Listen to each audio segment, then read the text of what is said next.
Good evening, everybody. My name's Mark, and I'm an alcoholic. This is the tape. This is the voice.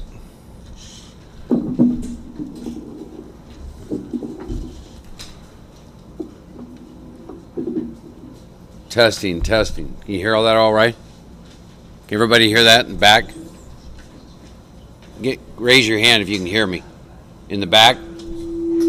Probably going to have to come closer.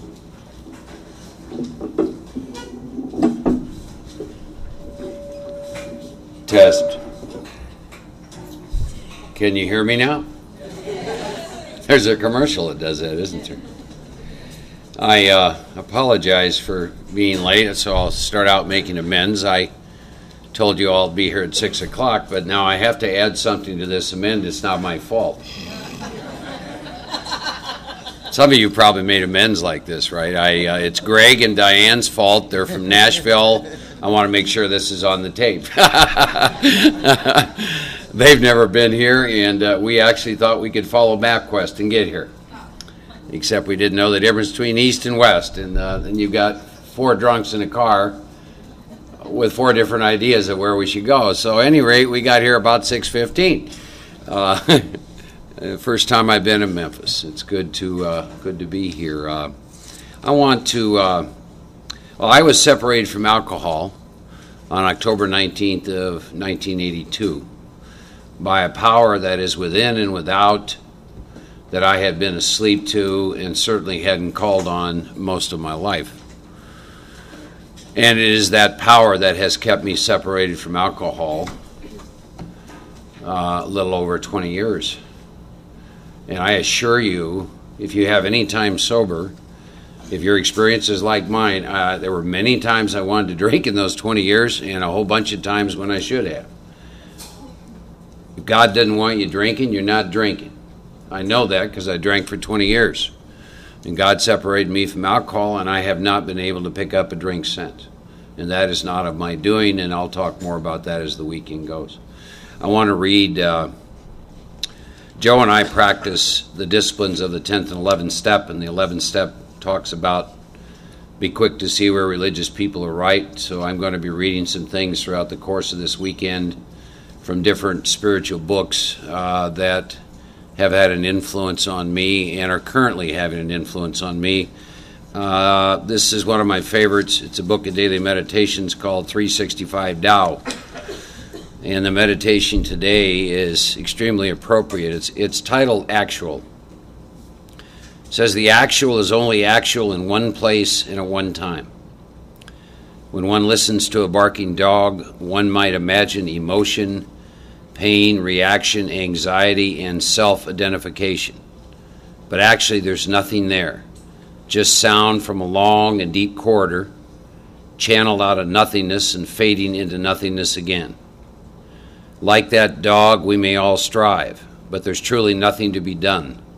If we look deeply into our lives, there's only a thin veneer of self-generated meaning over an immense ocean of nothingness. What we do only has meaning in the here and now, the present moment. It will not remain in the next instant. Just do what you can for the present and leave everything else to happen naturally.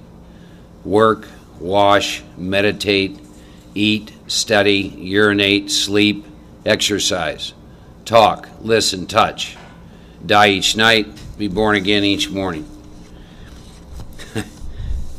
I tell you how slow I am sometimes. 20 years in Alcoholics Anonymous to understand that spiritual living is being present to the moment, with the focus being on being present to the moment instead of where you're at, who you're with, and what you're doing. That's what spirituality is to me based on my experience. I don't need to go to a church. I don't need to go to an ashram. I go to all those places. But wherever I am, that's where I'm going to meet God. I used to have this idea of all these things that you would have to do somehow, and something was more spiritual than the other until that simple phraseology of chop wood and carry water. The most spiritual thing I do is, I take today, for example. I get up at 5. That's a practice, a discipline I've had for many years. I was raised on a farm in Iowa. You can take the Iowa farm boy out of the farm, or out of the out of the farming country, but it stays in, so I still get up with the chickens. I spend about 45 minutes in prayer. I meditate 2 times a day. It's a daily practice. Then I went and ran. Running is a meditation for me. Then I went and spent a little bit of time with a friend of mine, finished packing, got in a plane, got here, little fellowship this afternoon, and here I am. And that is by far the most spiritual thing I could have done all day, was to be present to all of those things. So 20 years to learn that. You know, what an amazing deal. See, there's a power that keeps me from drinking and guides me and directs me and loves me and protects me. I'm only present to that power if I'm present to the moment. And most of my life I was not. And I'll talk more about that as we go through the weekend. One of the things I like to talk about with people, if you come to something like this, if you're like me, what you bring are memories of past experiences and attachments to your belief systems and opinions. And if you're also like me and you begin to hear things that challenge any of that, it produces what I like to call an inner resistance. And it normally starts with me shutting off my ears. And ultimately, it leads to me shutting off my heart. And I always like to talk about this very, very early when Joe and I get asked to do these, to ask that you go through the weekend the same way Joe and I do, and that's with an open mind and an open heart. That you not be attached to the memory of a past experience. Because I promise you that we're going to share some experience with you that's going to sound and look a little different than what you've done. It's not a judgment on what we've done or what you've done. We're just asking you to be open-minded. I want to read something else. One of the influences on me was a man named Anthony DeMello. This is a book called Awareness. And he says, "Nobody can describe the truth. Nobody. All I can do is give you a description of your falsehoods so that you can drop them. All I can do for you is challenge your beliefs and the belief systems that make you unhappy. All I can do for you is to help you unlearn. That's what learning is all about where spirituality is concerned. Unlearning almost everything that you have been taught, a willingness to unlearn and to listen." And that seems to me to be what a spiritual journey is all about. I will tell you what my intent is this weekend. My intent is to share with you my experience in the years I've been in AA, to talk to you about the current experience I'm having with the spiritual tools that were laid at my feet, and those are the steps. Our intent is to do this in a method in which we talk about the mechanics of the steps. For example, when I mean that, there is a way to work the first step. I didn't know that my first 3 years in AA, but there is a way to work the first step. We're going to talk about, in a general way, our mechanics, and then we're going to talk about our experience with those steps. And we're going to do that with all 12 steps, without devoting necessarily any inordinate amount of time to any one step over any other steps. We will talk to you about something that may be a new concept for some of you. It may not for others. When it comes to working the steps, if you have time in the program, there are two separate belief systems that are embraced. One is that I work steps 1 through 9 one time and live in steps 10 and 11. That's one belief system. There is another belief system, and that's the one that I currently live and work with. And that is that I continually rework 1 through 9. I do that now on an annual basis, starting at the very beginning, living within the spiritual disciplines of the 10th and 11th step. There's a line in the big book about I can use spiritual principles to solve all my problems. I've worked in the field of chemical dependency 12 years. I work on a ranch. We specialize in chronic relapsers. In over 3.5 years, we've had 250 of them come to that facility. These are people, they've been to treatment an average of 3 to 5 times in and out of AA. Some of them had sobriety as long as 18 years. And I always ask them to do what I call a relapse autopsy. I think that's a good word to describe where relapse could take a lot of us, because it's almost taken a lot of them there. And back to this concept of using spiritual principles or the first 9 steps to solve all my problems. Without exception, every person I've ever worked with with a relapse history has relapsed behind, quote, problems. Problems. And unbeknownst to me, for quite some time in Alcoholics Anonymous was I could take any problem I have. What are some examples in my life situation? Well, most drunks have problems with money. I doubt I'm the only one. I imagine everyone in this room does. Recently, not long ago, I was seeking some counsel from this person, and I used the term budget, and she'd been sober a long time, and she looks at me and she goes, "Did you use the word budget?" I said, "Yes." She said, "That's amazing." I said, "What?" She said, "An alcoholic on a budget." But there's probably, could be physical health problems. I'm sure some of you, like me, have had problems in relationships. And the point that I'm really trying to make in all that is I work and rework the steps probably every year, the first 9 minimum one time. And the reason is because ultimately, if I get into enough pain and suffering behind all these other life situations, there's going to be a drink behind that. So that's the reason that I keep reworking the steps. That's why, for me, my experience shows me that doing 1 through 9 one time and trying to work with 10 and 11 did not accomplish what I needed to accomplish to end the pain and suffering that I continually was putting myself through. And I stress myself because all my troubles are my own making. I ascribe to that theory. One of the things I hated in the early years of AA was it really made me look only at myself. We hate that. AA is about self-examination. And whereby we have an experience through the steps, we do internal work to bring about an external change. But that was new to me when I first came. I didn't like looking at myself. Why? Because what I saw wasn't very pretty. That's why. We were talking the other day, I was talking with a lady about forgiveness. What she was talking about was she had made some amends that, in her opinion, she couldn't even conceive of that person forgiving her. And I said, well, my experience is with people who are not alcoholics, a lot of them, not all of them, forgiveness is done very easily. The reason it's very difficult for alcoholics to forgive is we're consumed with ourselves. Because typically what the alcoholic says, well, I just couldn't forgive if that situation was reversed. I understand that because being an alcoholic, everything is about us, isn't it? See? We write resentments that are 30 years old. We were laughing. I was talking with Diane. She recently made some amends to some people, and it's sad to say, but they hadn't thought once about her since it happened many years ago. Of course, it constantly keeps replaying in her mind. As a matter of fact, one of them couldn't even remember what it was she was making amends for.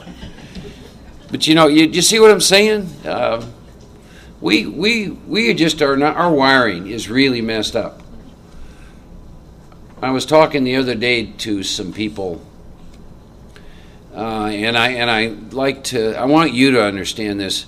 I do what I do with the steps, this disciplined life I lead, not because I'm trying to be spiritual, and not because I'm trying to get somewhere, or not because I want to be a better person. I do it because I don't have any tools, drunk or sober, to handle life. I just don't. Now, maybe some of you do. Maybe you do well. I don't.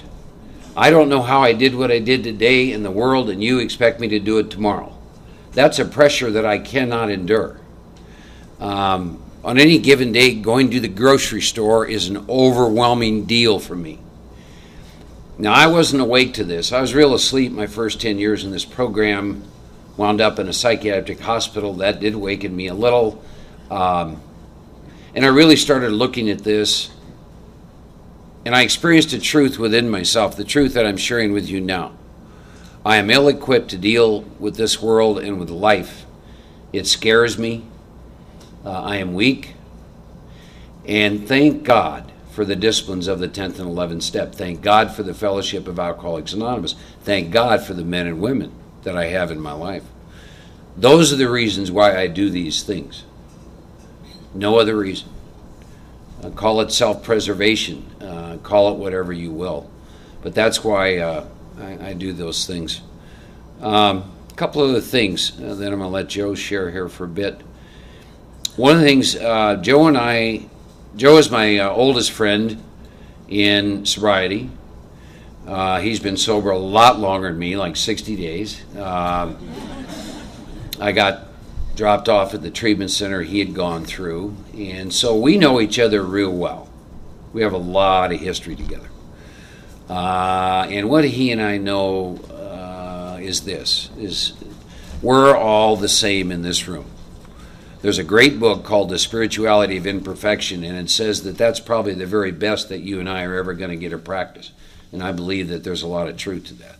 When I say that we're just like you, I don't know if any of you have ever read any of the books about Mother Teresa, who has since been made a saint, but there was a very profound story in one of the books on her. She describes what happened the day she realized she had a Hitler within herself, and how that drove her to her knees, and the realization that all humans have a Hitler within them. What do I mean by that? I mean we're all the same. Thank God for these disciplines. Thank God for this program. Thank God for these steps, because when you're an alcoholic of my kind, without these kind of tools in your life, you are going to be locked up in an institution, in a penitentiary, or you're going to be dead. We were given another way. Thank God for that. The steps are holy and sacred to me. They saved my life. They allow me to live life beyond my wildest dreams. I couldn't even begin to tell you. Capacity to love, friendships, work, career, every single area of my life. That's why I love to talk about them. I love to talk about my experience with them.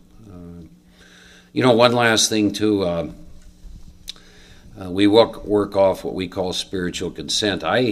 Those of you who've had the experience I had, and you go through these steps and you have this revolutionary change, you want to share it with the world. And if you're like me, you attempted to share it with a lot of people who weren't the least bit interested. So with Joe and I, we won't do that here this weekend. We're just here to share our experience. I'm glad there's such a good turnout here. So that having been said, let me turn this over to my good friend Joe.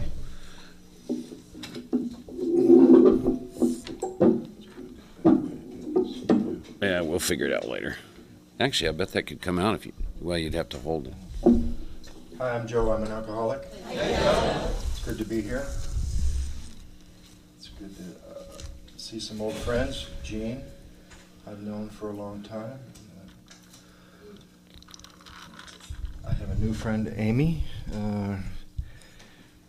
Amy came to my home group. She was living in Los Angeles, and she came to my home group in Santa Monica. I think it was in October. And in my home group, we're allowed to ask questions. I know it's a radical idea, but we started noticing something I bet a lot of you have noticed, where you might walk into a meeting with a good friend, and you're just chatting and being honest on the way there and on the way home. But when you walk in the meeting, it's like something changes, and you're like, "Oh, hi, Mark." And there's this impersonal.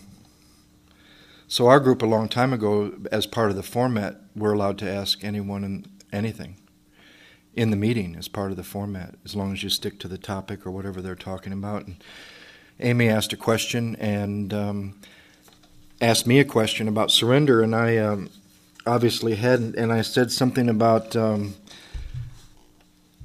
she couldn't possibly be an alcoholic because her voice is too cute.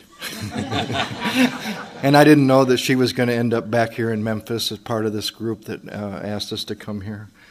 That was nice. I'm glad to be here. I just celebrated my 51st natal birthday, day before yesterday, and it's also good to be with a good friend that I've known all this time, like Mark said, because it's also Monday will be the 1-year anniversary of losing my mother last June 9th, and I was with him at that time, working for him at Burning Tree Ranch. And I know that was part of the reason for that. I usually have a lot on my mind that I just kind of need to get out before we start, but I really don't. I had two days in San Francisco in the city, enjoying my birthday, and I have a dream that I'll tell you about later that's coming true that I've had for a long time that's happened in the last couple weeks, and rested today, but there's some things that are important to talk about before someone starts the work. And I think if we can look at this weekend, if you're here for information, so you can go back to your home group and sound like you're into the big book, that'll be a great thing. You'll get some great information, but you won't have much of an experience. If you say some sort of prayer in your own way, in your own words, to whatever you believe in, for an open mind, this could actually be an experience rather than just... It's something that we could talk about the whole evening, but we don't really have that much time. The difference between knowledge and experience. The difference between information and power. It's something that a lot of you know about. Getting free of, being attached to.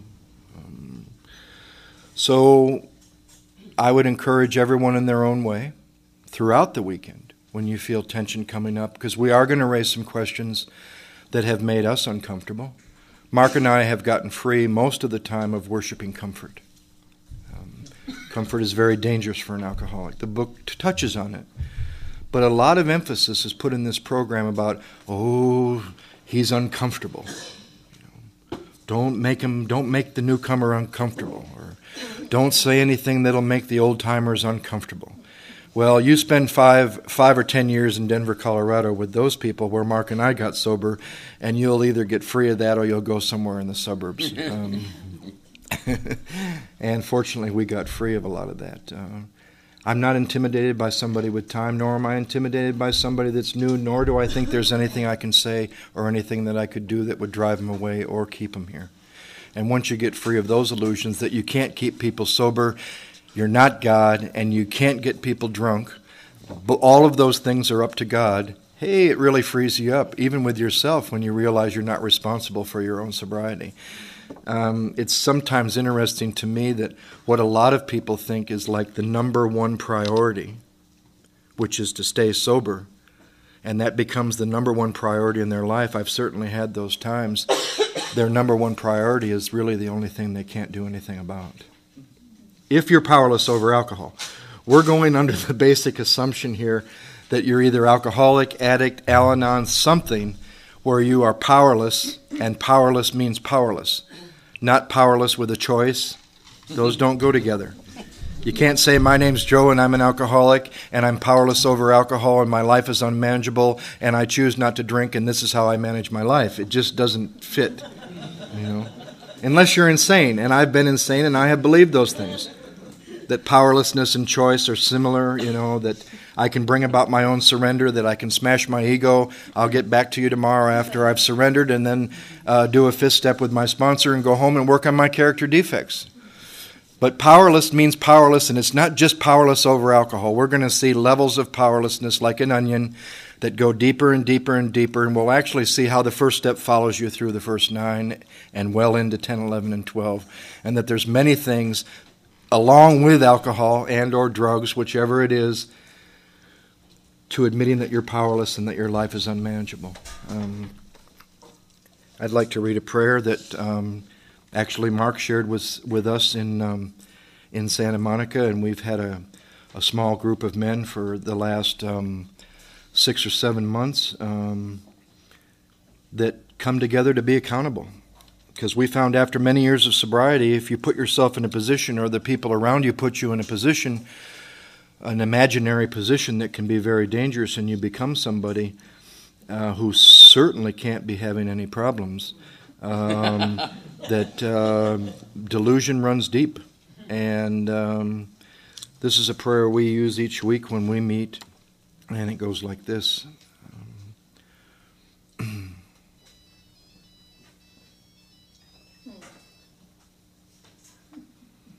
That was God. We invite you into this room to guide and direct each of us as we seek your truth.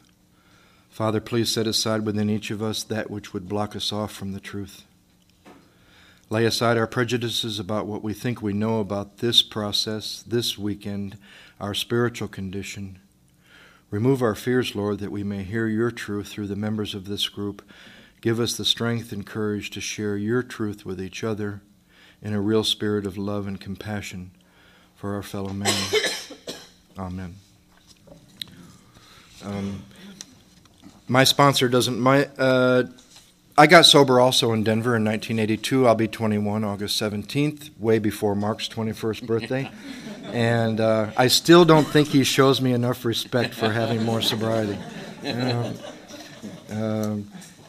And I was, geographically, I was 5 years in Denver, my first 5 years. I was 10 years in Santa Monica. I was 5 years in northern India. Neither one of those moves were made by me. And I think a lot of you can understand that, and I'll get to talk about that later. And I've been back now a year and a half. All of it was amazing. I am so grateful for the foundation I got in Denver, Colorado from those people, my sponsor, and a lot of other people with the work in this big book. You could not go anywhere better, in my opinion, and I've been all over the world, and it's not just because I got sober there. For some reason, there is a really strong tradition in some of the groups in Denver of working and reworking the 12 steps, mainly by two or three men. Paul Martin from Chicago, who's my great-grand sponsor. I think it's important, if your life is on the line and you're going to somebody and asking them for help, that you know a little bit about who you're asking and what you're getting into. Have they made up their own way of working the steps? Which leads into a good time to say this. Here's the first consideration. Is it possible that not working the steps that were given to us as outlined in our basic text is a violation of the 12th tradition because you're putting your personality or a sponsor's personality before the principles that were given to us?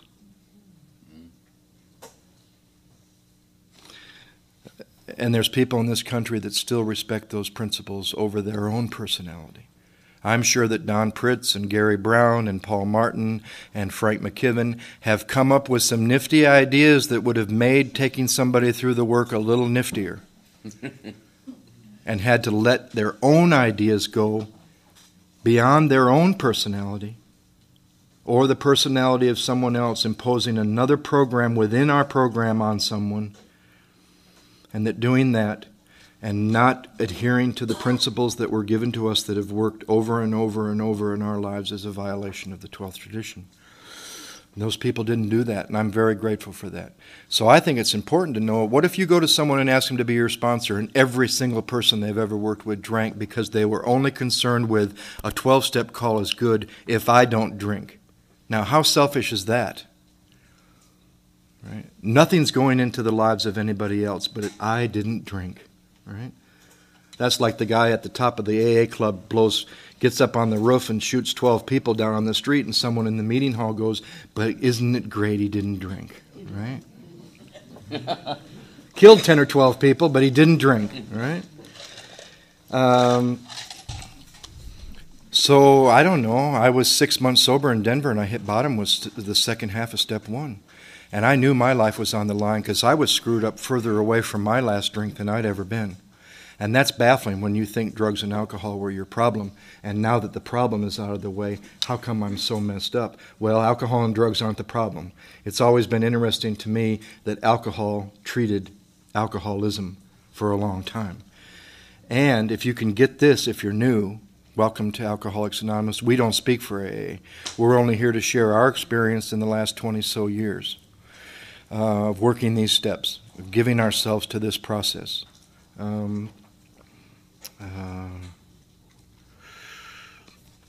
Every time I've started this work, a prayer has been very powerful. This last time I asked Mark to take me through the work because I was going to go to Texas. I had just gotten back from India, and I knew I was going to be in Texas for a while. I didn't know how long or how short, and I asked him to take me through the work, and it's been a powerful experience. But my ego will do this every time. The set-aside prayer is not going to work. There won't be much in 1, 2, and 3 that I'm not aware of.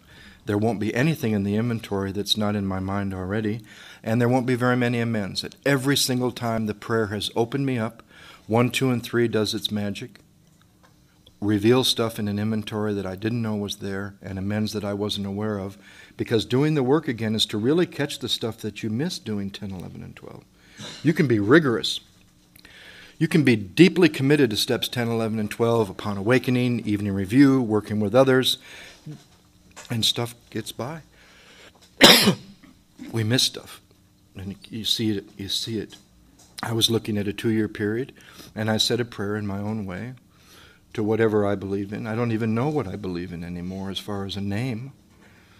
I got free of the names a long time ago. It just names for God causes separation, war, and death. Which leads me into a comment that makes sense from my experience. A lot of religion is a block to any kind of religious experience. Not many people involved deeply in religion have had religious experiences. They've only had dogma and rigidity and concepts and word. Some people in religions get free to see the Spirit in the Word, to have an experience. But I don't know. I just don't have a name for it anymore, and I don't think that's important, especially in Alcoholics Anonymous. There is a term in here that still fits for me, and that's the creative intelligence of the universe, underlying the totality of everything, within you, within everything. And it also fits in with one of the second step propositions we'll touch on. God is either everything or is nothing. Then you join a religion and you spend the rest of your life telling people what it isn't. It's not in that one. It's not over there. It can't be in them. It's certainly not over there because it's just with us. And you've just defeated yourself if your purpose is to get more connected and discover the things in yourself which have been blocking you. So this set-aside prayer, I can't tell you how important it's been every time. My sponsor doesn't like that we've made it into something. It was an offhanded comment he made to me over 20 years ago when I told him my experience. He said, "My God, you know enough to be dangerous to yourself and everybody around you. You've been a therapist. You know about alcoholism. You know how you feel. You think you know what's wrong with you. My God, could you just say a prayer that what you think you know be put aside long enough for an open mind and a new experience?" And it worked. Another thing I wanted to read. This says, "Don't believe in anything simply because you've heard it here. Don't believe in traditions because they've been handed down by many generations. Don't believe in anything because it is spoken or rumored by many. Don't believe in anything just because it's found or written in our book. Don't believe in anything merely on the authority of your sponsor or the elders, but after observation, analysis, when you find that anything agrees with reason and is conducive to the good and benefit of one and all, and you've had an experience with it, then accept it and live up to it." Mark usually does this, but how many people in the room in their first year for the first time? First year, first time. Okay. How many are in the room for the first year more than their first time? How many are here between their second year and their fifth year?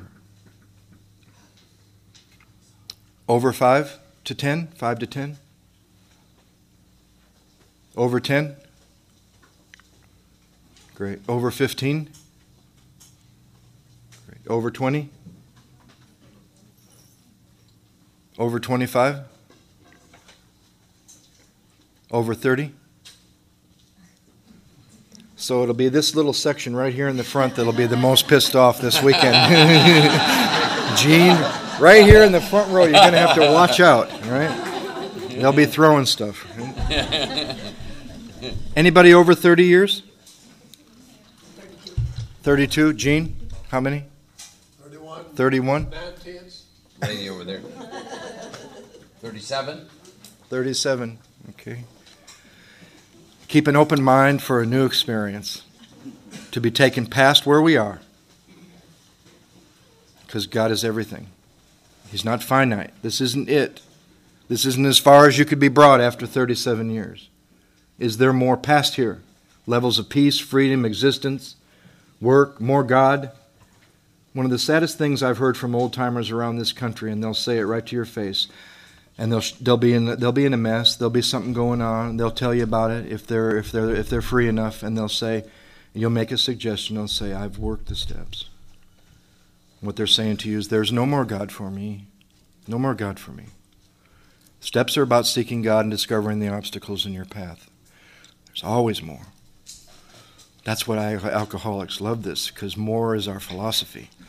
A little bit, this is enough. Did you ever like anybody who ever said to you, that's enough? Right? Are you kind of, sort of, maybe a little kind of guy? No. We want more. So, these are questions designed to explore some current myths in Alcoholics Anonymous. It's good to look at these questions before the doctor's opinion and before taking the third step to see the change in thinking between steps 1 and 3, before starting inventory. I'm not going to go through all of them, but there are a few. We like to see what we're dealing with here. Mark touched on this one. How many have suffered from how many believe that you worked the first 9 steps once? Same general dangerous area, right here in the front. That's a delusion that almost killed one of our founders. One founder fell victim to it, one founder got free of it. Dr. Bob was influenced by a doctor who is amazing for any of you with time or new to read, Dr. Harry Tiebout. It's sad we've lost his writings in AA. You have to find them through Hazelton.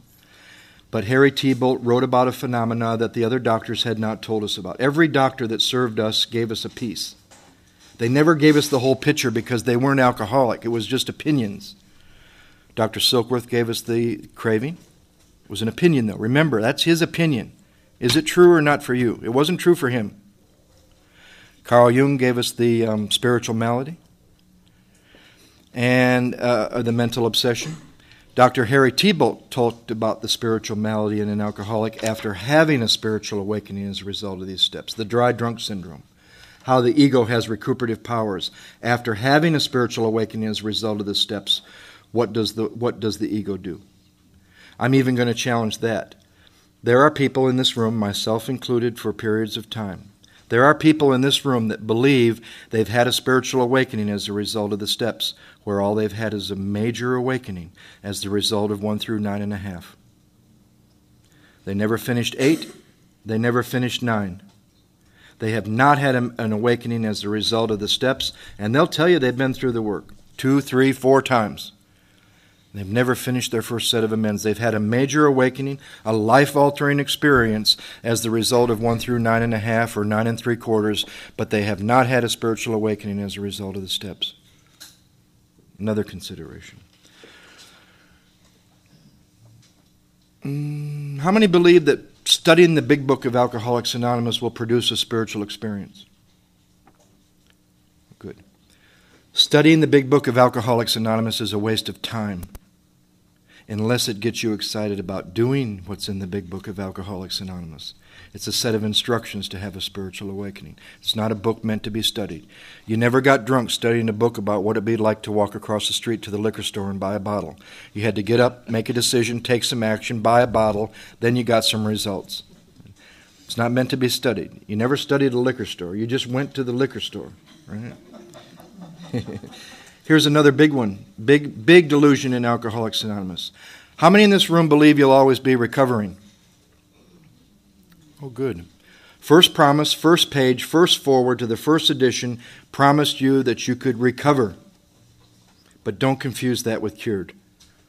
You can live in a recovered state. That doesn't mean you're cured. That means you're in a position of neutrality. You're experiencing the 10th and 11th step promises. You're on the other side of every amends you were aware of at the time, knowing that there'll be more in the future because we're alcoholic, but you're in a recovered state. They promised that. And they promised that when nobody had more than 5 years. Remember, page 1 through 164 has not been changed since 1939. Bill got sober in 35, am I correct? 34. By 39, he had 5 years. Nobody had more time in the program than he did. And they said that you could recover. How many believe where alcohol is concerned today they have a choice? You hear it all the time. Today I choose not to drink. Let me throw this out there so you can share it with other people. Isn't the idea that you have a choice the insanity described in our book about alcohol? Didn't all those people that drank again think they had some sort of choice? And how could you be powerless and have a choice? Do they go together? Power, control, choice. Look at the three words. They're no different. You lose one, you lose all three.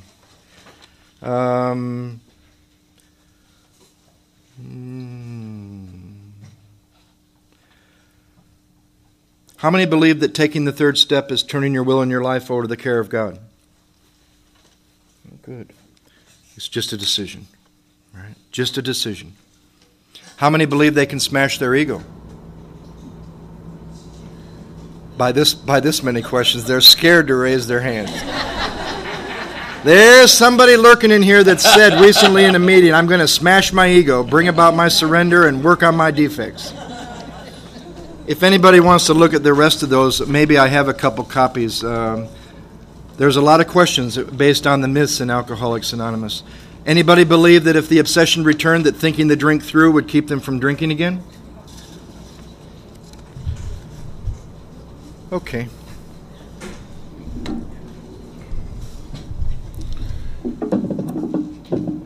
Little story about people with time. I sponsor a woman who has 38 years sobriety. She's 76 years old. Wonderful woman in Dallas, Texas. And Firecracker. yeah, the way that came about was about 7 years ago. And with time, this happens.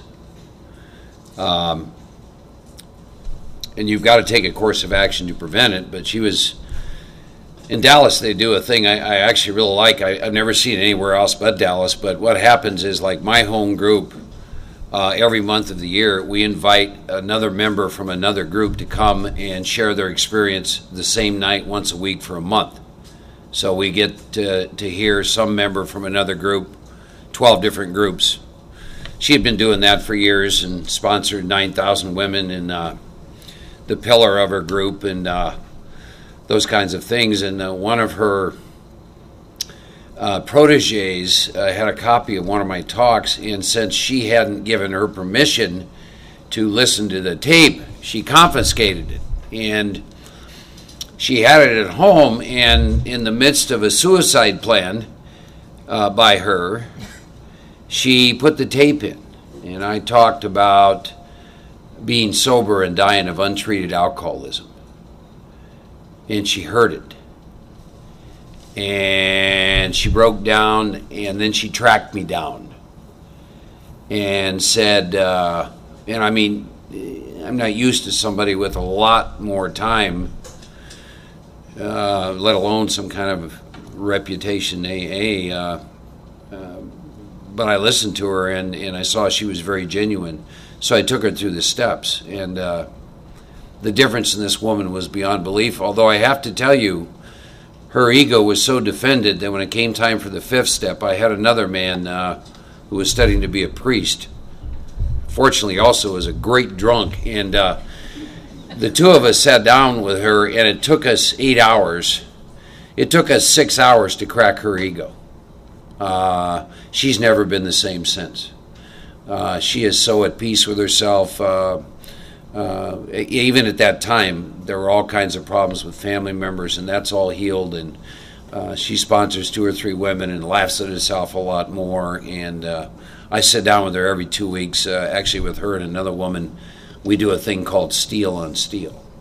She's such a role model to me to be sober that many years and say, you know what, I'm willing to give it all up for a new experience, because mine isn't working too well. But she was trapped in that horrible place you can get trapped in when you have time that Joe was talking about. We have set some things in place so that we don't get trapped there, because it's a trap. For example, I'll take myself. After this weekend, I'm not going to speak, I strongly suspect, for a minimum of 2 years. Maybe longer. Why? Started getting asked to speak in 1994 on the plane down here. I was just recalling, I think Joe and I, this is our 16th or 17th one together all over the country. I have done things like this. I have done 42 of these since 1994. That's enough. That's enough. Spirit of rotation. Anything that my ego can attach to and claim some kind of identity is dangerous. It's very, very dangerous. So I have a group of Steel on Steel. I have a sponsor. It's kind of funny. He's 29 years sober. He comes to me for spiritual guidance. I go to him for common sense. Because the two in me do not exist in the same place. They just don't. He's been married to the same woman 30 years. I've been married and divorced 4 times. His thing makes sense to him, and mine made sense to me. But so I know how critical it is to have accountability.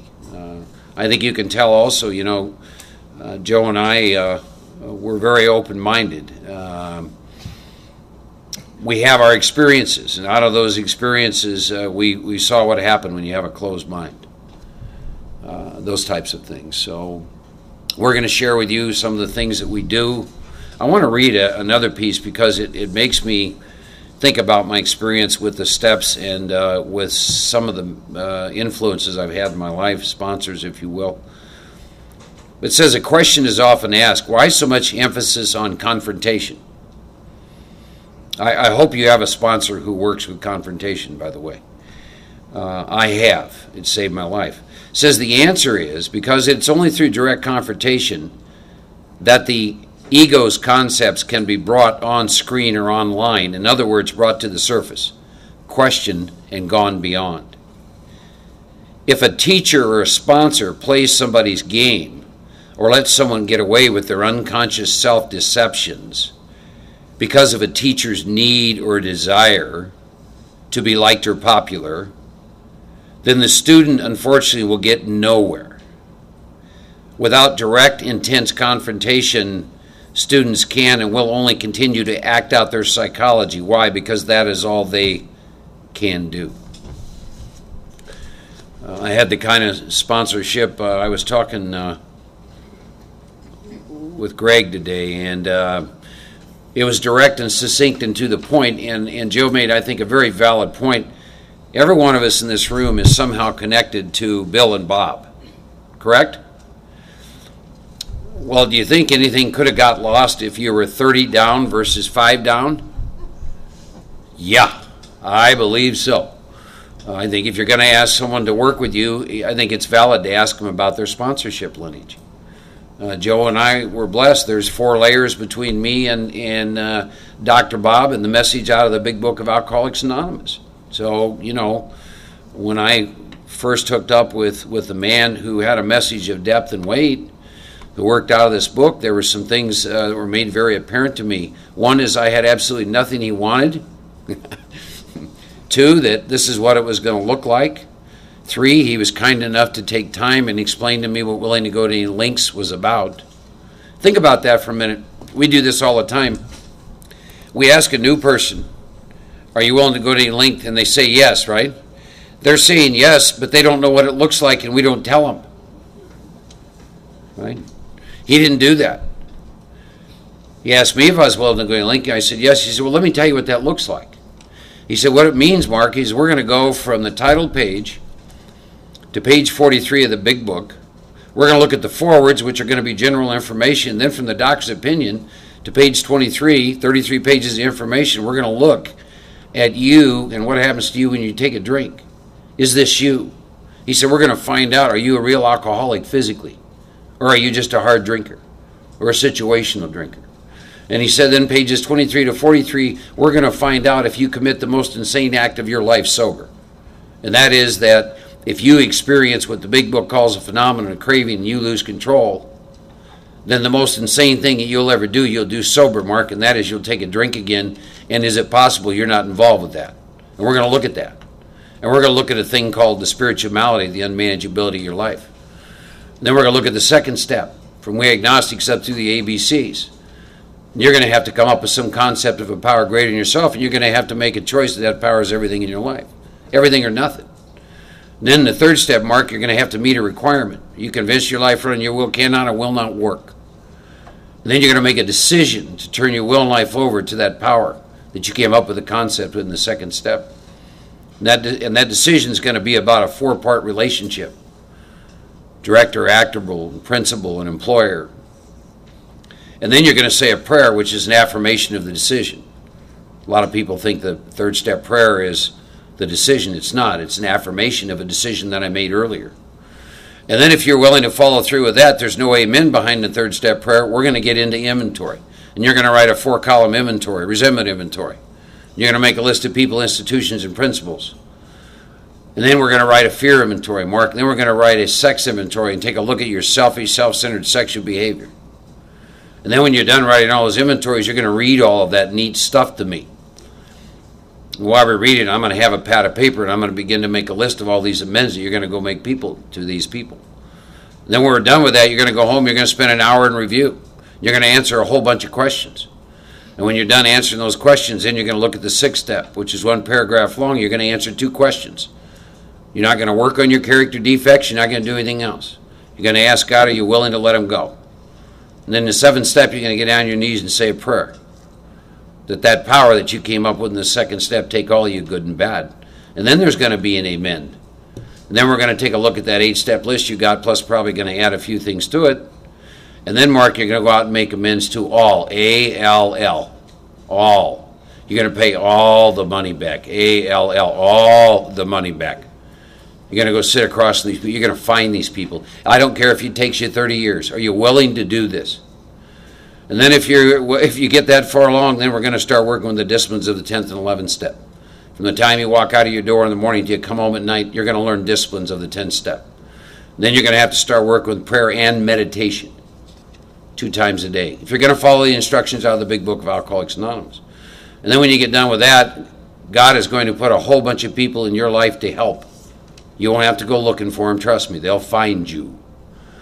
And your life is going to be disrupted as a result of that. And you're going to be a busy man. Are you willing to do all that? Of course, my head's saying, wait a minute. There's nothing in there about a job, a woman, nothing. There's none of that, right? And he goes, are you willing to do all that? He always did something else. It was always a good thing. It's always nice to always remember the relationship you have with alcohol, because alcohol was my master for 20 years. So I'm faced with this question, am I willing to go to any length? But I'm faced with that and dying an alcoholic death. And that was what I call a no-brainer. Yeah, I am willing to go to any length. See, today, at 20 years, I'm still faced with that question. I'm going back through the steps right now. And hopefully, God willing, I'm just about through with my first step experience. I'll probably talk a little bit more about that. Like Joe, well, nothing new can happen, I'm sure, right? In the last 60 days, it is incredible to me what has happened.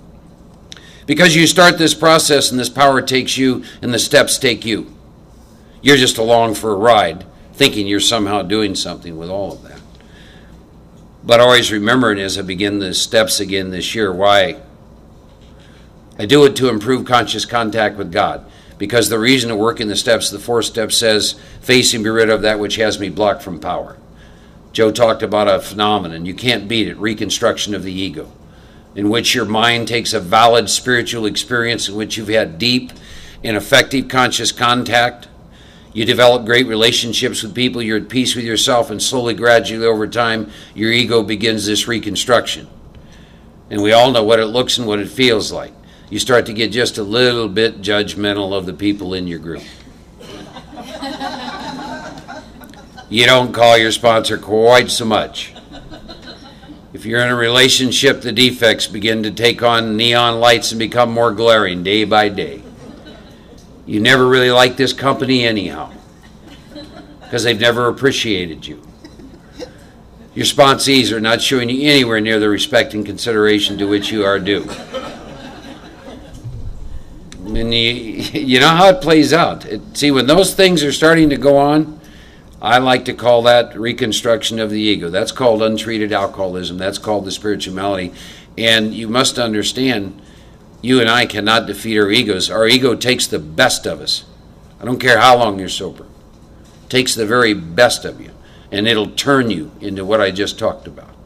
Turn your life into misery. See, I don't have to take a drink to die of alcoholism. I just got an email the other day. There's a lot of old-timers in the state of Texas. And this email was an old-timer at 31 years, took a gun and committed suicide. See, if you suffer from untreated alcoholism, you don't have to take a drink to die from it. And that's why I once a year resubmit to the first 9 steps, because in all the years I've been sober, I have not been able to not have reconstruction of the ego manifest itself in some way. And that begins to lead to me being uncomfortable. Like Joe, got sober in Denver, Colorado, lived in Denver for about 9.5, 10 years. Had some great exposure to some amazing people there. Then wound up in Texas in 1991. Lived in Houston for a little while, Kerrville, Texas, and Austin, and I've been in Dallas coming on 4 years.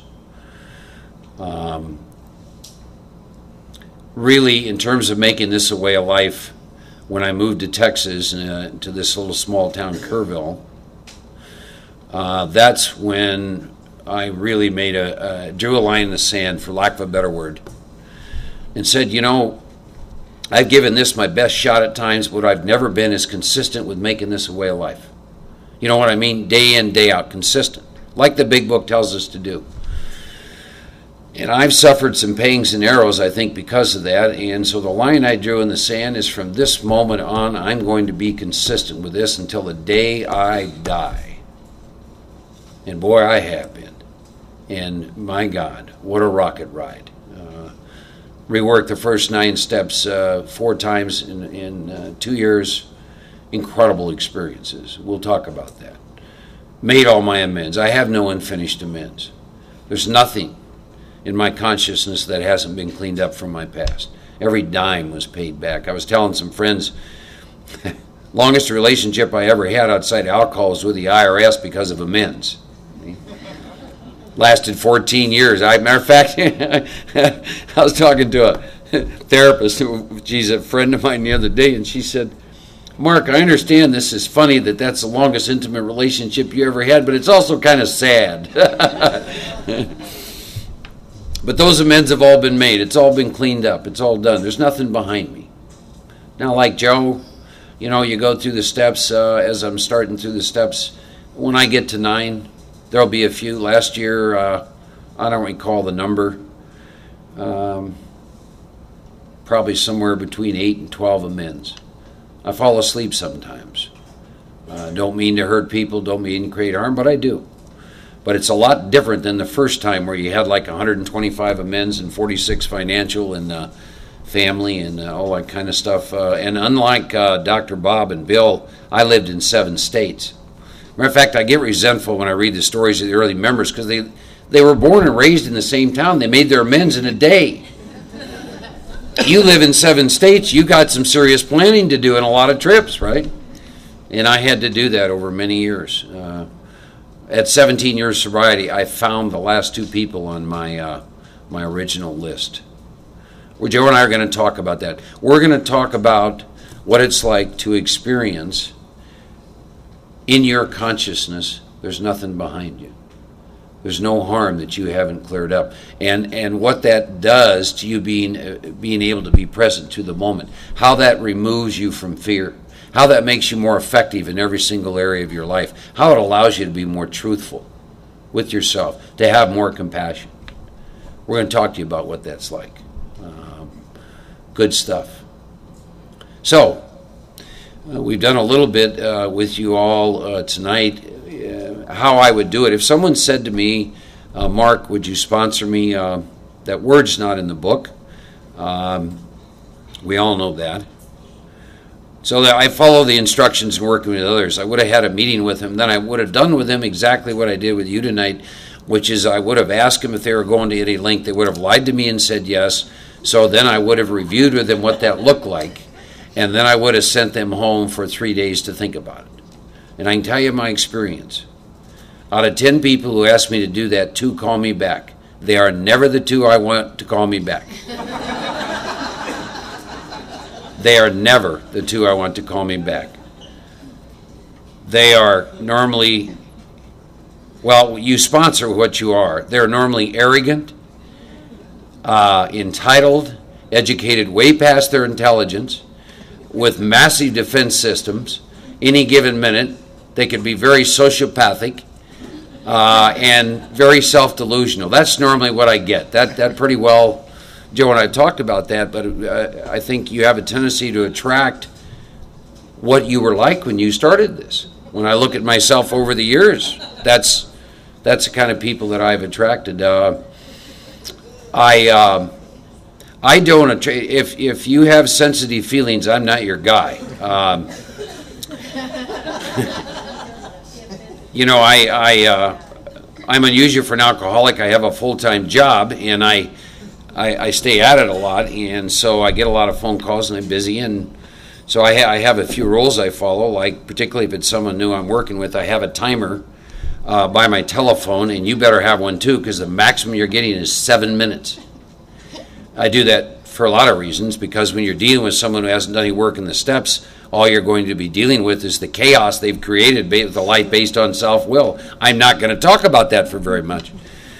When I meet with them, I don't meet with them for much more than an hour, because they're so toxic that you get physically sick if you spend much more time than that with them. But then I tell you what we do, if they come back and say, yes, this is what I want to do, I like to have them get a notebook, and I like to have them write, on this day, I understand what willing to go to the links looks like, and I am prepared to do that. And I have them sign it and date it. I also do that for another reason. They'll call whining about something, and I'll say, do you remember on this day you agreed to, and they go, yes, well, shut up and do the work, click. See, that man named Big Frank taught Joe and I about keep the monkey on their back. You got one on yours already. See, I've done that. If you're sober for a while and sponsored people, you've done that, right? Taking on their sobriety, right? Taking on their sobriety. Oh, it'll kill you. You can't bear the weight. So that's kind of how I work with people in the approach. So that really, for me, lays a good foundation of where I'm going to move next, which is talk to you more about the doctor's opinion and some of that stuff.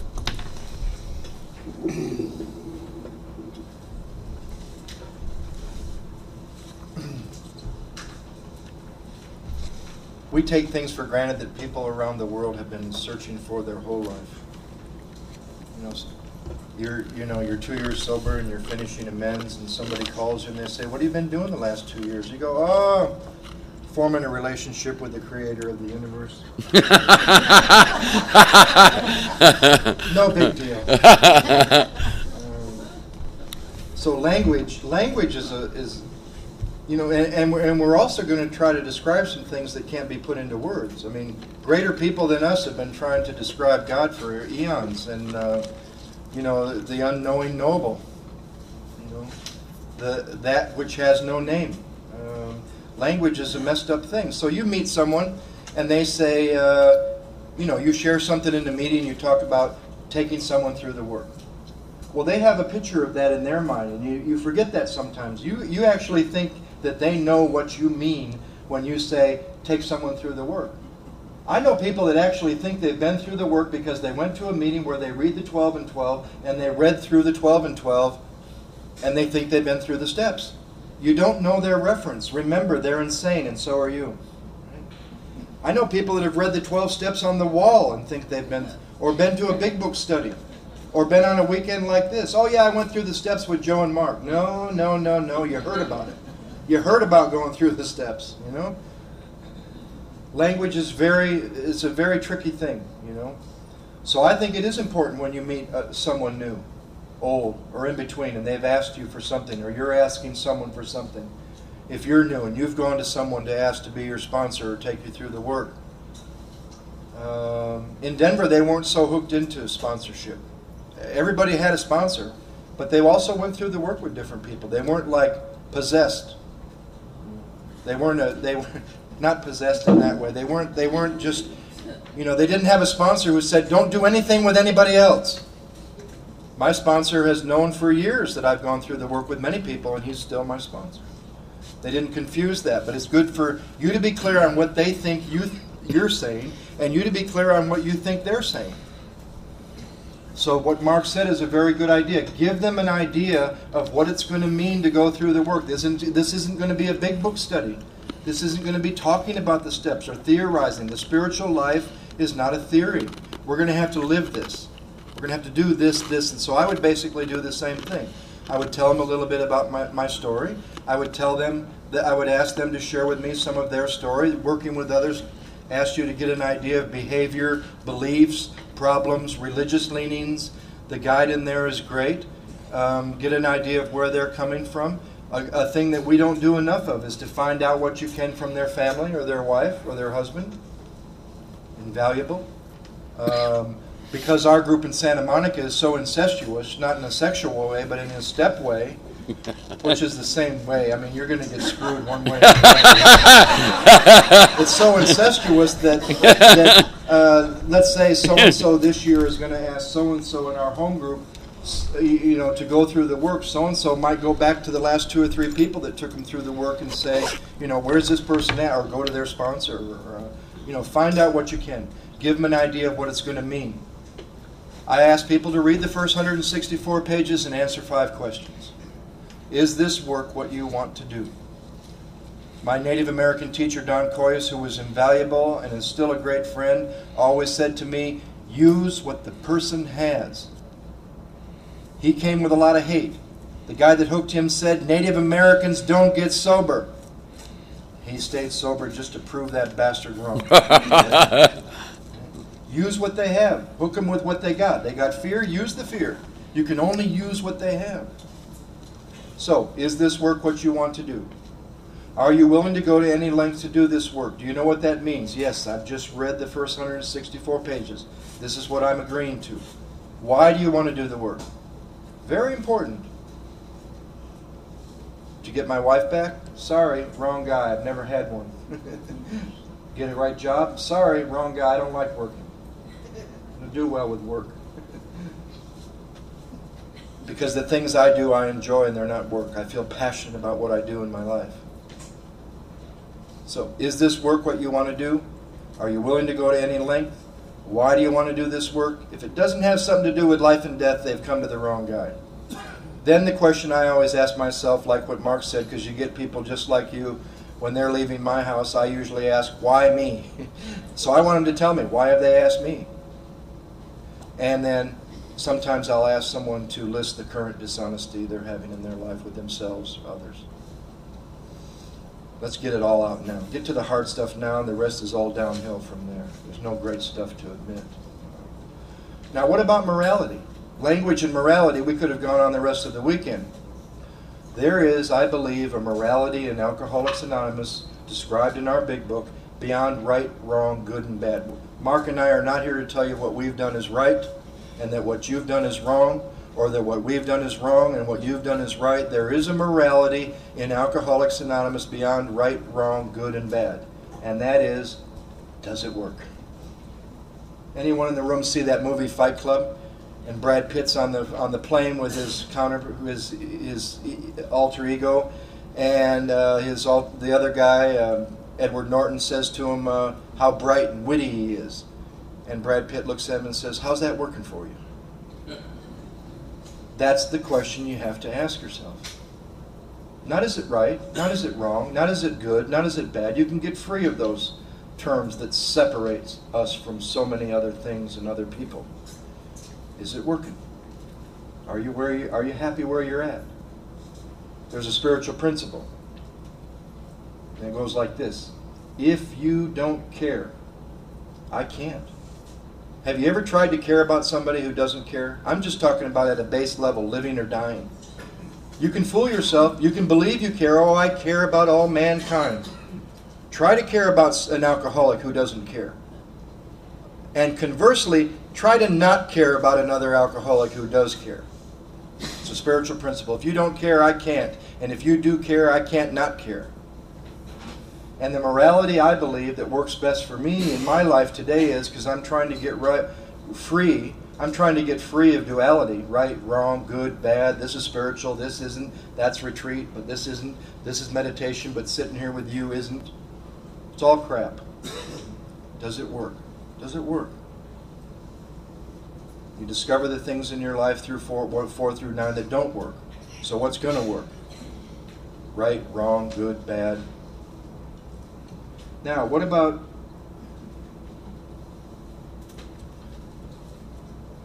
I know about a step that no one in this room has ever heard about, but you know it's there. You've never heard this step before. I'm just taking a guess, but because if there is a step 1, there must be step 0. In our group, we talk a lot about step 0. Now, what's step 0? What in the world is step 0? Step 0 is that wonderfully horrible period of time. Wonderfully horrible. That's a term only an alcoholic could understand. You say that to a normal person. I had a wonderfully horrible experience. Ooh, no wonder she's in Alcoholics Anonymous. She's out of her mind, right? A wonderfully horrible period of time between your last drink and giving yourself to the first step in the recovery process outlined in this book. Could be 6 months. That's how long I made it before I was ready to die. It could be 16 years. It could be 6 years, 9 months, a year and a half. The time from your last drink till you give yourself to all 3 parts of this program, unity, recovery, and service. It's a 3-part program. Bill gave us 3 legacies. The sad thing is, some of you haven't learned this yet, whether you're new, old, in between, I'm guessing here. Going to meetings and not drinking doesn't treat alcoholism. How long did it take some of us to learn that? Going to meetings and not drinking doesn't treat alcoholism. And that's when you're in step 0. So what are you doing in step 0? And it's even appropriate it's called step 0 because it's an endless circle of eliminating other alternatives but the 2 that you need to be brought to start this work, and that is, do you have any other alternatives but to die an alcoholic death or live on a spiritual basis? Well, I certainly have from time to time. Die an alcoholic death, live on a spiritual basis, or get that right girlfriend. Some of you guys have that alternative, the right boyfriend. Right? Die an alcoholic death, live on a spiritual basis, or get the right job. You're eliminating them alternatives to bring you through step 0 to step 1. And step 1, somewhere in the middle of that step, you'll be convinced that to die an alcoholic death or live on a spiritual basis are not alternatives you've been able to pull off either. So when you finally think you've gotten down to 2 alternatives that don't sound so great, because I'll tell you, you ask anybody in this room that's been trying to live on a spiritual basis for a number of years, it's not an easy alternative. But we will debate that from time to time, and that's insanity. Now let's see. Make amends or die an alcoholic death. Finish this inventory or die an alcoholic death. Now let's see. I think I'll call my sponsor and debate that for a while. There's another key when you're working with people. When they want to debate, I'll tell you something. This is a secret. Agree with them. Drives them crazy. They want to call. I don't want to do this work. I don't think I need to do this work. And you say, you know, I think I've known you long enough to say to you, I think you're right. I don't think you need to do this work. And it'll be like, what? Right? Drives them crazy. Agree with them when they want to debate. What was the one I heard the other day? Some sponsee didn't want to do what his sponsor was asking him to do per these directions. He said, but my friend Charlie has a sponsor who said he didn't need to do that. Well, you know what the answer was. Go to Charlie's sponsor then, right? Find an easier, softer way. How many of us have thought we could find an easier, softer way? But we couldn't. You know why we couldn't? This is the easier, softer way. Doesn't always seem like it when you're in the middle of it, but when you're on the other side of it, it's a mother's kiss compared to going back to the way you were living. Finish amends or go back to the way I was living. Now, let's see. And I want to debate. I also want to talk just for a minute See, here's the deal. You get down to those two alternatives, and here's what you realize after a number of years in this program. You've realized this. You can die with alcoholism, free, or from alcoholism, bound. We're all going to die. Some of you younger folks, some of you newer in sobriety, think you're going to get past that.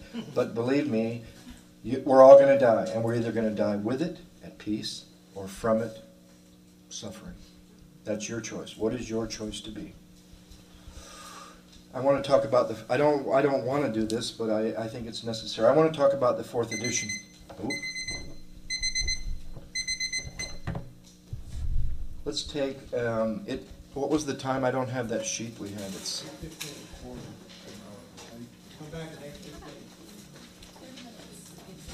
We'll be back at 8:15. Starts out with a story. A man found an eagle's egg, and he put it in a nest of a barnyard hen. The eaglet hatched with the brood of chicks and grew up with them. All his life, the eagle did what the barnyard chicks did, thinking he was a barnyard chicken. He scratched the earth for worms and insects. He clucked and cackled, and he would thrash his wings and fly a few feet into the air. Years passed, and the eagle grew very old. One day he saw a magnificent bird above him in the cloudless sky, glided in graceful majesty among the powerful wind currents with scarcely a beat of its strong golden wings. The old eagle looked up in awe. "Who's that?" he asked. "That's the eagle, the king of the birds," said his neighbor. "He belongs to the sky. We belong to the earth. We're chickens." So the eagle lived and died a chicken, for that's what he thought he was. Astonished, at first I felt downright insulted. Was he publicly likening me to a barnyard chicken? In a sense, yes, and also no. Insulting, never. But he was telling me and these people that in his eyes we were a golden eagle, unaware of the heights to which we could have soared. This story makes us understand the measure of this man's love is genuine love and respect for people will always tell him the truth. That's what his work is always about, waking people up to the reality of their greatness, having awareness. That's what this book will do, making us wake up. I have spirituality means waking up. Most people, even though they don't know it, they are asleep. They're born asleep, they live asleep, they marry in their sleep, they breed children in their sleep, they die in their sleep without ever waking up. They never understand the loveliness and beauty of this thing they call human existence. All mystics, Catholic, Christian, non-Christian, no matter what their theology, no matter what their religion, they are unanimous of one thing, that all is well. That all is well all of the time. Last year on Spanish television, I heard a story about this gentleman. He knocks on his son's door. "Jamie," he says, "wake up." Jamie answers, "I don't want to get up, Papa." The father shouts, "Get up, you have to go to school." Jamie says, "I don't want to go to school." "Why not?" asked the father.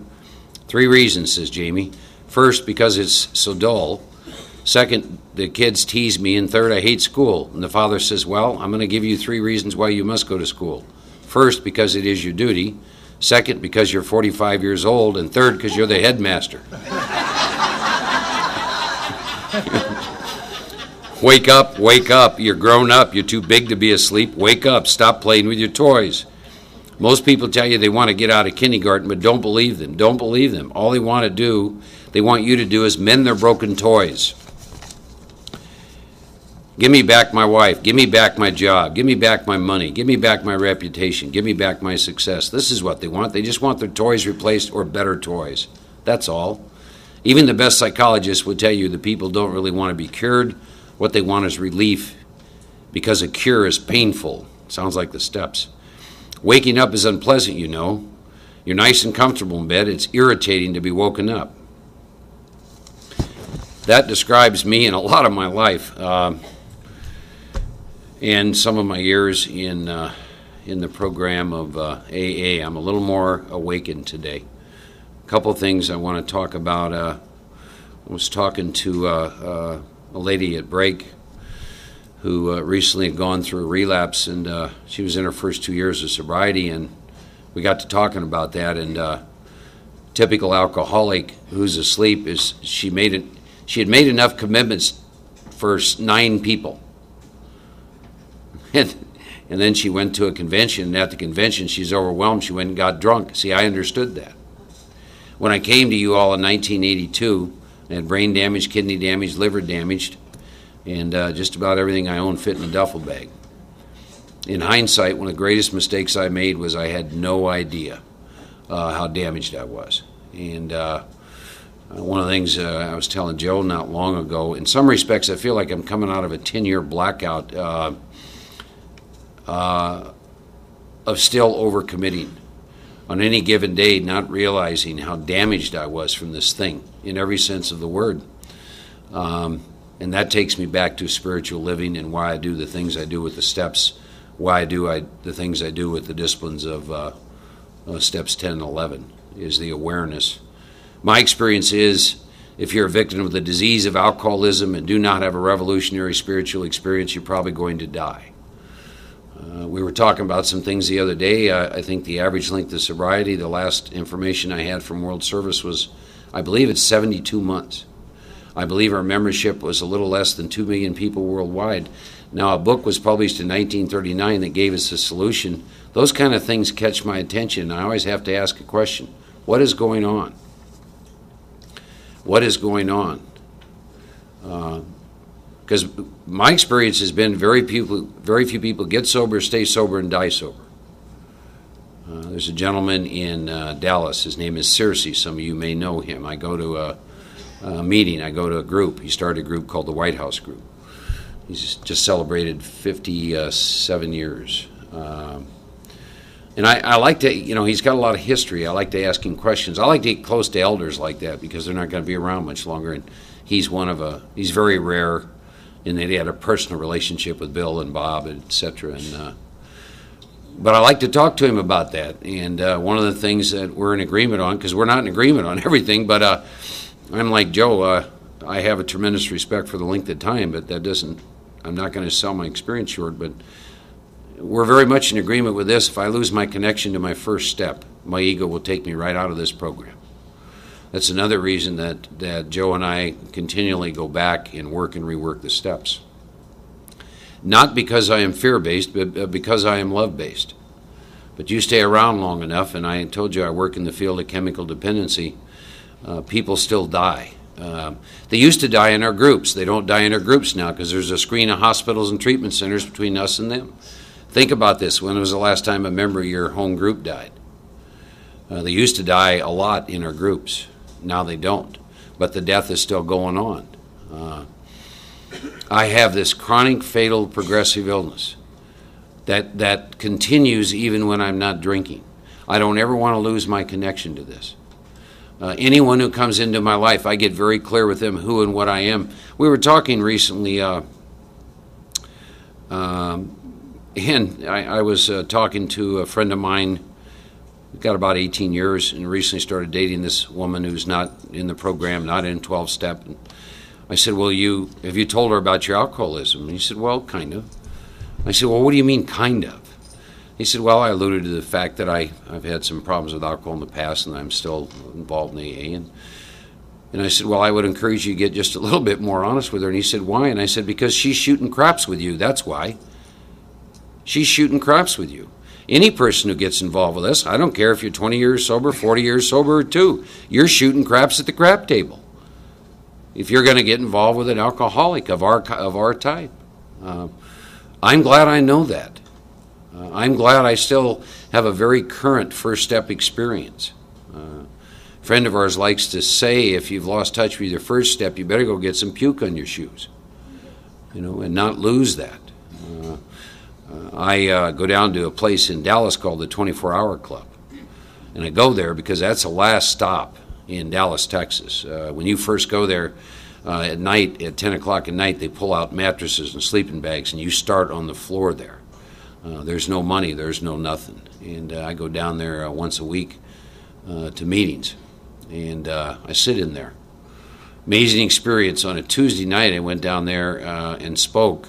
And then on Saturday night, 4 days later, I was a speaker in Malibu at a meeting that must have had 15 Rolls Royces. I don't know how many Jags. There were 8 or 9 well-known celebrities in the meeting, catered food, enough jury to retire forever. And then 4 days before, I'm in this dingy little smoke-filled room. As a matter of fact, one guy fell out with DTs.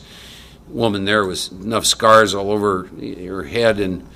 But I started my talk, and I explained to them that although the environment I was in was Malibu, looked a little different, we weren't any different than any of those people in that 24-hour club, and there was a very thin line separating the two of us. And I don't ever forget that. So I want to talk about this first step experience. Maybe give you a little exercise. You can all get a little current with your own life around this, and I'm going to work it a little bit backwards, but you look at the concept of unmanageability or the spirituality. What you might consider doing is just kind of writing out some areas of your life that perhaps that you're having some struggles with, or that your consciousness is no longer comfortable with. And I'll throw out some examples. Finances. Are you comfortable with your financial situation? Are you a good steward? Do you have a sufficient amount of money in savings? Are you responsible with your bills? Physical health. How is that? How is it with your food? How is it with your health? How is it with relationships, significant others, work, within your home group, AA, the relationship with yourself? How is that? What kind of things do you say to yourself? How do you talk to yourself? What kind of a relationship do you have with yourself? Take a look at all the areas of your life that comprise your life situation currently today. If you have some of those areas that are problematic to you and keep filtering through your consciousness, please remember that behind those is a drink of whiskey. Alcoholics, if I get in enough pain and suffering and I'm not in fit spiritual condition, my mind will remind me of something that will go treat that, and that's called a drink of alcohol. And nobody in this room is immune from that. So when I start to look at my first step, if you have time, this is one of the areas that I begin to look at. When I look at the first step in the big book, the forwards are general information about AA, and there's some fabulous stuff in there. Matter of fact, when it comes to this first step, it describes that when Bill and Bob met, and it says something I think is very, very profound. And what it says is that Dr. Bob had tried spiritual means, which is our solution, for many years, but he couldn't stay sober until Bill brought him the problem. And they go on and they describe why. Alcoholics are great sprinters, right? In a 100-yard dash for about 20 yards, we're going to really give it a lot. But from about 20 on, we're not. And what they tell in that short little 2 paragraphs is that because Dr. Bob never understood his first step, because Dr. Bob never understood he was doomed to die an alcoholic death, it never produced enough willingness in him to consistently sustain spiritual living. But when Bill finally carried the message to him of the first step, made him look at his own experience, from that day till the day he died, he remained sober.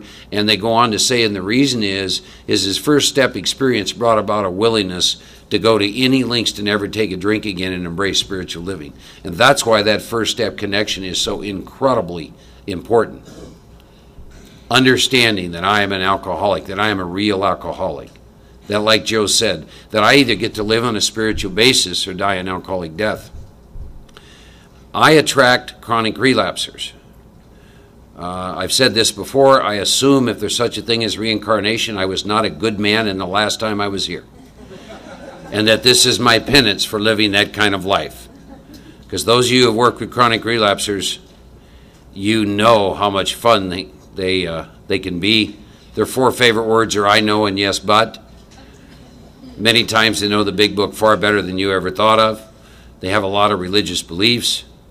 The list is fairly endless when you get to work with them. But I like to ask them a question. And the first question is, the last time that you relapsed, were you involved with that? And almost unequivocally, they'll all tell me yes. And I'll say, really? So you've been around AA all this time, and you actually think you're involved in choosing to take a drink? And they'll go, yeah. And I said, really? And they'll go, yeah. So where did you get that idea? Where did you get the belief system that you've got the power of choice sober around a drink if you're a real alcoholic? Because the big book is very clear with you and I on page 34 that that's not true. It says, depending upon the extent to which you can recover on a non-spiritual basis, depends upon the extent to which you lost the power to choose whether you would drink or not drink. See, when I was brought to you in 1982, I had lost the power to choose whether I could drink or not drink. When I got up in the morning, I didn't have a clue what was going to happen that day around me and alcohol. Now, the delusion for years was that I did. You understand what I just said? My experience is nobody can recover from alcoholism if you think you're involved in choosing whether you drink or not drink. When that lie finally got smashed, that produced a degree of willingness in me I never had before. When I finally realized the most insane act of my life I was going to commit sober, and I'm not involved with that decision, I assure you it brought about a whole different course of action, which is still going on with me today. That I had completely lost the power of choice. So I go back and look at the first step, and I read from the doctor's opinion up to page 23. There's 33 pages of information in there. And we're doing that to answer one question. This is how intelligent we are. Here's the question. Mark, when you take a drink of alcohol, do you lose control? That's the heart and soul of those 33 pages. And I've often thought to myself, 33 pages to answer that question? Yeah, you know why? Because I'm looking for every reason in the world why that is not me. So they come at me every way that you can think of. And then they finally come back and they say, control. The issue is loss of control. Have you lost control once you take the drink? They take away this idea of how much I drink, how often I drink, every reason that my mind wants to use me why I'm not you, it strips me of. They don't care if you're male or female. They don't care if you're young or old. They don't care if you're rich or poor. They don't care if you're smart or dumb. None of that makes any difference. Those pages are about when you take a little drink of that alcohol, Mark, do you lose control? Is that your experience, yes or no? They don't care about anything else. And they're kind enough to tell us why in the doctor's opinion. They say that's because you experience what's called a phenomenon called craving, which means that I take a drink and the drink takes me. And in reviewing my first step in this area many, many times, I see that literally in my first year of taking a drink, that I took a drink and the drink took me, and I go back into my drinking. And I begin to look at all the experiences. I see that when I'm 16 years old and I got 3 buddies with me and we buy a case of beer, I'm driving the car, I drink half the case, 2 of them are puking, and I'm driving the car and want to go get more. I didn't realize that I could do that because I was having an abnormal reaction to alcohol. I just thought I was a real man. The very thing I was bragging about, little did I know, meant that I was doomed to die an alcoholic death. And that went on for many, many, many years. And so you go back in, and I go back in and I look at that experience. When I rework the steps as I did this time, I use meditation as a vehicle. God, show me what would happen if I took a drink. Joe and I use what's called the path of consideration. If you begin a set of spiritual exercises with an answer, nothing new will happen. So here's my question. Am I still a real alcoholic? Am I still a real alcoholic? I don't begin a set of spiritual exercises firmly entrenched in the fact that I am. Maybe something's happened over these 20 years, or in the last year. Maybe something has happened. And then I go back, and then I remember, and I use meditation as a means of looking at that. And then some of my favorite pages in the book, pages 23 to 43, that I believe also are probably some of the least understood pages in the book. And here's why I say that. By the way, raise your hands if you have relapse history, would you please? Okay. My book in the 10 Steps says that I am sitting here sober this evening for one reason and one reason only. Do you know what that is? It says if I'm in fit spiritual condition. That is the condition that if you do the work in the first 9 steps, being in fit spiritual condition is the only reason that I didn't take a drink today. That my mind didn't take me back to a drink today. There is no other reason, if you believe the big book. Because I don't believe you can believe a little of it, but not the rest of it. So let me hook these two together. Pages 23 to 43 are going to talk to me and you about when I'm sober. It's not about when I'm drinking. The big book does not talk to you and I about alcohol once you get past page 23. And the reason is, and they go on and they tell me why, it's because Mark, if you never take a drink, you'll never activate the phenomenon called craving again. But Mark, that's not the problem. The problem you have, Mark, centers in your mind. And pages 23 to 43 are designed to make you look at this idea. Will you commit the most insane act of your life sober? And are you involved in that? And they describe what this is on page 24. It says, the fact is, and when I read the book, I like to put my name in because it makes it personal, because I'm so selfish when I read the word we, I think they mean you.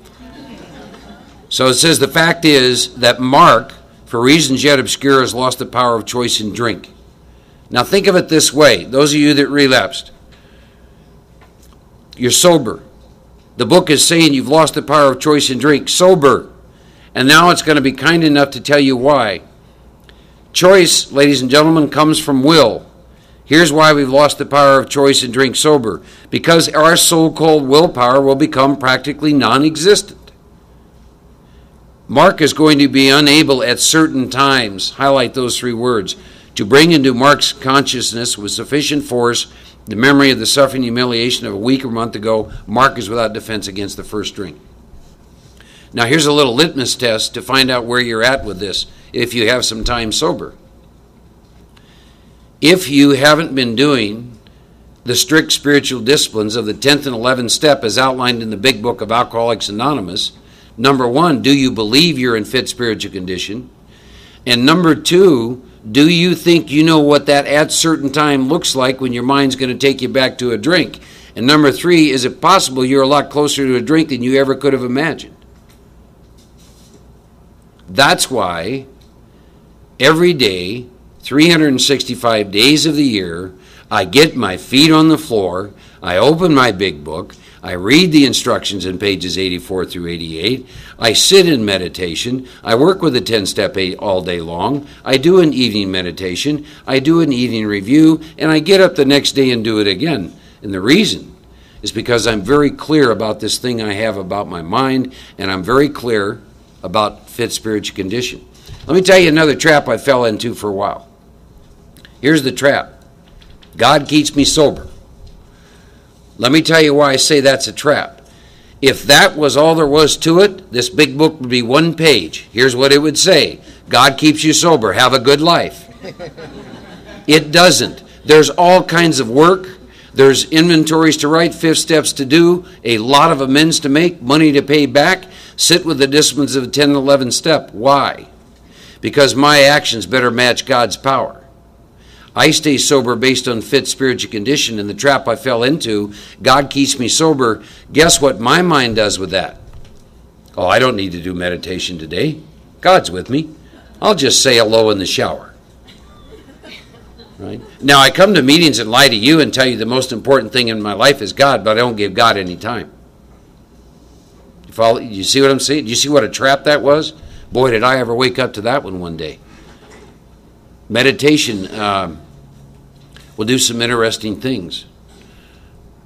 Through meditation, it was, when are you going to do your part? See, grace falls equally amongst all people. God don't have any grandchildren. I don't think are any special people. What's the difference?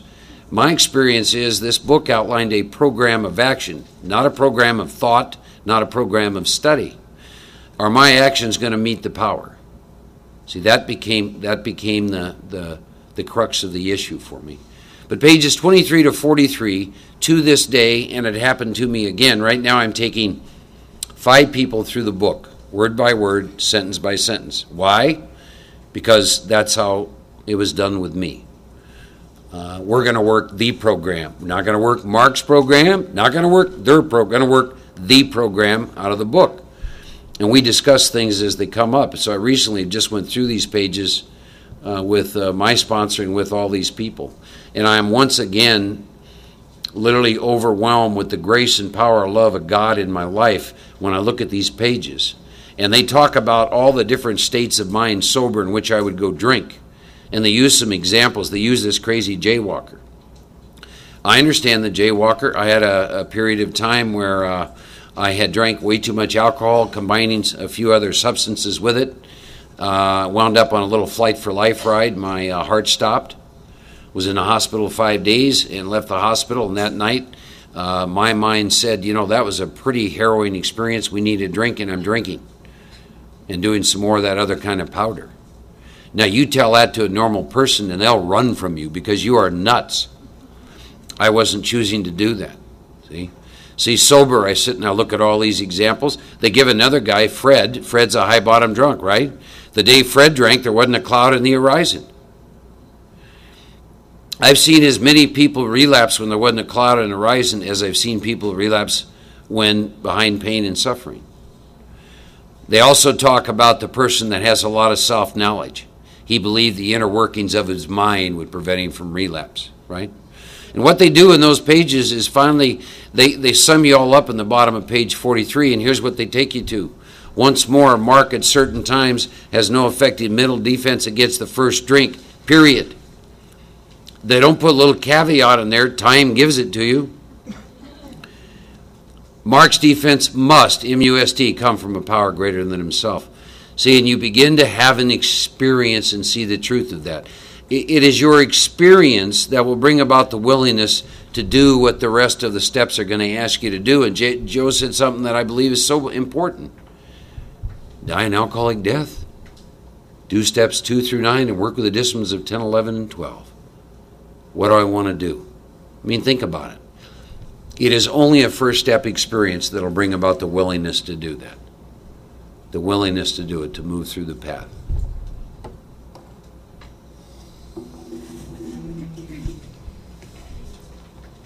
Hi, I'm Joe. I'm an alcoholic.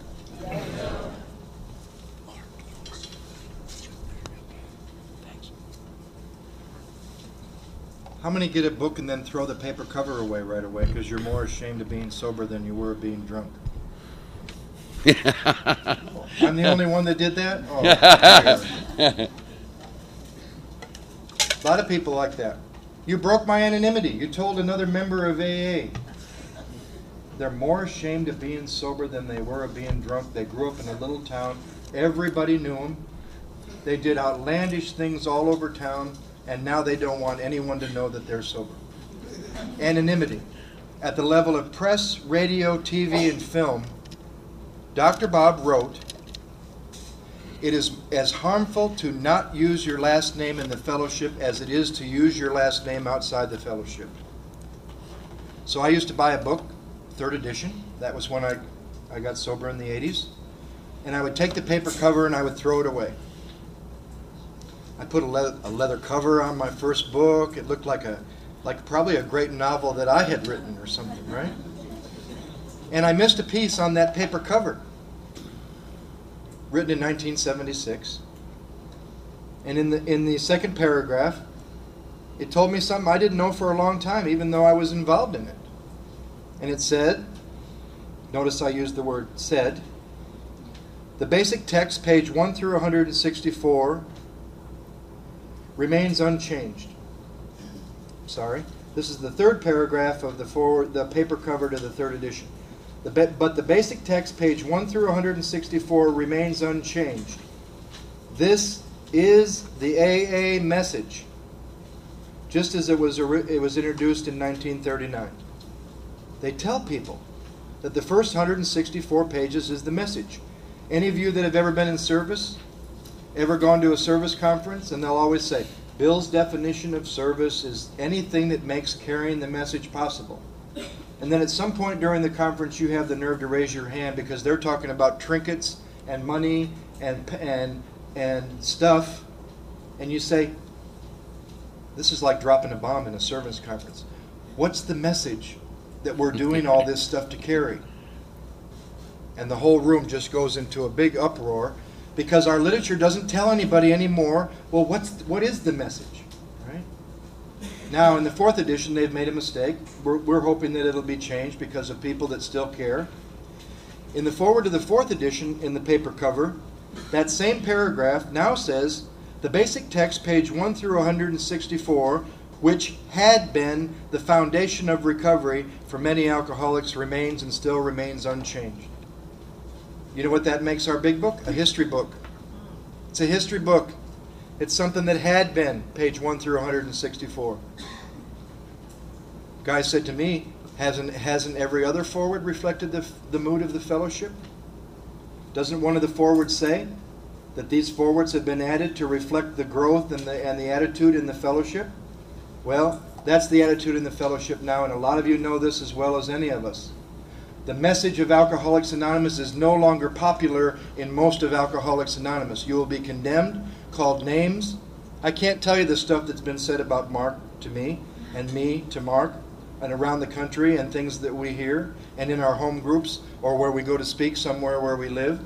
The message of Alcoholics Anonymous is no longer popular in the program of Alcoholics Anonymous because of statements like this.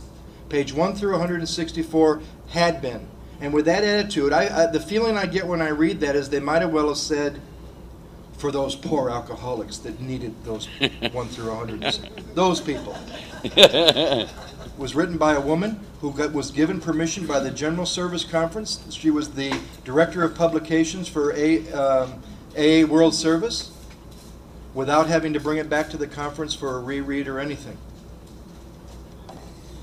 In the real forward to the 4th edition inside, it tells me that a meeting online is the same as your home group around the corner. Now, I've only been here a few hours, but I'll tell you this. I lived in India for 5 years. Sometimes that's all I had. Maybe a visitor, always wet drunks. I always had that. But as far as members of the fellowship, sometimes it was online. I've only been here for a little bit, a couple hours. And looking in your eyes is nowhere near sitting in front of a computer screen. Now, they've had to change this because of trustees and people that still care. But to say that a meeting online is the same as sitting in my home group or looking in your eyes tonight, and that they're only different by a screen or a format, sorry, that's a sad reflection on Alcoholics Anonymous. We always wish we could spend more time on this everything up to the doctor's opinion.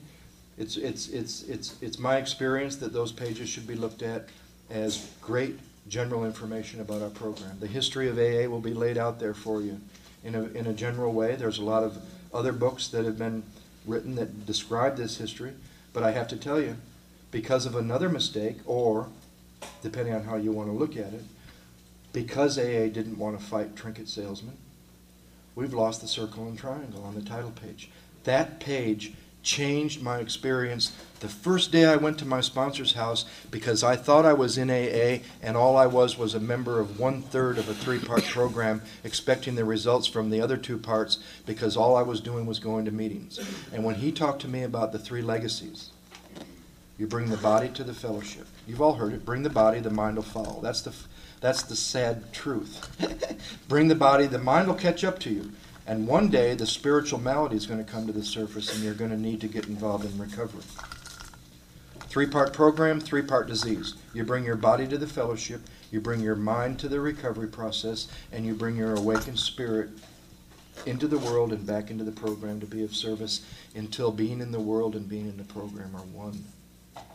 I love when I hear somebody say, outside of our program. You guys are doing some of that kooky stuff outside of AA. Is there inside, outside?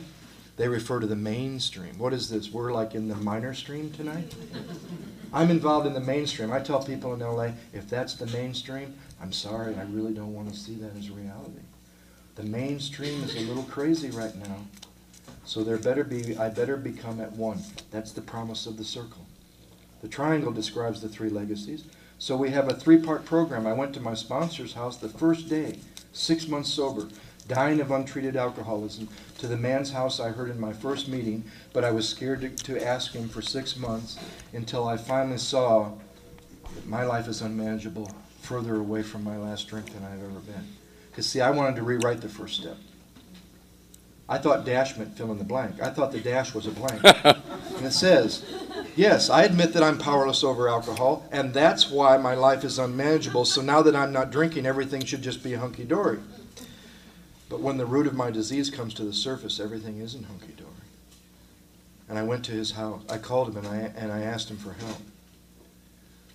And I went to his house and he shared with me just the circle and the triangle. And you know what I saw? I'm not in AA. I'm in 1/3 of a 3-part program. But you know what? There was hope in that. Because maybe if I got involved in the other 2 parts, I wouldn't be suffering the way I was that day. I tried to get cocky when he asked me, are you involved in recovery? I said, no. I said, I got an inventory I've been lying about. I can't write the fourth column. I can't do it. I can't see my part. That's as far as I got with my first sponsor. Are you powerless over alcohol? Yep. He didn't know what I meant. I thought it meant where it takes me. Is your life unmanageable? Yep. I thought he meant when I was drinking. Do you believe in God? Yep, but he didn't ask what kind of God. I believed in a God that was going to strike me dead as soon as I was a bad AA member or made one mistake. We did the third step prayer. I had no idea what it meant. He gave me a sheet how to write inventory. Unfortunately, or fortunately, depending on how you want to look at it, it had 4 columns. First column I could do all day. I've been a therapist. I've been doing it in therapy. I can tell you about who I'm mad at all day long. Why I'm mad? Simple. How it affects me? Simple. I've been doing it my whole life. What you do that causes me to feel this way. But then I got to the 4th column and I couldn't do it. And Harry would ask me, are you writing? Yep. I wasn't. Couldn't. Didn't have the power. The power from the first 3 steps was not there to do column 4. That's the test. When truth is coming off the end of your pen in the 4th column that is not coming just from your mind, something has happened in 1, 2, and 3. Because you're getting to truth that an alcoholic can't get to. Everyone in this room has had resentments. They could never see that their part. That it wasn't even the first 2 columns that are true. It's not even who they're mad at. So when he asked me, was I involved in recovery, I said, no. He said, what about service? And I had to get cocky. I said, well, yes, I am. As a matter of fact, I take patients to meetings from where I used to go to treatment. He said, oh, you're carrying people to the message. There's a big difference. And I saw I didn't have a message to carry. I had a car to carry it to them. Carry them to it. That's all I had was a car. All right? That circle and triangle changed my perception of this program, and we lost that. Once again, because of people that make money off Alcoholics Anonymous. We lost that circle and triangle because of one of our traditions. But also on that page it says, this is the story of how many thousands of men and women have recovered from alcoholism. And they made that statement before anybody had more than 5 years.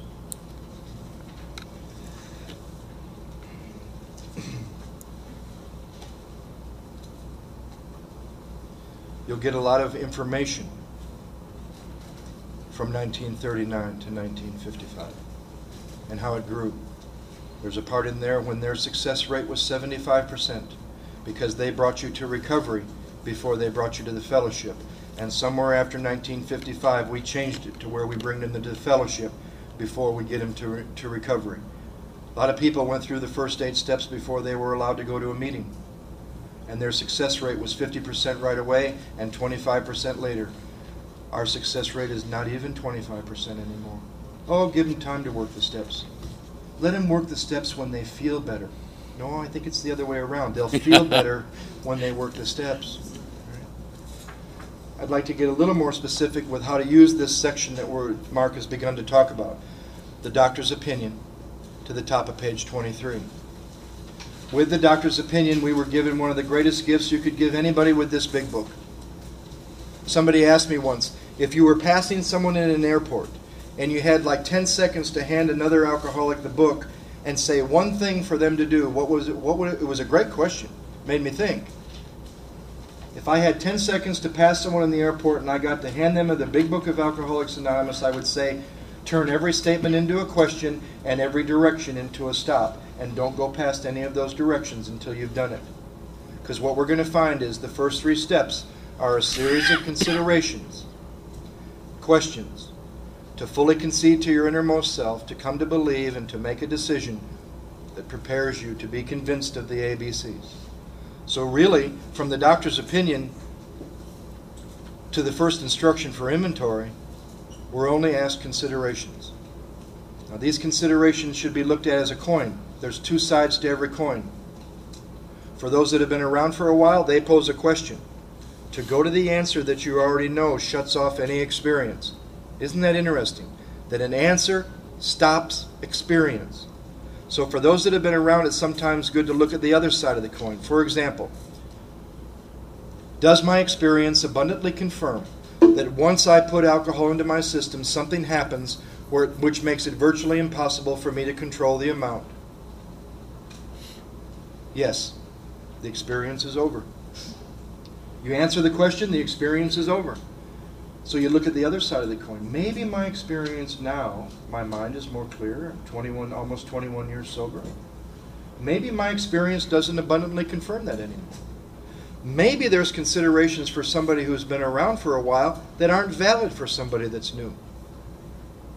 For example, my friend and I, Brian, got to a point in this book one time where it says he thought that his long period of sobriety had qualified him to drink like normal people. He said, you don't believe that, but you believe that your long period of sobriety has qualified you to not drink like normal people.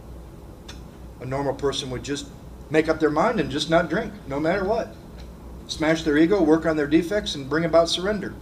Maybe now maybe lurking notions change their shape and their color and where they're hiding in your mind after a number of years. So I say the prayer, I start the work, I come to stuff. This is one of those books, I bet almost everyone in this room that's been around for a while, this is one of those books that changes every time you read it, because it meets you where you are. It meets you where you are. With the doctor's opinion, we're going to turn every statement you possibly can into a question. We drink for the effect. Is that true?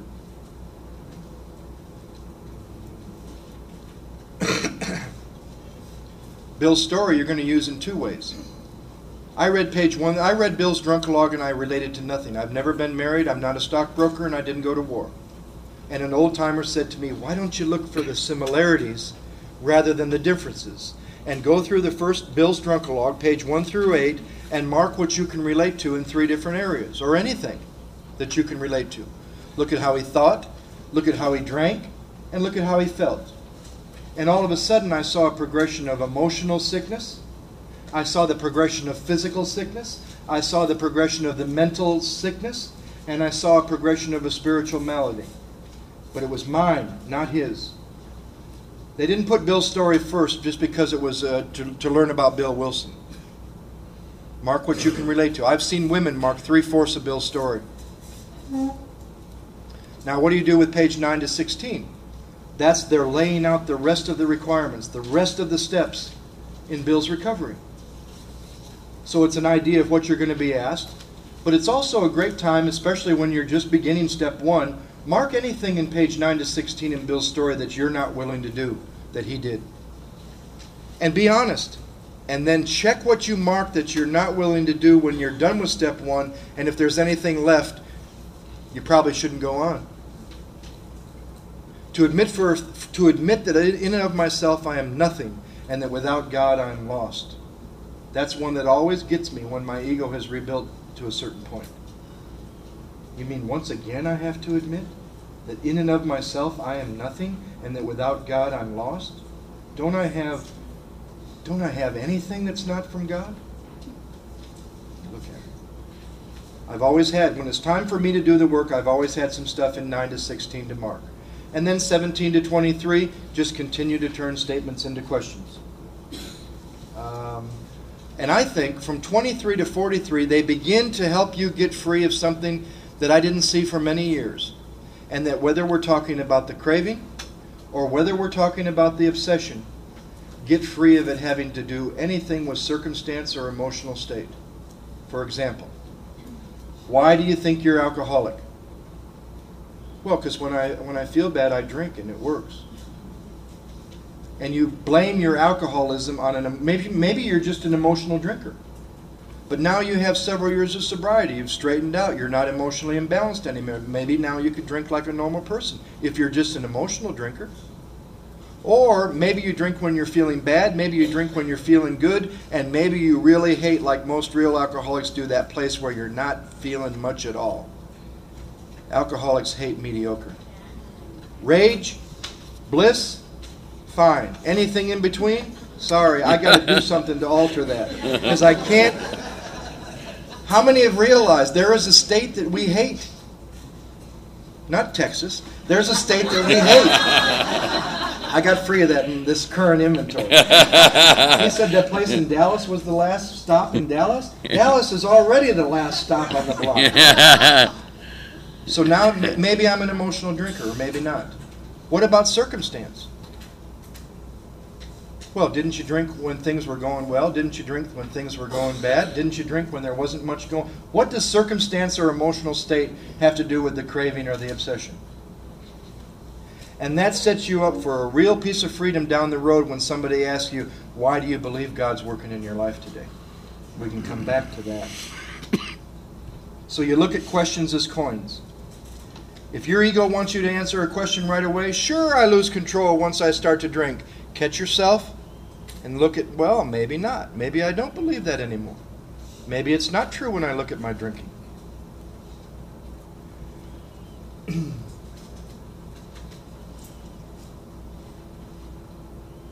4 types of alcoholics described in the chapter to the wives.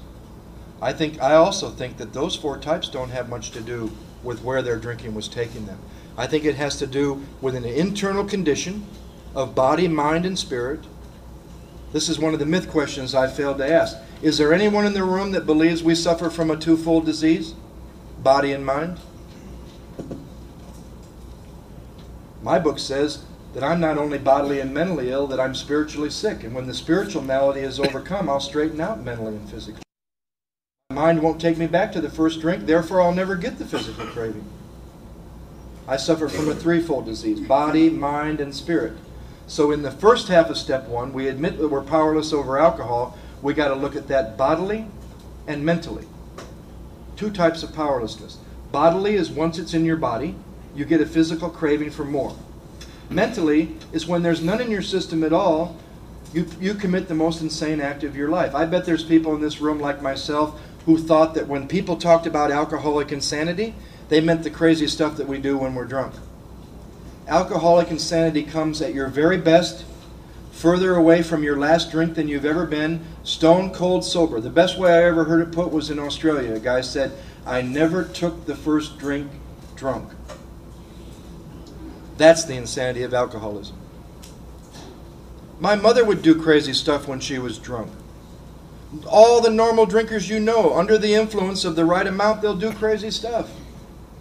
The insanity of alcoholism is picking up the first drink without anything in my system, 28 days out of the Michigan State Penitentiary, with every reason in the world not to drink. They've just laid out the conditions for my parole, and I walk into a bar and break every condition of my parole and get away with it. And I do that at my very best, that first drink.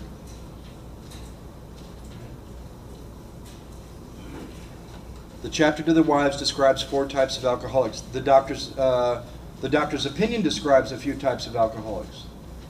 Of course, when I was new, I thought I was the guy normal in every respect, except in the effect alcohol had on me. Able, intelligent, friendly. No. Then the psychopath, the manic depressive. By the time I was clear on the first step, I saw that I'm all those types. Any given moment, I can show you any given symptom if it meets the condition for me to get what I want. Take me to a sanitarium where there's drugs and doctors and nurses, and I'll display the symptoms to get the medication, to get what I want to do. You know, the chapter to the wives opened my eyes. Read it not too long ago when I was in Dallas with Mark. Type number 1. But take out the circumstance or how they're feeling. The craving hasn't really developed. They're not getting in that much trouble. That doesn't mean externally. You can have a vice president of a bank with the wife and the kids and the car and the clothes and the money. How are you going to help him see the unmanageability? How is he going to see? He's going to see that the craving doesn't have anything to do with the circumstances in his life. Or look at how you felt. It doesn't have anything to do with how I felt. Type number 2 has progressed a little further. Type number 3 has progressed a little further. Type number 4, totally out of options. Because the key to what Mark read about Dr. Bob's realization was alcoholism and its hopelessness. I'd been a counselor. I had worked in treatment. I knew enough about alcoholism to be dangerous to myself and everybody around me, but I didn't have the experience of its hopelessness. Because here's the first paradox of AA. Hope comes from hopelessness. False hope comes from hope in self. As long as you think you can do anything about it, that might feel like hope because it's comfortable, but it's always going to be rooted in what you can do to keep yourself sober. Absolute hopelessness, there is a hope and a willingness that comes from that like I never had in my life. With 23 to 43, you just continue to turn statements into questions.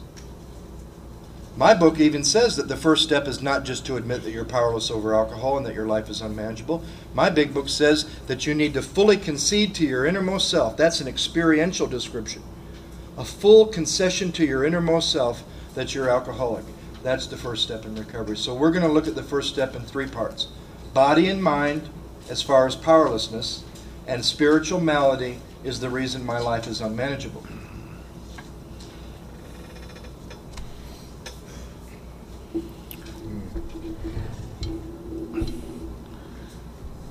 Mark, alcoholic.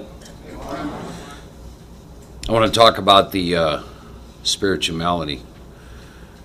It is described, some words you use to describe it. 3 of the words are in doctor's opinion: restless, irritable, discontent. But if you turn to page 52, I think there's a paragraph that is an excellent tool to look at your current experience to find out where you've had reconstruction of the ego or self-will run riot. It says we had to ask ourselves why we shouldn't apply to our human problems this same readiness to change our point of view. We're having trouble with personal relationships. So like Joe said, you turn statements into questions and you say to yourself, am I? Look all around. Look at your relationships with people. If you have a relationship with a significant other, look at it. Is it direct? Is it honest? Is it loving? Is it kind? Is it considerate? Start to look around. How is it at work? How is it with your boss? How is it with your fellow employees? How is it with people in Alcoholics Anonymous? How is it with creditors? How is it with the in-laws? You begin to take a look at that. It says we couldn't control our emotional nature. Is that true? How do I react when somebody cuts me off in traffic? How do I react when somebody hollers at me? Those types of things. You begin to look at your current experience with your emotional nature. It says I'm a prey to misery and depression. Am I? Sit with that. Is there a possibility that that's going on? It says I couldn't make a living. Here you're not only going to look at the issue of the money, but how about your life? Have you been able to make a life that you're satisfied with? It said we had a feeling of uselessness. You sit with that, ask yourself, is this me? Do I feel this way sometimes? You know the kind of people we are, right? You do something and there's 50 people there and 49 of them said fabulous and 1 said not so good, and that's all you can think about. Right? The feeling of uselessness. Where does that come from? Talks about we're full of fear, and sit with that. Am I? Begin to look at your life situation. Begin to look at your life. Begin to develop some awareness of yourself and ask yourself as you go through the day, where am I with this fear? Because we're going to talk about that, because the extent to which you're experiencing fear in any area of your life is the extent to which you are relying on self and not God. And you've fallen, there's another trap. Here's what it is. I tell you that I believe in God and I believe it. But Joe said there's a litmus test. Is it working? If you have conscious contact with this power, you will not be experiencing fear, because you will not be relying on self, because you'll remember your 3rd step decision, which is your life is no longer your business. So the extent to which you're experiencing fear is the extent to which you are again relying on self in any area of your life. It could be your physical health, it could be relationships, it could be anything. Start to take a look at that. Is there a lot more self-reliance going on than you think there is? It says we were unhappy. Am I? I joke with people sometimes about this, because you say, well, how you doing? Say, oh, I'm doing well. And I'll say, well, why don't you tell your face that?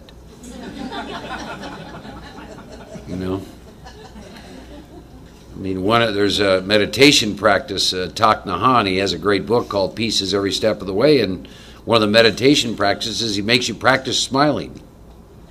And you do it for a while, and he's absolutely right. And for you ladies, it greatly reduces wrinkles.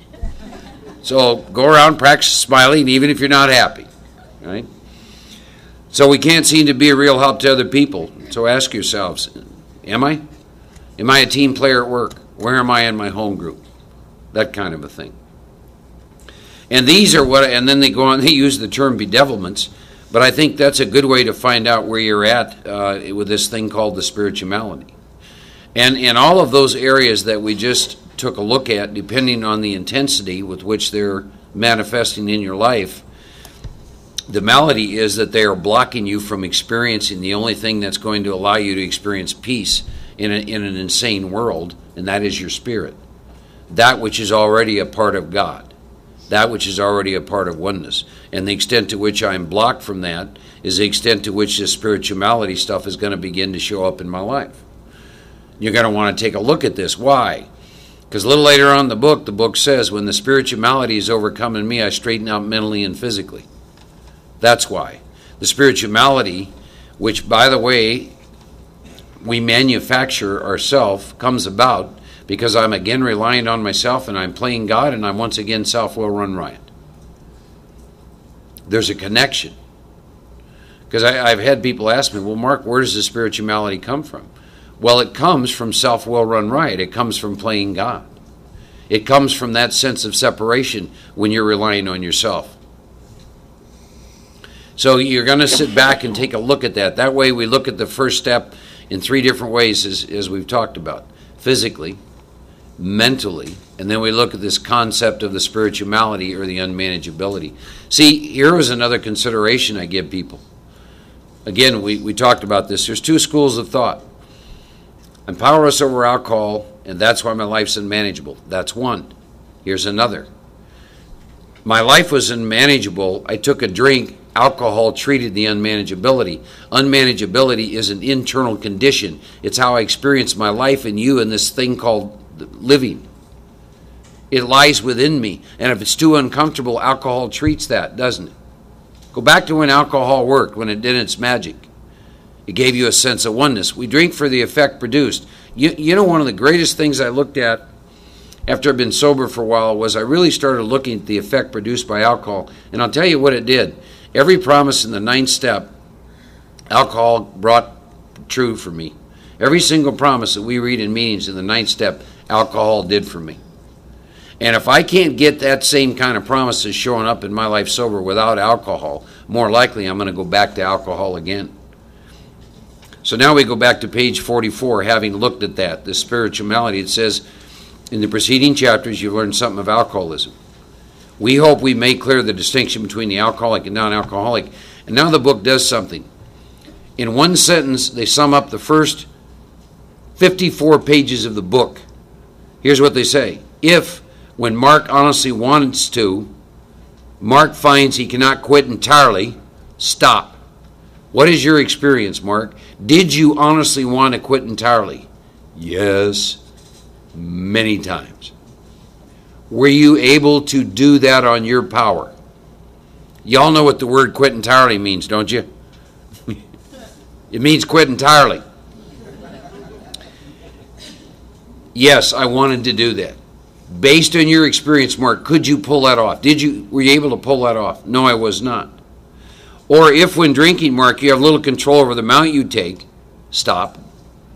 When you drank, Mark, did you have little control over the amount that you drank? No.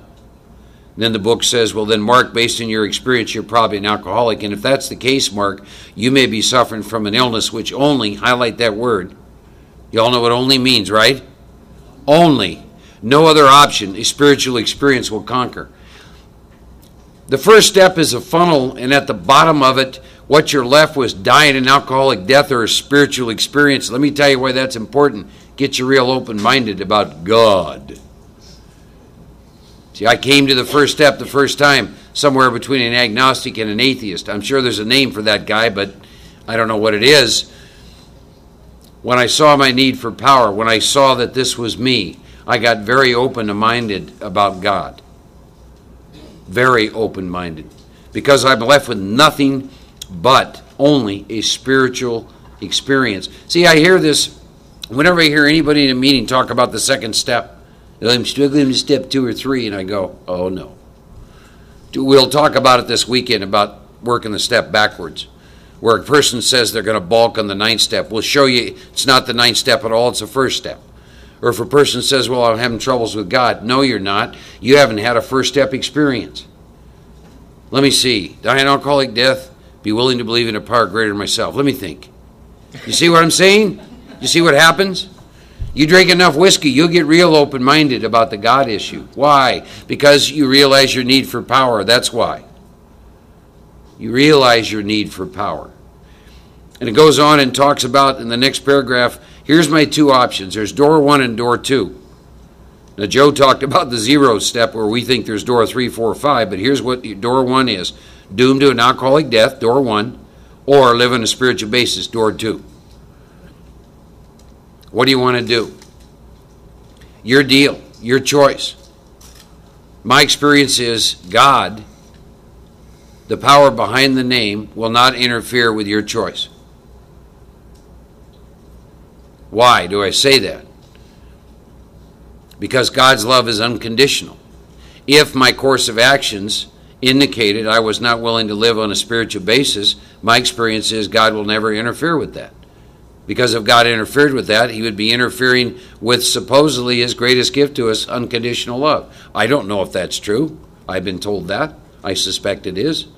My most common response to most things anymore is, I don't know.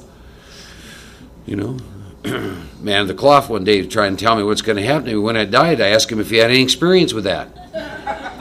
He said, no. I said, then I'm not interested in your opinion. Big book says the spiritual life's not a theory. I've got to live it. There's a lot of theories out there. A lot of theories in AA. My deal's simple. If I hadn't had the experience, well, maybe it is, maybe it isn't. I don't know. But here's where I am, door 1 or door 2. Mark, what are you going to do? Doomed to an alcoholic death or live on a spiritual basis? It goes on to the bottom of the page, if a mere code of morals or a better philosophy of life were sufficient to overcome alcoholism, I would have recovered a long time ago. But those codes and philosophies did not save me no matter how much I tried. And it goes on to tell why.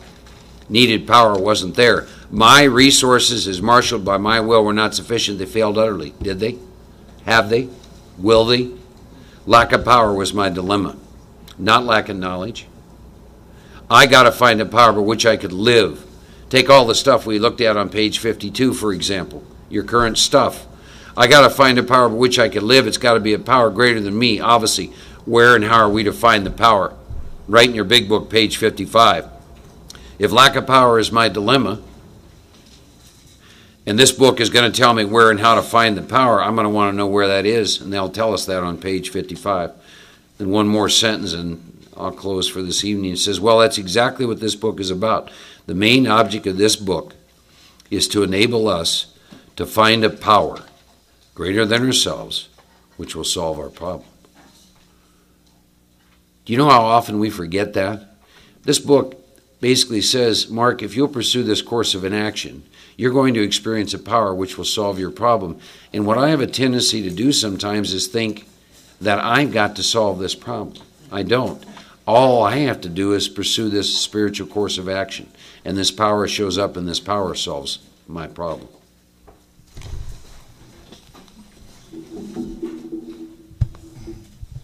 Those of you that have been around for a while, do you remember a time when you were really busy in AA? A lot of effort.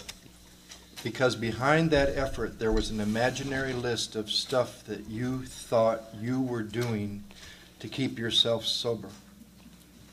Once you have an experience with the first step and you realize there's nothing I can do to keep myself sober, all of a sudden you're shifted from keeping yourself from the problem to seeking a deeper relationship with the solution that's already keeping you sober.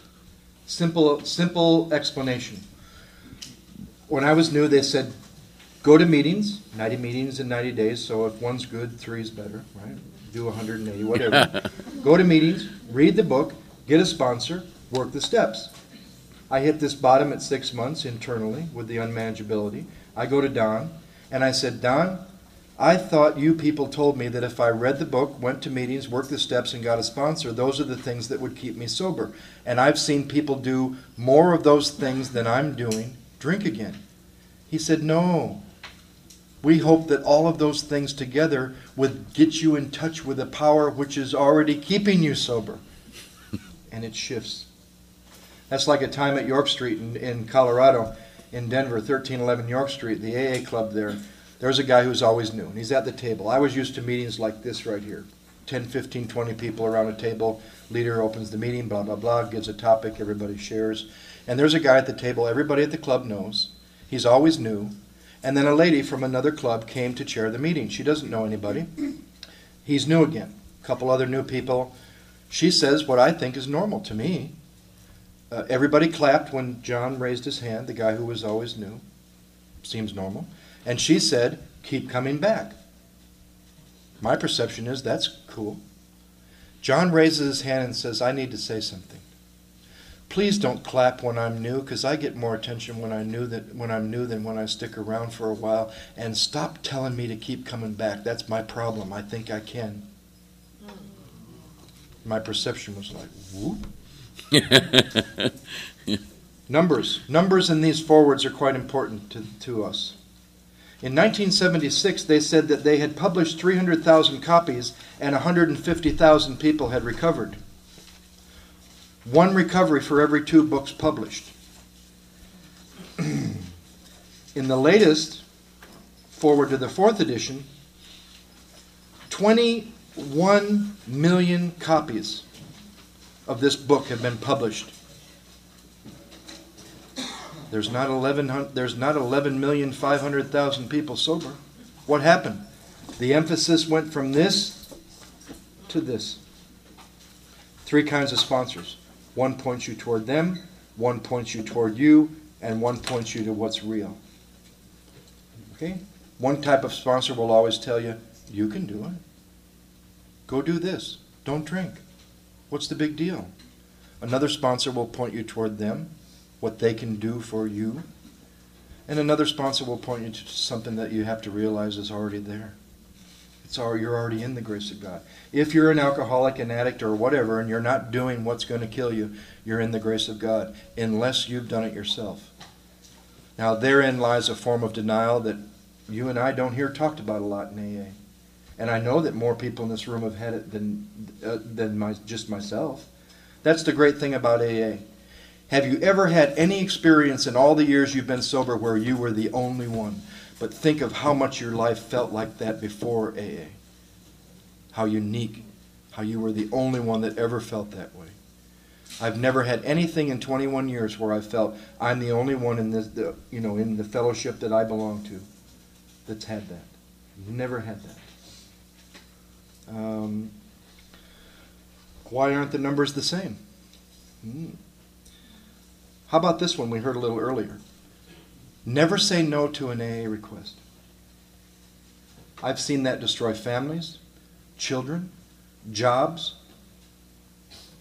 That precludes prayer, intuition, intellect, other people that you trust, your wife, your children, your husband. It's a fallacy. I've seen it kill alcoholics. It's putting everything before God. What if God says this weekend you're not supposed to go do that? You're supposed to be with your wife. Or your child needs you this time. What if there's a period of time that probably everyone in this room will have where you can't go to meetings?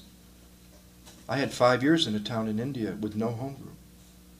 Now I always had drunks, and I'll find drunks. I'm like a magnet. If there's a drunk guy in the room, he will pick me out of 300 people and come right to me just to mess with me, right? But I didn't have a home group because I don't believe meetings keep me sober. I don't believe my home group keeps me sober. And I haven't lived in the same city as my sponsor for 15 years. Now, we see each other regularly. He doesn't keep me sober because he doesn't think he keeps himself sober. If he can't keep himself sober, how can he keep me sober? Right? Don't use your mind. Don't think too much. Why not? God gave you a brain to use. Take the cotton out of your ears, put it in your mouth. Wow, we haven't. I told a lady from a group in California where they're not allowed to say anything to anyone that she could ask me anything that she wanted while we went through the work and we were friends. She started crying. She said, in 26 years, no one has ever said that to me in AA. I've never been allowed to ask. There's a story about that, and it's about the number of people that want to keep you in your delusions, especially if they're invested in you staying in your delusions.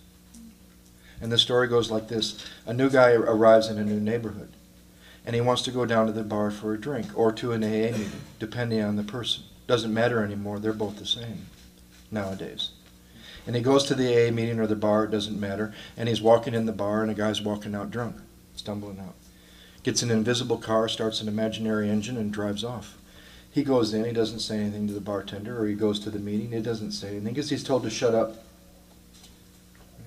Next day, same guy stumbling out of the meeting or the bar. It doesn't matter, they're all the same nowadays. That's just my little addition to the story. And same guy, drunk, comes out, gets an invisible car, starts an imaginary engine, drives off. It's a while before he can even ask the bartender or the secretary of the meeting. It doesn't matter, they're both the same nowadays. He asked the guy, "Who's that guy that's always stumbling out when I come?" He said, "Oh, he's here every day. He'll be in the bar or he'll be here at the club, and just before the meeting he'll leave, or he'll leave just before you get here to the bar. It doesn't matter. And he'll get in his invisible car and he'll drive around town all night, he'll come back."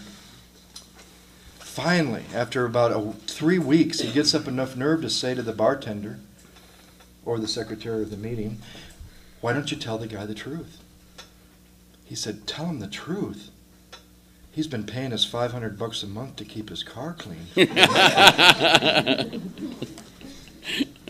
Now this one has to come up always, and we're going to get into it more tomorrow. We'll go more in depth with step 1 tomorrow morning. How many in this room believe drug addiction and alcoholism are the same? Well, good. You're either all scared to death to raise your hand, or they're not. Here's the simple question. We could go into a lot of details about it. It's about you finding your own truth. Some people are both. So what do you have to have both? You can't control the amount when you start, and you can't keep yourself stopped once you stop. They both have the spiritual malady. An addict and a heroin addict and you, an alcoholic, can talk about the spiritual malady all day. But he's going to tell you about using a drug. When he uses his drug, his craving goes away and he gets fixed. And you're sitting there wondering, how come when I take my drug, my craving gets stronger and I'm not fixed, it gets worse until I reach that point? How come some drugs the craving gets stronger, some drugs the craving goes away? But here's the simplest question I've been able to find after all these years. If alcoholism and drug addiction are the same, how come there's alcoholics in this room that could take or leave drugs, and how come there's drug addicts in this program that can take or leave alcohol? Now, a drug addict might be powerless over where alcohol would take them. And the sad thing is, it would take them back to a drug that some people tells them their drug of choice. It would really take them back to their drug of no choice. If you're an alcoholic and you've been telling people that your drug of choice is alcohol, you better look at what you mean when you say that, because alcohol's probably your drug of no choice. Now, does that mean an alcoholic could use drugs and not go back to drinking? No. He's going to use drugs, whatever it is, marijuana, pills, whatever, and probably go back to his drug of no choice, because it's the drug that treated the spiritual malady. So you can start with that question. Which drug treated it? Which drug made page 52 go away? And I don't know about you, but I've actually talked to some cocaine addicts where cocaine treated page 52. Straightened them out. It worked. Cocaine agitated page 52 to the point where I'm crawling on the floor hiding in a closet, addicted to cocaine. But is everybody addicted to cocaine a drug addict? A real addict? No. That'd be like saying everybody that drinks alcohol is an alcoholic. Now, how do I say I'm not a drug addict? Some people find out they're both. Mark's a cocaine addict and an alcoholic because of those two factors. Once he starts, he can't control the amount, and once he stops, he can't stay stopped. Every drug I ever did, there came a point, there came a time, there came a day where I made up my mind and walked away from it and never did it again and couldn't quit drinking. I'm the guy that, given a sufficiently strong reason, was able to stop. Walked away from heroin. I said, I don't like where it takes me. Heroin gets me in trouble. Made up my mind, never did it again. I share that with a real addict. Their eyes glaze over and they say, I've tried that 100 times. Cocaine, I had a couple bouts with cocaine. I'm not saying I wasn't physically addicted, but there's a difference between physical addiction and a real addict. That's like the difference between a hard drinker. He can have the habit badly enough to gradually impair him physically and mentally. Alcohol might even kill him, but given a sufficiently strong reason, he can make up his mind and stop. Now, does that mean we all didn't come here with a sufficiently strong reason? Yes, we did. But the question is, would that sufficiently strong reason be enough by itself without any program or steps? And you know what? You got hard drinkers and Alcoholics Anonymous all around you that were given a sufficient reason and they were able to stop because they're not all lying. Some of them are in delusion. That's why you got to talk to everybody.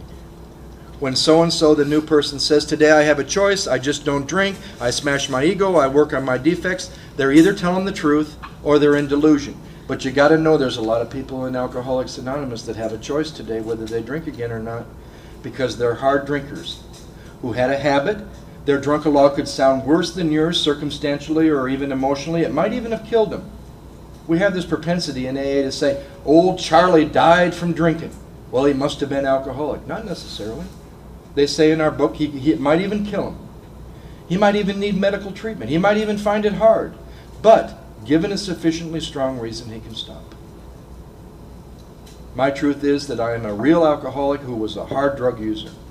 Do I think I can use drugs and not go back to my drug of no choice? No. Do I tell people that aren't alcoholic, that are addicts, that they can drink and get away with it? No. Why is it important? You must start a spiritual process with the truth. We have watched people over the years start a spiritual process with a lie, end up in the 9th step, crazier than when they started. Al-Anons talked into that they're alcoholic. Get free, find out they're not alcoholic, boom, their life takes off. So you got to look at what's your truth. You got to start a spiritual process from the truth.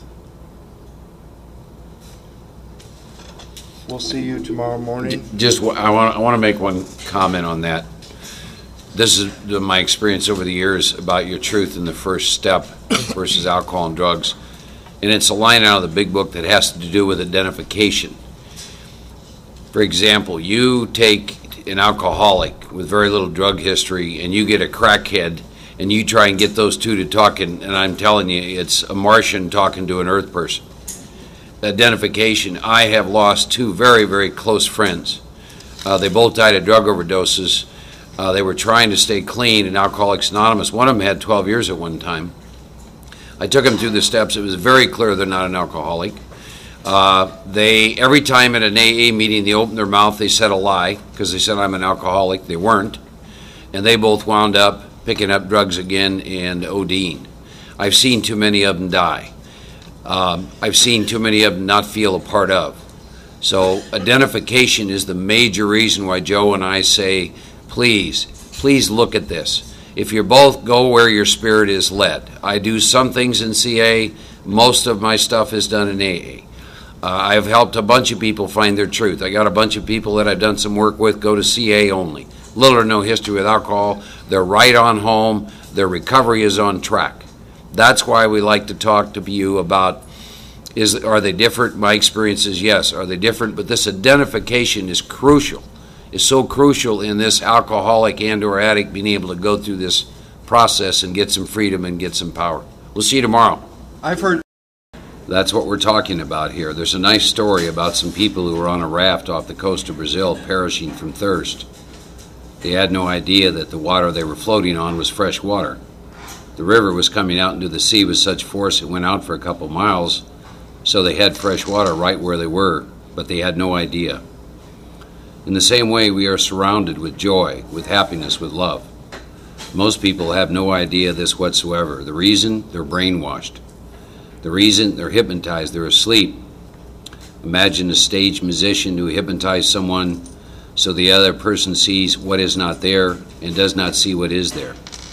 That's what spirituality and spiritual practices are all about. Repent and accept the good news. Repent, wake up. Do not weep for your sins. Why weep for sins you have committed when you were asleep? I'm going to talk about that later. I was talking to a gentleman yesterday who on a daily basis is crucifying himself for mistakes he made, and I said, the reason you're doing that is you think you're involved in making choices to do things that are not in your highest good. Where did you get that idea? I imagine he's still thinking about that this morning, but I'm going to talk more about that. One of the greatest delusions of my life was thinking I was going through life sober, making choices, doing things not in my highest good. And when I finally realized one day that I wasn't making choices, that in fact I've been programmed, and then what has to happen, and it happens through the steps, is I get reprogrammed. The book talks about a psychic change. I'm not making any different choices today. It just looks like it. I've been reprogrammed. I've had a psychic change. That's what happens in the steps. It's not that you're up making choices. More about that later. So why weep for sins? The words, by the way, That word used to bother me till I found out what it means. It means miss the mark. Why weep for sins you committed when you were asleep? Are you going to cry because of what you did in your hypnotized state? Why do you want to identify with a person like that? Wake up, put on a new mind. Take on a new way of looking at things, for the kingdom is here. I said to you, the first thing you need to do is wake up, to face the fact that you don't like being awakened. You'd much rather have all the things you were hypnotized into believing are so precious to you, so important to you, so important for your life and your survival. The second thing is to understand. Understand that maybe you've been given the wrong ideas. And it's these ideas that are influencing your life and making it the mess that it's in and keeping you asleep. Ideas about love, ideas about freedom, ideas about happiness, and so forth. And it's not easy listening to someone who would challenge those ideas of yours which have now become so precious to you and which you defend. We live in a society that in the 20th century we killed over 200 million of our fellow human beings. That's how insane it is. I'll tell you what interests me more. What interests me more is a creator who in one cell of my body, they can write 6 books. Each book is one foot in length off one single cell. I'm a lot more interested in finding out about that than I am buying into the insanity that's killed 200 million of my fellow brothers and sisters. Wake up. One other reading called Blame.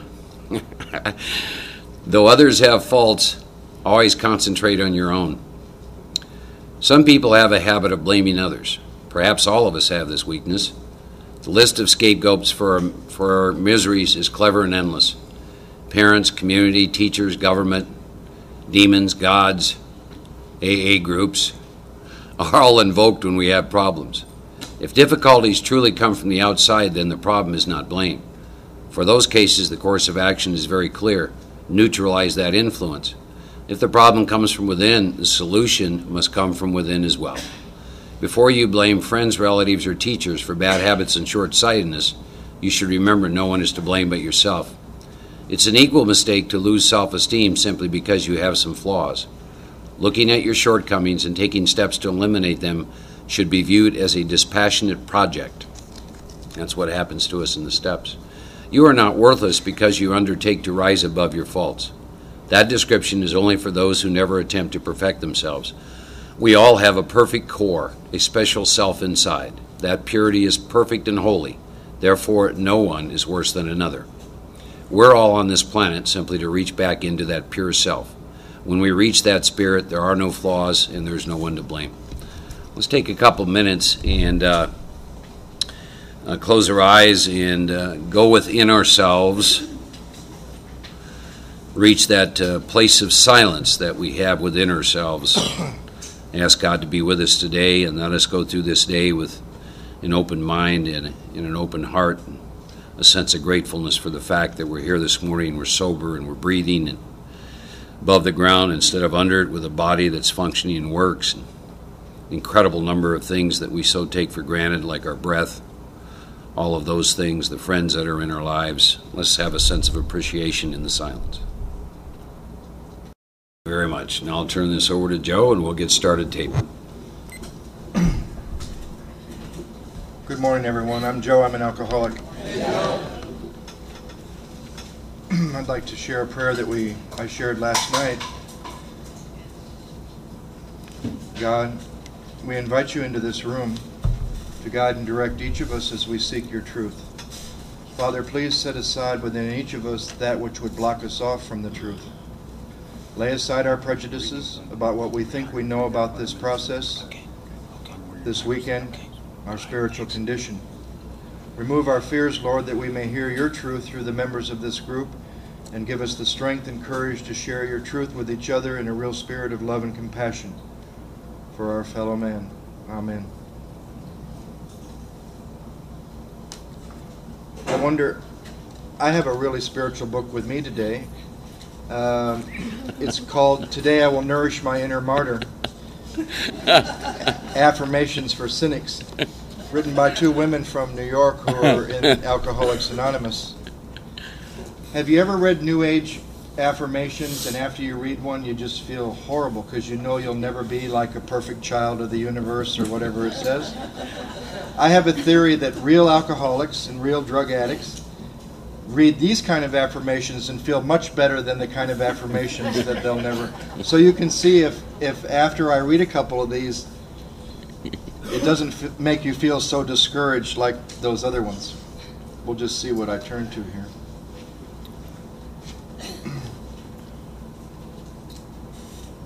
Today I will read a magazine or book while someone is communicating their deep emotional needs to me. See? I will remind myself today that sex really does equal love. Today, just for the fun of it, I will do something unethical just to buck the system. Today I will realize my anger is the only thing that makes me powerful. Today I have the right to project my own inadequacies onto other people. Today I will realize my perceptions are worthless and misleading. Today I will realize the best years of my life are over. They weren't exactly good years, but nonetheless they are over. Today it is okay to have faith. No, I'm sorry. Today it is okay to have no faith in anything. So that's a couple of affirmations for cynics. I heard a story one time about the people that are here this morning. And it's about taking 100, it's interesting because there's probably about 100 people here. You take 100 people from the program, God forbid, but you put them back in the bar. And what you'll find is about 20 or 30 will sit belly to the bar, crying in their beer, wallowing in their crap, because that's all they think there is in alcohol. 20 or 30 will be in the middle of the room, and they'll just drink till they feel better, and then they'll go home. Then you'll find about 20 or 30 mad dogs. They won't settle for sitting at the bar wallowing in their crap because they know there's more to find in alcohol. They won't settle for sitting in the middle of the room just drinking until they feel good, because that's just where the night begins. Remember when you used to have to drink before you went to the bar? And then the other 30 are in and out of the bar, going here, going there, going for the gusto, do it to the max, bop till you drop. Mad dogs, and they won't settle for the other two groups. Now you put them back in the program of Alcoholics Anonymous, and you'll find that those 100 people settle for about the same thing they did when they were drinking. 20 or 30 will sit at these tables and whine and complain because they do not know that there's a solution. 20 or 30 will sit in the middle of these rooms, do just enough to feel better and stay comfortable, and go home. And then there's 20 or 30 mad dogs. So what we have here this morning are the mad dogs. I wanted to say one thing about the first tradition that I've seen, and Mark and I have been talking about, we see all over this country. I believe, and I don't read to read it, but I think the first tradition says that our common welfare comes first. How often do you really put that into action in your group, your family, work? One of the saddest things I've ever heard in Alcoholics Anonymous, I don't know if they read it out here, but in California, a lot of the meetings, even in the format, before they read the 12 traditions, they'll make a statement. The traditions are to the group what the steps are to the individual. They've just told you that 1/3 of our program has no value for you, just for the other people. And if you're like me and you're new and you're selfish, and somebody says, you know, what you're going to get is going to come from the steps and not the traditions are for the group, what are you going to do, right? My sponsor told me this is a 3-part program, unity, recovery, and service, for a 3-part disease, body, mind, and spirit, with 36 spiritual principles, 12 steps for recovery, 12 traditions for unity, and 12 concepts of service. And that there were as many principles in the traditions that I could practice in my life whenever I'm dealing with more than one person as there are in the steps. And that it would help to work the steps first to get some power in my life to be able to practice those other principles that you can practice in all your affairs. So the first tradition says that our common welfare comes first, and that my survival, my personal recovery, depends on the unity of this group. So isn't it true the other way around, here's what I mean. If my personal recovery, my life, my survival depends on the unity of this group, wouldn't it be true that the unity of the group depends on your personal recovery? Because what we see happening around this country among people that do the work is division, gossip, slander. And if their personal recovery had to do with continuing to do the work, making amends, staying clear with friends, that the unity of that group would also be strengthened. So one feeds the other as the other feeds the other. Another thing I wanted to talk about, because if you go into the work with an intent or a focus, that's pretty much going to be your focus. I've heard people told you're going to do the work so you can work on your character defects, or get in touch with your inner child, or find out patterns, or learn about yourself. But if you went into the work somewhere in the first step realizing there's nothing I can do to keep myself sober, therefore I'm doing these things that I've been given the power to do to seek that which already is keeping me sober, the focus can change. I was honored one time to take a friend of ours that Gene and I know through the steps when he had a lot more sobriety than I did. And I remember I shared last night, I made it 6 months in the grace of God, and I was ready to die. I moved to Los Angeles when I was 5 years sober, and one of the main slogans in South Central Los Angeles is, grace is sufficient. I have found that not to be true. We have seen a lot of alcoholics, you have known alcoholics, that are in the grace of God, drink again. So this man asked me to take him through the work, and he's gone many years without really doing much work. He was tied deeply to the fellowship and service and commitment and showing up and suiting up. And at 26 years sober, he was dying of untreated alcoholism. Not uncommon even among those that do the work. The ego rebuilds. He asked me to take him through the work. He met my sponsor, his sponsor, and he met Don Pritz and Gary Brown and Paul Martin in the Music City Roundup in Nashville. And he heard something. We get back to LA. I'm the one that lives there, so he's stuck with me, the youngest one of those four. I think that was his deal. And we started, and I gave him the prayer. Pray to whatever you believe in, that what you think you know be set aside for an open mind and a new experience. He calls me in a few weeks and he says, I have a problem. I said, I know you do. What do you think it is? He said, well, for 26 years I've lived in the grace of God. I said, no doubt. He said, I've realized it, I've sat with it, I've seen it in every area of my life. Why do I, and someone asked this last night, why do I need to do the work in the 12 steps if I've lived in the grace of God for a number of years? I said, I have no idea. I made it 6 months. I was ready to blow my head off. You better pray about that. I didn't hear from him a week, 2 weeks. I thought, well, there goes another one that just with the basic assignment, read the first 164 pages and answer these questions. Is this work what I want to do? Am I willing to go to any length? Why do I need to do it? Why with me? And where are you being dishonest currently with yourself and others? I thought to myself, he's not going to do it. And he calls me after about 3 weeks and he says, can I come over? I said, sure. He comes over and he says, I know now why I need to do the work. I said, why? He said, well, number one, because I'm alcoholic, but also because I would like to have a conscious contact with that which has been giving me this grace for 26 years.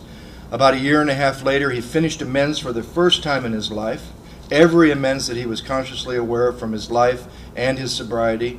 And he said to me that living in the grace of God and having a conscious contact with that which is giving you the grace is like night and day. I heard my sponsor put it much more simple not too long ago. I was listening to some of his tapes on a drive that I took, and he said, we do not do these things to stay sober. We do these things because we are sober by the grace of God.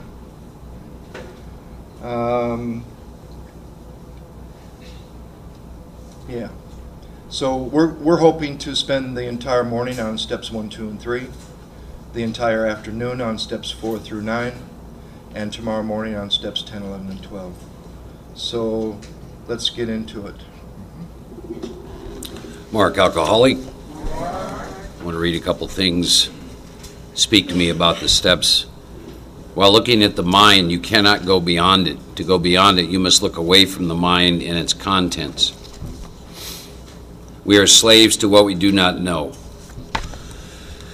I was a slave to alcohol and or untreated alcoholism till somebody took me through the book and had me look at my first step experience. I told you over the years I sponsored a lot of relapsers. And most of them have not found it necessary to drink once someone took them through the book, like the book says to go through the book. I made a statement to you last night around this first step that the most insane act that I will ever commit, I will commit from a position of sobriety. And that is that my mind will tell me to take a drink. And if I think I'm involved with that decision, then I don't know what my first step is. I don't know what powerlessness is. And the end result of that is I won't pursue the course of action as outlined in the big book. I won't do steps 2 through 9. I won't make all my amends. I won't work with the disciplines of 10, 11, and 12. So knowing your truth in the first step is absolutely essential to bring about the willingness to do the rest of the work. And from that position, from that foundation, the book talks about we're building a spiritual arch through which we walk a free man and a free woman. That foundation is your truth. The god-awful truth that to drink is to die, and that you will do that on your power. That becomes the foundation, the bedrock, upon which all the rest of the course of action begins to take place. We've talked about that repeatedly of right inventory, die an alcoholic death. See, if you keep it in those contexts, writing inventory seems fairly simple, does it not? Let's see, pay the money back, die an alcoholic death. Just, it's not complex stuff, is it? Manner of living which demands rigorous honesty, die an alcoholic death. You can always keep it in that context, but if you don't know what experientially powerlessness is, if you don't know that the most insane act you'll ever commit, you're going to commit from a state of consciousness called sobriety. See, there's a lot of talk. You go to a lot of meetings, there's so much talk about what we do behind the drink. The big book says that varies with every one of us. I used to drink and drive. If I drink, I'm driving. That's the way that rolled out. Thank God God got me sober when I did. I'd be in the penitentiary with 19 DWIs. I know people who drink and can't move. They just stay home, right? But the book doesn't spend much time talking to you and I about that, and here's why. If you're a real alcoholic and you experience a phenomenon called craving, when you take the drink takes you, and you're not involved with that. It might take you to bars. It might take you...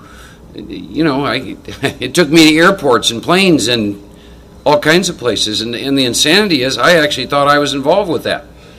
But I'm not. When I take the drink takes me. And so you come to that, you look at that. But that's also, again, why the big book from page 23 to 164, it's talking to you and I about the state of mind, hopefully we're in today, which is we're not under the influence of alcohol. Because you can only experience a phenomenon of craving when alcohol's in your body. I hear people do that. They'll sit in meetings, they're 6 months or a year sober, and they say, I'm craving alcohol. And I'll say, no, you're not craving alcohol unless you drank it last night. What you're doing is obsessing about alcohol, and your mind is so powerful it perhaps might feel like a craving. So again, you see the truth as defined in pages 23 to 43 based on my experience, which is, and those pages are designed to talk about the states of mind sober that my mind takes me back to a drink. And it uses different words. It talks about the obsession to drink will come back suddenly. They have the story of Jim. Jim goes and he's going to order a sandwich.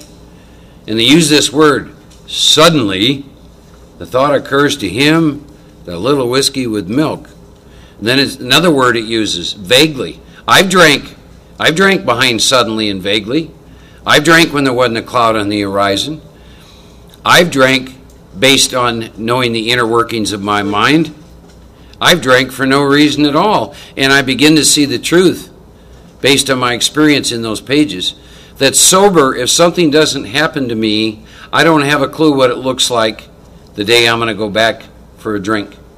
I just don't have a clue. The newspapers give us incredible examples of our illness. Most recently, if you're football fans, last year there was a Super Bowl, and the Oakland Raiders had an all-pro center, and he didn't show up for the game. And the reason is he took a drink a couple days prior to the Super Bowl, and he never made it. And you know what? I understood that. I mean, I don't know about the rest of you, but that's a kind of an important event in your life. Few people in the entire planet ever get to attend the game, let alone play. That's kind of a big deal. And I'll bet you it was a big deal to him. And I pick up the paper. He's been missing since Friday. And I go, oh no. I said, the poor guy doesn't have a clue what's wrong with him, right? Then I think on Tuesday he surfaced. And, you know, I have a problem with alcohol. Yeah, you really do. You know? Darryl Strawberry, I've often wished to God I could talk to him. I can use his name on tape because his life has been in the newspapers. Bless his heart, the poor man never understood the first step. Given sufficient reason, can I stay away from a drink?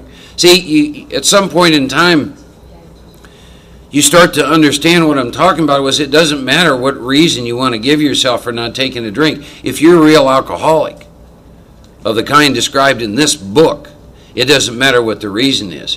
If something doesn't come between you and a drink, and that's something we later find out is the power of God, you're going to drink. You've probably heard this in meetings. You may have even said it. Drinking's not an option. Excuse me? What do you mean drinking's not an option to a real alcoholic? You understand what I'm saying? Drinking is not an option? Oh, really? Yeah, theoretically it shouldn't be, right? Drinking not being an option never stopped me from picking up a drink. See, I'm very serious when I tell you that the power of God separated me from a drink, and it is the power of God that has kept me from the drink. Somewhere in my journey, I, however, needed to get much more involved to stay in fit spiritual condition so my course of action could meet that power. And that's the part that I have fallen short with over the years. Now, not since 91 when I got locked up in that nut house. Came out of that thing and I couldn't find that in the big book. It wasn't one of the promises. It didn't say it 10 years, this can happen. So I was left with examining myself. And boy, I saw some things in there. I really did. Not enough day in, day out work with those disciplines. The need for more inventory, to be free from myself. The need for a lot more work with meditation, to be free of my mind and its incessant chatter, the chatter of 1,000 monkeys. And if Spirit moves us, we may do a thing called Theater of the Lie, and Theater of the Lie is a vehicle to show you what you're up against. Here's an easy way to understand this. Every morning, all of us have a board meeting. It normally happens in the first 5, 10, 15 minutes. And you all have different board members. And the board members really are your mind-made false images of yourself. I'll use myself as an example. My board meeting this morning, Ralph and I went for a run, so they kind of convened as Ralph and I were running this morning. And so this morning, of course, since I was running, the jock was chairing the meeting. And to his left was the spiritual man. Now, the spiritual man, by the way, is different than the AA member. They're two different. Now, I'm single, so there's the single man. He's there. There's this potential writer-to-be. He's there. I'm CEO of a company. He's there.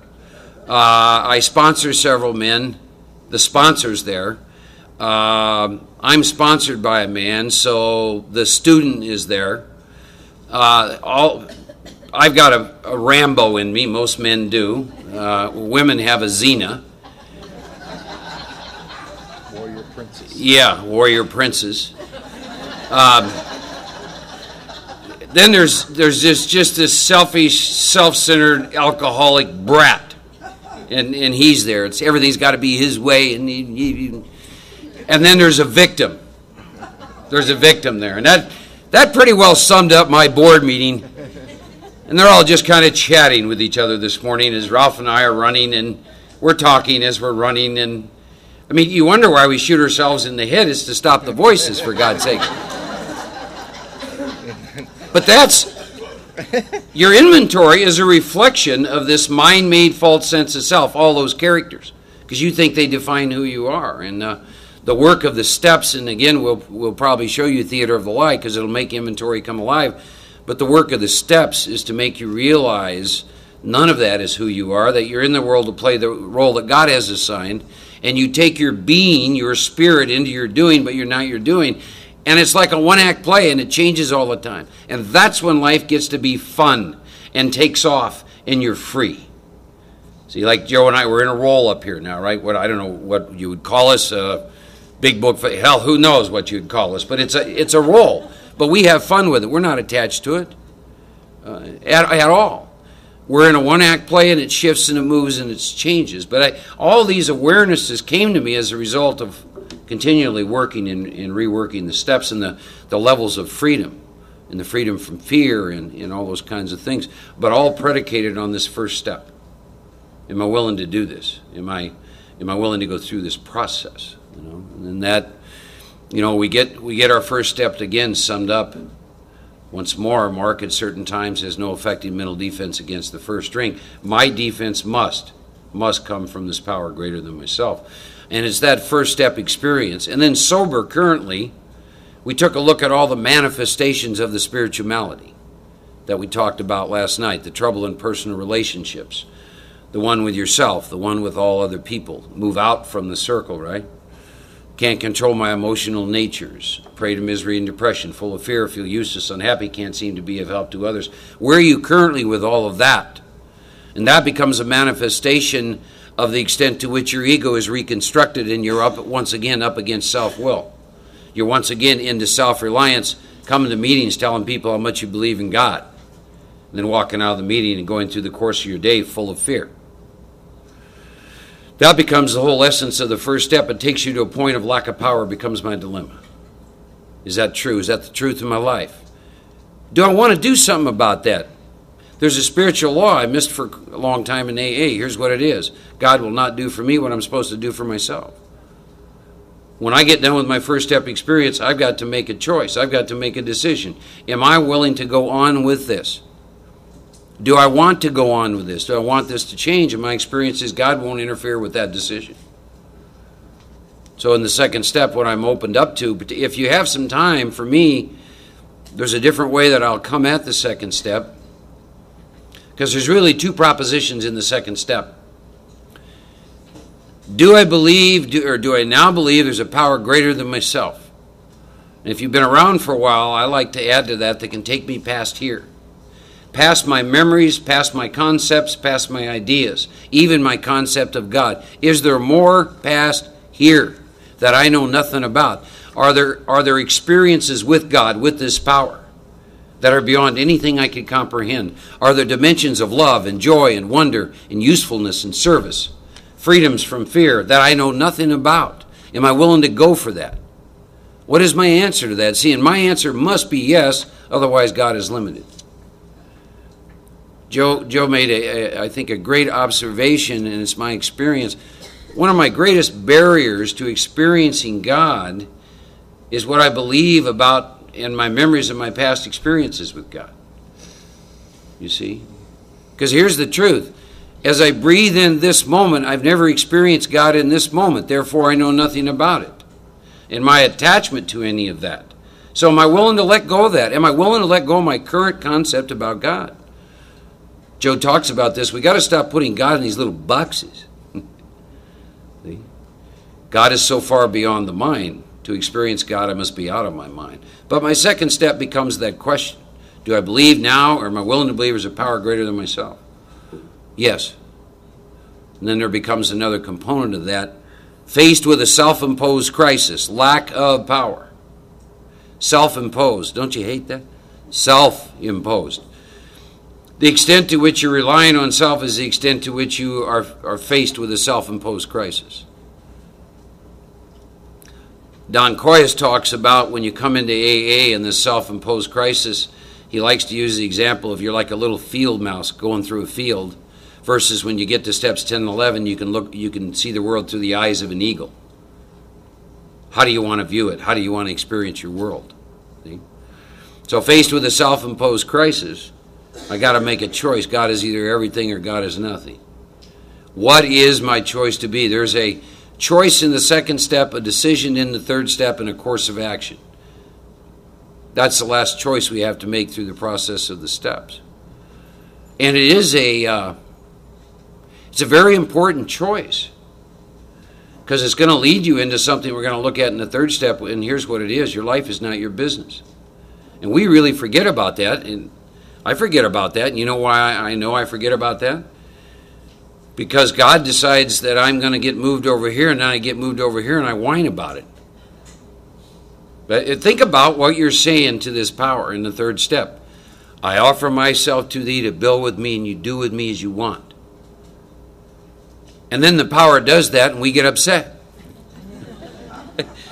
A job's taken away, a relationship ends, physical health problem, who knows? And then we get upset about that.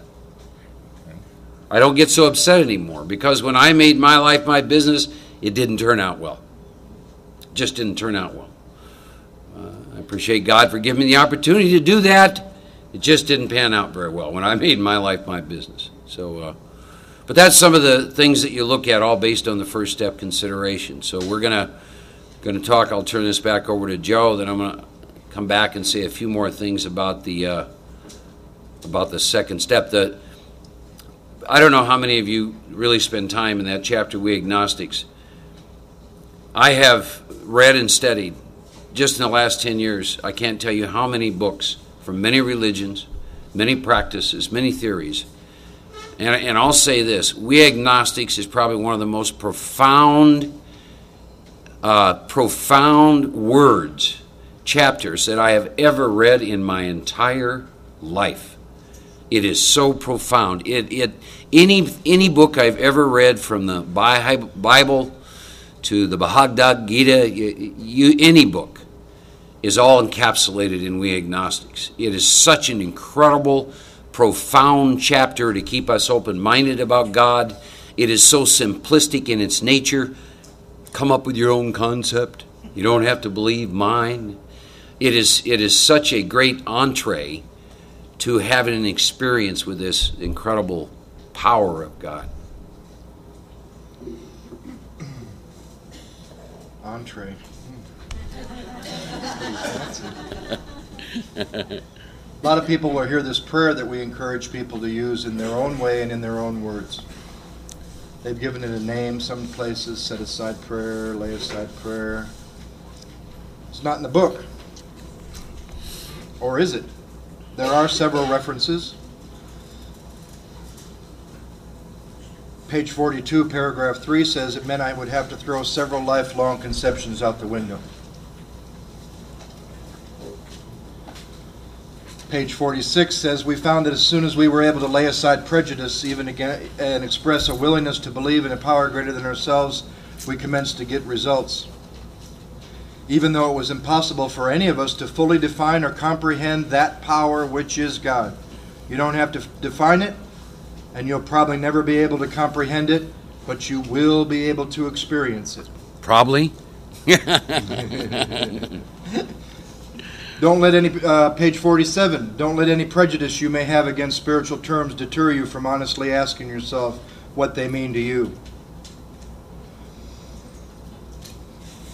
Page 49, we who have traveled this dubious path beg you to lay aside prejudice, even against organized religion. Page 58, some of us have tried to hold on to our old ideas and the result was nil until we let go absolutely. If you can let go of your old ideas on your own and you don't need to pray, then don't use the prayer. Just let go of your old ideas. But my hunch is if anyone in this room could let go of their old ideas, they wouldn't be here today. we'd be coming to see you at your church or your ashram. Page 42. No.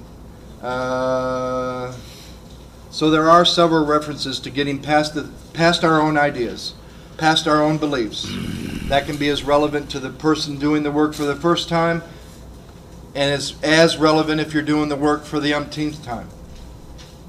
The trap of knowledge. Mark talks about that a lot. The trap of knowledge. What I think I know.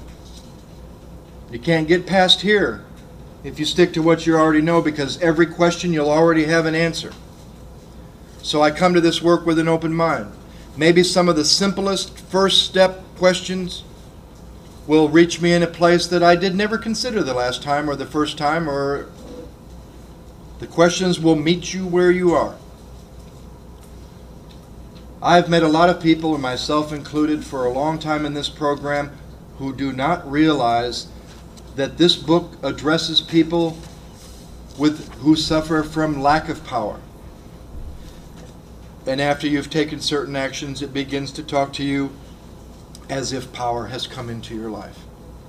You'll notice a major shift when we get to it after the fifth step. They actually ask you to start to trust the very mind that they said would take you back to the next drink.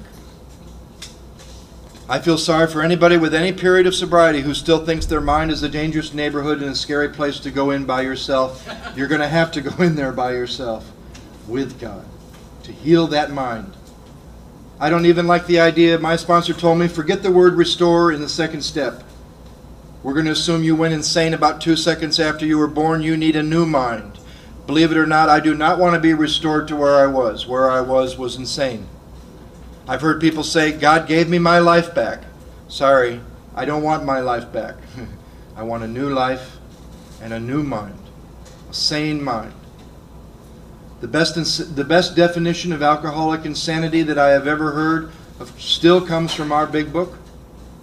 And it's on page 37. And it gives me a precise definition for insanity.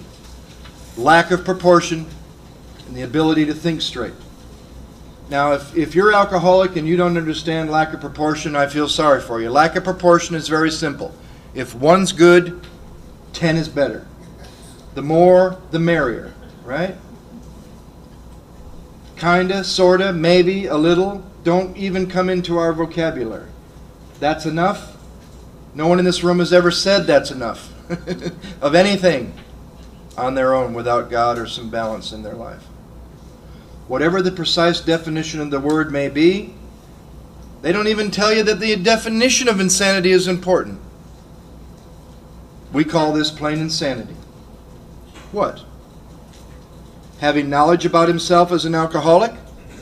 Everyone in this room to some degree has knowledge that they're alcoholic. That knowledge will one day not be enough of a defense. You've all heard it. Think the drink through. Sorry, I'm the kind of guy, if I think it through, I just go, well, screw it. That's the way it's going to end up, right? Remember your last drunk. What about you men and women in this room that can't remember the last 4 months of your drinking? You're in big trouble. I don't remember my last drunk. I often heard my friend Bob Olson from Denver, who always says, if remembering the pain of the last drunk was sufficient, if that theory was true, then every woman in this room who's ever had a baby, the pain of your last childbirth would be enough to keep you from ever getting pregnant again.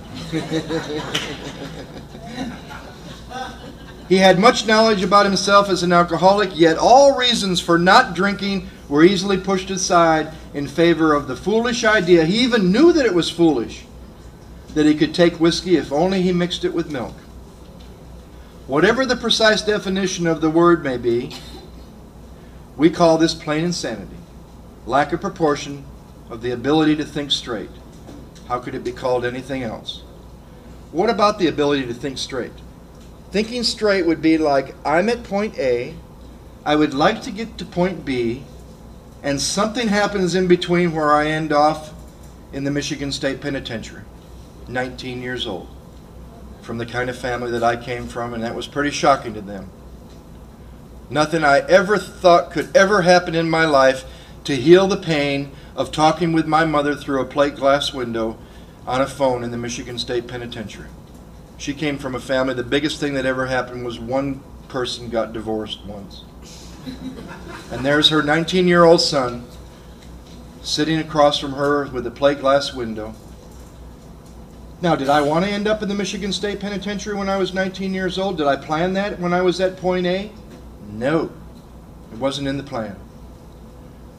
A guy, after a few years, I was 5 years sober in Denver, 10 years in Santa Monica. During those 10 years in Santa Monica, a guy from my home group in Denver moved to LA.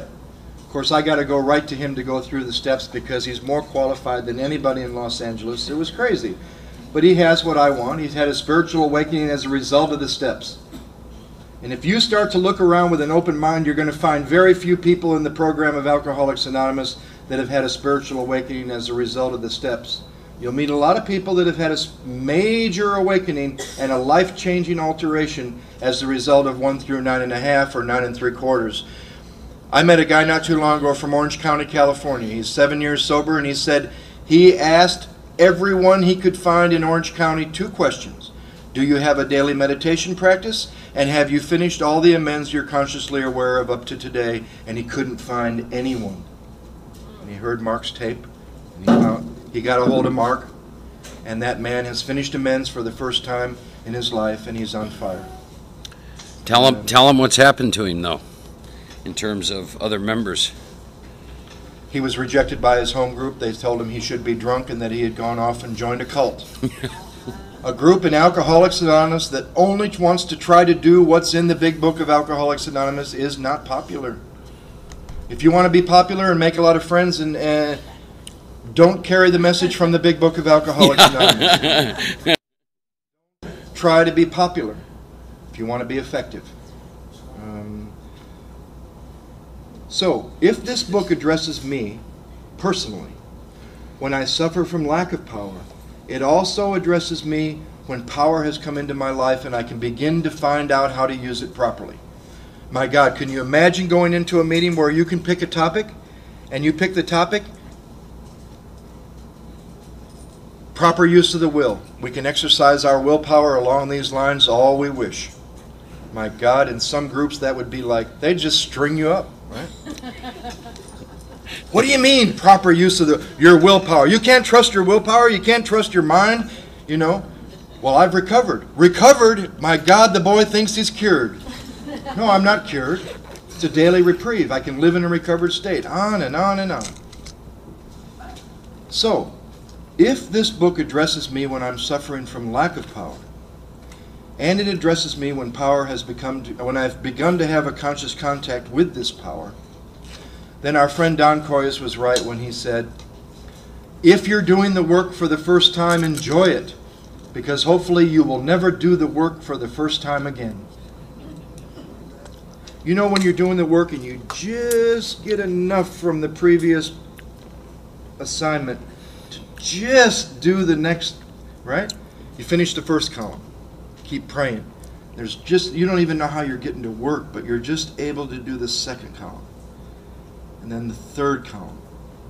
Well, I don't live suffering from lack of power anymore. I might suffer from untreated alcoholism and the resurgence of the ego, but I now come to the work using 10, 11, and 12 to do 1 through 9.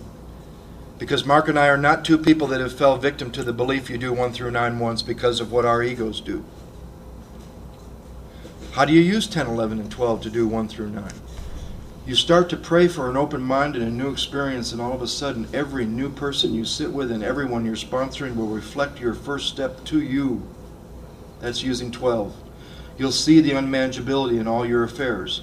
Mark told me this last time through the work, that I should start the work where it meets me. And where it meets me at 20 years of sobriety is not a drink on my ass, and that's the problem. I don't think the unmanageability has anything to do with me drinking again. And I go to meetings and I talk about her and it and this and you and that and the unmanageability of my life, but I don't know that every piece of that unmanageability is a drink of alcohol waiting for me. So he had me look at the unmanageability using page 52, and I started to see it. And I start to experience this tension, this freedom. And then he asked me, now see how all of that you've seen is really a drink of alcohol. I use prayer. I use meditation. I use pausing, turning, asking, watching to show me my first step 20 years sober.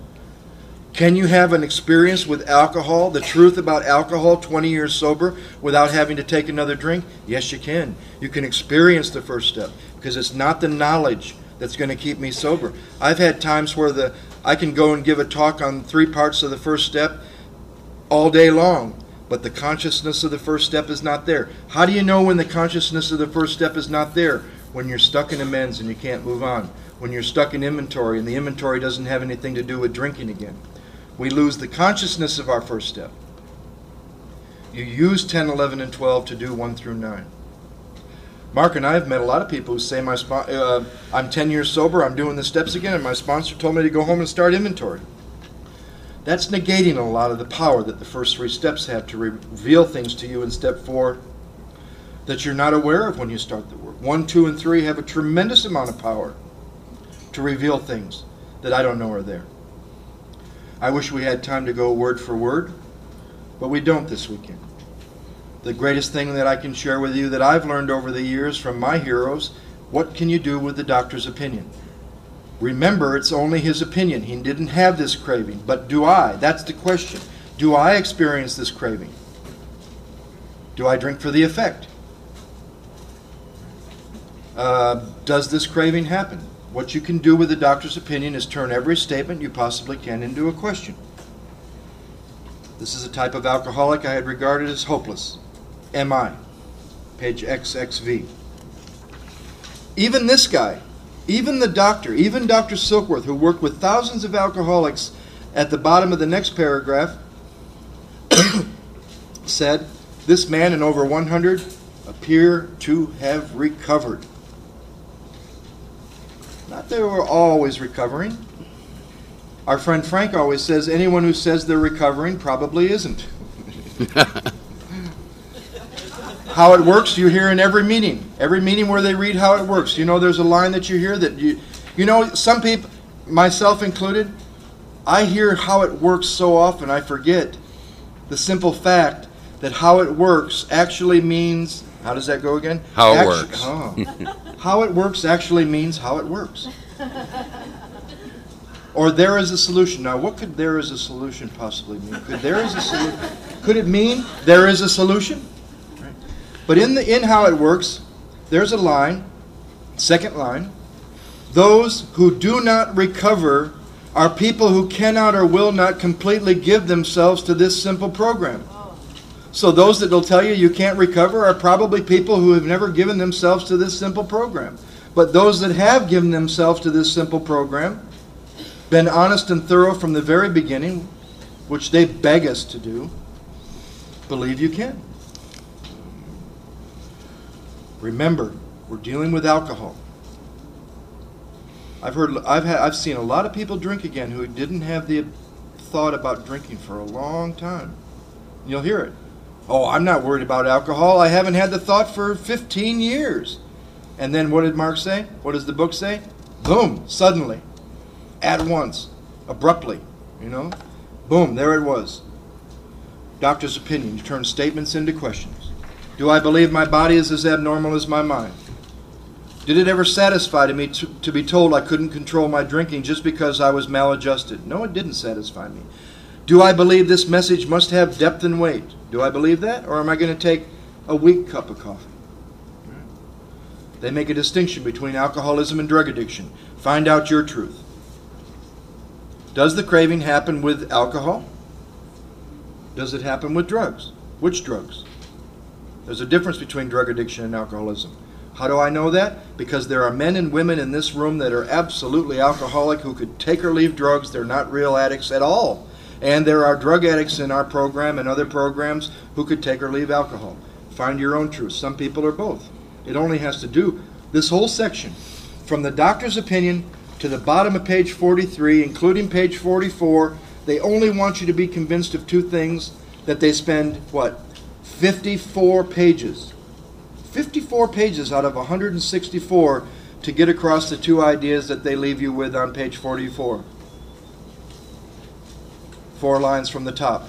If, when you honestly want to, you can't stop drinking, If when you honestly want to, you can't quit entirely, which means stay stopped, and when drinking you have little control over the amount you take, you're probably alcoholic.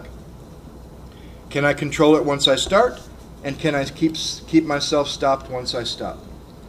So I go through the doctor's opinion and I turn statements into questions. I go through the first 8 pages of Bill's story and I mark what I can relate to. And I see my drunk-a-log. I see my thinking, the progression of thinking, the drinking, and the emotional, and the spiritual maladies surrounding all of his drunk-a-log. Then he has an awakening. Ebby comes to see him. This man, Cersei, that Mark talked about, took care of Ebby the last few years of his life. And isn't it an interesting paradox for us to look at our own first step is that the man that carried the message to Bill Wilson never stayed sober very long. So much for the messenger, the message. Principles, Bill took the principles. What if he just felt so discouraged because of Ebby drinking again that he said, forget it, this isn't going to work, and forgot about that next man, Dr. Bob. You go through Bill's recovery, 9 to 16, mark anything you're not willing to do that he did to recover, and mark it and be honest, and then look at it when you think you're done with step 1. And if you're still wondering if you're done with step 1, you're not done with step 1. When there's no choice but to move on to step 2, and you're going to choose a conception that'll work from desperation rather than virtue, you'll be moved on to step 2. If you're still wondering, our friend Frank often says his sponsor was not the most tolerant man in the world. He sat with him one time and he turned to how it works, and his sponsor said, how are you with this? We admitted we were powerless over, no problem. But what about step 2? Well, that's where you are. If you don't know, you don't know. How do you know what you don't know? If you don't pray for an open mind. Take Bill's recovery and mark what you're not willing to do to recover. Then go from 17 to 23, because after the top of 23, and I'll show you how we turn the... Isn't it interesting? When they get done with the craving, they give you a summary question that sums up the only thing you need to be convinced of from the doctor's opinion to 23. Top of 23, turn it into a question. Does my experience, circle the word abundantly, not once or twice, abundantly. Does my experience with alcohol abundantly confirm what? That I am positive that once I put alcohol, whatever, into my system, something happens which makes it, both in the bodily and mental sense, which makes it virtually impossible for me to stop. That's all you need to be thoroughly convinced of to go on from 23 to 43. From 23 to 43, so you can see that we're looking at the first step in 2 parts. We admitted we were powerless over alcohol, bodily and mentally. There's 2 parts to powerless. And I have to say to you that on 44, it does not work if you believe or. If when you honestly want to, you can't quit entirely, or if when drinking you have little control over the amount, you're probably alcoholic. Or is one of those places where some of the original members of AA that we knew in Denver, even one man from the Oxford group, he was a member of the Red Brigade of the Oxford group and came to AA, one of the first 100, Oscar Weiss, Gene Cooper, told us that this book was written by drunks for drunks, and that here and there they put what they call traps. Traps for somebody who's looking for a way out. Probably, maybe, rarely, and or. Or is one of them. I have worked with people diligently, from the doctor's opinion all the way up to we agnostic, just to help them experience 2 things. They can't control it once they start, and they can't keep themselves stopped when they stop. And they get to this and they say, see, it doesn't say you have to have both the obsession and the craving. It says or. Well, here's the problem.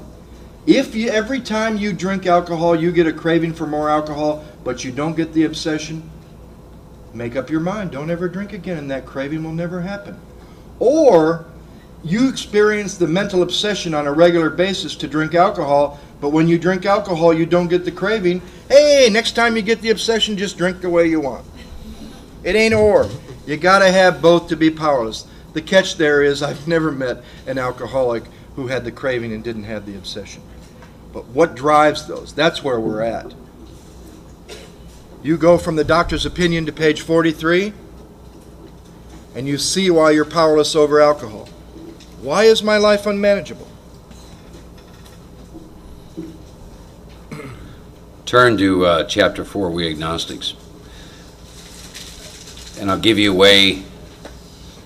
Visualizations work well for me, but there's a way that you can go through this chapter to let the second step meet you where you were. And so we've talked about the first step is the foundation of this spiritual art. So imagine that you're standing on this foundation, and there's two doors, and page 44 tells you the doors. Door 1 is doomed to an alcoholic death. Door 2, live in a spiritual basis. Now, based on your first step experience, that produces a willingness to open door 2. So let's say that we open door 2. And so you open the door and you step inside, and what you see is you see different individuals, a row of them, sitting at a table, and there's a chair at each table. And so you're going to walk up to the first table. Now this is what I right now I'm in my second step, and I'm going through this process. I'm in my 21st year. I've just finished my first step experience, or let me say it this way, it finished me. And I'll probably talk more about that. It was very profound to me in many ways. Came out of left field. It was amazing. So I sit down at the first chair, and that's on page 45 toward the bottom, and this man's going to say to me, here's what he's going to say to me. He said, Mark, does the word God bring up a particular idea of him that you currently have? And what I'm being asked in my second step is, what is my concept or my idea of God? And I had to answer that from where I am today. And then if you turn over to page 46, so imagine that you tell this person what your current concept of God is, correct? Your memory of that, your concept, your belief. And he's going to look at you, because you got to pass the test before you get past him and go to the next guy. And here's what it is in the middle paragraph on page 46. Mark, are you willing at 20 plus years of sobriety to lay aside your prejudice? Prejudice means preconceived thought or opinion. So it's my current belief system about God. Are you willing to lay aside prejudice, Mark, and express a willingness to believe in a power greater than yourself? That can take you past right here, past your present concept. Are you willing to admit, Mark, and then here's why this man's going to ask me to do this, because, Mark, it is impossible for you to define or comprehend that power. So your current concept of that power is very limiting in nature. Are you willing to lay that aside, Mark? Let's say I say yes. He says fine. Now you get to sit across from the next guy in the second step. Here's what he says. Mark, you don't need to consider anyone else's concept of God. Your own concept, however inadequate, will be sufficient for you to make the approach and to effect a contact with him. And they introduce me maybe to a new concept. As soon as we admit the possible existence of a creative intelligence, a spirit of the universe underlying the totality of things. See, some of you actually, I bet you believe that you chose to be with us this weekend. I assure you, none of us did. Many, many months ago, I got a phone call from Steve. Steve and Ralph had been listening to tapes of Joe. Or actually, Ralph had been listening to tapes of Joe and had given, I think, to Steve. And then somehow I came in there, and then Ralph gave him to Steve, but Steve didn't like me. So he didn't. I appreciate his honesty. I didn't like you, he said. Never met me, just this voice coming out of her. I don't like him. So it needs to say, here we are and here all you are, and none of us had a choice in this, because underlying the totality of things is a creative guiding intelligence. Are you willing to be open to that? Yeah, I am. Then you'll be possessed of a new, N-E-W, new sense of power and direction, provided you took up simple steps. You willing to do that, Mark? Yeah. Because God won't make hard terms with those who seek him, that course of action. Are you willing to seek God? Yeah. Good. Then I get to go on to the third chair. Here's the question the guy says to me. Mark, do you now believe you're willing to believe there's a power greater than yourself that you cannot define or comprehend that can take you past here, past your belief systems, past your concepts, into levels of consciousness you know nothing about? Yeah, I believe that. Then he assures me that I'm on my way and I get to move past him. If you turn over to page 48,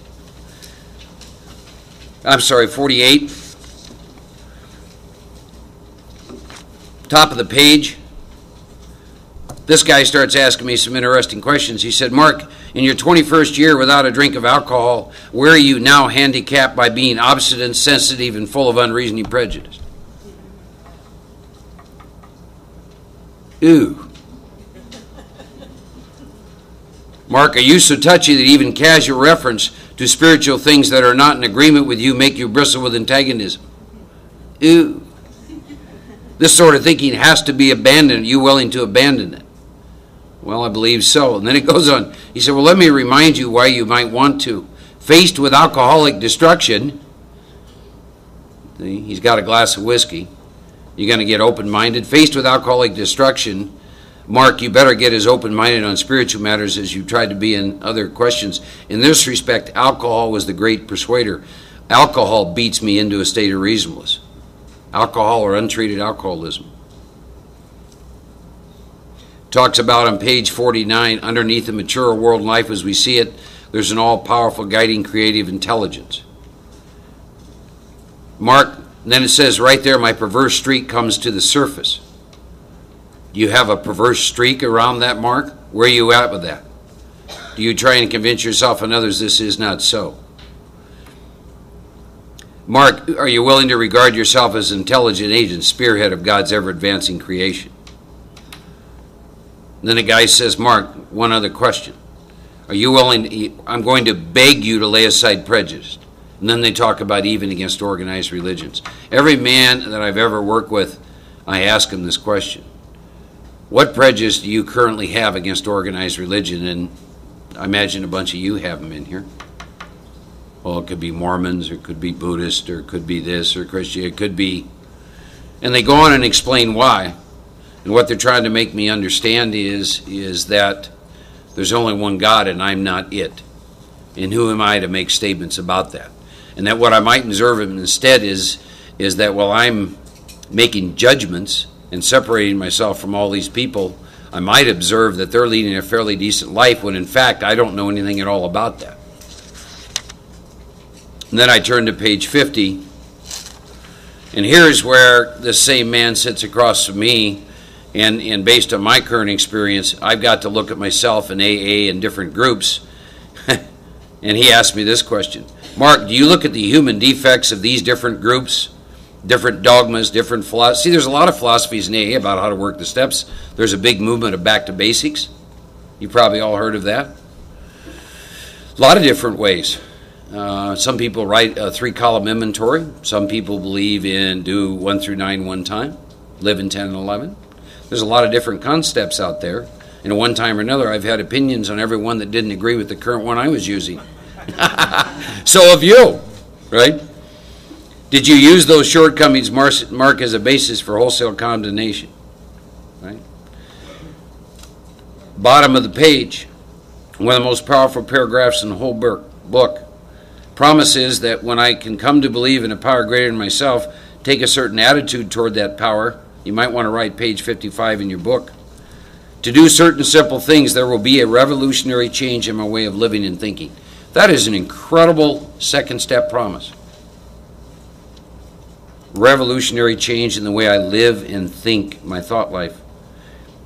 In the face of collapse and despair, in the face of the total failure of my human resources, I found a new power. New, there's that word new again. New power, peace, happiness, and sense of direction flowed into me. This happened soon after I wholeheartedly met a few simple requirements. One of the things you're going to find out this weekend is there's a bunch of requirements we got to meet as we go through the steps. There's not just one. There's only one requirement to be a member, to occupy a chair. There's a whole bunch of requirements you got to meet if you want to go through these steps and surrender to this process. Therein lies a question. Is the only requirement for membership the only requirement for me to stay sober? Is a desire to stop drinking enough to keep me sober? So the same guy is sitting across from the chair at page 51. He has another question, Mark. He said, Mark, leaving aside the drink question, because I haven't had a drink in 20 years, is living unsatisfactory for you at times? Leaving aside the drink question, Mark, in your 20th year, is living unsatisfactory? Talks about, they show how a change come over them. They describe the change. The change is the consciousness of the presence of God, the most important fact of their lives. Then you turn over to page 52, the paragraph after the part that talks, I think, about the spirituality. When I saw others solve their problems, plural, by a simple reliance upon the spirit of the universe, I had to stop doubting the power of God. My ideas don't work, but the God idea did. My ideas in my 20th year. Page 53. When I became an alcoholic, crushed by a self-imposed crisis. My self-imposed crisis today is my attachment to my concepts, ideas, and old experiences. It says I cannot postpone or evade. I got to fearlessly face the proposition: God is everything or He is nothing. God either is or He isn't. What is my choice to be?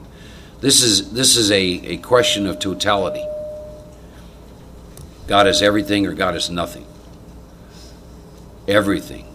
Every part of my life situation. Am I willing to throw it all into that hat? Is God going to be everything or is God going to be nothing? What is my choice to be? Page 54. Mark, have you been a worshiper? Have you not worshiped people, sentiment, things, money, and myself? You sit with that, you look at that. What are you worshiping right now? And then with a better motive, have you not beheld the sunset, sea, or a flower? A little bit further on, it talks about in one form or another, I've been living by faith in Little House. And then in page 55, here's where we're going to told where and how to find the power. If lack of power is our dilemma. Talks about us for deep down inside. Every man, woman, and child is a fundamental idea of God. This idea is obscured by calamity, pomp, worship of other things. Look at the calamity, pomp, and worship of other things that you have going currently on in your life, because that's what's blocking you from conscious contact. We finally saw a faith in some kind of a God with part of a makeup as just much as a feeling for a friend. Sometimes we had to search fearlessly, so that's how you and I are going to experience God, by searching fearlessly. God is as much a fact as we were. The wave's a part of the ocean. The wave has all the properties of the ocean but can't be the ocean, and that is the way it is with you and I and God. I am a part of God, just as you are. I have all the properties of God, yet I'm not God, if that makes sense.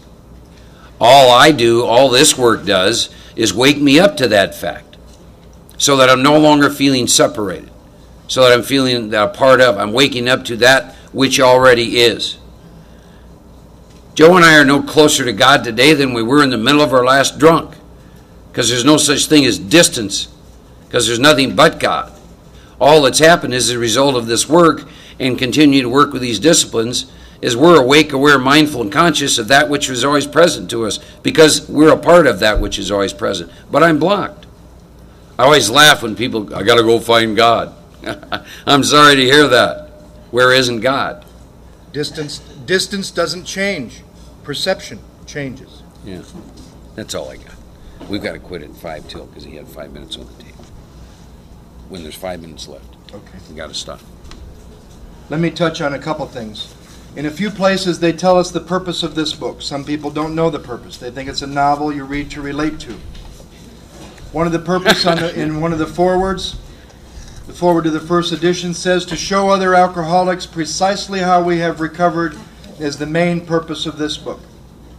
In another place on page 20, it says to answer the question, what do I have to do for the alcoholic who wants to get over it? Another place it tells you is on page 45, to enable you to find a power greater than yourself which will solve your problem. It's the main purpose of this book. Some questions. Page 30, 31. Did you try to prove to yourself you could drink like other people? Page 31. Could you drink and stop abruptly? 34, paragraph 1. Could you leave alcohol alone for 1 year? Page 44. If when you honestly want to, can you quit entirely? Same page. If when drinking, do you have little control over the amount? One of the most important questions from page 30. Have you conceded to your innermost self that you are alcoholic? Bodily, once I start to drink, I get a physical craving. Mentally, once I stop, I get a mental obsession. Spiritually, why is my life unmanageable? My life is unmanageable because of a spiritual malady. My book says we are not only bodily and mentally ill, we are spiritually sick, and when the spiritual malady is overcome, we straighten out mentally and physically. Does the spiritual malady mean my spirit is sick? No. It means I'm shut off from it, and that's a horrible malady. To be shut off from your spirit. Don't a lot of you in this room believe that your alcohol and drug use was a spiritual search to solve a spiritual disconnection? Other questions to wrap up the first step. Here's some times we drink again with warnings. Page 14, if you fail to perfect and enlarge your spiritual life. Page 62, if you fail to be rid of yourself of selfishness and self-centeredness. Page 66, if you shut out the sunlight of the Spirit with resentment. Page 70, if you knowingly continue to harm others with sex. Another one, page 72, if you skip the fifth step. Page 78, if you allow the fear of our creditors to block you from facing them. Page 99, if you fail to immediately try to repair our damage to the family. Some other questions. Once again, can you control the amount once you start? Do you believe the physical craving would occur if you took a drink today? The mind could tell you, maybe after all these years and all that I know, I could get away with it. Maybe with what I've learned, the craving wouldn't happen. Maybe I wouldn't lose control. Maybe if I tried really hard with this mind, I wouldn't lose control. Do you believe you could take 2 drinks a day for 30 days? No more, no less. That was a test given to us by the first woman in Alcoholics Anonymous to stay sober, the founder of the National Council on Alcoholism, Marty Mann. Page 22, does your experience abundantly confirm that once you put alcohol into your system, something happens which makes it virtually impossible for you to stop? That's the summary of all the work you've done to look at the craving. Did you ever drink again when you didn't want to, even after swearing off drinking forever? Page 34. Do you believe that self-knowledge, personal knowledge, is of no use with respect to your drinking? 37. Page 39. Do you believe that you will be unable to stop drinking on the basis of self-knowledge? Page 24. Do you believe you have lost the power of choice? Do you believe you have 2 alternatives now, to live on a spiritual basis or die an alcoholic death? So those are some of the questions. It's always helpful in step 2 to look at Bill's experience with Ebby on page 12, how he came to believe. Remember, the top of 23 is the last place where you need to be convinced about the craving. They sum it all up. Page 43 is where they'll sum up the obsession. 44 and 45 and 52, we'll come back and start step 2 from there. And what time do we have? See you in a half hour. What time is it? What time is it? 10:30. 10:30, so 11.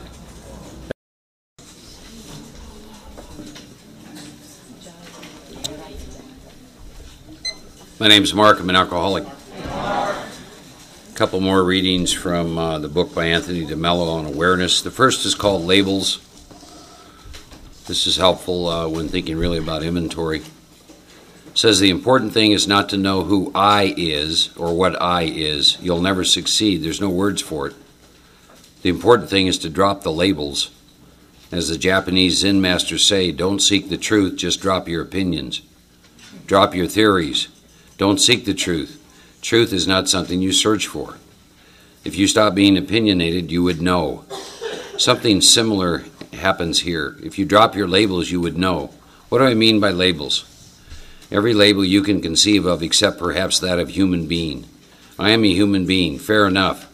Doesn't say very much. But when you say I am successful, that's crazy. Success is not part of the I. Success is something that comes and goes. It could be here today and gone tomorrow. That's not I. When you said I was a success, you were in error. You were plunged into darkness. You identified yourself as success. The same thing when you said I'm a failure, a lawyer, a businessman. You know what's going to happen to you if you identify yourself with those things? You're going to cling to them. You're going to be worried they might fall apart, and that's where all your suffering comes in. That's what I meant earlier when I said to you, if you're suffering, you're asleep. Do you want a sign that you're asleep? Here it is. Where are you suffering? Suffering is a sign you're out of touch with the truth. Suffering is given to you, you might open your eyes to the truth, that you might understand there's falsehood somewhere. Just as physical pain is given to you so you understand there's a disease or illness somewhere. Suffering points out there's falsehood somewhere. Suffering occurs when you clash with reality. When your illusions clash with reality, when your falsehoods clash with truth, then you have suffering. Otherwise, there is no suffering. This has to do with, we're going to be moving into the third step, so this has to do with God and power. It says ideas actually fragment the vision, intuition, or experience of reality as a whole. This is what the mystics are perpetually telling us. Words cannot give us reality. They will only point. They will only indicate. You use them as pointers to get to reality. But once you get there, your concepts are useless. A Hindu priest once had a dispute with a philosopher who claimed the final barrier to God was the word God, the concept of God.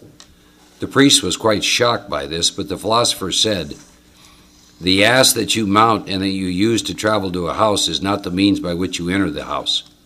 You use the concept to get there. Then you dismount, you go beyond it. You don't need to be a mystic to understand that reality is something that can't be captured by words or concepts. To know reality, you have to know beyond knowing." Spent way too many years putting God in little boxes. If you think about it, what ultimately I think happens to us through the process of the steps is that we must experience the power behind the name. I don't know as if the name makes much difference. It doesn't to me, it may to you. I'm a lot more concerned about experiencing the power that is behind the name. Chapter 5 and how it works. Going to move into the third step. I was talking to a gentleman on the break, and I think this is important. People who get hung up in the second step get hung up because they're trying to define or comprehend God. You do that long enough, they'll lock you up in an institution. I mean, God is beyond comprehension. God is beyond... Matter of fact, you know, there's a line in the big book, God as I understand God, and I don't understand God. I have a very limited, finite mind. How can my mind understand God? There's a part of me that is a part of God that doesn't have to understand God because it's already a part of God. Meditation allows me to experience that part of it. Matter of fact, I very seldom do I pay any attention to anything my mind tells me about God, because it's about my concepts and beliefs and things that have been fostered in me. I mean, I was raised a Methodist, became a Catholic to marry this girl who said I had to become a Catholic if I wanted what she had. I'm willing to go to any lengths, including a year of instruction. That was a neat deal. I was actively drinking then. I got to go in and do confession. I was free of all my sins. I could start all over. I thought that was a neat deal. Missed the whole point, to say the least. Over the years, when I think of my second step, really experiences or concepts, studied a couple years with a medicine man, Native American spirituality. Did quite a bit with Catholicism, Christian mysticism, Buddhism, some of the Eastern philosophies. I get taken to these experiences. I don't have much say in it. They were all incredible. If you said to me today, do I have a concept of God, I have to say no. There's a story I read that really speaks to me about the God issue. Imagine that you're new to the program, and imagine that you're a fish and we're swimming in water. And so you and another new guy, this elder swims by you, and this elder says, "It's really a beautiful day and the water's wonderful, isn't it?" and you're the new guy, and you turn to your other buddy who's new, and you say, yeah, it really is, and the elder swims by, and you turn to your buddy and you said, what does he mean by water? We got to go find this water. He seems to think that water's a neat thing. And that's kind of where I am with God. I'm immersed in God. It's beyond anything I can comprehend and understand. The only thing that for me is important is to know that I'm immersed in it. That's really all that's important. And I stay immersed in it through the disciplines of the 10th and 11th step. So we went through a series of doors in the second step. The last door, the last man who talked to us said to us, are you willing to seek? If you turn to page 57. What is this but a miracle of healing, yet the elements are simple. Circumstances, my first step, made me willing to believe. I humbly offer myself to my Maker, and then I knew. It's interesting to take you from belief to knowing. It's one thing to believe in God, it's another to know God. Even so, God can restore us all to our right minds. To this man, the revelation was sudden. Some of us grow into it more slowly, but God will come to all who've honestly sought God. So the last question the man is asking me in my second step is, are you willing to seek God? If I answer yes to that, the promise is, well, good, then Mark, in your seeking, when you draw near to God, God will disclose himself to you. We want to define how God discloses God to us. You might want to get rid of that. So we finished the second step. Now you got two more doors. Doomed to die an alcoholic death, or make a decision to turn your will and life over to the care of God, a God that you cannot define or comprehend. So I opened the door, and I got a bunch of guys sitting in chairs again. Here we go. I just think I'm getting through with something, and I got more. First man, first chair. Rarely have I seen a person fail who's thoroughly followed our path. This guy likes to ask me questions like, Mark, do you understand what thoroughly means? It's stuff that insults my intelligence. Those who do not recover are people who cannot or will not completely give themselves to this simple program. In all the time that I've been around, I have met 2 cannots. I've met hundreds of will nots. It's a decision each and every one of us in this room has to make, and I believe that it gets made based on the pain and suffering we're experiencing and based on our first step experience. You're the only one who's going to decide if you're willing to give yourself completely to this program. It says they're usually men and women are constitutionally capable of being honest with themselves. First step. The truth. They're unfortunate, they're not at fault, they're born that way. They're incapable of grasping, developing a manner of living which demands rigorous honesty. Their chances are less than average. Well, they still have a chance. Then there are those too who suffer from grave emotional, mental disorders. Many of them do recover if they have the capacity to be honest. I was in the program several years before I realized they were talking about me as well as you. Here's another experience I've had. The more self-centered you are, the more grave emotional, mental disorders you're going to experience. Think about that. Go into your own experience. I don't know what it is, but when you turn in on yourself and you're preoccupied with yourself, my experience is it brings about grave emotional, mental disorders because everything's about you. Alcoholics, how many of you read the book The 4 Agreements by Don Miguel Ruiz? A couple of you raised your hands. Well, there's 4 agreements he asks you to make that will change and revolutionize your life. One of them is be impeccable with your word. The big book talks about that. It says, this manner of living demands rigorous honesty. Example, if I tell you I'm going to call at 8 and I call at 8:05, it's not that I called you late, it's that I'm a liar. I am not impeccable with my word. And you start looking at honesty at that degree and that level. The second thing, though, is don't take things personal. Very, very difficult for alcoholics. And when I'm reading this book, and here's what this guy says. He said, Mark, let me explain to you the reason why you take things personal. Because you are selfish and you think everything is about you. Oh, no. He's read the big book. See? He's read the big book. The point I'm trying to make is that the more you are self-centered, the more you're going to suffer, the more you're going to experience mental and emotional disorders. Our stories Disclosed in a general way, what used to be like, what happened to us, what we're like now. Now, if you've decided you want what we have, and the book spent some time talking about what these people have, power, peace, happiness, sense of direction, etc., and you're willing to go to any length to get it, and we have some idea what that looks like, now you're ready to take certain steps. Some of these we're going to balk. We thought we could find an easier, softer way, and Joe summed it up. The steps are the easier, softer way. It says, but we could not. So with all the earnestness of our command, we beg of you, be fearless and thorough from the very start.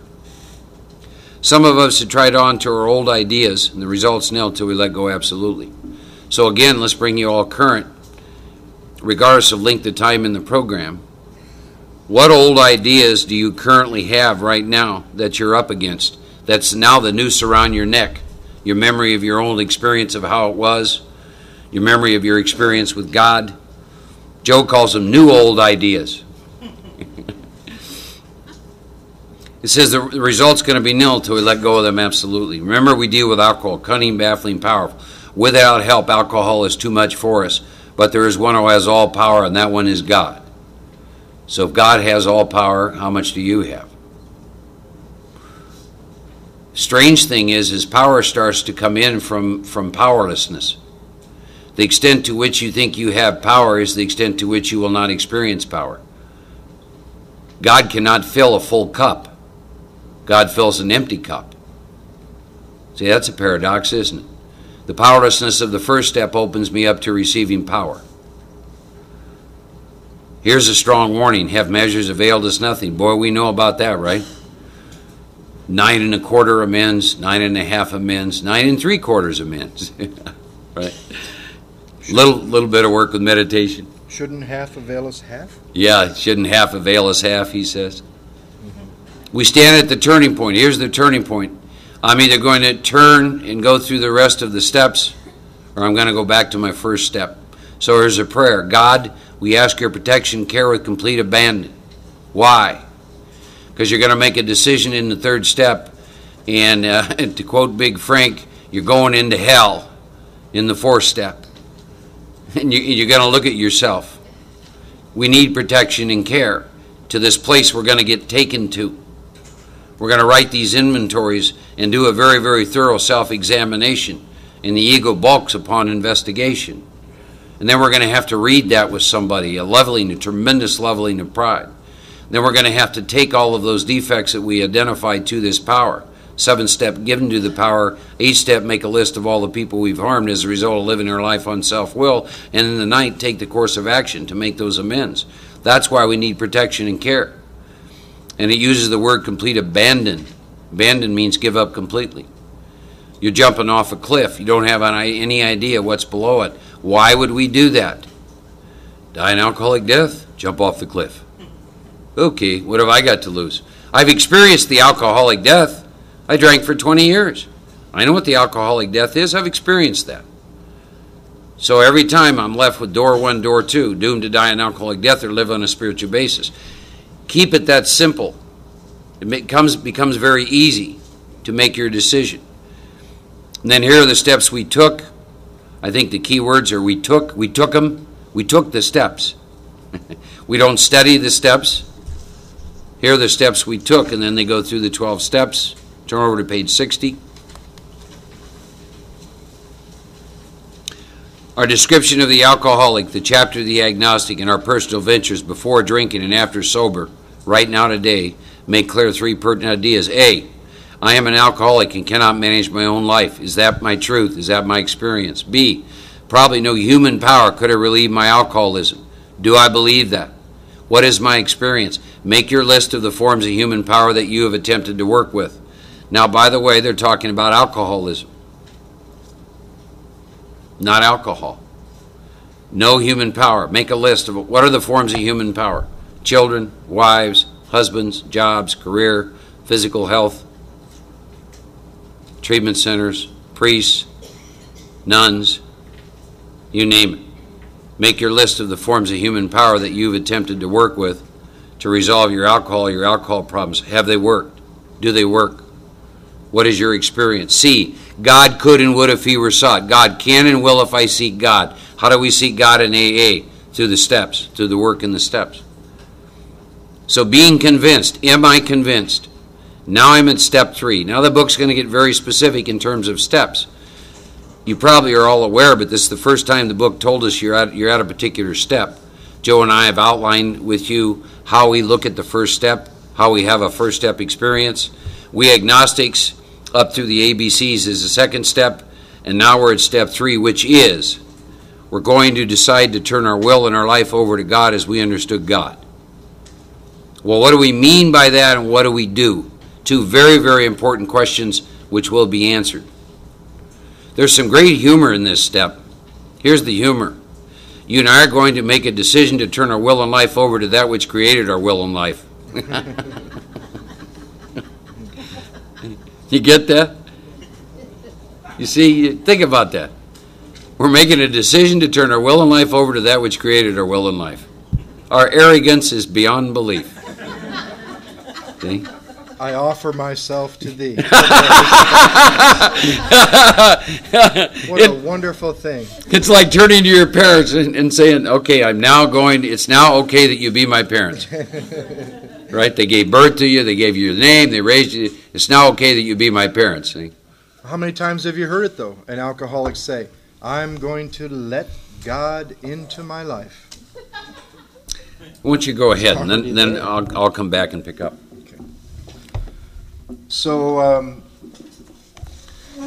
just to cover, and I think before we break for lunch, I haven't expressed this to Mark, but I would love if he would do this. Before we break for lunch, I would like Mark to take us through a guided meditation of what we've covered up to step 4. Then maybe a few moments of silence for each of you in your own way to consider the third step decision, which is not the prayer. And then maybe after that silence, we can all say the third step prayer together. If before that prayer there's anybody that doesn't want to do that, please, it's your choice. But what have we covered so far? We've looked at a threefold disease that's covered in the first step. I admit that I'm powerless over alcohol physically and mentally. Once I start, because of my body, the strange reaction my body has, and that doctor's opinion has held up. Mark could tell you a lot more about this than I can because he works in the field. There has been no evidence since 1930, whatever, when he wrote the doctor's opinion, that's contrary to that belief. They have found out more details, THIQ and neurotransmitters. Joe and Charlie talk a lot about the liver creating acetone, which creates a craving for that which you've put in your body. Nothing has refuted the doctor's opinion in medical science. We have bodies that don't process alcohol in the same way as other people. But that's just head stuff. The question is, does my experience abundantly confirm that once I put alcohol in my system, something happens where I lose control over the amount? What about a periodic drinker? Can definitely be an alcoholic. Here's the question. Sometimes you have control, sometimes you don't. Here's the question, though. Are you the one in control of when you lose control and when you don't? Because most periodics seem to share with me that exactly the wrong time, when they really don't want to lose control, it happens. You can also look at the idea of control and enjoy your drinking. When you controlled it, was it enjoyable? And when it was enjoyable, was there control? We went from the doctor's opinion to the top of page 23. Our book is so great that at the top of 23 they give you a review question of all of that. Now, putting aside the drink problem, I don't care if you're addict, alcoholic, overeater, Al-Anon, now we come together with the obsession. From 23 to 43, you turn those statements into questions, and it ends on 43 with a summary. Am I convinced that at a certain time there will be no mental defense against the first drink, and neither you nor any other human being or myself is going to be able to provide that defense? And am I convinced that my defense must come from a higher power? Therein lies a good reason to go on. But they're not done. And you think, wow, haven't I done really well in admitting that physically and mentally I'm powerless over what it is you're looking at? They say no. Putting aside the drink question, let's look at why you're making such a hard go of living life. 44, they review what we've covered. But they end the first paragraph with a very important question. Do I believe that I'm suffering from an illness which only a spiritual experience will conquer? Do I have any other alternatives? Do I have any other plans? And that's why the great paradox in the chapter to the wives with the 4 types of alcoholics, that's why they say type number 4 has a better chance of our program than type 1, 2, and 3. Why? Type 1, 2, and 3, it doesn't have to do with what they've lost or where they've been or however many institutions. It has to do with choice. Types 1, 2, and 3 have other alternatives still. They're not out of step 0. They haven't eliminated their alternatives. And the funny thing about going through step 1 and really getting down to the fact that you think you have 2 alternatives, die an alcoholic death or live on a spiritual basis, they're going to pull that out from under if you really go into it a little deeper. Why? Is anyone in this room been successful at dying an alcoholic death? No. We like to think we're the chosen ones. I like to think we're the ones that haven't paid our ticket yet and we haven't been able to quite go yet. I think a lot of alcoholics got free when they get to go. We're not done yet. Chuck Chamberlain always used to say, we haven't paid our ticket yet. Right? So, just when you think you've done a great job getting down to 2 alternatives, if you look at those 2 alternatives, you don't have the power to pull either one of them off. No one in this room has been successful at dying an alcoholic death.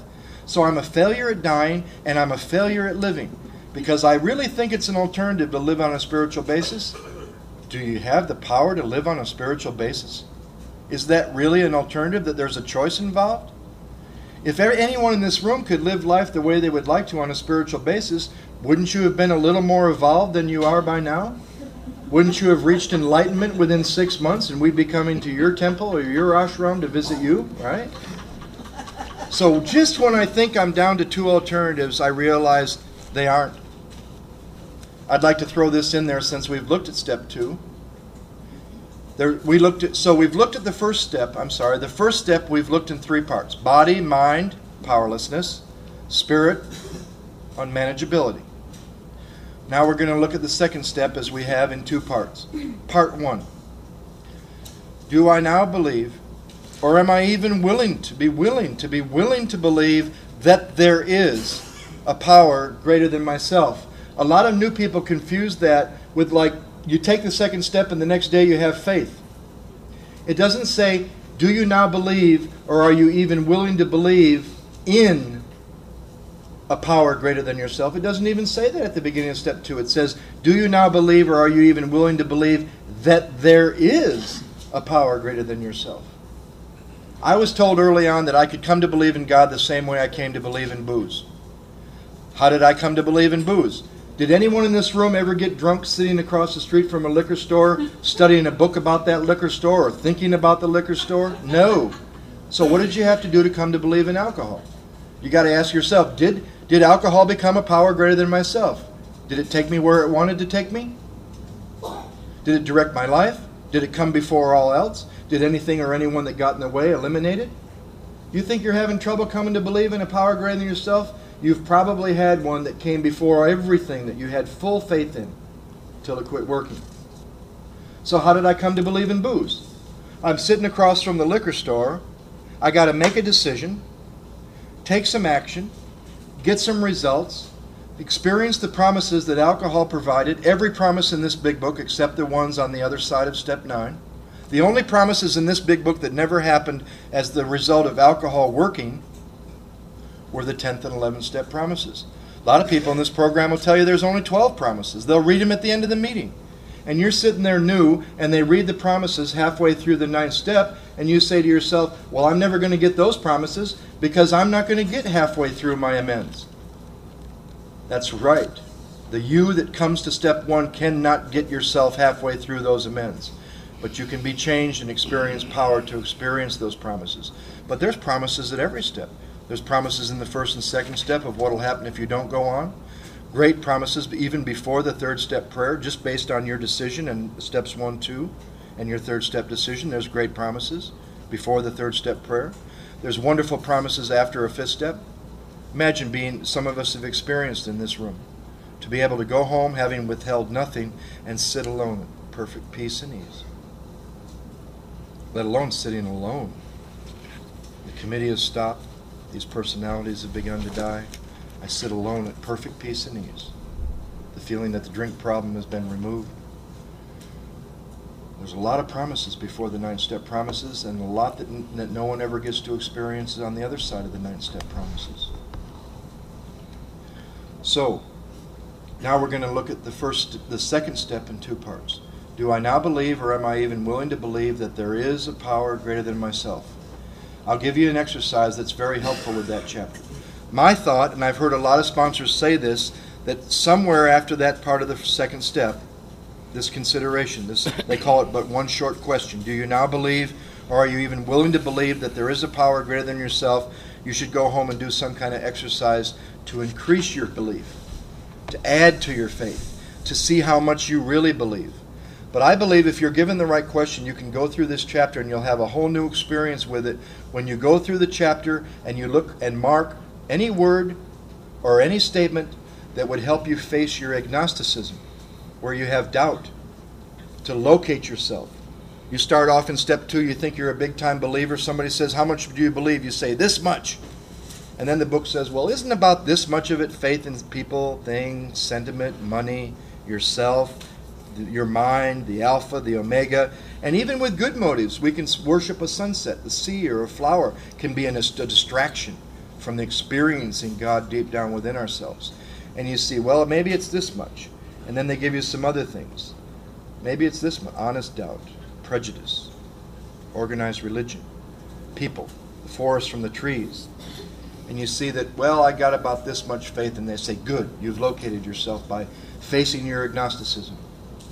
A man came to our group one time where we're allowed to ask questions, and he said that on a regular basis, he took the suggestion from the 12 and 12 and did a yearly or monthly spot check. He would review 1, 2, and 3. He would do 4 through 9. The group was really excited to hear somebody with that much time, and a young lady raised her hand and asked him a question. Can you share with us, from the last time you went through the steps at 25 years, the agnosticism that you faced with that many years, your current agnosticism? This guy leaned back in his chairs with his eyes like this, and he said, current agnosticism? I have no idea what you're talking about. I was only an agnostic once when I was new. And I'm thinking to myself, my God, every time through these steps I had faced different little pieces of agnosticism. And you know how you'll find your current agnosticism? By finding your current unmanageability. They're the same. My unmanageability is my alcoholism, and it is my agnosticism. They're not disconnected.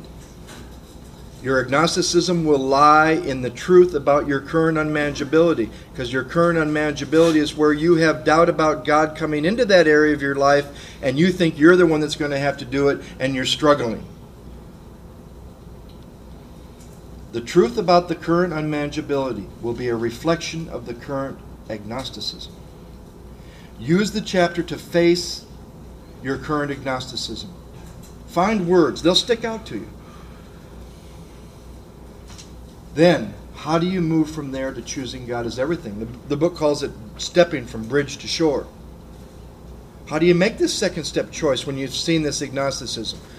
Go through the chapter again in another color and mark any word or statement that takes you from your willingness to believe, having seen your current agnosticism, to choosing.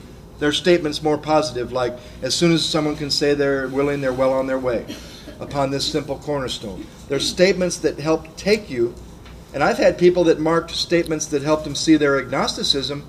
They turned into statements that helped them choose everything or nothing. So the second half of step 2, I'm facing my agnosticism with the proposition, do I now believe or am I willing to believe? Then I'm facing, how do I get from there to choosing God as everything? Now, if you've been around for a while, the proposition, do you now believe after all these years that there is a power greater than yourself? There's no challenge in that question. Of course you do.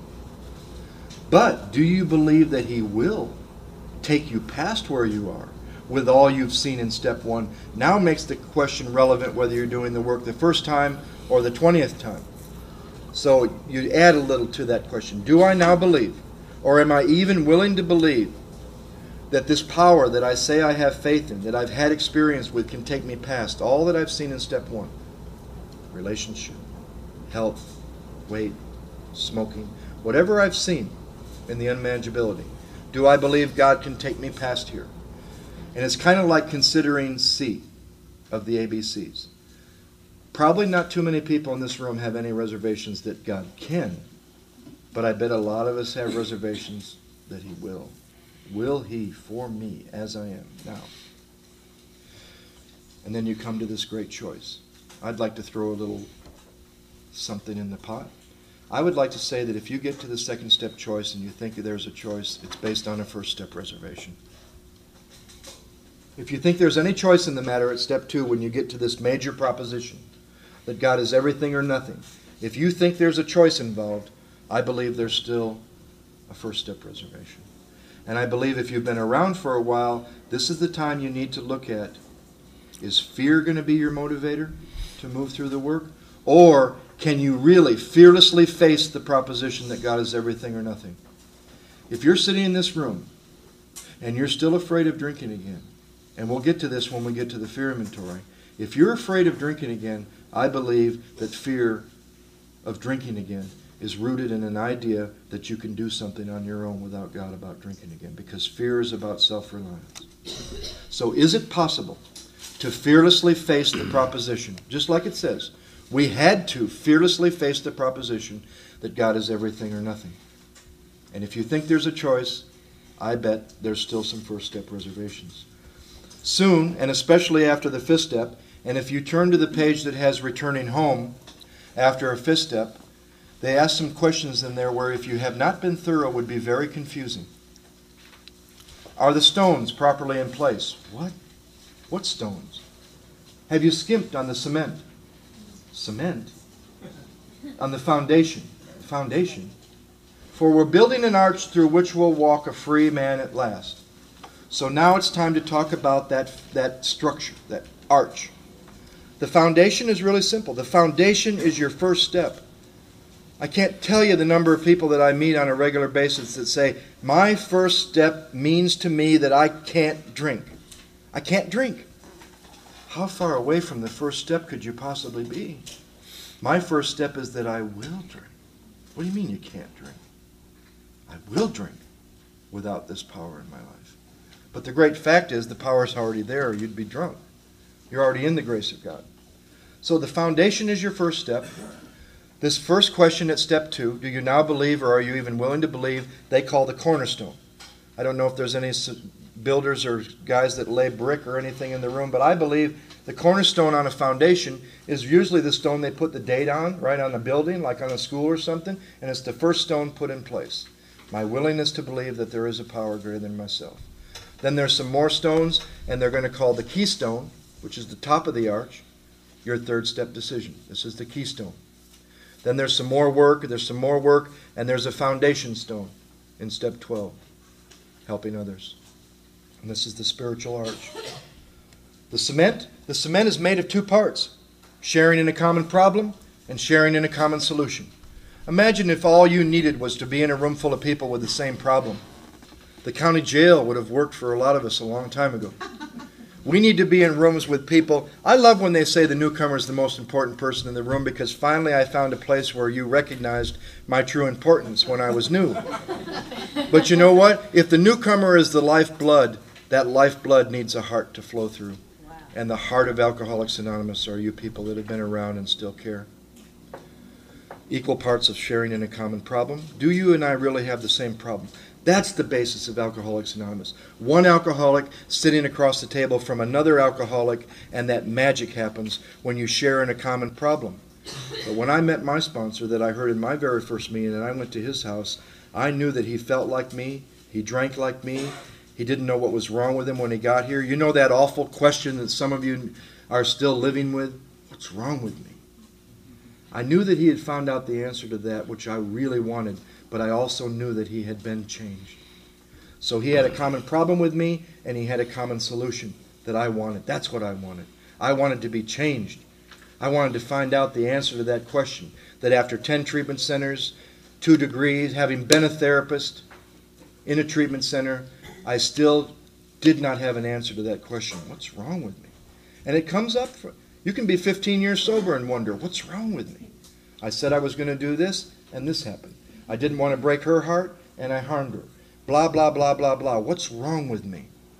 And every time I've come to this work, I've found out the answer. Selfishness, self-centeredness, on and on and on. So you have the foundation in step one. The cement made up of two parts, sharing in a common problem and a common solution. The cornerstone, which is your willingness to believe. The keystone, which is your third step decision. And the foundation stone, which is helping others. We've looked at the second step in two parts. Willingness to believe, which is one short question. Some work to face your agnosticism. Admit where you are with doubt, prejudice, and then choosing. We're going to look at the third step in 4 parts. Turn to the ABCs.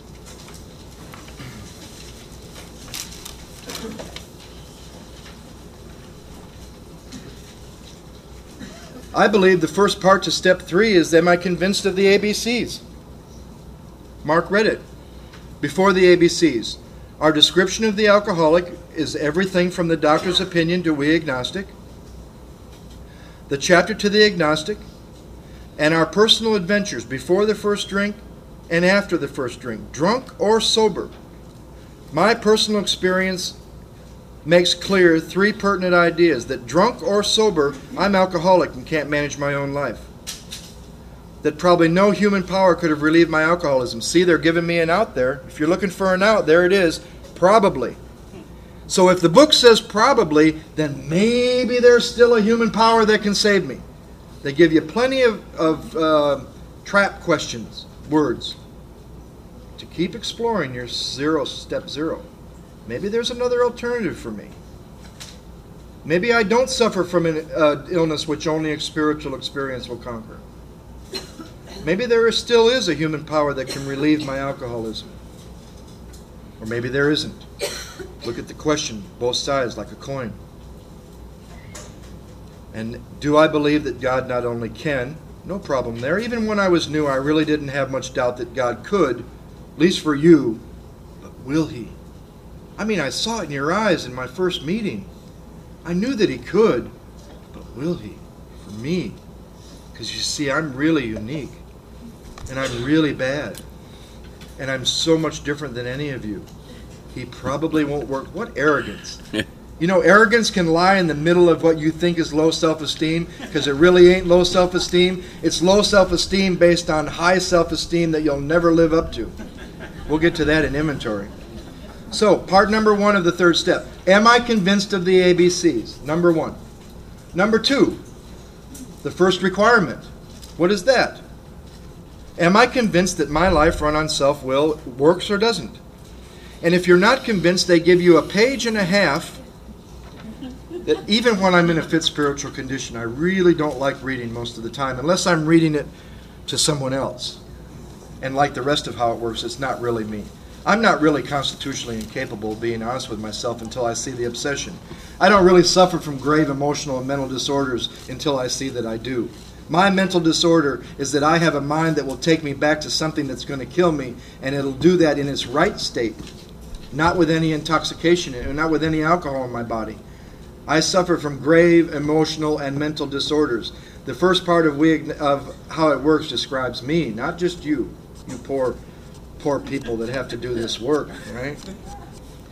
The first requirement, they'll give you plenty of stuff. I'm like an actor who wants to be a director, who ends up being a producer. That works a lot better in Los Angeles because they understand that. But that's really screwed up. I'm an actor who wants to be a director who ends up being a producer of confusion rather than harmony. And I always love the line, in trying to, if only people would do as I wish, the show would be great. And if you did what I wanted, not only would I be happier, that's pretty obvious, if you do what I want, I'm going to be happy, but you would be happier too if you did what I thought you should, right? What usually happens? It'll tell you exactly what usually happens. The show doesn't come off very well. So, I become a victim. Life doesn't treat me right. Self-pity. I decide to exert myself more. I'm going to try harder. I become more, on the next occasion, more demanding or gracious. It doesn't matter. I can be either one. Right? Back me in a corner, I'll show you any symptom that any psychiatrist could ever describe. Right? I'm not a psychopath unless you back me up in the corner and I really have to do something, right? I'll go right back to 19 years old in the Michigan State Penitentiary. And I will say to you all that I made it through the penitentiary celibate. Very happy about that. What's my problem? Selfishness and self-centeredness. That is the root. Finally, now they've gotten past the symptoms, even deeper into the root, which is the spiritual malady, to the root of the spiritual malady, which is selfishness and self-centeredness. Driven by 100 forms of fear, self-delusion, self-seeking, self-pity. What do? I step on the toes of my fellows and they retaliate. Sometimes they hurt me with no reason. But I invariably find that at some time in the past, I have made decisions based on self which later place me in a position to be hurt. That is going to be amplified and shown to you throughout your inventory. Then, what I think, and I think Mark agrees, one of the greatest statements of hope in the big book of Alcoholics Anonymous. My troubles are of my own making, thank God. I thought for a long time my troubles were of somebody's making who had been dead since I was 21 years old, my dad. He was 60 years old when I was born. When I got free, that thing that used to cause me pain, his age, like when you're 10, he's 70. Now, since I've woken up a little bit, his age when I was born gives me a tremendous amount of hope for the future. As of day before yesterday, I have 9 more years to follow in my dad's footsteps because I want to be able to do what he was doing when I'm 60 years old. I must be rid of this selfishness. Can I do that on my own power? You hear people all the time in these meetings telling you how they're getting free of their selfishness without God's help, on their own. Self-help. Don't you love in the media, on press or TV, when you hear AA referred to as a self-help program? I think AA is a program for people who can't help themselves. Right? So, ABCs, part 1. First requirement, part 2. And now the third step decision. The third step decision is not the prayer. The third step decision is on the bottom of that page, and this is the how and the why of it. What do they mean, the how and the why? This is how I make the decision and why I make the decision. First, why. Why do I need to make this third step decision? Because playing God doesn't work. Why would anybody in this room decide to give their will and their life to the care of God if they still thought running their will and running their life could be successful? So doesn't it make sense the first requirement is that I be convinced that my will run on my life run on my will doesn't work? Why would you decide to get rid of it if it still worked? So that's why playing God doesn't work. I'm convinced of that. Now how? I decide. This is the third step decision. We decided. This is the third step decision. We decided that from hereafter in this life, God is going to be my director, my principal, my father. I will be his actor, his agent, and his child. Most good ideas are simple, and this concept is the keystone of this arch that we've been talking about, which will pass to freedom. Then they give you some promises that should start to happen. My sponsor never used the promises as carrots, that maybe one day they would happen, holding them out there in front of you as a motivation that leads to more greed, more selfishness. He used the promises as a checklist, and if they weren't happening to some degree, we didn't go on. If you're not experiencing these promises in your own way before you even do the prayer, based on the work you've done in 1, 2, and 3, something's missing. And they're great promises. Mark will take us through that in the meditation, I hope. Then the prayer. So, that's all I have on 1, 2, and 3, and I'd like to ask Mark to cover whatever he wants to cover before, and then take us through a guided meditation. And those who would like to, let's do the third step prayer together. Thanks. So if you go back to your big book to page 60, earlier on the book had said that you and I must be convinced to our innermost self we're real alcoholics is the first step in recovery. And we're going to come face to face with another area that we've got to be convinced to our innermost self is, and that is that The first requirement is that I must be convinced that my life run on my self-will can already be a success. If you have time in the program, this is the part that'll kill you. Because with time, your ego, your mind-made false sense of who you are, now has a new cast of characters. But they just look a lot better. Spiritual man or woman, the sponsor, person with time, it's still manifestations of self-will. Am I convinced that my life run on my will cannot and will not work? And now the book is going to describe to you and I what this looks like when we are running our life based on self-will. And my experience is you absolutely must meet this requirement before you make the decision. I'll give you an example. A man that I was doing some work with for 14 years, he just wore me out. Just dug in like an Alabama tick to his ideas and his concepts, and he was absolutely stark raving insane when it came to women.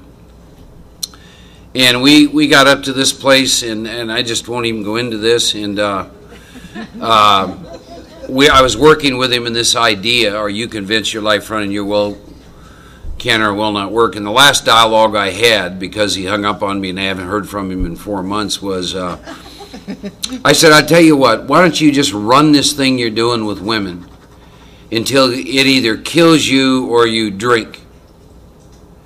Until you're finally willing to meet this requirement that your life run your will cannot and will not work, because there's no sense attempting to do any more work based on what you're doing. And then that's when he began to swear, cuss, and hung up on me. And I haven't heard from him in 4 months. But we were talking earlier, you'll transmit what you have, and the people that influenced Joe and I, here's what it looked like. If I bring them areas of my life in which my actions clearly indicate I'm trying to run on self-will, their standard response was, "Well, why don't you just do that till you can't do it no more? Have a good day." They knew better than to try and attempt to get me to, look at something else. The last marriage I was in, finally some of my pals looked at me and said, "Mark, you are strangely insane when it comes to that woman. You will never be allowed to talk to us about her again. We hope you don't drink." 3 months later, did some work. That deal was done a long, long time ago, and they were absolutely right. But am I convinced that my life run on my will can already be a success? Am I willing to meet this requirement? And then they're going to describe what that looks like. And so as we go through, take a look at where you're at currently with trying to run your life based on self-will. It says, on that basis, me trying to run my life on self-will, I'm almost always in collision with something or somebody, even though I have good motives. I try to live by self-propulsion. I'm like an actor who wants to run the whole show. I'm forever trying to arrange the lights, the ballet, the scenery, and the rest of the players in my own way. Stop and start listening in meetings to how often you'll hear this. When you'll hear people share about someone who's not doing what they want, or they're not being treated right at work, or it plays out in many, many different ways. Another way I like to look at this, it's like every Sunday you and I have a script for everybody in our life that somehow is supposed to give us something that we need. The unfortunate thing is we don't mail it to them. So during the course of the week, all these different characters that your ego has come up with that you think defines who you are. For example, let's say that you're married. And let's say you're a man. So you have a script for the husband. And I assure you, the husband on Sunday night has a clear script of how the wife's supposed to be, supposed to treat him for the next 7 days. Never gives it to the wife, but in starting with the first day, she'll do something that doesn't fit his third column, this script. That's just another example. The same thing happens in work. It happens in every area of your life. So we want to run the whole show. We want to arrange the lights, the ballet, the scenery, and all the rest of the players in our own way. This applies to us in our home groups, in every single area of our life. Then here's our delusion. If our arrangements would only stay put, if only people would do as I wish, the show would be great. Now I can tell you, if you want to test whether or not that's delusional, talk to these people in your life and ask them if they believe this. Here's the belief system. Everybody, including myself, would be pleased. See, I know better than you how you're supposed to live your life, what you're supposed to do, what you're not supposed to do, what you're supposed to believe, where you're supposed to go, who you're supposed to be with. You see how that lays out? See? It's a real subtle thing about how you play God in your life with people. In trying to, now it's going to talk about how I go to bring this all about. In trying to make these arrangements, now it's going to describe my toolkit of self-will. Pay attention to some of these words: virtuous, kind, considerate, patient, generous, even modest and self-sacrificing. Those are tools that I will use to arrange the world to my liking. See, nice drunks terrify me because I know better. It's just more tools in the toolkit. See? Says then I've got other tools here. I can be mean, egotistical, selfish, and dishonest. So I've got varied traits, but that's my toolkit that I'm going to use to get my way. I'm going to evaluate all this stuff in my life and how I got to arrange it, and this is my toolkit I'm going into. I'm going to be kind to this person. I'm going to be mean to this person. I'm going to be virtuous over here. Look at me. You know, in Al-Anon, they give you a tool that drunks can never do. Do something good for someone and don't let them find out. Not going to happen with an alcoholic. I'm hiring a plane, it's flying over Memphis with a banner telling you what I have done. Ask an alcoholic to donate something anonymously. They go, what? What do you mean anonymously? I can't do it. So then it says, well, what usually happens? Well, the show doesn't come off very well. And then I begin to think life doesn't treat me right. So keep in mind, when you're in self-will, you don't know you're in self-will. Here's what happens then.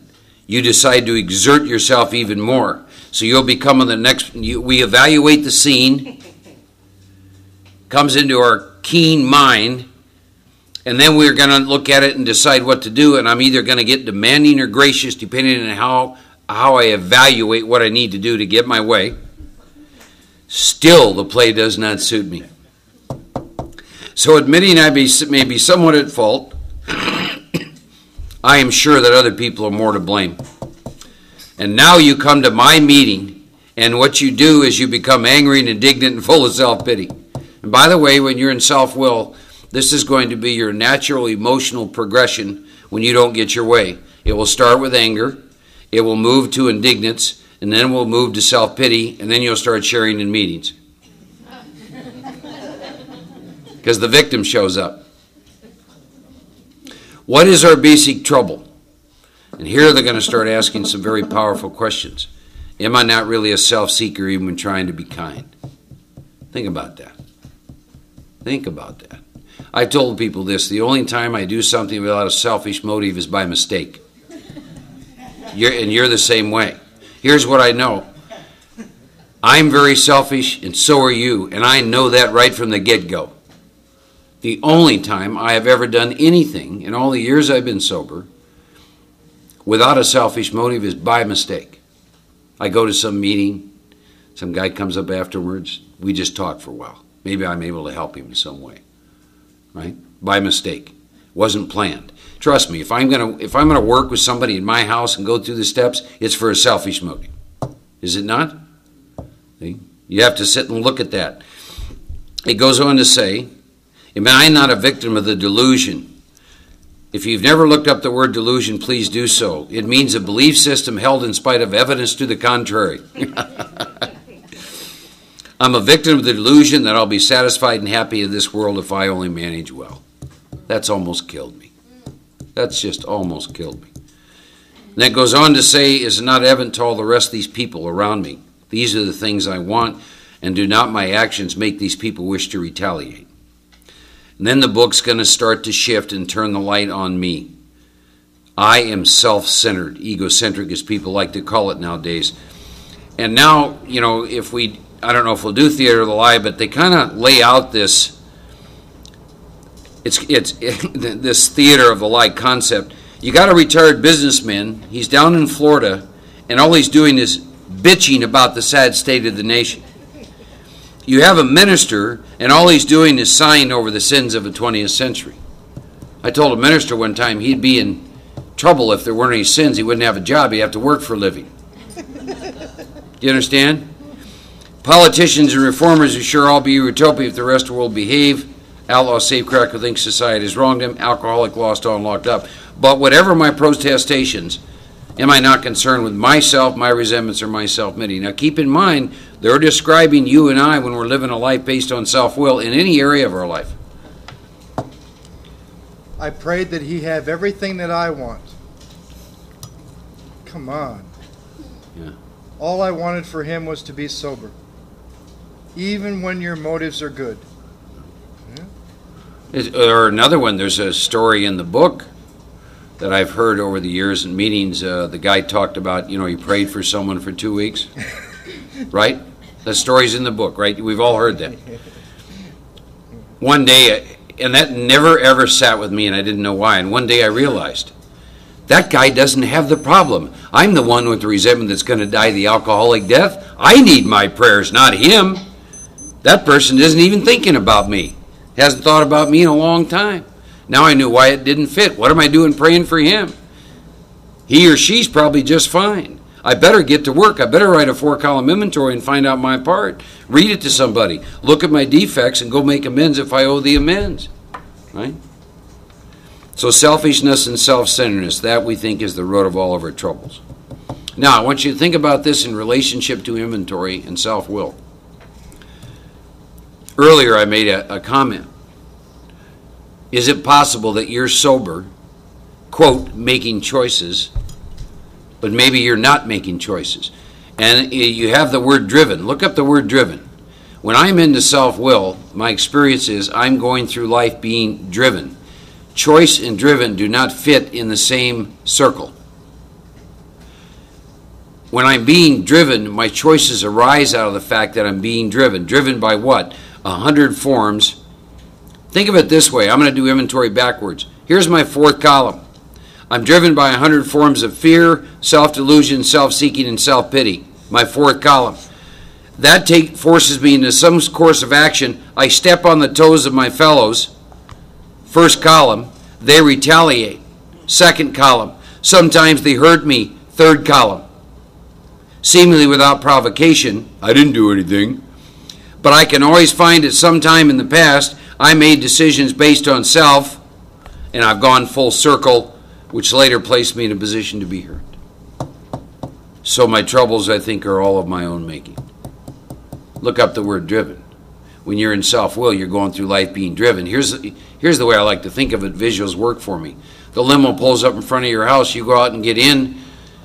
Driver turns around. He says, "Hi, Mark. My name's Fear, and I'm going to drive your ass today." And the next day it's self-seeking. And the next day it's self-pity. And that's exactly, when I'm into self-will, exactly what it looks like.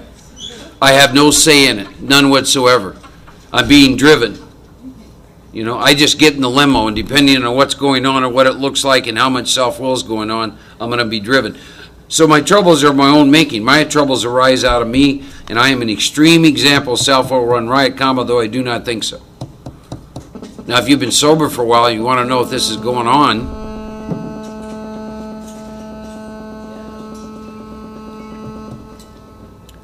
go to some people and ask them.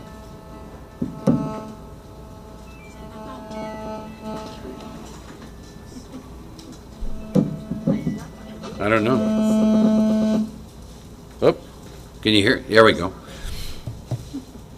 If you want to find out if any of this is going on, your self-will run riot, though we don't think so, go to 5 or 10 people you interact with and ask them this question. It's a great question.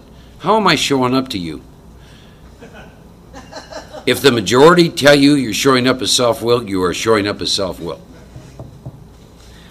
And then the book says, above everything, that you and I must be rid of selfishness, I must, or it will kill me. Here's the connection between this sentence and dying an alcoholic death. If you and I don't quit playing God, if we don't quit trying to arrange the show, if we don't quit trying to impose our will on all these people in our lives and ourselves and the world, what's going to happen is that the world and its people are not going to do what we want. And that's going to bring about something the big book calls a spiritual malady. We're going to get so diseased and so uncomfortable and so resentful, I'm going to get blocked from that which keeps me from drinking. And then one day my mind is going to plant a little thought in that, Mark, I know what'll make this pain go away. And I'm going to go take a drink of alcohol and activate a phenomenon called craving, and I'm headed toward an alcoholic death. And that is the connection between selfishness and dying an alcoholic death. That's why the book says, above everything, Mark, above everything. You all know what those two words mean? Above everything. I must be rid of my selfishness. If you are sitting in this room and you're a real alcoholic, alcohol is not your problem. This is your problem. It's critical you see the connection between your selfishness and dying an alcoholic death. Why? Because it will give you a clear understanding about the work you're going to do in steps 4 through 9 and the practices of 10 and 11. Your self-will cannot defeat your self-will. The selfishness that is within you right now that you are acting on, you cannot do anything about. Only that which created it can destroy it. And that is God. And we come face to face with that with the work we do in 4 through 9. Next sentence says, God makes that possible. My name and your name is not in there. What has me blocked from God, what has me creating the spiritual malady, my selfishness, I can do nothing about on my own power. It says there often seems no way of entirely getting rid of self without God's aid.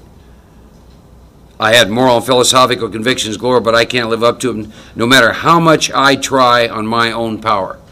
And then this incredible sentence, I had to have God's help. Now I understand. Now I understand why I'm going to make this decision and move through the work. I'm crystal clear. I see the connection between the root of my problem and my selfishness and dying an alcoholic death. And I had to have God's help. It's not an option. I had to have God's help. So this is how I'm going to get God's help. I'm going to quit playing God. A great exercise that you could do is get a notebook and at the top of the page write, how am I playing God right now, today, in my life? And look at every area of your life and see if you can identify ways in which you're playing God. If you're like me, you're going to find a bunch. So I'm going to quit playing God. Here's the paradox. You cannot get God's help if you think you're God. That's why it says, I had to have God's help. And then it says, this is how I'm going to get it. I'm going to quit playing God. Why? Because you playing God doesn't work. So now we're going to make this decision. I'm going to decide that hereafter in this drama of life, God's going to be my director. So that means I'm the actor. God's the principal. I am the agent. God's the father. I am his child. Most good ideas are simple, and this concept is the keystone. Joe talked about that. The keystone is what holds all the rest of the stones in place on the arch. This is the keystone of the new and triumphant arch through which I pass to freedom. This is my third step decision, the bottom of page 62. It is not the prayer. The prayer is an affirmation of a decision that you and I have to sit with. And here's the decision. I've looked at everything up to this point in time, and the decision is about this relationship with this power. And this relationship is that God is going to direct my life and I'm going to be the actor. God is the principal, I am the agent. God is the father, I am his child. If you've never looked up those words, look up those words. They're very powerful. Can you imagine if God is the principal and you're the agent, can you imagine being an agent for Michael Jordan, where he will empower you to act for him? That's what happens in this program. Later on in the fear inventory, it says, Mark, you're going to let God demonstrate through you what God can do. Joe and I have known each other for a long time. We were pitiful, incomprehensible, demoralized human beings when we came to this program. Do you think we have any capacity to do anything like what we're doing here this weekend? We are letting God demonstrate through us what God can do. That's what this relationship is about, as principle of an agent. Earlier on, the book said, Mark, start regarding yourself as an intelligent agent, spearhead of God's ever-advancing creation. Stand in the light and the power of that. See, God's the Father, I'm the child. Think of that dynamics of that relationship. See? God's the director, I'm the actor. All you got to do is think of some movie and see how that plays out. And that becomes this cornerstone that I'm going to move through the rest of my life with. My experience is I made the third step decision once and once only. Now, I've since gone back and recommitted to this decision. But I made this decision early on in my recovery. I made that decision because my attempts at playing God had failed miserably, drunk and sober. So I made this decision here, and then I begin to take the course of action as outlined in the rest of the book, so that I begin to finally experience this relationship the third step is talking about. So what I'd like to do is I'd like all of us to get in a comfortable position with your feet on the floor. Close your eyes. I want to do a review here of the first three steps.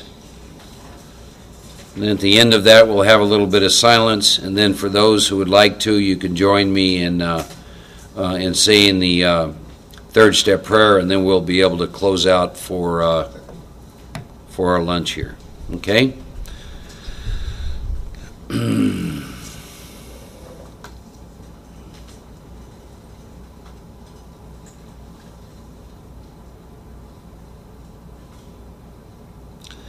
Our loving Creator, we thank you for bringing us together in fellowship and love. Be with us and guide us as we see these connections of these first three steps, so that we can make a decision and say a prayer which is indicative of our willingness to move forward through the rest of the work. Help us to see and understand that we have a threefold illness. An illness of the body, in which I take a drink and the drink takes me. That manifested itself many, many years before I ever got to AA, and the knowledge of that will not keep me from drinking because I lose the memory of that. Help me to understand that the most insane thing that I will do sober. And that is that I have a mind that will take me back to a drink, and that at certain times I'm absolutely powerless. Help me to get free of the delusion that I think I know what that time looks like. Whether I've been sober one day or whether I've been sober 40 years, help me to understand that. Help me to understand how desperately I need power on a daily basis. Help me to see and understand my current spiritual malady. Where am I having trouble in personal relationships? My emotional natures, being a prey to misery and depression. Not being satisfied with my life. Being full of fear and feeling useless and unhappy. Help me to touch that, Father. Help me to see all of those areas currently in my life. Help me to understand my need for power based on my first step experience. Once I recognize that need for power, and I'm left with two options: die an alcoholic death or live on a spiritual basis. I have to become willing to believe in a power greater than myself that can take me past here, free me from my concepts and my ideas and my prejudices, and help us to do that. And then faced with a self-imposed crisis I can no longer postpone or avoid, that you're going to be everything and that you're going to be nothing, what is my choice to be? And help me to realize there is no choice, that you're going to have to be everything in my life based on that first step experience. The promise is that if I'm just willing to seek you, that you will disclose yourself to me and help me to trust that. Help me to stop defining and comprehending your power, God, so you are so far beyond all that. Help me just be open to an experience with you that is beyond my comprehension. Help me to understand and to meet the requirement of the third step, which is that my life run on my will cannot and will not work.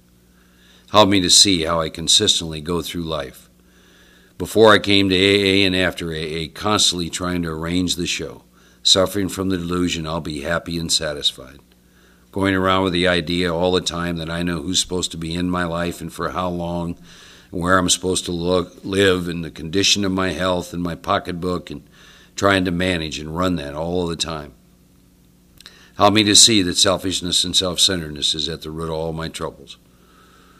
And that as a result of that, I go through life being driven by 100 forms of fear and self-delusion, self-seeking, and self-pity.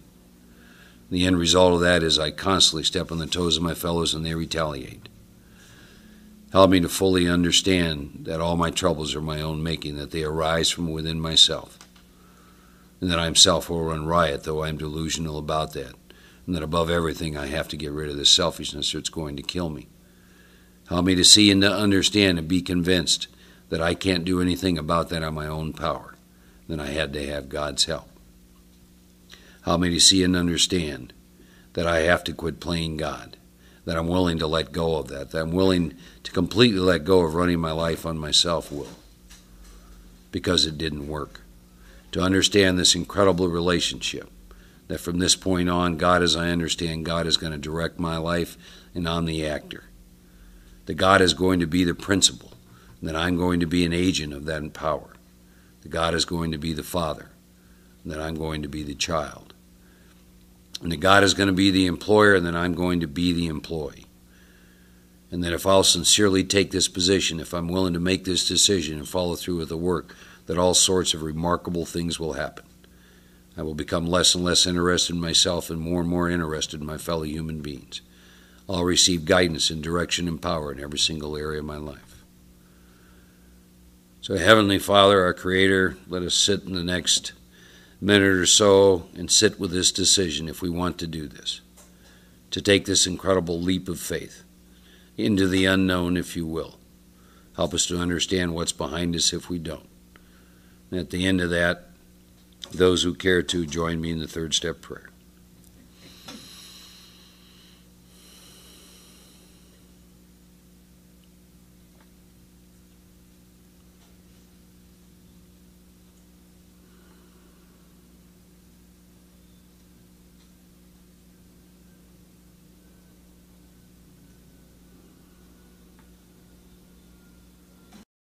God, I offer myself to Thee, to build with me and to do with me as Thou wilt.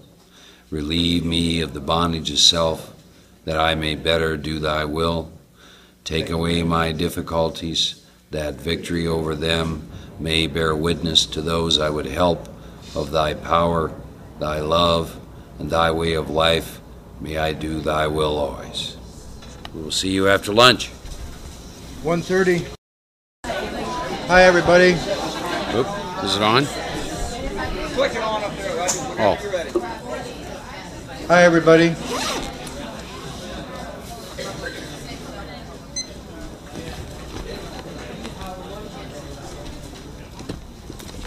Could we have a few moments of silence? And then I would like to read the original third step prayer used by Dr. Bob with Clarence Snyder.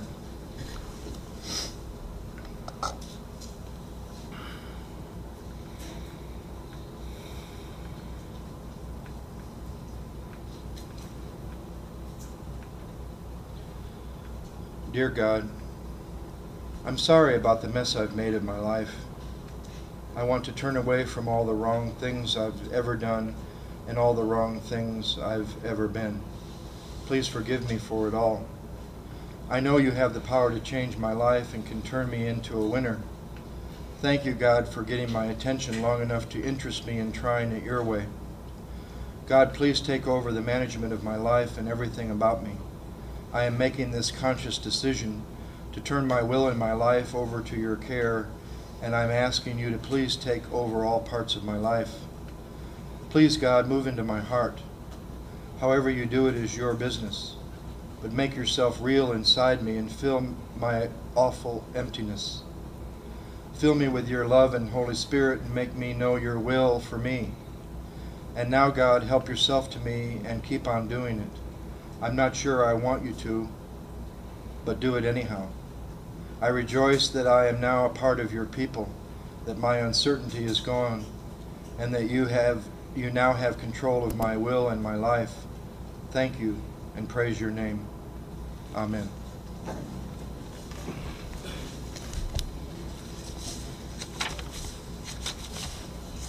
Another thing that I read that had a deep effect on me was this.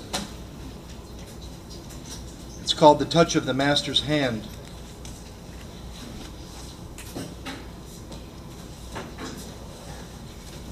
It was battered and dusty, and the auctioneer thought it was scarcely worth his while to waste his time with this old violin. But he held it up with a smile and said, "What is my bid, good people?" he cried. "Who starts the bidding for me? $1, $1. Do I hear $2? Who makes it $3? $3 once, $3 twice, going for $3. But no! From the back of the room, far back, a gray-bearded man came forward and picked up the violin with the bow, wiped off the dust from the old violin, tightened up the strings. He played a melody so pure and sweet, it sounded like a song from an angel. The music ceased, and the auctioneer, with a voice that was quite quiet and low, said, "What now am I bid for this old violin?" as he held it up aloft with its bow.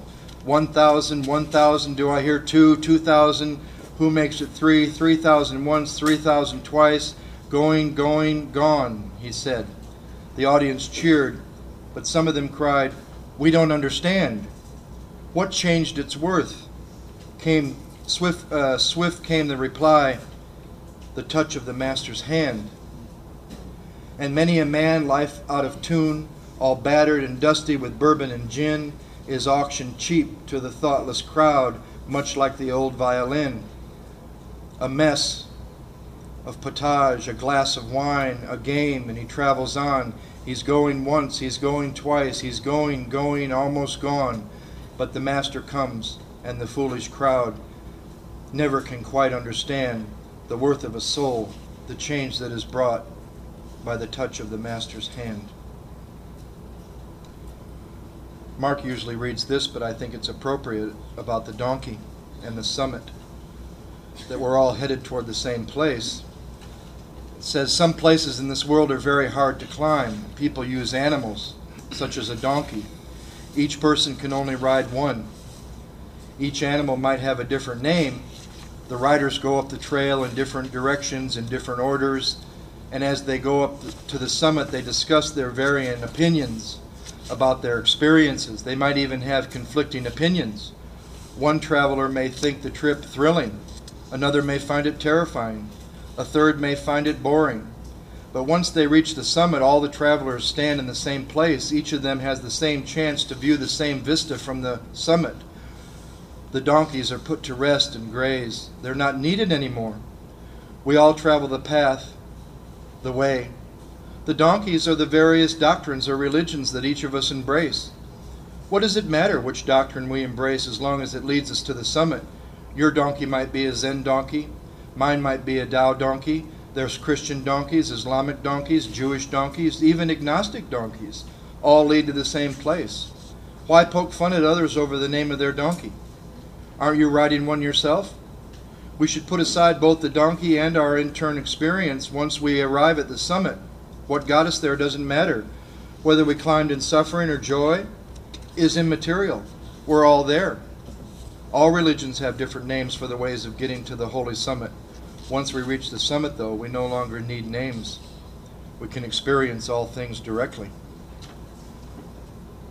I was 17 years sober. I was 3 years in India. I went to India when I was 14.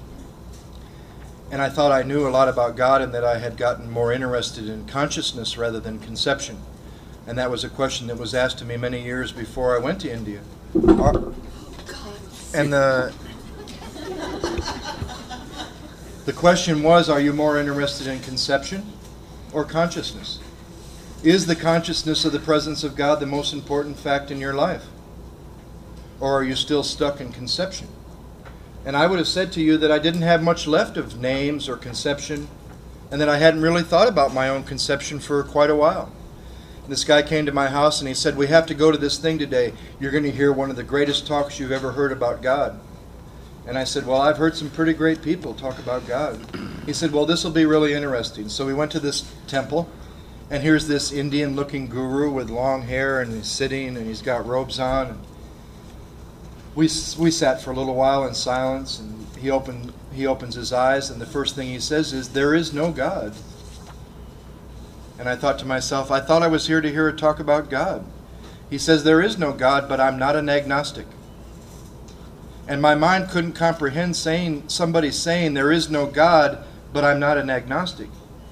He said, I'm also not an atheist. He said, I'm also not a theist, but there is no God. And my mind started, right? Like some of yours is right now. My mind started. What in the world is he talking about? There is no God, but I'm not an atheist. And he started into this thing about a car. And then I really got lost. He said, take the tires off. Is it still a car? Pull the doors off. Is it still a car? When is it no longer a car? And I really didn't know where he was going with it. My mind was just... And then he did it with the human body. Pull the arms off. Still human? Pull the legs off. When is it no longer human? Then he said, take a pure, innocent little baby filled with bliss and joy and love. And then he went to this idea that we've all heard before. It's a philosophical idea that the whole is the sum of the parts. And he said, well, just make a little cut. Or just hold your mouth over the baby's mouth. Or hold your hand over the baby's mouth. Did the form change? Did the whole change? Where did the life go? Then I was really confused. And then he goes, I'd like to lead you all in a prayer. And I thought, what in the world are we going to pray to if there is no God? And he goes, let's pray to relieve God of the bondage. And I thought, what?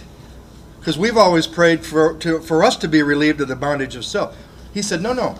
Let me repeat myself. He said, let's pray to relieve God of the bondage of the personalities that we've imposed on him. Quit calling a verb a noun. There is no God, but there is nothing but godliness. And my conception blew apart. There is no God. Once you put a name on it, there is no God, but there is nothing but godliness. Quit calling a verb a noun. And this was a man that at 14 years old won the National Debate Championship of India. And that wasn't among kids. It was among adults and scholars and gurus. And he won the National Debate Championship because he wanted to go to this certain college that whoever won the debate championship was going to be sent to. And he wanted to go to that college because there was a famous Indian scholar who taught a certain belief system. One of the sad things in our history is that people come back from India, even people that have written books, Westerners, and they'll say that they went to India and they saw that Hindus, worship so many different gods. And you talk to a real Hindu and they say, man, you missed the whole point. We believe in one God. And we use these different deities and these different statues to help you get free of attaching any personality to it. One statue might look like a woman. One might look like a man. One might look like an animal. They don't believe in these different gods. They don't worship these statues or deities.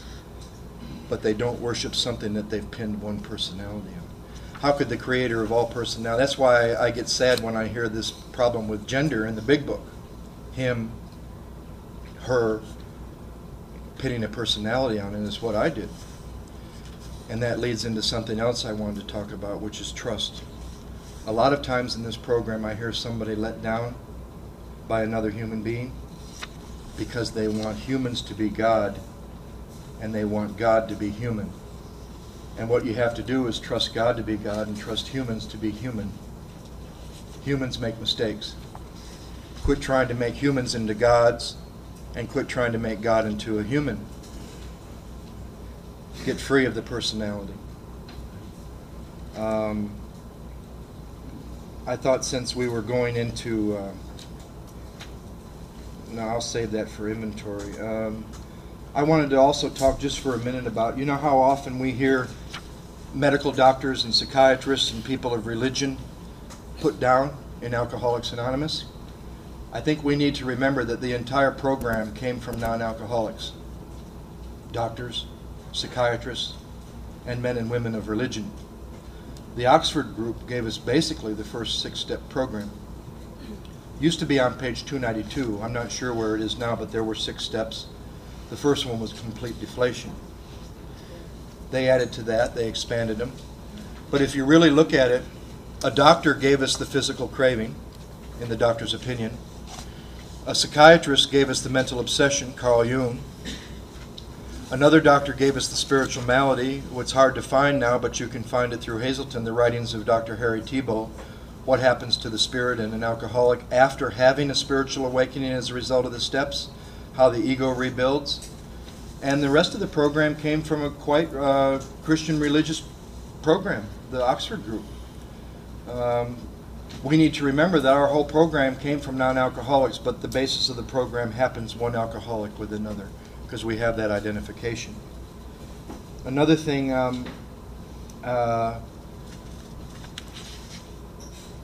sometimes I confuse the difference between caring about someone, whether they live or die, knowing at the same time I can't make either one happen. I confuse care with concern.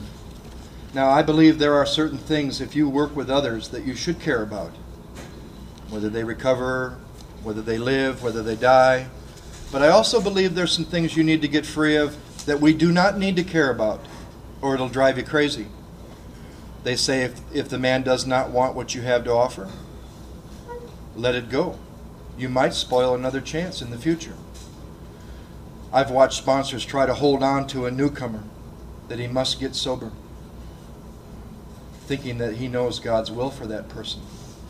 Now, there are things that I should care about, but there are things that I should not be concerned with. There's a difference between care and concern. I sponsored a guy one time from South Central Los Angeles, and he did the work, and he got free, and his life changed, and he mixed the 12 steps with right-wing fundamental Nation of Islam, Louis Farrakhan Islamic beliefs, and helped hundreds and hundreds of people, and got free of that himself and came back to the center. Now, if I would have been concerned with what he did with what I shared with him, I'd go crazy. It's like caring about what other people think about you. It can wrap you up to the point where you're no longer effective in carrying the message. You should carry the message in a way where you're not concerned. You might care about carrying the message, but you should not be concerned about how it's received, because it will not always be received the way you would like it to. So there are things we must care about if the other person cares. If they don't care, there's no way you're going to convince yourself that you care. And there are things we must get free of caring about. And that's our concern of what the results might be, even with ourselves. It's good to focus on the fruit, but it's not good to do the work to get the fruit. It's nice to focus on the promises and see that they've happened, but don't do the work to get the promises. You do the work to seek that which will give you the promises in its own time, in its own way, sometimes quickly, sometimes slowly. Another thing that was confusing for me when I was new was some of these paradoxes. You remember when you were new and they said things like, don't make any major decisions in the first year. And then 2 months later they were asking you to decide to turn your will and your life over to the care of God. And you're thinking, my God, they said not to make any major decisions in my first year. Or the old one, don't get involved in a relationship in your first year. That's playing God. Right? Don't get involved in any relationships in the first year, but I want you to form an intimate relationship with God and discover the things that are blocking you from yourself and other people. Or they say things like, surrender to win. Now, where I come from, the Michigan State Penitentiary, or on the streets of Detroit or New York, you don't surrender to win. You surrender, you lose. You lose a lot. Doesn't make any sense. Paradoxes don't make reasonable sense or intellectual sense. But when you experience that to win I had to be surrendered. Give it away to keep it. Where I come from, that's not a philosophy on the streets in Battle Creek, Michigan, or Detroit, or New York. To keep what you have, you got to hold on to it. You got to fight for it. You got to be strong. Now they're saying I should give it away to keep it. Once you start to experience that, you get past not being able to understand it. They say things like, how does hope come from hopelessness? The mind can't get around that. How does type number 4 alcoholic have a better chance than type 1, 2, and 3? They've run out of hope. True hope for me came from hopelessness, because any hope I had before was rooted in what I was going to do to keep myself sober.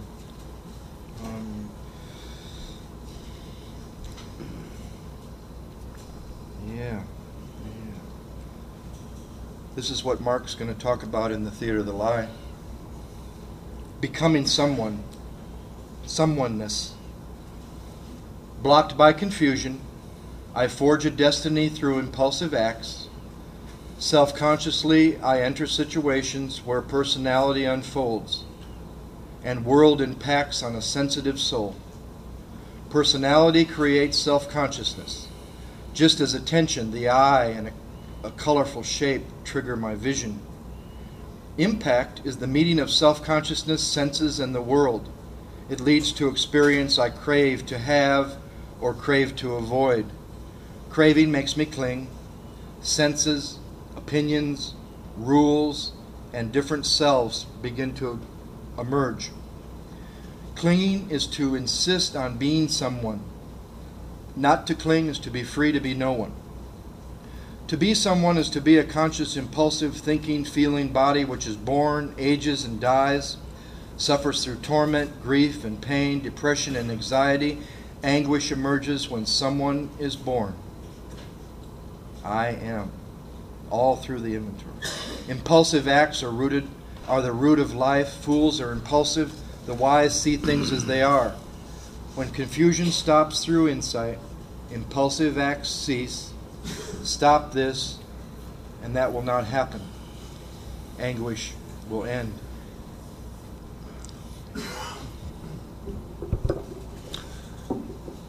Got a couple readings. The first one has to do with the second and third step. It says the fact is that you're surrounded by God and you don't see God because you know about God. The final barrier to the vision of God is your concept of God. You miss God because you think you know. That's the terrible thing about religion. That's what the Gospels were saying. That religious people knew, so they got rid of Jesus. The highest knowledge of God is to know God is unknowable. There's far too much God talk. The world is sick of it. There's too little awareness, too little love, too little happiness, but let's not use these words either. There's too little dropping of illusions, dropping of errors, dropping of attachments, and cruelty, too little awareness. That's what the world is suffering from, not from a lack of religion. Religion is supposed to be about a lack of awareness, of waking up. Look what we've degenerated into. Come to my country and see them killing one another over religion. You find it everywhere. The one who knows does not say. The one who says does not know. All revelations, however divine, are never any more than a finger pointing to the moon. As we say in the East, when the sage points to the moon, all the idiot sees is the finger. We need to talk about words and concepts because we must explain to you why it is when you look at a tree you really don't see. We think we do, but we don't. When we look at a person, we really don't see that person. We only think we do. What we're seeing is something that we fixed in our mind. We get an impression and we hold on to that impression and we keep looking at a person through that impression. And we do this with almost everything. If you understand that, you'll understand the loveliness and beauty of being aware of everything around you. Because reality is there. God, whatever that is there. It's all there. The poor little fish in the ocean says, "Excuse me, I'm looking for the ocean. Can you tell me where I can find it?" Pathetic, isn't it? If we could just open our eyes and see, then we would understand. The second reading has to do with maybe waking you up to some information that may be very helpful to you as we talk about the fourth step. The definition I like to use for ego is the mind-made false sense of self. So as I read some of this, I'd like each of you own way to write down the 6 through 10 cast of characters that you think define who you are.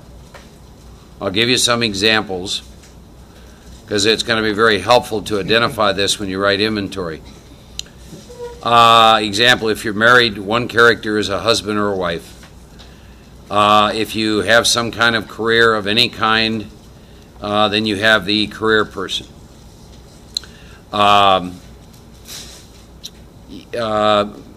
You've got to, if you're a woman, you've got a sex goddess. If you're a man, you got Romeo. You've got, trust me, Romeo has a whole different agenda than the husband. If you, money should be in there. I am my money. That's always another character that we think defines who we are. As I mentioned, most men have a Rambo, women have a Xena. If you're a parent, you've got a mother. You think that defines you. If your parents are still living, you've got a son or a daughter. You think that defines you. Brothers or sisters. Most people have 8 to 10 mind-made false senses of who they are. I was talking to a lady on the break, and she's into a major meltdown, and the reason is everything that she thought she defined her in the last month has been taken from her. So she's going through intense suffering. It's that old perennial question in AA, we don't know who we are.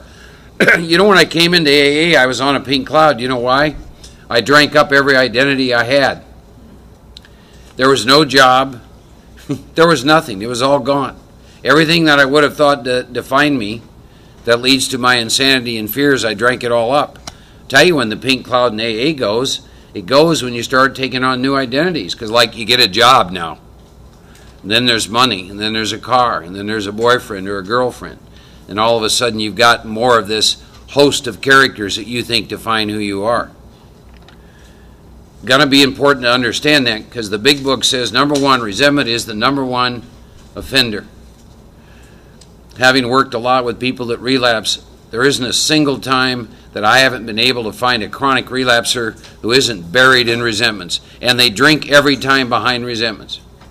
The resentments come from this host of characters who in some way were hurt, threatened, or interfered with. Another line in the big book, in that state, in the course of a day when you're awake, you've got these 6, 8, 10 characters that you think define who you are. You shift from one to the other all day long. You are completely oblivious to it. They all have different agendas, different roles, different scripts. And the book says, in that state, the wrongdoing of others, fancy real, has the power to kill. So we're going to talk about that. I'm going to show you why resentment is the number one offender. I'm going to show you why we spend so much time in pain and suffering. But I want to read this. It's called Stripping Down to the I. He says, I suggest another exercise now. Would you please write down to a piece of paper any brief way you would describe yourself? For example, businessman, priest, human being, Catholic, Jew, male, female, married, single, mother, etc. Some write, I notice, things like fruitful, searching pilgrim, competent, alive, impatient, centered, flexible, lover, member of the human race.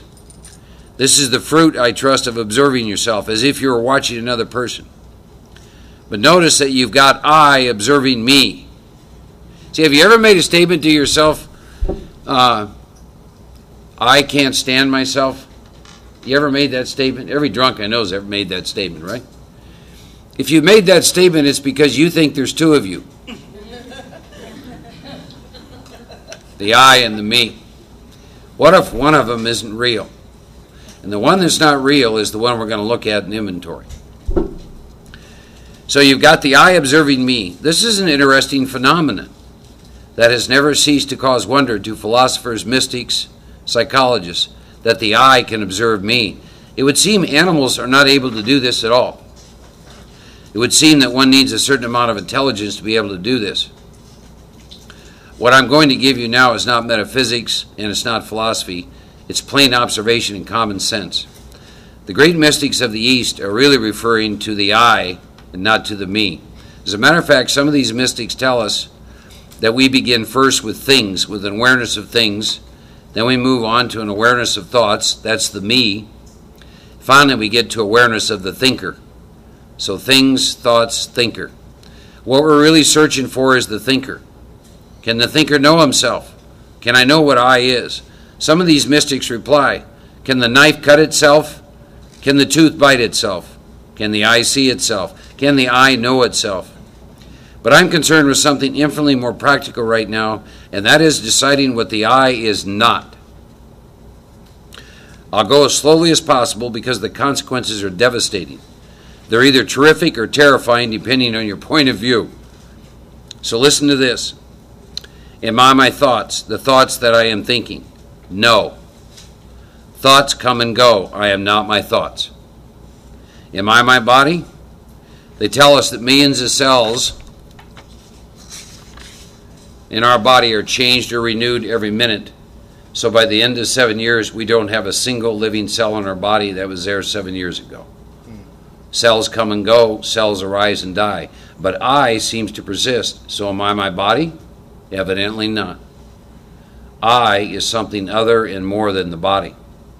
You might say that the body is part of I, but it's a changing part. It keeps moving, it keeps changing. We have the same name for it, but it constantly changes. Just as we have the same name for Niagara Falls, but Niagara Falls is constituted by water, it's constantly changing. We use the same name for an ever-changing reality. How about my name? Is I my name? Evidently not, because I can change my name without changing the I. Right? How about my career? How about my beliefs? I say I'm a Catholic, a Jew. Is that an essential part of I? Now I want you to think about this. Because all this stuff that we're reading and we're going to talk about, you think defines who you are. People have asked you and I, well, are you a Christian? Or are you a Buddhist? Or are you? And I say, yes, I'm all that. I'm all that. And then some. When I move from one religion to another, has the I changed? Do I have a new I?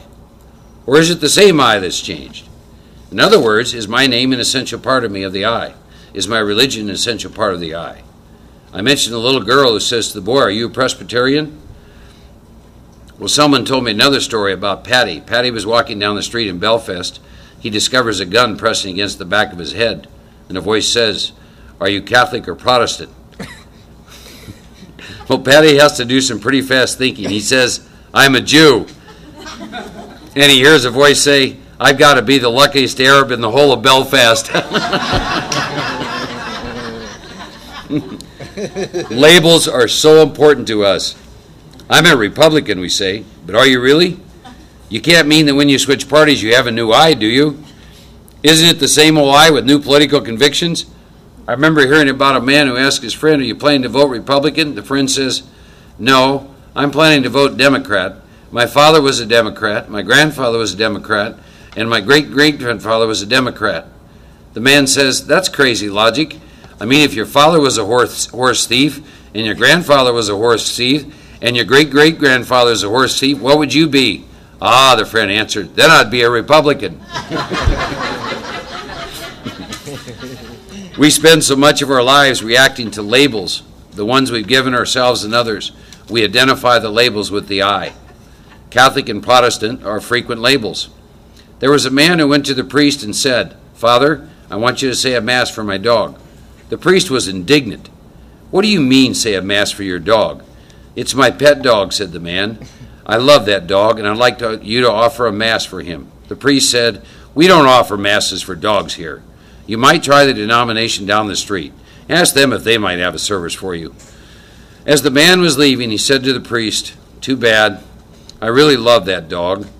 I was planning to offer $1 million stipend for the mass. And the priest said, wait a minute, you never told me your dog was a Catholic.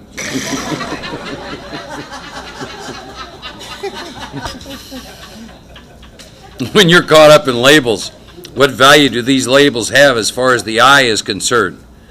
Could we say the I is none of the labels we attach to? Label belongs to me. What constantly changes is me, and yet you never want me to change. Does I ever change? Does the observer ever change?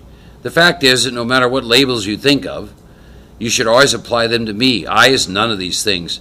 So when you step out of yourself and observe me, and this is really the 10th step, you no longer identify with me. Suffering always exists in me. So when you identify I with me, all suffering begins. Say that you're afraid or desirous or anxious. When I does not identify with money, name, nationality, persons, friends, or any quality, the I is never threatened. It can be very active, but it is not threatened. Think of anything that caused or is causing you pain or worry or anxiety at this moment. First, can you pick up the desire under that suffering? That there's something you desire very keenly, or else you would not be suffering. What is it the me desires? Second, it isn't simply a desire. You now have an identification there. You have now said to yourself, and this is the third column, the well-being of I, the existence of I is now tied up into this desire. All suffering is caused by my identifying myself with something, whether that something is within me or outside of me. That's going to lay some groundwork, some things I want to talk about in inventory.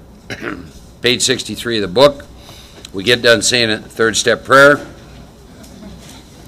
We voice this prayer without reservation. And now we get to open another door. Alcoholic death, right inventory, right? What door do I want to go through? So we open the door. First guy in the chair. Now we're going to launch out in a course of vigorous action, which is going to be a personal house cleaning, page 64 now, which you and I had never attempted. Though our third step decision was vital and crucial, that decision would have little permanent effect. This is a warning and a promise. My third step decision will have little permanent effect unless at once followed by a strenuous effort to face and be rid of the things in myself which have been blocking me from the power I need. That's why we write inventory. That's a great prayer. Dear God, please help me face and be rid of the things in myself which are blocking me from others, myself, and you. Amen. Then it says, my liquor is but a symptom. I think the big book is amazing. By this time, we've gone through 74 pages of the book. I am completely hooked, and now they have the audacity to tell me that alcohol is not my problem. We were talking about that before. See, if alcohol is your problem, treatment centers would have a 100% success rate, and so would AA.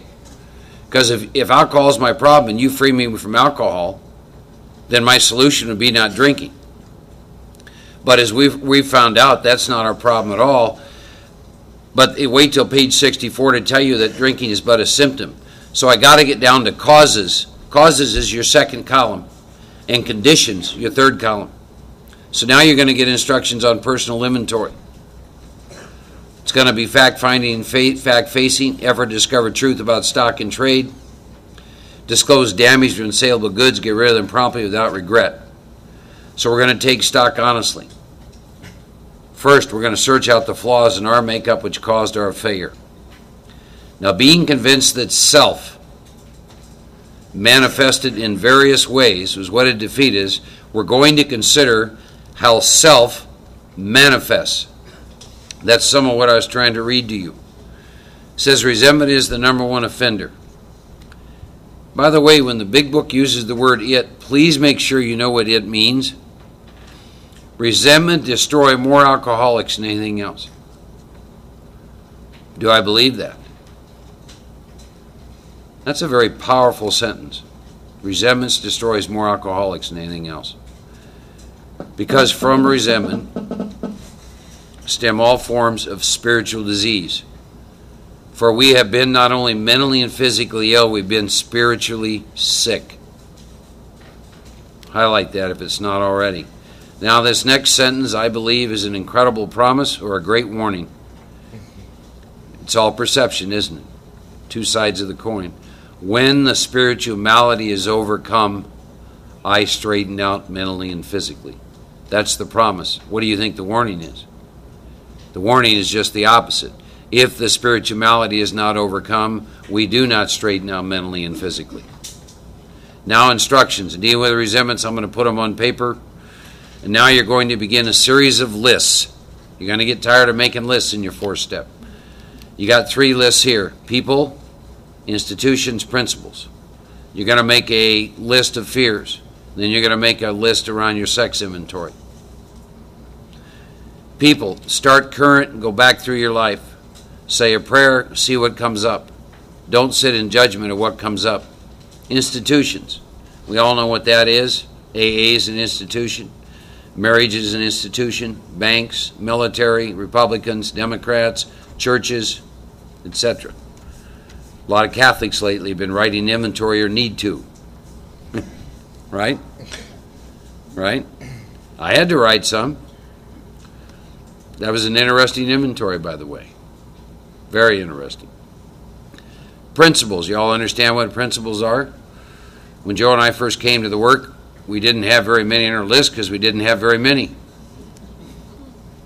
Principles, I mean. So you're going to have 3 lists. You're going to get done with the list. You'll notice also at this point in time, the book gives you instructions 1 sentence at a time. So I believe there's spiritual virtue in following instructions. So you're going to do first column 1, list of people, institutions, and principles, period. Finish all that. Take the first name on the list. Let's say it's her. Her name in column 1. Column 2, it says, we ask ourselves why we were angry. Period. Stop. Right. Finish all of your column 2. If you have 50 people, 10 institutions, you're going to finish all of your second column on all of those 50 names, 10 institutions, and 5 principles. You're going to list column 2, why we were angry. You will also find it's much easier to write if you'll write down instead of across. The instructions have you write down, particularly if it's your first inventory, because most of the time those are fairly long.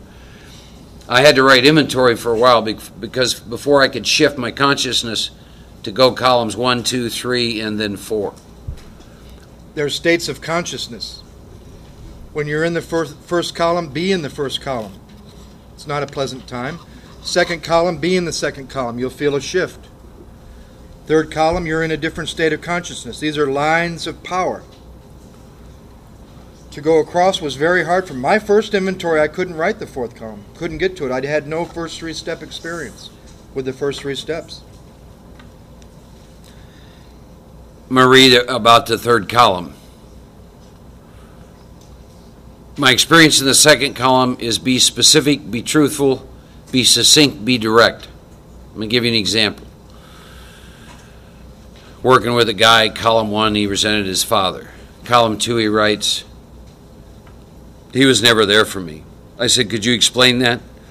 He said, well, yeah, there were 5 kids and he worked a lot, so he's gone a lot. And I said, then write that. Because what you write in the 3rd and 4th column out through the 9th step is predicated on what you write in the 2nd column. So it needs to be truthful. It needs to be specific, probably needs to be bulleted without some huge... You know how we love to explain everything? Right? I mean, alcoholics, the simplest questions. I do a 1-hour lecture at the treatment center I work at on saying yes and no. A 1-hour lecture on how you say yes or no if you're an alcoholic or an addict.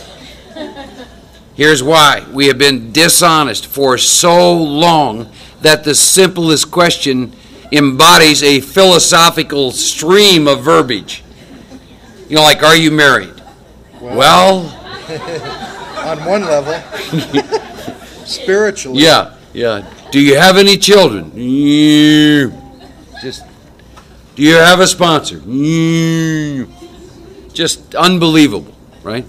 Do you have a job? You know, have you made amends? This is the truth. I do an hour lecture on how to say yes or no. Okay? And then, of course, they have to practice. And we have to coach, you know, which is, no, that's a yes or no. Are you hungry? See, it's amazing stuff. So, but I want to talk about this third. What do you mean by hunger? Yeah. Or it's like, well, could we talk a little bit more about what alcoholic death means?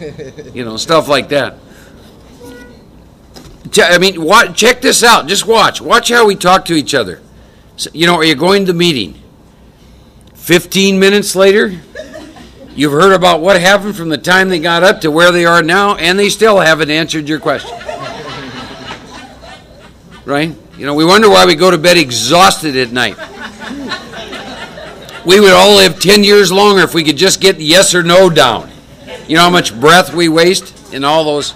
Here's the other thing about drunks. Joe and I gave up years ago waiting for you to finish sentences because you never do. See, and normal people that are conversationally know how to do that. They'll pause. They'll draw a breath. Not drunks. And you're waiting. And you're waiting. I had a guy say to me one time, a guy I sponsored fairly new, he said, "Mark, do I have like body odor or something?" And I go, "No, I've never experienced that. Why?" And he proceeded to tell me about 3 conversations he got in where he never got a word, and each one of them was about a half hour, and he thought there was something wrong with him. I said, "No, there's nothing wrong with you. You're dealing with self-obsessed people." Or you're at a speaker meeting, the speaker gets up and says, "I really don't have much to share tonight." And you go, "Oh, man." Or they go, "I'm not going to talk much about my drunkalog," but 55 minutes later, you want them to get sober worse than their own family did. And you're thirsty. So, second column, be specific. Third column, we're going to talk about 7 areas of self that are hurt, threatened, or interfered with. And those areas of self are going to be self-esteem. If you want to make any notes, what you might want to make around the word self-esteem, I like to, in terms of self-esteem, that's how I see or feel about myself. And we use what I call lead-in words because we do a lot of writing in our third column. We don't just write the word.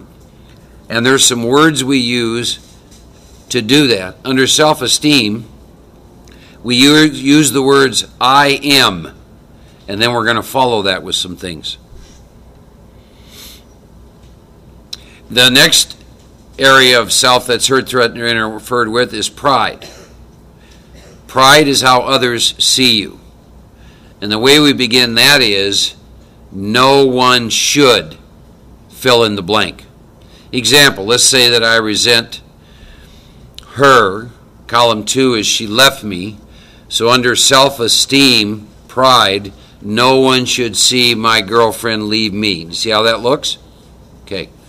Ambition is defined as what you want. The words we use to work with that are I want, fill in the blank. The next area that is hurt, threatened, or interfered with is your security. Security is I need, fill in the blank, to be okay. This is what the ego needs to exist. To and be. If you identify the main personality trait, one of those characters that Mark will show you in Theater of the Lie, when she left me, why was my self-esteem affected? Who was affected? The perfect boyfriend. What does the perfect boyfriend think he is? And he'll go through all that. But with security, it's always a life and death situation where the ego is concerned to remain that image, to keep up that image of the perfect boyfriend that nobody should leave. How many of you have been divorced? Go back to this a moment. Well, that's about normal. I'm surprised more didn't go up. Go back to this a moment. When that divorce was going on, one of those ego states, either the husband or the wife, if your wife or husband says to you, I want a divorce, what are they really saying to you? Here's what they're saying. You no longer exist. You no longer exist. And to quote the big book, in that state, the wrongdoing of others, fancy or real, has the power to kill me. You are fighting for your life. I'll show you this in Theater of the Lie. This is why resentments kill more alcoholics than anything else. Because you and I experience ourselves in that fashion. And if you're married and the other person comes home and says, I want a divorce, what they're saying to you, if you're identified with this, is you don't exist. So you'll see it. So security is, I need fill in the blanks to be okay. Right? Then you have personal relations. Personal relations are your same-sex relations. Personal relations have to do with your belief systems, normally around friendships with either men or women. Then you have sex relations, that's opposite sex. And when we write in that area, we like to write out our belief systems we have about the opposite sex. Then the last area is money. So let me repeat those. Number 1, self-esteem. How I see or feel about myself. The lead words are I am. Number 2 is pride. Pride is how others view me. The lead words are no one should. Number 3 is ambition. And ambition is I want. It's what you want. 4 is security. The words we work with are I need, fill in the blank, to be okay under security. Number 5 is personal relations. That's same sex. Your belief systems. I'll give you an example. Last time we listened to Joe's inventory, and we're all guilty of this. You use the term friends, right? So Joe had used the term best friend with about 9 different people, so I said, well, which 8 are you lying to? See, and what happens is if you use the term friend or best friend, you've just created a script of how that person's supposed to act, how they're supposed to treat you, and heaven forbid if they don't follow that script. It's another identity, it's another label. We have a friend of ours, Big Frank, who says there is no such thing as relationships. There's just your third column of playing God of how people are supposed to treat you. That caught my attention. See? So then under sex relations, that's your belief systems, deep-seated belief systems, I might add, about the opposite sex. Or if you would be gay, it would be same sex in that case. Then, of course, the last area is money. I am my money. This particular state of identification in the last year or two in the United States has taken a big hit. You watch people commit suicide behind this, don't you?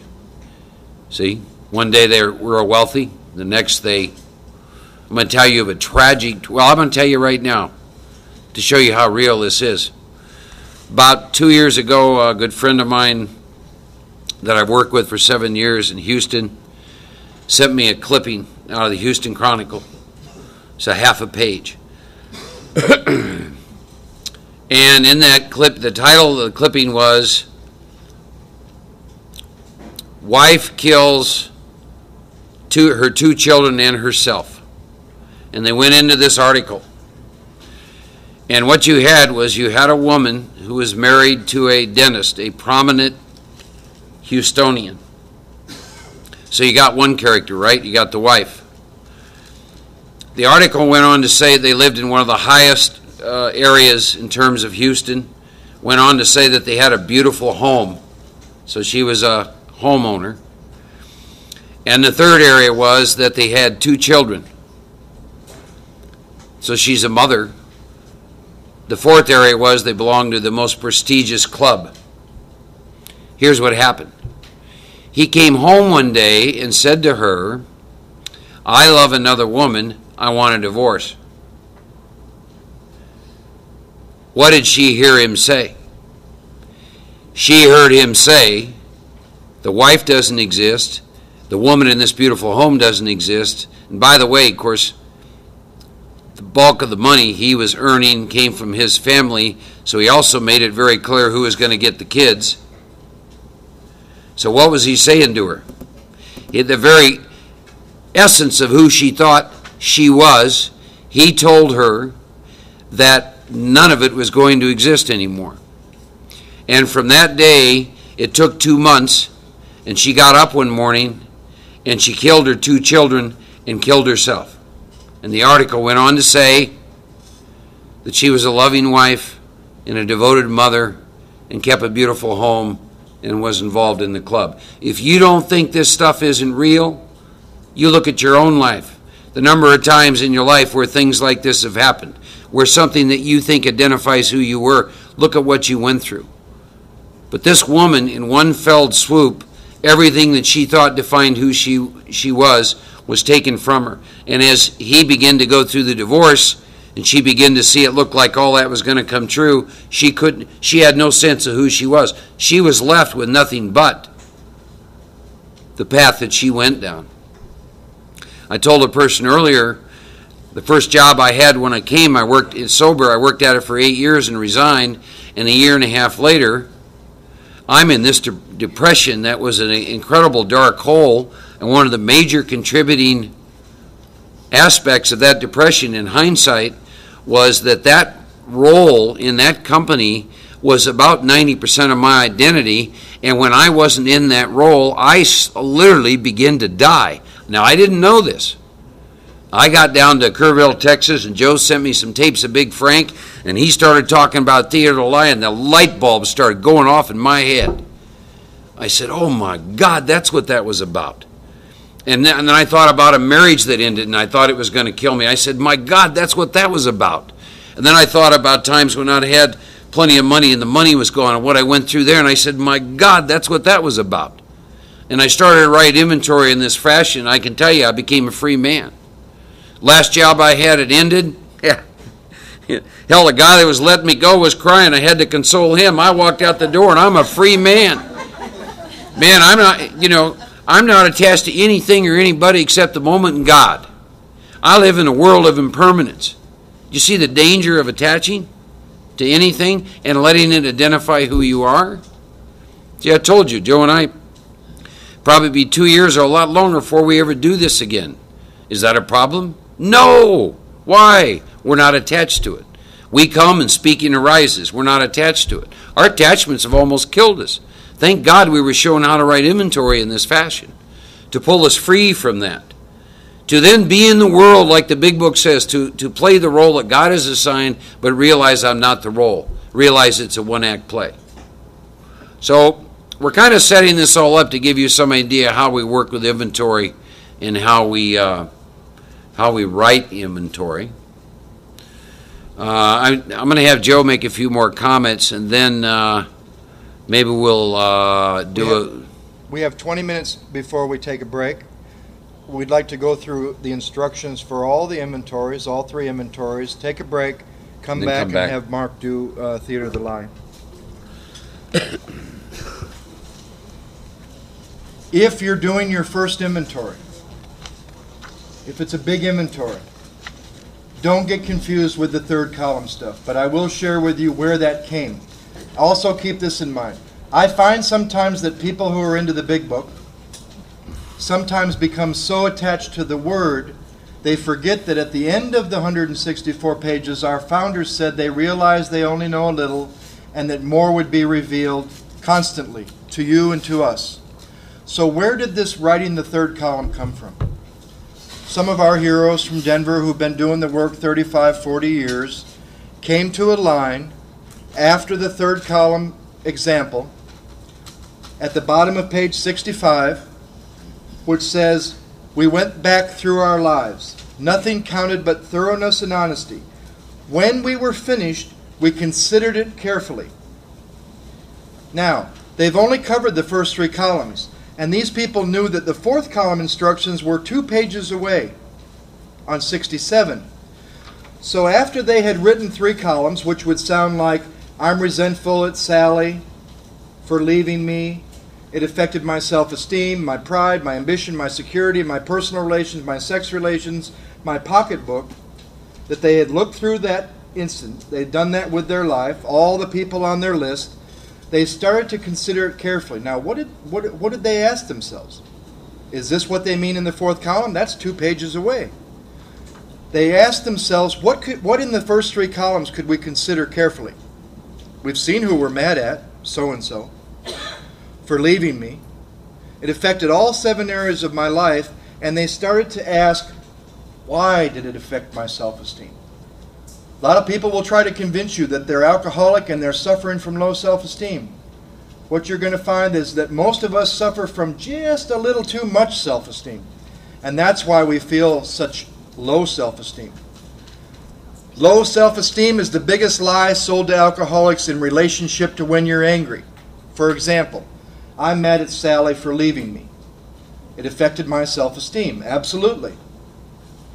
But if I really, at the core of my being, was suffering from low self-esteem, what would somebody with real low self-esteem say to themselves as Sally was leaving? Oh, I didn't deserve her anyway. I'm not any good. Would that person be angry? No, I've held on to it for several years because I believe I'm a hell of a boyfriend that nobody should leave. And it's because of, what is the old expression in AA? Inferiority complex coupled with a egomaniac with an inferiority complex. That's the dilemma between believing that you're suffering from low self-esteem but you're still angry because you got a little too high self-esteem.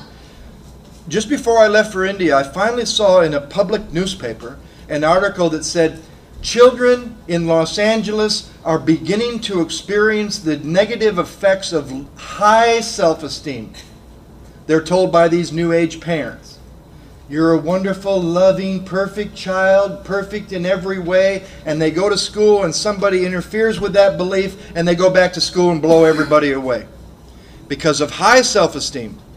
Now, that doesn't mean you and I don't know what it feels like to suffer from low self-esteem, but I believe low self-esteem is an absolute necessity when you have these beliefs that are a little bit too high. Because I'm mad at Sally for leaving me. Me who? Me who? The perfect boyfriend. Mr. AA. Right? Pride. No one should see her leaving me. Why? I'm Mr. AA. I'm a perfect boyfriend. I want her to stay no matter what I do. Ambition. Pride. Security. Here's the biggest lie of all. The third column is not the truth. It's the lies your ego are trying to tell you are true. It's the truth about the lie in the third column. Security. I need her to stay to exist. Without her, I am nothing. Who's nothing? The perfect boyfriend could no longer exist if she leaves. Right? You'll get the feel of that when he does the theater of the lie. Also remember that up to page 64, the line that says we listed people, institutions, and principles with whom we were angry, all we've done up to page 64 is make considerations and questions. This is the first instruction, and I was told don't go past any instruction until it's done. So we had done all this work with 1, 2, and 3. We got on our knees and we did the prayer, and he read what Mark read about resentment. We listed people, institutions, or principles with whom we were angry. Have you done that? No. Go home and call me when you're done with that list. I came back with that list. My first list was big because that's what needed to come out. If your first list is small and that's what's coming out, that's what came out. You trust God with your list. And if you're a sponsor, don't edit anybody's inventory. That's playing God. If a big list needed to come out, that's what needed to come out. They said a prayer, they trust God that they trust God. You trust God that they trust God. Something's happened to them in 1, 2, and 3. I've had librarians who had a bigger list than criminals. Criminals do it all out here. Librarians do it all up here. Passive people have a lot bigger inventories than aggressive people. Aggressive people get it all out. They'll just punch you. They'll just knock your ass out, right? Passive people go home and think about it for decade after decade and build volumes. Second instruction, second column. We asked ourselves why we were angry. He said, go home, take the first name off the list, put it on a piece of paper, don't worry about saving any space, and just let it flow. A, B, C, D, when they do this, when she did this, when she did that, when they didn't do this, when they did that, when they didn't say this. Next one, A, B, some you'll have 10, some you'll have 1. You don't need to be wordy.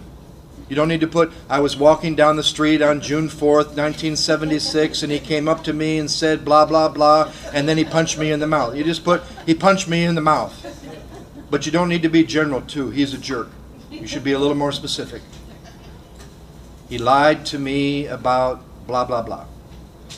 I'm going to throw an idea out there that might come true for some of you a little later. The first two columns are all lies. There's no truth in the first two columns. And I'll show you what I mean by that. So you go home and you do the second column on everybody. Then you come back and you'll find that in most cases we're going to look for 7 in here. Self-esteem, pocketbook, ambition, personal relations, sex relations were hurt or threatened. So you were angry, you were burned up. Then they repeat themselves a little bit. On our list we said opposite each name. Was it our self-esteem? We already got. There's a new one, security. Ambition they've already given us. Personal relations they've already given us. Sex relations. And where do you find pride? You find pride in the example all the way down at the bottom with the wife. So we found 7. Self-esteem, pride, ambition, security, personal relations, sex relations, pocketbook. So I just asked myself, I go home and I have these first 2 columns. I take the first name off the paper. I put it on a new piece of paper. Let's do 1 resentment per page of paper. Paper, don't be afraid of paper. Paper doesn't need to scare you. Do 1, if you have 10 resentments toward Charlie, that's going to be 10 pieces of paper, full pieces, back and front. I've seen people who try to take 10 resentments with 10 third columns crunched in together, no room for the 4th column because your ego doesn't want you to see the truth. So I take the first name off the list, Sally. The first lettered second column, I letter the second column, A, B, C, D, E. I take Sally, A, left me. Self-esteem, pride, ambition, security, personal relations, sex relations, pocketbook. Leave the back blank. If you can do the extended third column, great. If it's your first inventory and you get lost in the third column, fine. Just put the words. What areas of self were hurt, threatened, or interfered with? I usually find all 7. We went back through our lives. Nothing counted but thoroughness and honesty. Now, a lot of people will tell you that the big book only says to write 3 columns. These guys that we know and love, who we used to go off on for many years until they changed their inventory, used to make the 4th column. Check. Here's how important the 4th column is. 5, 6, 7, 8, 9. 5 steps. 5 steps come from your clarity in the 4th column. Everything you need for the 5th step to be honest about your nature of the wrong. Everything you need for step 6. Everything you need for step 7. Everything you need for step 8, and everything you need for step 9 to go to somebody to be clear comes from the 4th column. My book doesn't say, was I selfish? Check. Was I dishonest? Check. It says, where was I dishonest? So after I've done the 3rd column on everybody, I come back to the book. It gives me some questions to answer. Is it plain to me that a life that includes deep resentment leads only to futility and happiness? I believe that. Is it fatal? Blah, blah, blah. Question, question, question. Now they say turn back to the list at the bottom of 66, for it holds the key to the future. Now that sounds pretty important, doesn't it? That this next part of the inventory is going to be a key to your future. You're going to be prepared to look at it from an entirely different angle. All I had done my whole life was the first 3 columns. We've begun to see the world and its people dominating us. How can we escape? This was our course. They give you a prayer to move from the 3rd column to the 4th column. This is a sick person like myself. Do you ever hear people in meetings refer to that prayer like, I needed to realize that he was a sick person, and then leave out, like me, so that they're kind of up here and that poor sick person is down here? They, like myself, are perhaps spiritually sick. I wouldn't treat a sick person this way. Personally, I would, actually. Yeah. And I have, right? I ask God to help me show them the same tolerance, pity, and patience I would cheerfully grant a sick friend. When a person offends, we say to ourselves, this is a sick man like myself. How can I be helpful to him? God, save me from being angry. Thy will be done. Blah, blah, blah. We avoid retaliation. Now, referring to the first 3 columns again, putting out of your mind what they did, look for your own mistakes. Now, here's the instructions for column 4.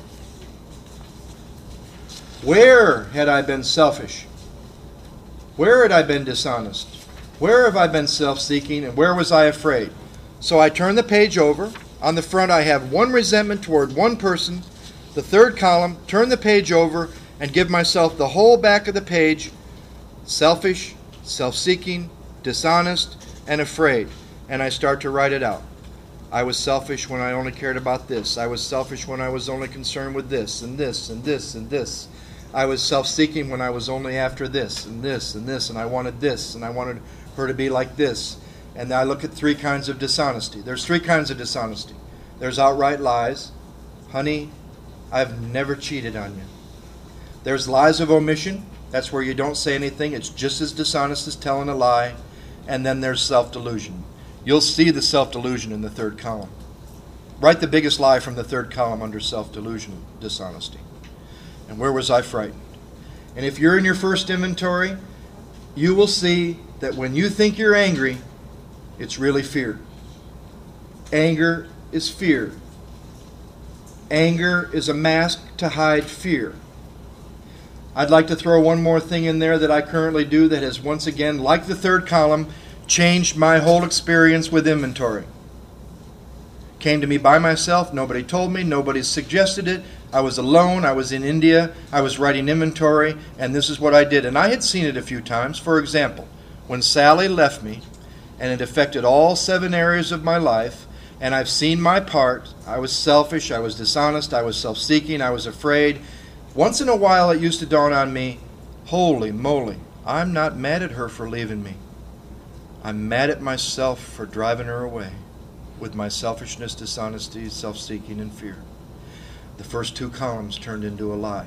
I now do that with every resentment. And here's the principle. Stay in the 4th column until you can rewrite the first 2. And you will find that every resentment is one toward yourself or God. You take those, leave them at the bottom of the 4th column. When you're all done with the 4th column, come back. You'll find about 5 or 10 toward yourself and 5 or 10 toward God. Take those and write 4 columns on those, and that will be an inventory. My last inventory I read to Mark, there was 35 pages of resentments, and we don't just work with the word resentment anymore. If you've been around for a while and you don't live with deep-seated resentment like you used to, use other words to generate your list. Let down by, discouraged with, jealous of. Because a lot of us in this room don't live with deep-seated resentment, but we still have more subtle forms of self. And here's the deal. Don't confuse more subtle with less dangerous. Deep-seated resentment doesn't feel that way like it used to, but they're just as dangerous because they're what's blocking me from God today. So I used other words to generate my first column. Who's let me down? I was looking at a 2-year period since I finished amends the last time. So once in a while stuff will come from the past that's revealed.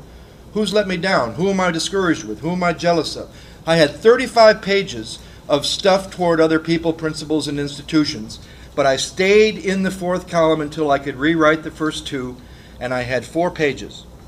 2 toward myself and 2 toward God. I read those 4 pages to Mark, and he said, that's the inventory. You didn't even need to read those other 35 pages. It'll help you with amends, but that was the inventory. And it's a hell of an inventory. I stay in the 4th column until I can rewrite the first 2. The first 3 columns are all lies that your ego is trying to tell you are true. And I now believe, and this has just come to me recently, I believe resentment, which we all know is anger, which is held on to, right? Refelt. I believe resentment is anger towards self that you're unwilling to face, that you project onto other people. And every one of them will come down to a resentment toward yourself or toward God. What about fear? Fear is really simple.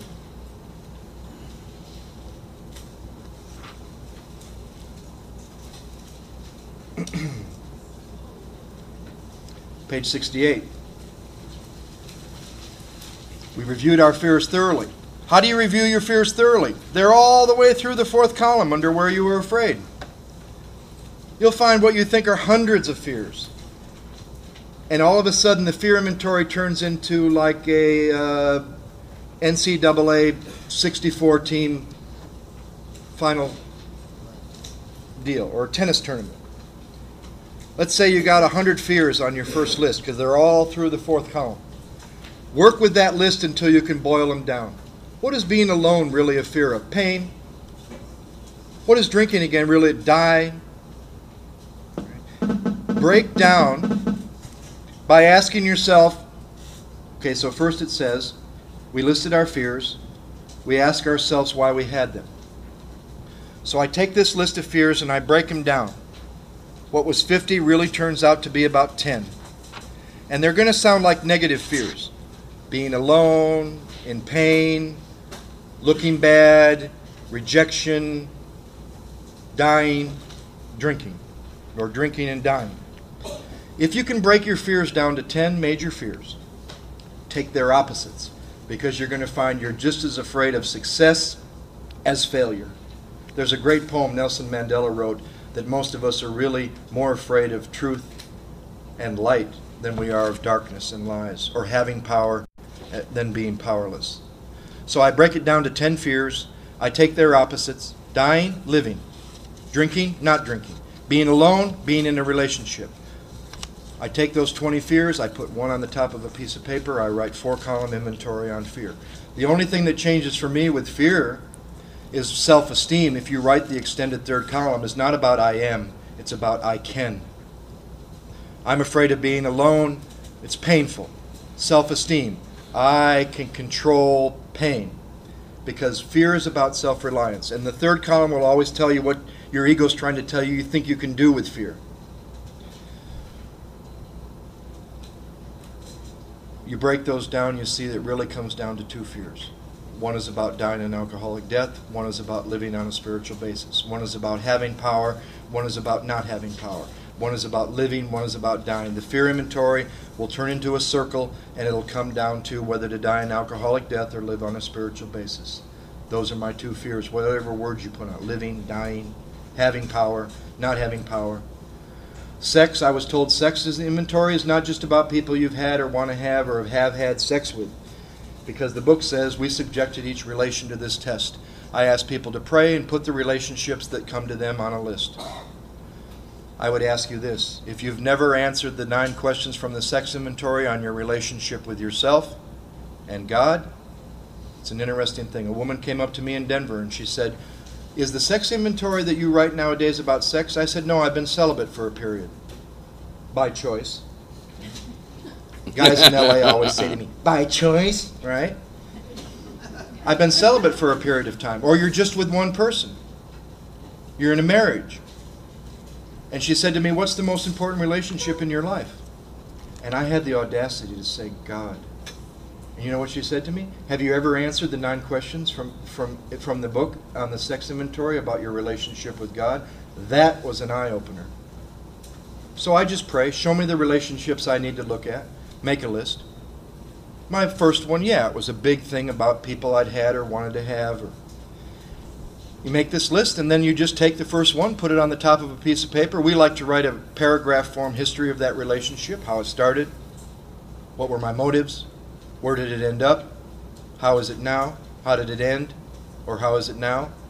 And then answer the 9 questions. There are 9 questions. And on page 69. I've always thought it was interesting that the instructions for the sex inventory are on page 69, but that's just my work.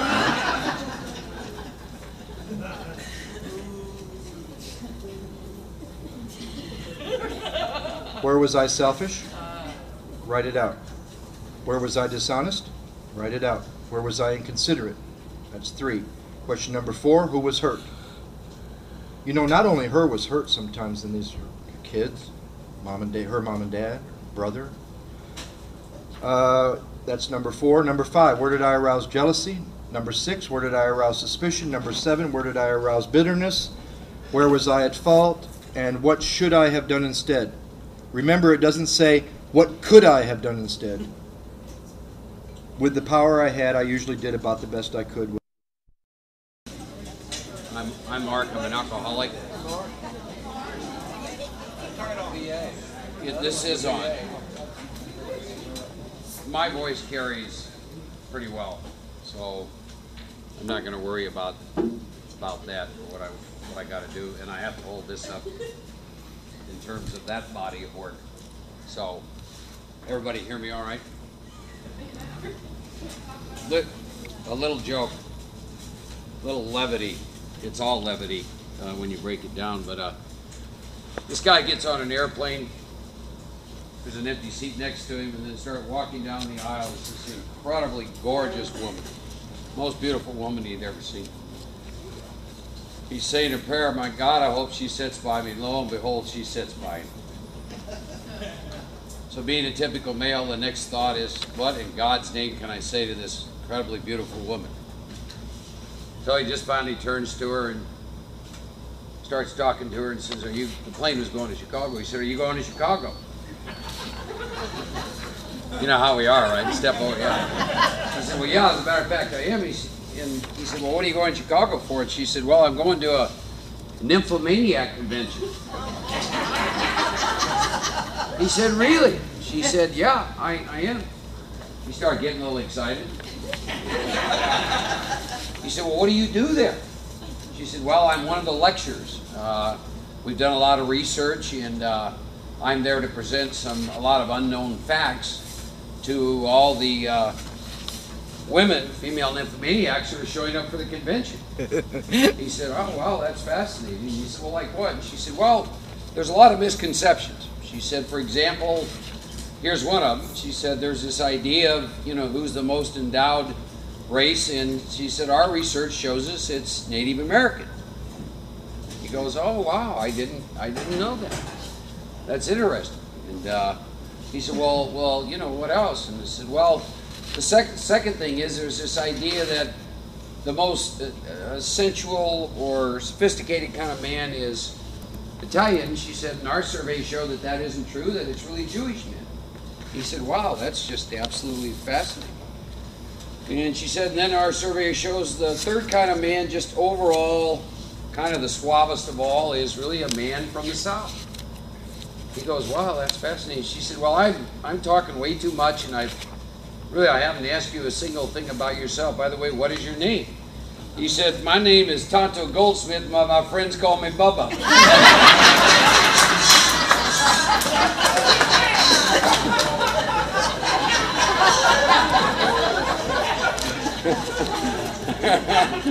Oh, you gotta love it. You gotta love it.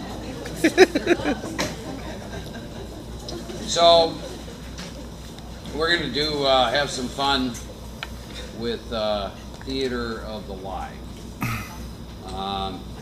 It's another concept. Was incredibly helpful to me in ways that I can hardly even begin to tell you. One of my own examples was this. When I first got sober, I went to work for a company in Denver, Colorado, where I got sober.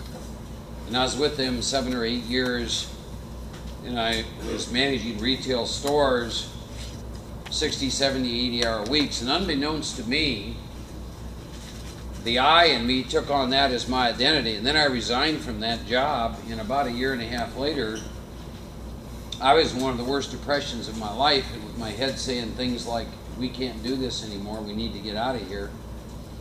And I didn't realize it, but it came from my identification with this career. And anyhow, I got down in Kerrville, Texas, and Joe had sent me some tapes, and I got to listen to this man do Theater of the Lie, and the light bulbs just started going off. And I said, my God, that's what that was about. I thought that job defined me. And then I'd had a couple marriages in. I went through incredible pain around that. And I'd had the same thing happen with money. And so I began to write inventory in that fashion. If I had a name show up in the first column, I would ask myself, which character? You know, there's a line in the big book as you start to read about the fifth step, and the line says that we present our stage character to the world. So the question I started to work with is, what stage character is writing this inventory? And then out of that, I began to have a lot of fun with inventory. Inventory lost its seriousness. On the one hand, it showed me what I was up against and why resentment is the #1 offender. It showed me where a lot of my suffering came from. But on the other, it allowed me to laugh at myself when I began to approach it in this fashion. One of the tools I give the clients at the ranch is, they'll come up to me and they'll say, I'm angry. And I'll say, who's angry? almost their first couple of weeks there, some of them, their head's not even clear. I have them write out their list of characters. And I don't even explain to them why. And they'll come up and they'll say, you know, I'm angry. Who's angry? And they'll pull up the list. Oh, mother's angry. She can't be with her kids. And what happens is, over a period of time, even doing no work, they slowly pull away from being identified and start having fun with it. But that's some of what we did. So we want to take a couple examples. This may help. We certainly have plenty of time. I think I'll take myself first. How many other, do we have any other Catholics in the room? Oh, good. I'm a Catholic, and there's been some things going on. I'm a Catholic, right? And there's been some things going on with my church that I got some thoughts and feelings about. Any of you other Catholics have any thoughts and feelings on some of this? Yeah. So I'm going to show you how my inventory laid out, and I'm going to show you my host of characters. And mostly I want you to think of it in response to, as more and more information begin to get released, I'm going to show you my own host of characters and how that began to impact me. So my column 1 would be the Catholic Church and some of the bishops and priests, all the way up to the Pope. That's who I'm angry at in the first column, right? My second column would read like this. All kinds of cover-ups from the very top all the way down about all this abuse. My money is being distributed without my consent because of all this cover-ups. My second column also is people that have provided me spiritual directions are liars. Right? There was 7, 8, or 9 more different. I'll tell you why I knew I needed to write inventory is I was pretty neutral about all of it, right? Because after all, I'm a spiritual man. And one night I'm watching, and this was about a bishop who had been covering up for years. And I just felt this thing start in me from the bottom of my toes, and I said, uh-oh, we got to write us a little inventory here. So you understand what my first and second, the rest of you who are Catholics in here, does that seem like a pretty good fit for your you know, because over the years, and of course it'll show, what have I done? I've taken spiritual direction. I certainly have donated money. I have followed some of those practices, etc., etc., etc., right? So for periods of time, there was this identification with that. So, first of all, who's writing that inventory? Catholic. I'm a Catholic. He's writing that inventory. There's some other characters, though, that showed up in this inventory, right? So, we'll start. I want to show you how theater of the lie works. You come up and stand here.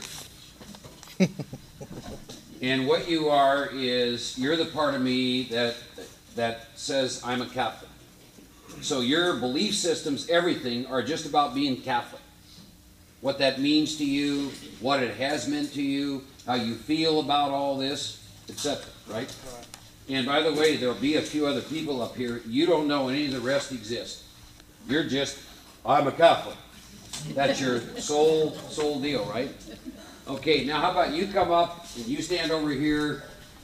You're a spiritual man. You're a lot more evolved than the Catholic. You're on a grander scale of things, right? And a counselor. Yeah. So you're going to be the spiritual man, okay? Now I need, how about, what is it? Elizabeth, you be my money. My money was severely impacted by this, right? See, I'm trying to think if there were any other characters in the middle of this. You see any others, Joe, that it might have been in this? Mr. AA? No, not Mr. A, because the spiritual man, because AA has no opinion on this, right? So he wouldn't have been there. No, I didn't touch Rambo behind this one. Well, these three, this will give you an idea. Because when we do Theater of the Lie, I'm going to take a couple of you, and this is what we're going to do. So what I want to do is I want to go back and there's the three of you. Your soul functions money. Your whole existence is money. And of course, what you've done over the years is you've contributed to the Catholic Church, right? And then again, you're spiritual. You're the one that says, you're the kind of guy that would say to me, Hitler did his best.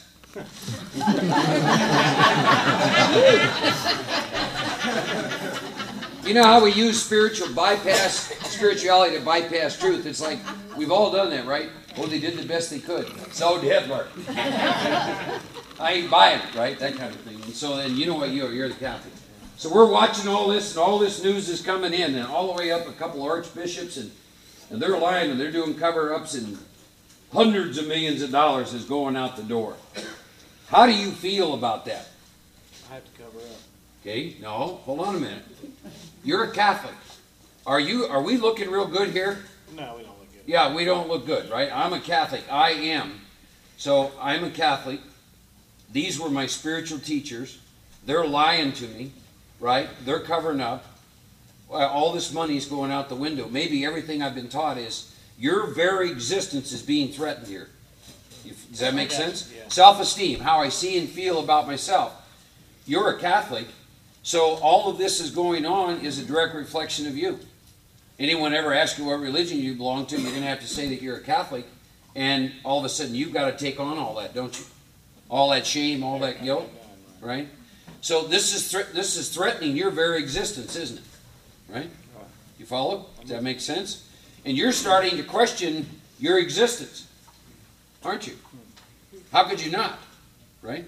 These were your teachers. This has been one of your practices, correct? Right? How would you view all this stuff? All this stuff going on. What would the spiritual man say about all the stuff going on right now? It's wrong? No, no. Spiritual man has no judgments. Spiritual man just kind of floats along with the universe.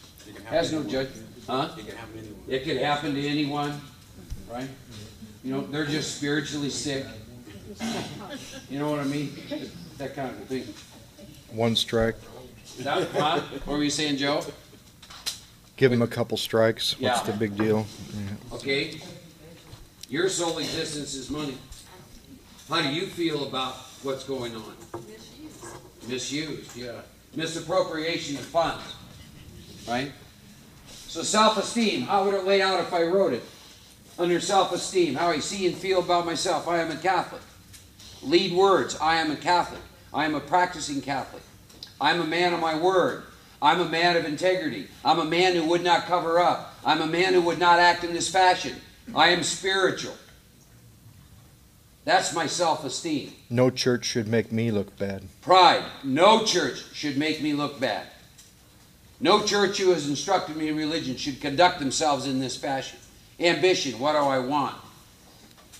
I want this all to stop. I want from the very top on down all the people to take ownership. I want the cover-ups to stop. I want a purging. Security. What do I need to be okay? Check this out. This was the theme. I need spiritual teachers and one of my religious practices to never make mistakes of any kind to be okay. Whoa. Because humans should be God and God should be human. Yeah. I need impeccable behavior on the part of spiritual leaders and teachers to be okay. Jeez. Right?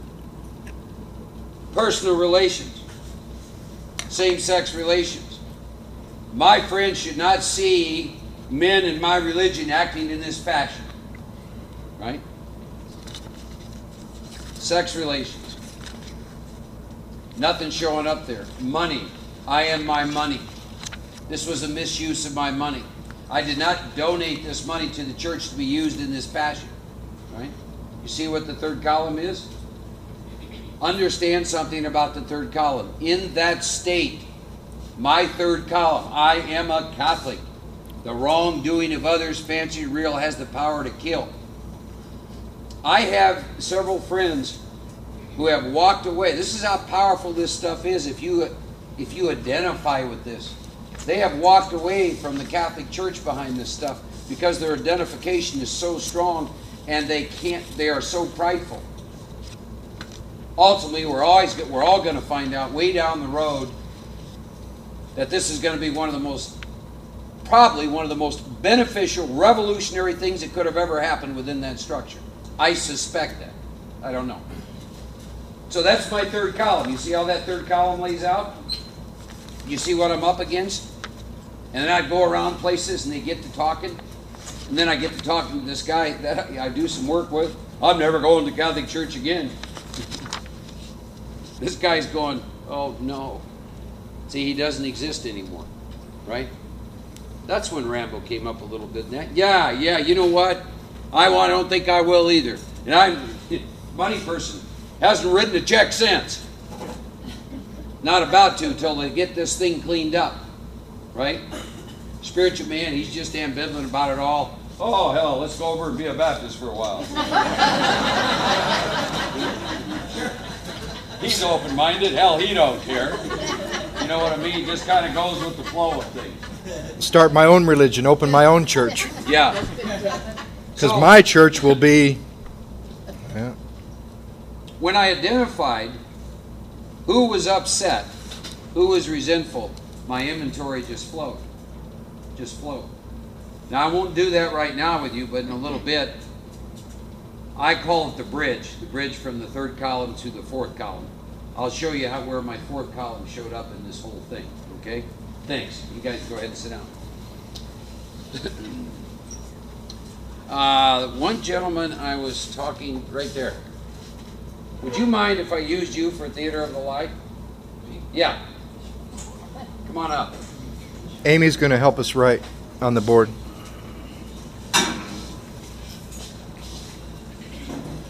Go ahead and sit down in the chair, and I'll hand you the mic at times so you can. And we don't use names, so when he sends out 9,000 copies all over the country, no one will know it's you. Put the number one below it. Gentleman was kind enough to share a little bit of his life, and he said something to me. No, beneath it.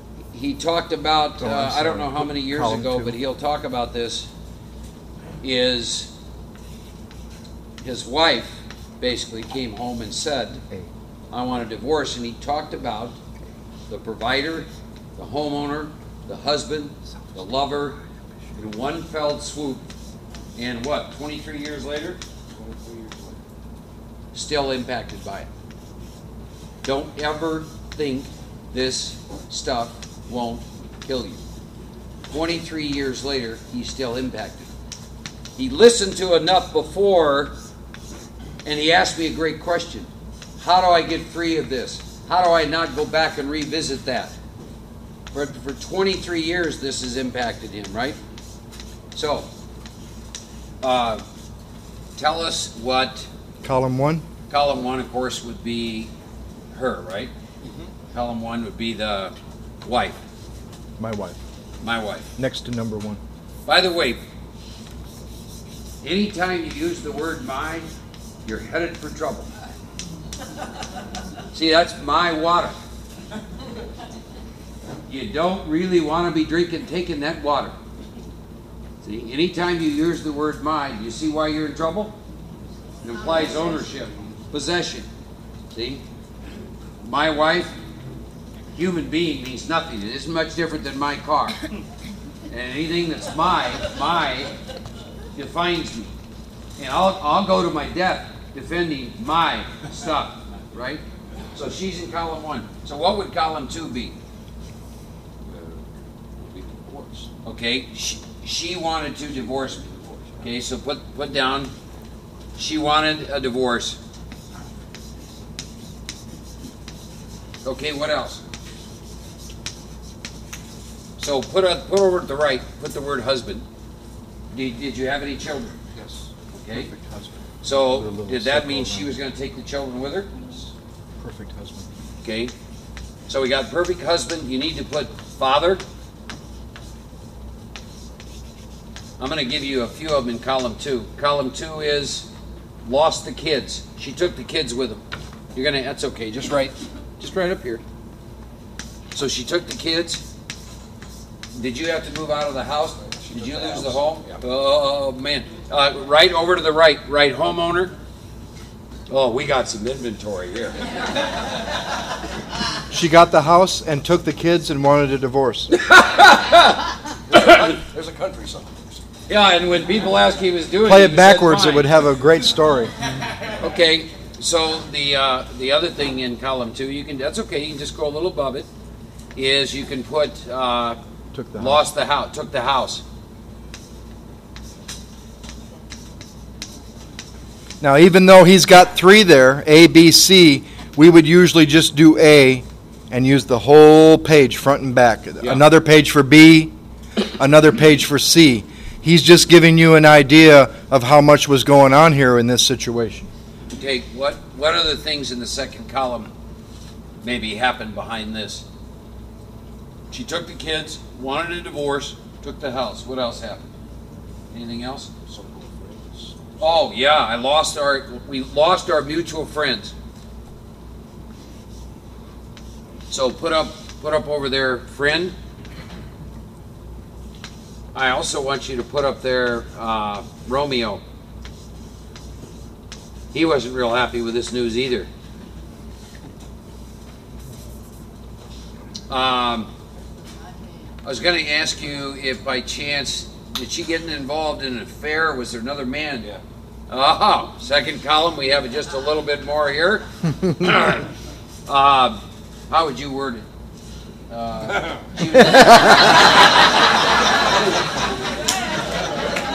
23 years he's been carrying this second column. Maybe I need to not ask him that question. Maybe you know. Yeah. Here's how to word it. Had an affair, or cheated on me. That Yeah. Now, I'm going to ask another question. Was this with someone you knew? Oh, yeah. Oh, I smelled that. You know what I mean? Don't say it was someone you sponsored. Yeah. Best friend? Okay. Her boss. Her boss. Cheated on me with their boss. That's a pretty good start.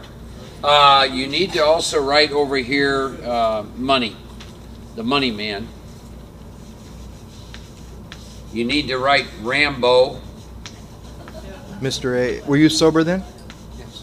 You were sober then? Oh, God. Mr. We got. AA. Now, I want you to write Mr. AA, and then I want you to write spiritual man. Now, one other question. Did this have any impact on your career at that time? Yes. Okay, so I want you to write business person. How many years ago was this? How many years ago? 23? 1980. A few days have passed. Okay, good. So, we're limited on room. But, okay, we'll do this. So, let's go back. And here he is, sitting here. And all of these things that he thinks identify who he is: perfect husband, father, homeowner, friend, Romeo, that's the lover, money man, Rambo, Mr. AA, spiritual man, and businessman. When she came home and said, I want a divorce, by the way, the kids stay with me, you move out, and one last thing, it's with my boss. Every one of those things that he thinks identify him had a very, very interesting reaction. So let's start with the perfect husband, okay? Because when she comes home and says, I want a divorce, y'all get what she's saying, right? So what was your reaction to that? Well, I was upset, but I wanted to know why. Okay. And I was scared, and I was empty, Okay. rejected. Okay. He's talking about I'm scared, I'm empty, I'm rejected. There's always going to be two sides to the every one of these will react in two ways. Let's go to self-esteem. I'm the husband, right? I'm the husband. I'm the provider. I'm the man that's cared for you. It rolls out that way. Here's the other side. I'm rejected. I'm abandoned. There's something wrong with me. But in essence, at the heart of all of it, when she said she wanted a divorce, how long have you been married? She's been married 10 years. What she said to him is, you do not exist. You do not exist. He is fighting for his life, isn't he? So much of our identity is tied up in this. All these characters were hurt, threatened, and interfered with. Now that's one. Now keep in mind, just imagine a standard work day for him back there, right? The father. She's taking the kids. What's that saying to the father? You don't exist except on a part-time basis, right? Or you can be replaced. Try to imagine what he went through here literally in 24 hours. But it took a little longer to set in because they started having meetings. And they started voicing with themselves what was going on. The next one is the homeowner. You leave. I am my home. How many of you own homes? You know what I'm talking about. Have a little attachment to your home? Yeah, just a little bit. I am my home. She said, no, you're not. Go to an apartment. He doesn't exist. Friend. They had a lot of mutual friends. A whole nother identity. Now they're getting divorced. All of those gone. Almost overnight. Right? Romeo. Romeo is different from the husband. Romeo is your sexual energy. He isn't feeling too well right now either. Now, Romeo is a good term to use if you're married, but every man has within him a stud. Romeo was upset, the stud got happy. Why? Because there's fresh meat out there for him. Think about this. How many of you have ever been married and the other person had an affair on you? Okay. The wife will never cheat on the husband will never cheat on the wife. But the little sex kitten and the stud will do it in a second because they got different agendas. You follow me? We write a script of how a husband and a wife is supposed to be. I assure you, the script he had in his mind, her actions did not match any of it, which is why he's fighting for his life.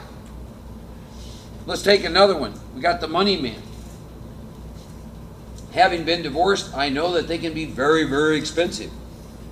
The money man is about, I'm secure, I feel secure based on the amount of money that I think I need to have in the bank or in my pocketbook. A whole bunch of it just walked out the door. He's not feeling too well. You think there's a little depression setting in by chance? Right? Rambo. Once he gets past the shock, what do you think Rambo? And then imagine Rambo when he finds out she's cheating with her boss, right? What do you think Rambo? Yeah. One objective. Period. End of statement. Kill. Penitentiary's full of men and women who Rambo decided to execute an order. Or Xena. In this situation right here. Stuff is real. So real, it's unbelievable. Mr. AA. Oh, God. Can you imagine what he brought to meetings? Can you imagine what he brought to meetings, right? And he could have been throwing out all kinds of, one-liners. And so he's sober. He's a sober member of AA. Got to come in, share pain, share what's going on. So he's doing that. Now the spiritual man, probably started talking to him pretty quick. The spiritual man loves to use this thing of, she's spiritually sick, it'll be okay. I assure you, initially in the beginning, when they had their board meeting, the spiritual man was not listened to very much. He was a tiny little squeak. Because the rest of these had a lot to say, right? I mean, can you imagine his board meeting? The poor husband. This is before anger sets in, and then resentment. Can you imagine the poor husband? Several of these people had Kleenex. The husband, he's just sitting there, he's like that, right? And then the spiritual man probably would have called the meeting to order. That would have been the husband's reaction initially, right? What am I going to do? The father, I want you to watch how this plays out. The father would have reacted that way. The homeowner was probably starting to get real angry right away. Damn it, I put money in that home, right? The friend, he's not doing too well. Of course, Romeo. See, there's a whole other basic thing that happens here with Romeo. And that is that his entire manhood is impacted by this, isn't it? See, when she did that, she said he didn't exist. You see how real this is? The money man, he's scared to death about what's going to happen. Of course, we got Rambo just kind of stirring him up. Kill him. Get rid of him. Follow me? You're going to bring them up and ask each of them how they felt in this situation? Yeah. The businessman, because of all the things going on with everything else, he doesn't have much energy left to take into work, does he?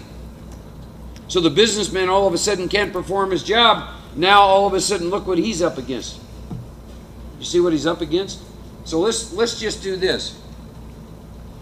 Yeah, and you can do this where you're sitting. How shall I have it worded? Shall I have him just ask him how he responded once they found all this out? How did the perfect father feel? We'll start. You're the perfect husband. You have just found out all this information. What is your response? How do you experience this? Can't believe it's happening. Yeah. Can't believe it's happening. What else? Pride, hurt feelings. Pride, hurt feelings, rejection, abandonment, failure, all that stuff, right? Yeah. Okay. So next, gentleman, you would be the father. What kind of reaction would you have? Couldn't believe that happened to me after a good father got dead. Yeah. I'm going to miss my kids. Rejection, lack of manhood. The kids are going to be screwed up, right? As they get older. The kid. Exactly. Okay. The homeowner. You're the homeowner. What kind of reaction? You've got to move into an apartment. Security, Yeah. time invested in the house. Yeah. A house becomes a part of you. It becomes comfortable, right?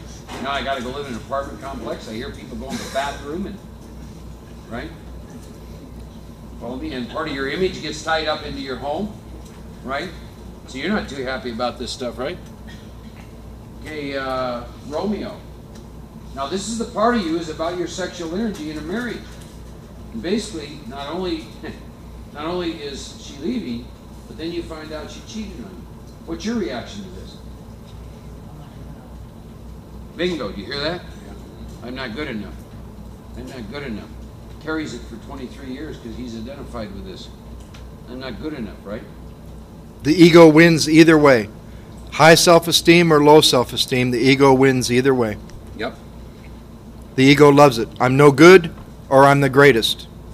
It will never admit I'm an average guy with this much sobriety trying to do the best I can who makes mistakes. It won't settle for the middle. Yep. You be the money woman. Of course, there's a lot of money going out the table here, aren't there? Right. What's your reaction to all this? Wiped out, Yeah. angry. Angry, fear, tremendously afraid, right? What's going to happen? Rambo, what's your reaction? Kill. Yeah. Kill, maim, and destroy. That's pretty well it. Fix them. Yeah, that's about the only thing on his agenda. Lock and load. Not much else going on. Right? Just not much else going on. Of course, then you got, spiritual woman, right? Spiritual man. What's your reaction to all this going to be? Thy will be done. See, God's will. it's God's will. Right? I mean, I want you to understand what this poor man's been going through. All of this has been happening to him for 23 years, and initially, can you imagine the intensity of it? All at the same time. That's why the book says, in that state, the wrongdoing of others fancy real has the power to kill. Can you imagine what he must have been experiencing? Can you imagine? And then 23 years later, obviously based on his comments, he is still revisiting. These people, these states of identity are still alive and well in him. 23 years later. Look what it's done to his life in 23 years. You follow? You see what it's done? And then we see what the businessman is. Now you see how this lays out? Can you imagine? If you look at the second column, you can imagine what the third column looks like, can't you? Writing out his third column. See, here's what Theater of the Lie did for me. Just what little we've done. Do you see where the third column would roll out? Pride. No one should ever see a woman leave me. Boom, boom, boom, boom, boom, boom. Fill in all the blanks. Self-esteem. You know, I'm a failure. It goes two ways, low or high. I'm a failure. I'm a good husband. You got the whole chain of events. I'm a good provider. I'm a poor provider. I'm a good lover. I'm a poor lover. You got both, right? Ambition. What did you want? I wanted a nice house with a picket fence and 2 kids and a cat. There you go. Do you hear that? Wanted a white house, picket fence, a cat, a dog, a couple kids, and a little wifey too. If my arrangements would only stay put. If only people would do as I wish, the show would be great. I have a belief system I'll be happy and satisfied if my life only goes according to my plan. And security, the biggest lie of all. I need her to stay, to exist, to be okay. Without her, I'm nothing. Look what the ego's done. Yeah. Sex relations. Yes, exactly. Women don't leave men. Men leave women. Right? Or sex relations, women are not to be trusted. Pocketbook. Nobody leaving me should affect my money. Keep in mind, don't let this confuse you with A, B, C, and D. We took 4 resentments in the second column, but really it should just be 1, and then another page for the other one. Got the kids, another page for the house, another page for the affair. 1 page per resentment. This will show you why you're having trouble with personal relationships when you're not at 1. Remember, this is when you're not at 1. This is when you're mad, you're angry, you're resentful because she left. And you know why you're having trouble when you're not at 1? That's good. One morning, the lover wakes up to her businesswoman because she's got as many personalities as he does when she's not at 1. She's pissed too. She's about to leave. So one morning, Romeo wakes up to the businesswoman. She's got an 8 o'clock appointment. He wants to make love. There's a problem there. Next morning, his businessman wakes up to Juliet, the sex kitten. There's a problem there when you're not at 1. Depends on who wakes up. The only time you have a good day is when the right 2 personalities wake up at the same time. Right?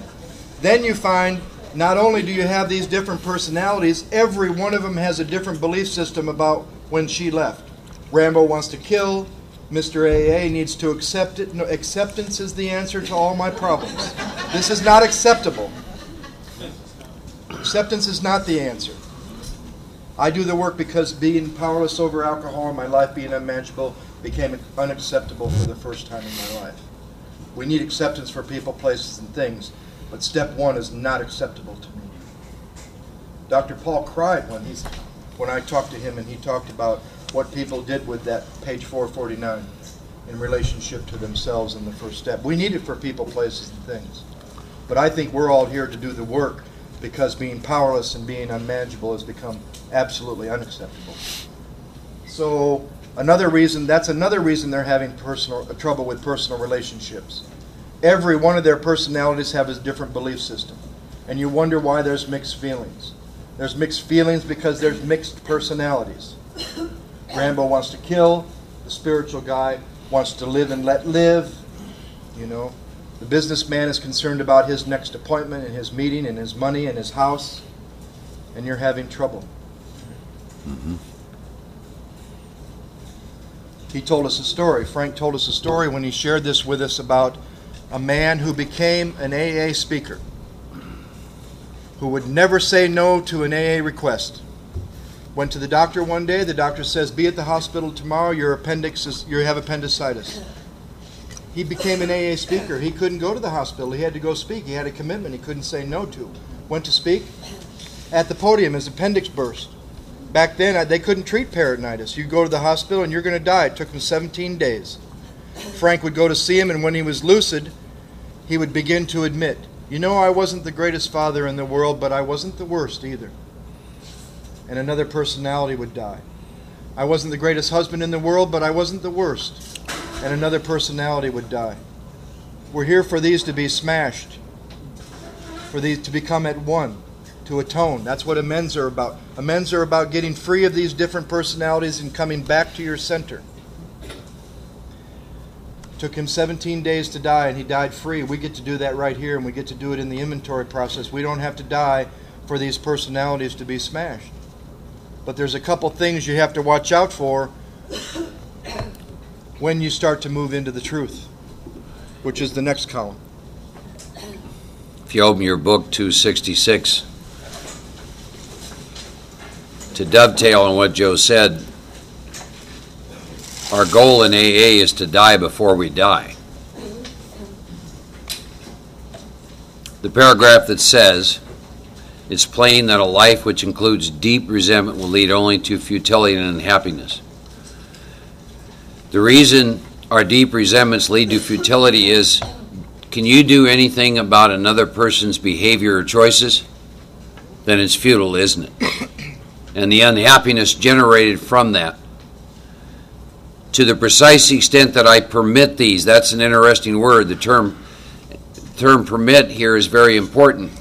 It's in there because you and I have been given a way to get free of them. If you're unwilling to take the action of writing the inventory, then you're going to be victim of it. It also says in the book that to conclude that she was wrong was as far as we usually got. The first 3 columns was as far as we usually get. What happens? They continue to wrong us and we stay angry. Yep. But with the alcoholic whose hope is the maintenance growth of his spiritual experience, his business resentment is infinitely grave. Matter of fact, it's fatal. Do I believe that? For when I harbor these feelings, I shut myself off from the sunlight of the Spirit. The insanity of alcohol returns and I drink again. With me, to drink is to die. Do I believe that? For those of you that have relapse history, go back and see if those last 4 sentences don't describe every relapse that's happened to you. If I'm to live, I had to be free of anger. Doesn't say you won't get angry. It says you got to be free of it. The grouch and the brainstorm are not for us. They may be the dubious luxury of normal men, but for me these things are poison. Now again, this next sentence. By the way, I'll throw out something to you. There's 4 or 5 sentences in this book that are so profound to me that you will never hear talked about in a meeting of Alcoholics Anonymous. So what I'll throw out to you is start bringing them up in meetings. This next sentence, well, let me ask you this. How many of you been to a meeting of AA where this next sentence was the topic? I turned back to the list, for this list held the key to my future. You ever been to a meeting where that was the topic? Don't you think that's kind of important? This list holds the key to your entire future? Isn't that something? Some of you curious about that? You don't think that meant it holds the key to your entire future, do you?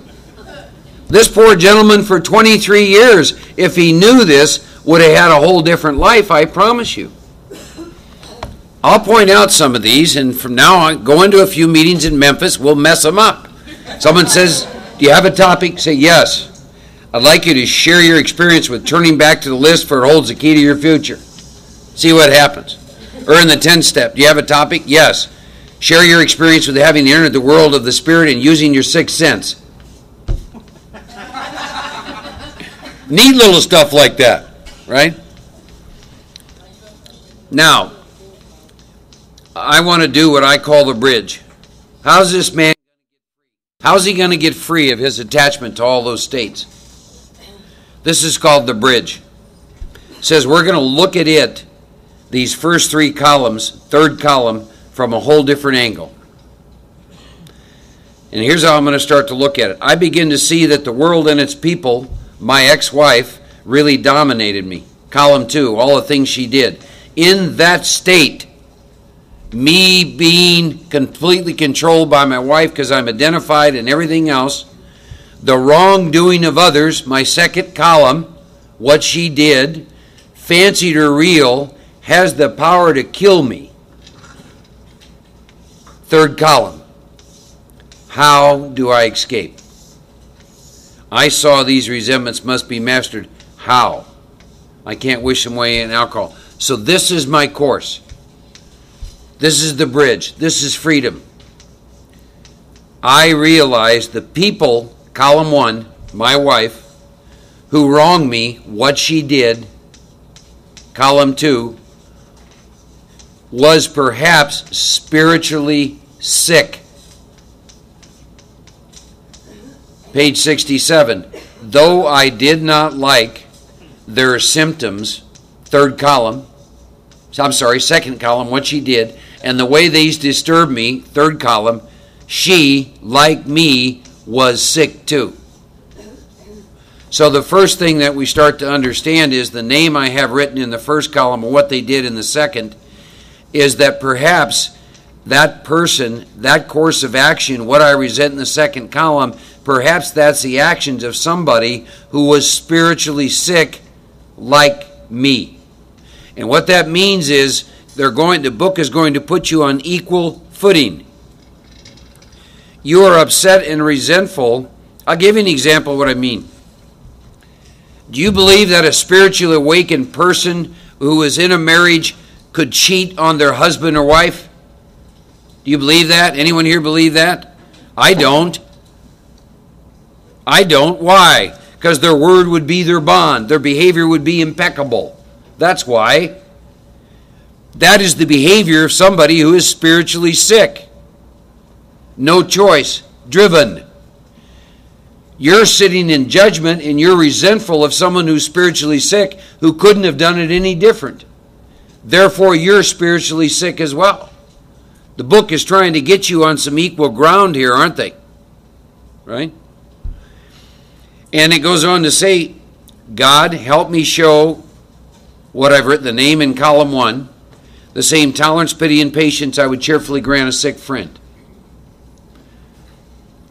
Those of you that have had a friend die of some horrible disease like cancer, etc., will know that at times their behavior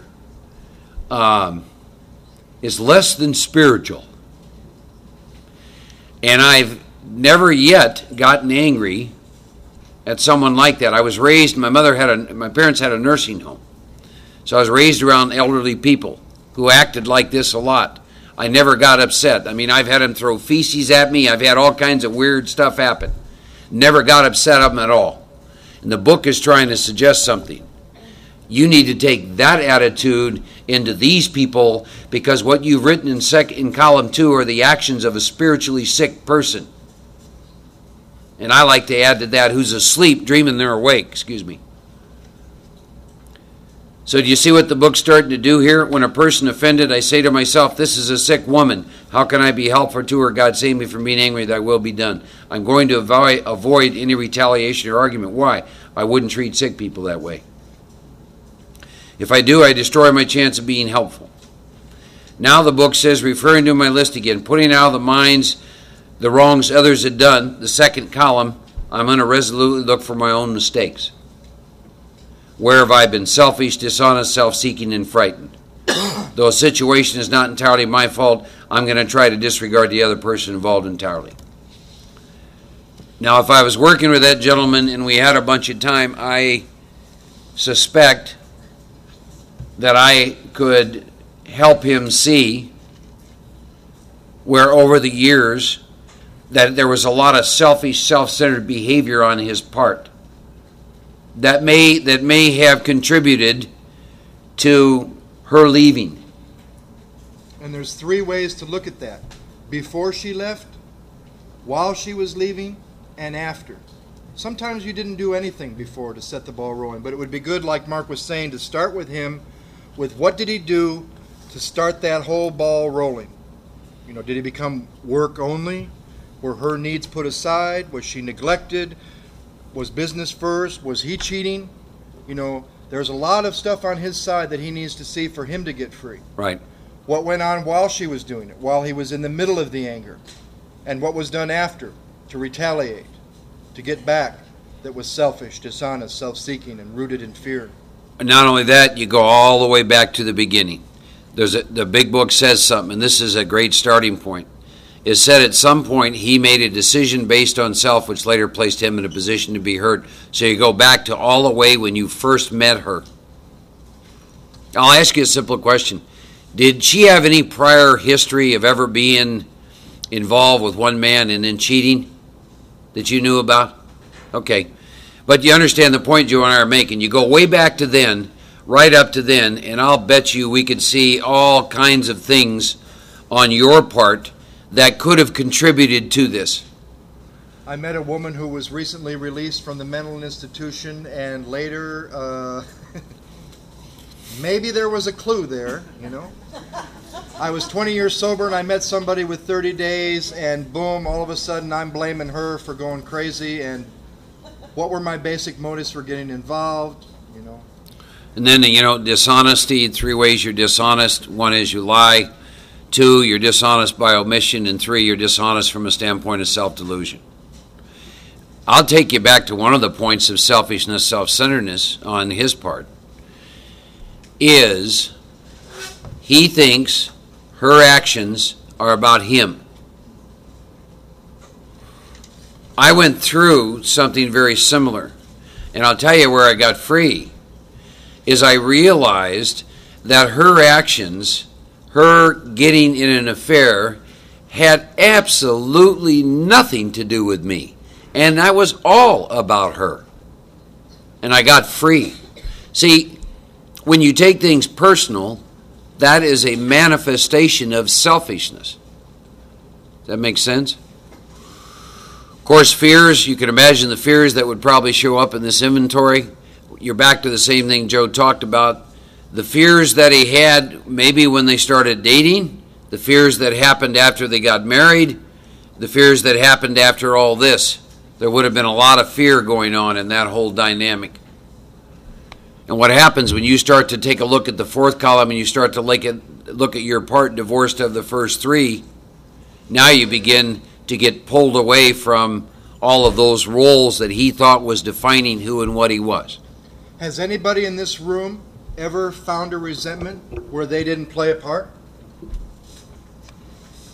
We always get the same example. A young child, man or woman, molested. What part did an innocent 9, 10-year-old, whatever, however old child play in that? They didn't. They were pure, innocent young child. But what they did with it for the next 30 years that was selfish and self-seeking and dishonest and rooted in fear is what led to the resentment still being there. I've been writing inventory for almost 21 years, and I've yet to find a resentment where I didn't play a part. You can get free. In the 4th column. Thank God my troubles with her leaving me were of my own making, because she doesn't need to do nothing for me to get free. And if any of you are sitting around waiting for somebody to come back from the dead, or somebody in Alcoholics Anonymous to make amends, or for you to get free, you're screwed. I was waiting for my dad to come back from the dead. He'd been dead since I was 21 years old, and a part of me said, unless I will never, blah, blah, blah. Right? I'd like to hear a resentment that somebody's had where they didn't see their part in any way, before, during, or after. If you take it one step further, and at the bottom of the 4th column here, because he's written out, where was I selfish? And he gives some examples. Have you seen since 23 years where you played a part in all of this happening? Did you make amends to her? Oh, yeah. Did you get free?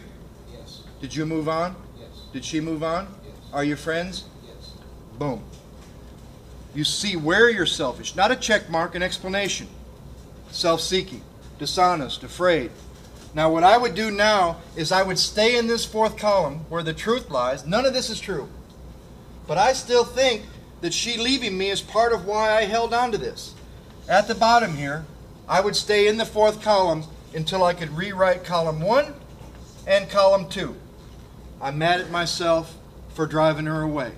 Or I'm mad at God for not giving me the power to have not allowed this to happen. You'll find every one of them. You'll get free when you see all of the first 3 columns are a lie, that your ego's trying to tell you are true. You'll come down to about 5 toward yourself and 5 toward God. Do 4 columns on those, and that will be the meat and the potatoes of the inventory. I'm mad at myself for driving her away, so I put that down on another piece of paper. When I get done, I'll find out there's a bunch of repeats all through the inventory. I came down to 2 toward myself and 2 toward God.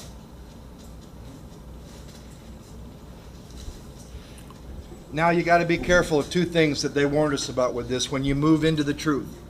When you move into the truth, you got to be very careful for 2 things. One would be low self-esteem kicking in and saying, "Oh my God, the 4th column, look at what a rotten, terrible person I am," and you beat yourself up and the ego has won. It's won. "Oh, I'm so selfish. You got to go. If you get stuck in the 4th column and you're beating yourself bloody, go back to the statement that says our troubles are our own making and stay on that statement in prayer and meditation until you can come back to the 4th column and say, "Wow, thank God my troubles in this situation were of my making, because if it was of that person in the 1st column's making, they're going to have to do something for me to get free." So you don't want to beat yourself up in the 4th column, but you also don't want to play this game. "Oh, look at how aggressive I was. Look at how much of a whore I was." And all those people, all those personalities in the circle that Mark described, all they do is start to say, "Oh, so now I'll just..." And you start to create yourself in your own image, and all you do is create a new 3rd column. The monk becomes a whore. The whore becomes a monk. The passive person takes a class in being a little more assertive. When you start to see the truth, you don't want to start to decide at that point what God would have you be. He doesn't always want you to be the opposite of what you think it is, because then all those personalities do is get up and change seats. Right? Rambo becomes a little more loving. Mr. AA becomes a little more assertive. Romeo becomes a little less obsessed about sex. And you're just creating all new personalities. They just change seats. So don't beat yourself up in the 4th column, and don't recreate yourself in the image that you think God has for you in the 4th column when you start to discover truth. So what happens? How do you get free when you've seen the truth? You do 5, 6, 7, 8. He went back to her, he made amends, and he returns to his center. He returns at 1. And if this is what we're looking at when you're in a state of unoneness, is that a word? Unoneness. When you're in a state of all these different committee members are in control, you never know which one's going to wake up on any given day, and you do 4 through 9, and he's made his amends, and you return back to atone at 1. Atonement is to become at 1. In that state, there's no such thing as a relationship. There's only equanimity, love, compassion, and tolerance for all. Some people you're closer to than others, but you show them the same tolerance and patience and love that you would. And in that state, there is not relationships. Do you ever remember this? Boy, I remember this when I first heard it. You haven't been home for a while. You got a new girlfriend. You're going to take the new girlfriend to Battle Creek, Michigan to meet your family, and you've waken up a little bit and you're pretty extroverted and you're not quiet and withdrawn anymore like I was, and you take the new girlfriend home to Battle Creek, and you're in the room with your girlfriend, your mother, your father, your sister, your brother, and an old friend, and you get in that room and all of a sudden you can't say a word. You know why? You got a different belief system for each of those separate relationships and a different role in each and every one of them. You can't be the son and the father and the boyfriend and the best friend all at the same time, and you wonder why you can't say a word, because you're scattered with different beliefs and different roles in each of these relationships. If these personalities get smashed, which is ego deflation, you get back to center. There aren't individual relationships. There's love, understanding. And I've seen people that live that way. I've had times where I am that way. You lose the identity to the role.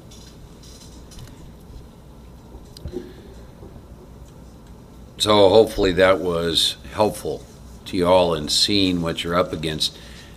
Real quick personal experience. I had that experience, except my 2nd column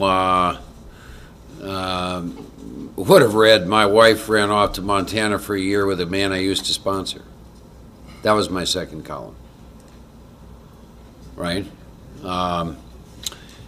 Today, what I'll tell you in that is she calls me seeking spiritual advice. Now, how do you get from I'm going to execute them to there? And he's now a You know, he's now a he's now very happily married to another woman and been sober 17, 18 years. I had one in my last inventory I read to Mark and a few other people. I resent people, column 1, I resent people who try to control me. Column 2, they tell me not to smoke, they tell me what to eat, they tell me how to live, and in the middle of that he starts laughing at me and he says, look at what you do with the love from other people who care about whether you live. I'm like, holy moly. I resent them when they love me, I resent them when they don't. In an unfit spiritual condition, the people in your life are in a no-win situation. If she says something, it's wrong. If she doesn't say something, she should have. If it's raining, it should be sunny. If it's sunny, it should be raining. In an unfit spiritual condition, there was one in my inventory. I resent the people I had started the work with who pooped out. The next one was, I resent the people I worked with who got free and didn't need me anymore. They're screwed if they do, they're screwed if they don't when you're in an unfit spiritual condition. Which leads me to believe that when you're in a fit spiritual condition, you're not dominated by what they do or don't do. Mm-hmm. Mm-hmm. And if your troubles are of your own making, she doesn't need to come back, see the light, forgive you, or nothing. And I'll say it again. Don't hold your breath if you're waiting for someone in Alcoholics Anonymous to make amends to you. I've been doing this for a long time, and I could probably count on 2 or 3 hands the number of people in AA that have made amends to me. And I know a lot more than that have harmed me. Anybody keep a day timer? I keep a day timer, Filofax. It's got the closest people in my life are in there. And I like to watch the Filofax go from the people I love to the people I resent to the people I owe amends to. It goes from the people you love to your first column of your inventory to your amends list. The funny thing is, there's no separation between my amends list, my first column, and my current agnosticism. And it's all a reflection of the current unmanageability. It's connected. You see the current unmanageability? It is alcohol. It is the agnosticism. It is where I'm running my life on self-will. It is my first column, and it is my 8-step list. And there's no separation between the 8-step list and a drink of alcohol. But what happens to people in amends is, and this is where Mark talked about, we'll talk about going backwards through the steps. You go to somebody and you say, I'm down to my last 10 amends, but I'm having a problem. And he says, do you know where they are? Yep. Do you know the nature of the harm? Yep. Do you know where to find them? Yep. You're not having trouble with amends. Maybe in the 8th step you really didn't finish the second half of step 8. Maybe you didn't really become willing to make amends to them all. Maybe you glossed over second half of step 8. The most overlooked word in the 12 steps of Alcoholics Anonymous is the last word of the step 8. All. Because maybe you didn't really ask in step 7 what you were supposed to, and maybe you weren't really clear with 6 because you didn't learn enough of humility and honesty in step 5. Maybe your inventory wasn't real clear, or maybe you've gone back on your decision at the 3rd step because now you don't believe God is everything because you're not really sure you're alcoholic anymore, and those unfinished amends don't have anything to do with you drinking again. So I got a great prayer for you. If you're stuck in inventory, if you're stuck in 9, if you're having trouble with 10, 11, and 12, if working with people you don't feel that passionate about it anymore, say the prayer. Do these unfinished amends. Does this unfinished inventory, does me doing steps 10 and 11 with some sort of discipline have anything to do with whether I drink again or not? Amen. You'll be shown. I'd love to say that I came up with this, but a woman we know who's from our group in LA who lived in Dallas last year, she said this. She said, you can go forward. There are people who can take you forward through the steps. There are people that can take you backwards through the steps. But in either direction, you got to be really careful that the dash in the first step doesn't turn into a wall and you get stuck on the dash going in either direction, and all of a sudden 9 doesn't have anything to do with being powerless. It just has to do with your life being unmanageable. You're feeling a little better. You don't need to finish amends because you get stuck on the dash. One of the greatest things I ever heard for why I get stuck in the word. You get stuck on the dash in the first step, and whatever step you're on, the dash turned into a wall, and whatever step you're stuck on no longer has to do with being powerless over alcohol. It just has to do with fixing your life the way you think it should be. Stuck on the dash. I want to read something that dovetails into this. As you identify less and less with the I, you'll be more at ease with everybody and with everything. Do you know why? Because you're no longer afraid of being hurt or not liked. You no longer desire to impress anyone. Can you imagine the relief when you don't have to impress anybody anymore? Oh, what a relief. Happiness at last. You no longer feel the need or the compulsion to explain things anymore. It's all right. What is there to be explained? And you don't feel the need or compulsion to apologize anymore. I'd much rather hear you say I've come awake than hear you say I'm sorry. I'd much rather hear you say to me, I've come awake since we last met. What I did to you won't happen again, than to hear you say, I'm so sorry for what I did to you. Why would anyone demand an apology? You have something to explore in that. Even when somebody supposedly was mean to you, there's no room for apology. Nobody was mean to you. Somebody was mean to what he or she thought was you, but not to you. Nobody ever rejects you. They're only rejecting what they think you are. But that cuts both ways. Nobody ever accepts you either. Till people come awake, they're simply accepting or rejecting their image of you. They fashion an image of you, and they're rejecting or accepting that. See how devastating it is to go deeply into that. It's a bit too liberating. But how easy it is to love people when you understand this. How easy it is to love everybody when you don't identify with what they imagine you are or they are. It becomes easy to love them, to love everybody. So, I'm sorry, go ahead. I recently heard a fifth step, and I got 2 classic pieces from my friend's fourth column I just got to share with you.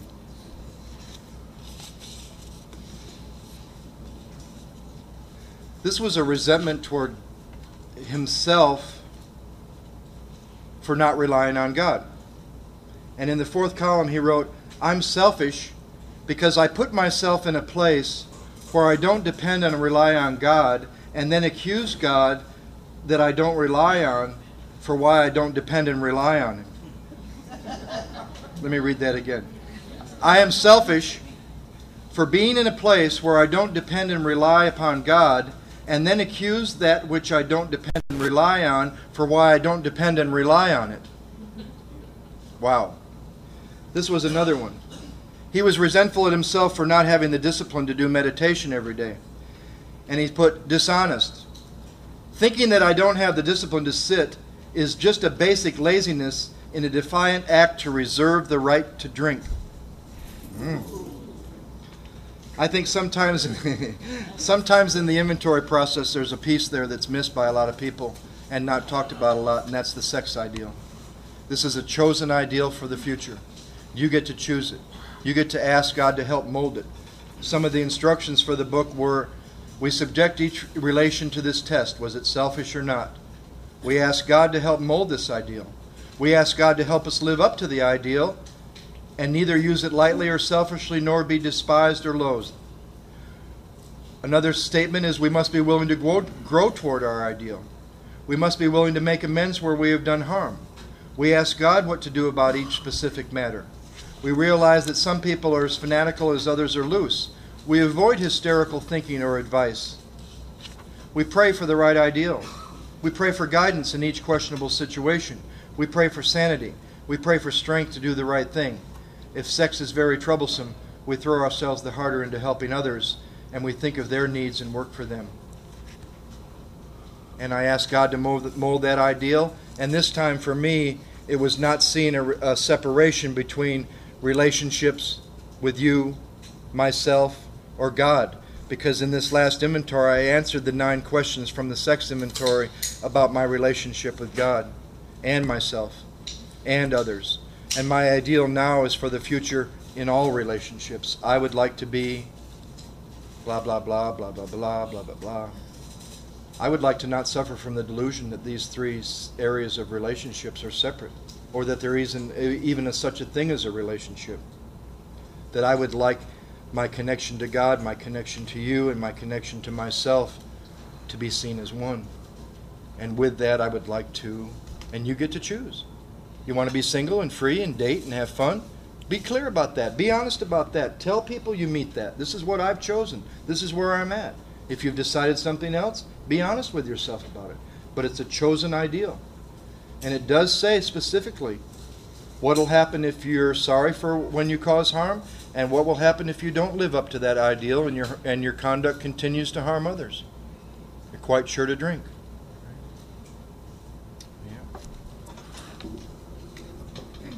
Be realistic about the sane and sound ideal you write out. I'm taking a gentleman who's 24 years old to the steps now. He's been sober 6 years. So he was over there one day. He had nailed himself to the cross, beating himself up because he keeps falling short in what he calls the sane and sound ideal. So I had him read it to me, and I looked him dead in the eye, and I said, if you were 40 years old and a monk, you might be able to pull that off. It was as unrealistic as you could ever imagine. And so I had him go back and rewrite it and let it be realistic. And so he did, and he's a lot more at peace with it. If you have your big book, if you turn to page 70,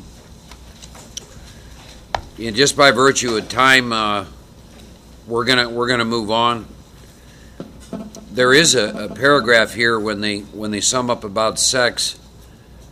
You can use this paragraph in literally any area of your life, and there's 4 components to it. It says, to sum up about sex: 1, we earnestly pray for the right ideal. 2, guidance in each questionable situation. 3, sanity. That means soundness of mind. And 4, for the strength to do the right thing. That's a tool you could use in any area of your life, from business and any area of your life. Anything you want to do, that is an incredible tool that you could start working with. I'll give you an example. 2 months ago, I weighed 23 pounds more than I weigh right now. And I told you I'm going back through the steps. And let me say this. I don't have judgments about anything. What will happen to me in the years I've been sober is what will start filtering through my consciousness is something that I want to have change. So that's what I always take back to my first step. And when I was doing my first step, what came up in my consciousness is I'm through with my weight fluctuating up and down, and I'm through without having a consistent workout program. I don't want to be that way anymore, and I want a good, solid food plan. And that's one of the many things that happened to me in my first step this time.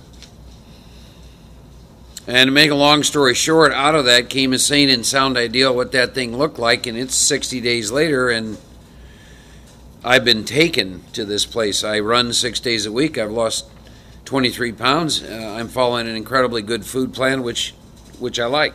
I use this every morning in this area of my life. I have a sane and sound ideal. God, give me the strength to do the right thing. Give me guidance in questionable situation. But see, I mentioned the spiritual law before. God won't do for me what I'm supposed to do for myself. See? I've got to do those kinds of things, right? Got to understand what unconditional love is. If I didn't want to do any of that, God wasn't going to change any of that. I'm doing some of the same work around smoking right now. Why? Because I have judgments about smoking? No, I've just reached a place where it's no longer acceptable to me. People say, why do you smoke? I said, well, because I'm addicted. You know, that's why. But anyhow, there's a lot of ways you can use this particular paragraph other than just how it's written in the book. And so there's 4 components to it. Now, I'm going to go over these last couple paragraphs, then we'll take another break, then we'll have one more session. And we're going to kind of do we're going to shorten the amount of time on 5, 6, 7. But so it talks about, if I've been thorough about these personal inventory, I've written down a lot, I've listed and analyzed my resentments. I've begun to comprehend the futility and fatality. I always stop people there, and I want to talk about that. Resentments are futile because you don't have any power or control over other human beings. Allow them to be. If you don't like their behavior, get the hell away from them, because it probably isn't going to change. But allow them to be. It is futile. You know, if you pick up a rabid skunk and think it's going to act like a little bunny, you're wrong. Just get clear. See, there isn't anybody in my life that has to change anything about how they act. What I do is I get real clear on what's in front of me and how it's acting. If I don't care for it, I stay away from it. It's that simple. But they don't have to change, because it's futile for me to resent other people. Right? It's not going to happen. I use this example all the time. Oh, you want the cat to act like a dog. I don't think it's going to happen. The cat's going to be a cat. Right? Resentments are futile. Why? I can't do anything about it. So why do you really have them? We talked about why you have them. If my arrangements would only stay put. I know better than God who's supposed to be in my life, how long, what it looks like, how it feels. We were talking about love earlier. Here's the truth. If you love somebody, if somebody walked home, into your home, and you're married, says, I want a divorce, if in fact you love them, you know what? You'd have one response. You know what it'd be? God bless you, go in peace. Thank you for the time. Done. Gone. Turn to the next thing. Doesn't mean there's not pain. It doesn't mean there's not grief. Yeah. It means there's lack of dependence. It means you know where your dependence comes from. Everything is impermanent, ladies and gentlemen. I read to you earlier, every cell in your body is gone in 7 days. You and I live in a world of impermanence, and the more that you're identified with your mind, the more you want constancy. Remember those childish ideas that you used to write in your boyfriend or girlfriend's yearbook in high school? We'll be together forever. Never saw her after the day of graduation. Mm-hmm. Or the stuff that people used to write in your big book when you were in treatment. We've become so close while we were here in treatment, and we'll see each other as we trudge the road of happy destiny. Right? 6 months later, everyone you were in treatment with is drunk.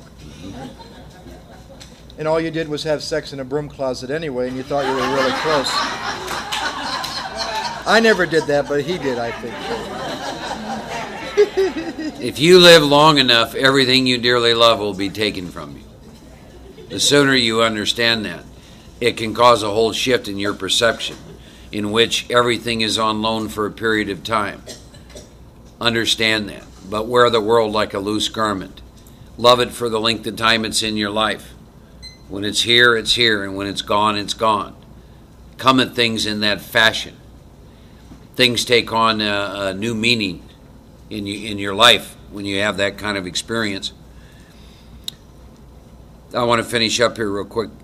Comprehend futility, fatality. My futility will lead to a fatality.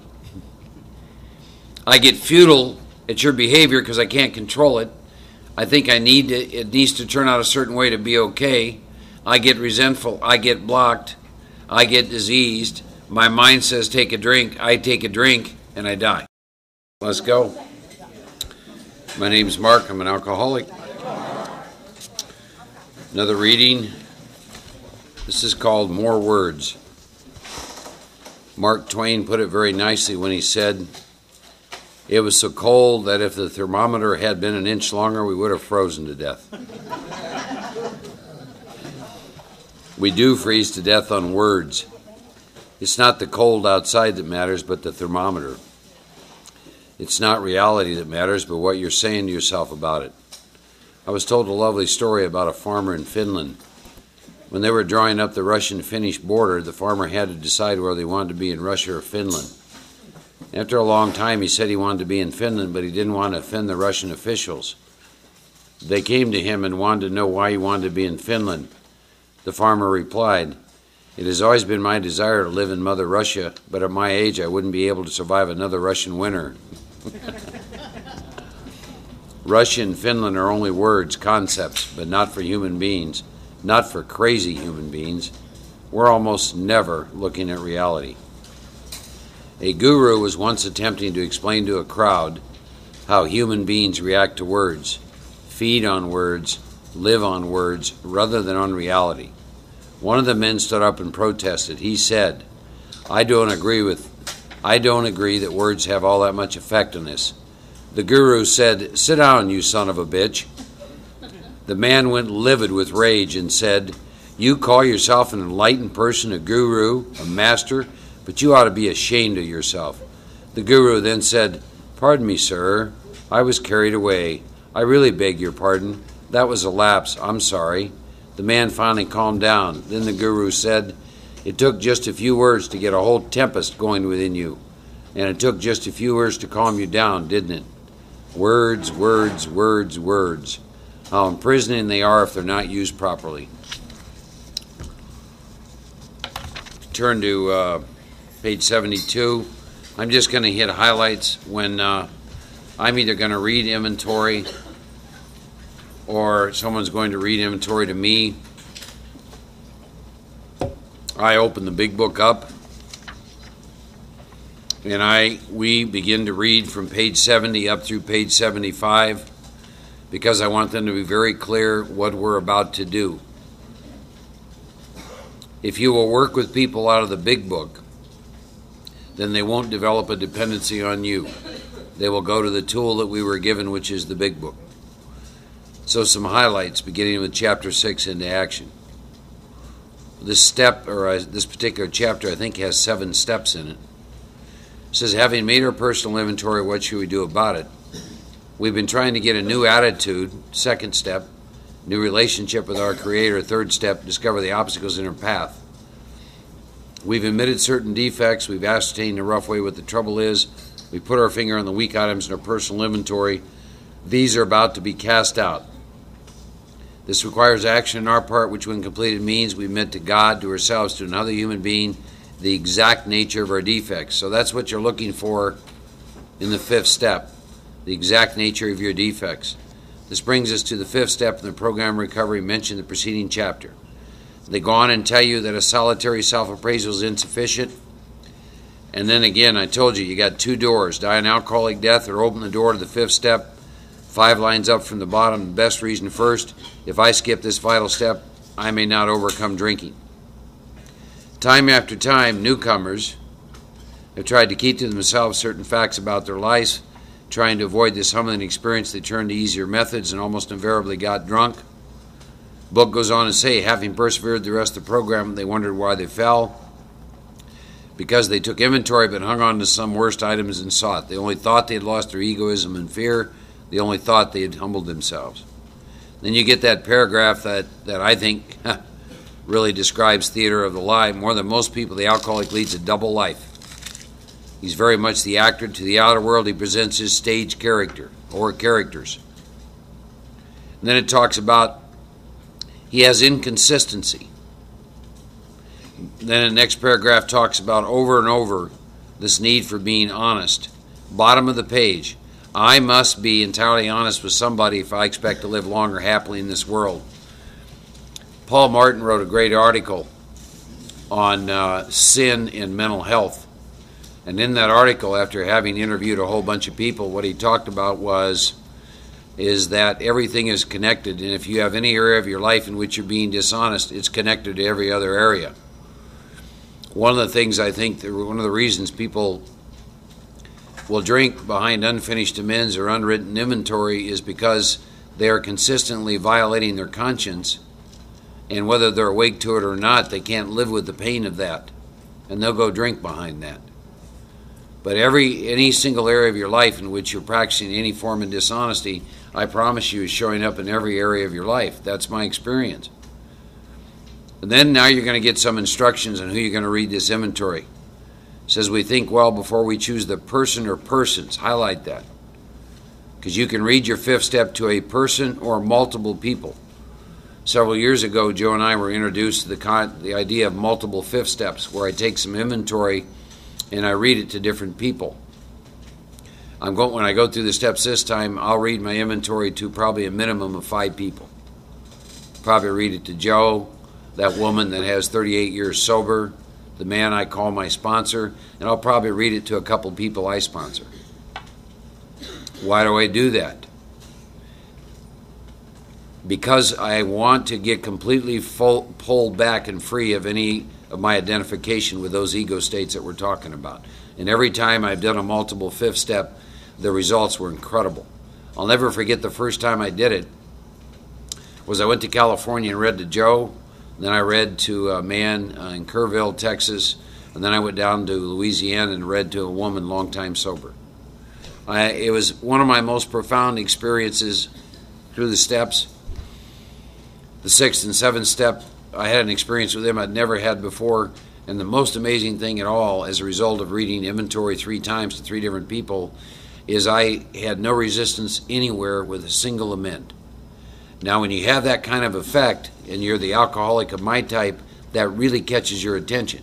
And the only thing I've done different is I did multiple fifth steps, following an instruction out of the book, which is persons, plural. I've been doing multiple fifth steps ever since. See, my ego is so defended, I am so bound to my self-will, reading inventory to one person, I realize now, will not free me. It hasn't. So I would throw that out for your consideration if you've never done multiple fifth steps. The next time you write inventory, find 2 or 3 or 4 different people to read inventory to. I have particularly found this effective with people with long-term sobriety. Do you know why? Why do you think? Because your ego will insulate you and take you to a place of, I don't really do much wrong. I'm this spiritual man, blah, blah, blah, blah, blah, blah, blah. The ego's still operating in the same fashion. It's just got a new face to it. Right? I told you about that woman, long time sober. And it took 6 hours to split her ego right down the middle. For her to talk about this double life she'd been leading. Talk about this. And you know what was funny? Most of it was taking place in her mind. Sitting in meetings and judgmental and angry and resentful that people weren't doing it. So I throw that out for your consideration. So goes on and talks about we search our acquaintance for a closed-mouth understanding friend. We have no right to save our skin at another person's expense. Some parts of our story we tell to someone who will understand yet be unaffected. The rule is we must be hard on ourselves but always considerate of others. Bottom of the page. We're very anxious we talk to the right person. Here's more instructions. It's important this person be able to keep a confidence. They understand and approve what I'm driving at. They will not try to change my plan. When I decide who's to hear my story, I waste no time. I have a written inventory. I'm prepared for a long talk. So I explain to my partner what we're about to do and why I have to do it. Now here's another, the next sentence is another sentence that some of you, I would hope, would bring up in a meeting of AA. I think it's fairly important. Here's what it says. He should realize that we're engaged upon a life and death errand. I think that's pretty important. You might bring that up as a topic and say, share your experience with that sentence. That's about the death of the ego and the life of their spirit. We are reborn. Who I read my fifth steps to, I assure you, is critically important to me. Are they a real alcoholic? I have done fifth steps with men of the cloth. Are they a real alcoholic? Do they understand or approve what I'm doing on? Are they doing work themselves? Do they understand that my life is at stake here? See, if you're going to listen to my fifth step and you're concerned about how I feel about what you say to me, you're useless to me. In particular, I watch this happen with women in AA. They want to develop these mother-daughter relationships, blah, blah, blah, blah. If I care about how you feel about what I say to you, I have become useless to you. You follow? You'll kill people that way. That isn't what I'm here for. I'm here to go through these steps, and I am here to share my experience. I'm here to help you see your truth. It's not that I'm insensitive. As a matter of fact, it is because I care that much that I finally got free of that belief system. Anyone who's ever worked with me, and there's a few people in this room, will tell you that. And I tell people right up front, if you've got incredibly sensitive feelings, I'm not the guy to work with, because I won't lie to you. See? So it's a life and death error, and it is life and death. That's how important that fifth step is. I allow time for it. I don't answer telephones. I don't, I've heard a lot of different things. Oh, I read it in the car. Oh, that's great. You're supposed to be driving in the car, right? I think when it says life and death, I think it's life and death, and I need to treat it that way. And I do approach it that way. I normally burn a little incense or I burn sage at the start of it. We read this, and then we're going to get going on this inventory. And I am very much a participant in a fifth step. I don't just sit and listen. I'm there to give feedback. I have a notepad, and when I hear things, life and death things, I make notes. I stop. I talk. We ask questions. Do you see this? Do you see this? Do you see your defect here? Those kinds of things. It says most people approach in this way would be glad to help. So I'm going to pocket my pride, go to it, illuminating every twisted character, every dark cranny in the past. And then we get on with the fifth step. And I have them read the resentment to me, then the fear inventory, then the sex inventory. When we're done with that, I come back to the book, and now I get what I call the fifth step promises. Once I've taken this step, withholding nothing, I always like to stop there and say, have you withheld anything from me? Those of you who've listened to fifth steps know that it's normally sexual. But I like to stop there and ask that question, have you withheld anything from me? The other thing I was going to mention to you that I also do is I normally will keep the last inventory I've written, and anyone whose inventory I'm going to listen to, I like to read a little of that inventory to them. I'll never forget this. This guy only had about 6 months sobriety. I think I must have had 19 years then. So I read this inventory, kind of like what Joe shared, something along those lines, and he starts laughing. I said, what are you laughing at? And he said, well, I had this idea that you'd be weller than this. I said, well, good, I'm glad you've gotten over that, Paul Martin's at, 56, 57 years sober. He writes inventory at the drop of a hat, Remember, the best we get to practice here is the spirituality of imperfection. I never met an enlightened drunk. I don't think it's going to happen. I could be wrong. So here's the fifth step promises. First promise, I can be delighted. Second promise, I can look the world in the eye. I can be alone at perfect peace and ease. My fears fall from me. I begin to feel the nearness of my Creator.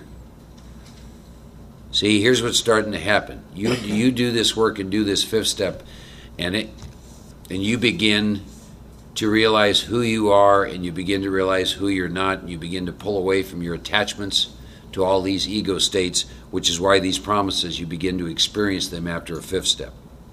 You're starting to experience a lot more of what Joe called your oneness. I may have had certain spiritual beliefs, but now I begin to have a spiritual experience. Not going to happen, ladies and gentlemen, until you've done your fifth step, if you believe the book. The feeling the drink problem has disappeared will often come strongly.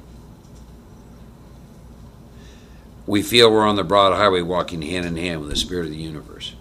Those are some of the most powerful promises in the entire book, and those will manifest in my life when I get done reading this fifth step, if it's written and you've seen truth. Now, again, I believe spiritual virtue and fallen instructions. Then I send them home. It says, returning home, I find a place where I can be quiet for an hour. Doesn't say 58 minutes, doesn't say 62, it says an hour. Take a timer, set your timer. Now you're going to answer some questions. I'm going to carefully review what I have done. So I start out and I review this inventory I just read. Then I thank God from the bottom of my heart. I know God better. I don't know if you've ever thought about this. It's a paradox. How is it that I can know God better as a result of reading this inventory? Because the inventory, in the process of reading the inventory, you begin to awaken to who you are, and you begin to realize who you're not. You're not all those ego states that you thought you were, which is why you know God better. So I read the first 5 proposals. Now I'm going to ask those questions Joe talked about. Have I omitted anything? For I'm building an arch to which I walk a free man. Is my work solid so far? Are the stones properly in place? The second step is my cornerstone. The third step is my keystone. Have I skimped on the cement put into the foundation? Step 1. Have I tried to make mortar without sand? And then I just sit until the hour is over. And then I turn the page. It says if I can answer to my satisfaction all those questions, I look at step 6. We've emphasized willingness as being indispensable. And now there's 2 questions to the 6th step. Here's what they are. Am I now ready to let God remove from me all the things I have admitted are objectionable? Can He now take them all, every one? 2 questions in the 6th step. I'm going to stop here and let Joe share for a while. I have a tool I use called the Sacraments of Penance. And I use that for steps 6. And the reason I do is I've never in my life seen a tool that would allow me to identify the exact nature of my defects like that tool. That tool takes the 7 deadly sins and talks about them in a way that I can understand, and really talks at great depth. Any form of spiritual pride any person has, you'll be stripped of by going through that, and that's the essence of what I use that tool for, to help me identify the things which I have admitted are objectionable. And the next question is one of faith. Do I believe that God can take them now, every one? And then it says, and if I still cling to something I don't let go of, I ask God help me be willing, and then I get down on my knees and I say the 7-step prayer. I'll let Joe chat for a bit here.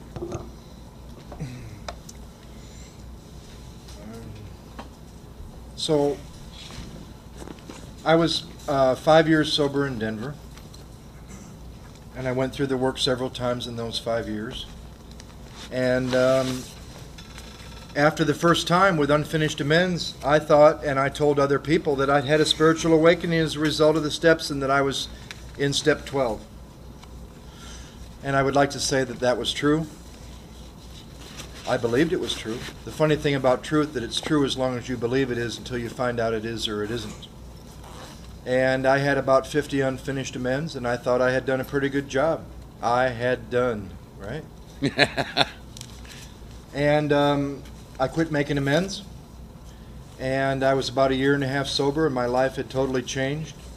I went from somebody who you would not have wanted around your children to somebody who was made the director of a program for the National Council on Alcoholism, training kids to work with kids. It was one of the first peer counseling programs in the country. And I didn't know how that happened. And I rested on my laurels. Laurels are past accomplishments. I settled for comfort. I settled for relief rather than freedom. And within a short period of time, I hit bottom again, and it was on frivolous, casual, harmful sex. 2 women were pregnant from my sobriety. And I hit the wall, and I remember it still. To this day, it's the most terrifying day I've had since I started the work when I was 6 months sober. And I woke up one day, and my ego said, there's been too much harm. There's too many lies. The work is not going to work. And I didn't know where I was going to go. And I said a prayer, and I called my sponsor, and he said, come on over. And the needed power to finish amends was not there. I didn't think it had much to do with me drinking again, because I had been changed to such an... My own mother at that time heard me speak in my hometown in Battle Creek, Michigan, and she said to me, you're not even the same person. And I settled for that. And before I was 1.5 years sober, here comes another bottom. And I came really close to drinking again with unfinished amends, thinking I'd been through the 12 steps. Now, I'd had a major awakening. I had a life-altering experience with 1 through 9 3/4. I'd made about 300 amends. I'm not a big-time gangster, but I lived in a lot of different places. Where I live, I cause harm. It's just the way it was. And we reviewed 1, 2, and 3. I saw my motivation again. And there wasn't much of an inventory. There was some resentments. There was a thorough sex inventory.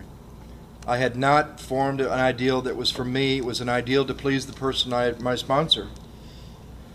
It was not an ideal I could live up to, nor was it an ideal that I wanted to live by. And read that inventory, added some new amends to my old list, and the second time I started the work, I was given the power and the grace to finish every amends I was consciously aware of before I was 3 years sober. And I've never been the same. I've never come to this work or anything in my life without the power of God. I've denied it sometimes. I seem to fall into a form of denial sometimes that I don't hear talked a lot about in AA. And I know I'm not the only one that's had it, because a lot of my friends have. And it's the denial of the grace of God.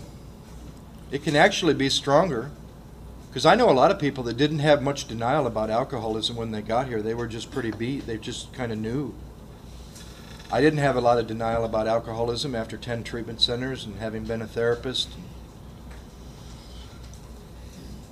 This can be a form of denial stronger than the denial you came here with. It's when you start to take the credit for what a great job you've done. You're in the denial of the grace of God. And all of a sudden I woke up one day, and it doesn't happen all the time for everyone, like the day you finish your last amends that you're aware of. But somewhere around there I woke up one day and I realized I didn't owe anybody anything, even though there was going to be some ongoing amends. By finishing amends, we don't mean everybody's been paid. We don't mean the ongoing amends to a mother or a family member that will be the rest of your life is done. We mean that every approach that you're consciously aware of, even the ones you've been unable to find, the book is really clear. I had some that I had to write a letter and share with somebody and say to myself, if I ever find this person, I've done my best to find them, I'll make the amends face to face. And I didn't have one amends where I hadn't made the approach. And that's a day I've always wished there was a better word for it. And I guess the best word I've been able to find, even though the big book has a better word, just to be current with every amends you're consciously aware of up to today. And I realized I've dreamed that for a long time. If I could just start fresh. I watched a relationship with a mother that I thought could never be healed. I found resentment that I had lived with my entire life gone when I made amends at my father's grave. Please don't ever let anybody tell you can't make amends to someone who's dead. Even if you don't know where their grave is. Even if they were cremated. Ask God. Put the outcome. I think the most powerful line, the longer I do this in the ninth step, is that we place the outcome in God's hands, not someone else's. And I can't tell you the number of places we've been around the country, including Los Angeles, where I used to live, where sponsors edit people's amends list because of amends they don't want to make. I can't tell you the number of guys I've met recently whose sponsors told them, you do not go back to the women you were in relationships with. My God, my sponsor said to me, that's some of the biggest harm in your life, some of the most important amends. Just be clear with them why you're there.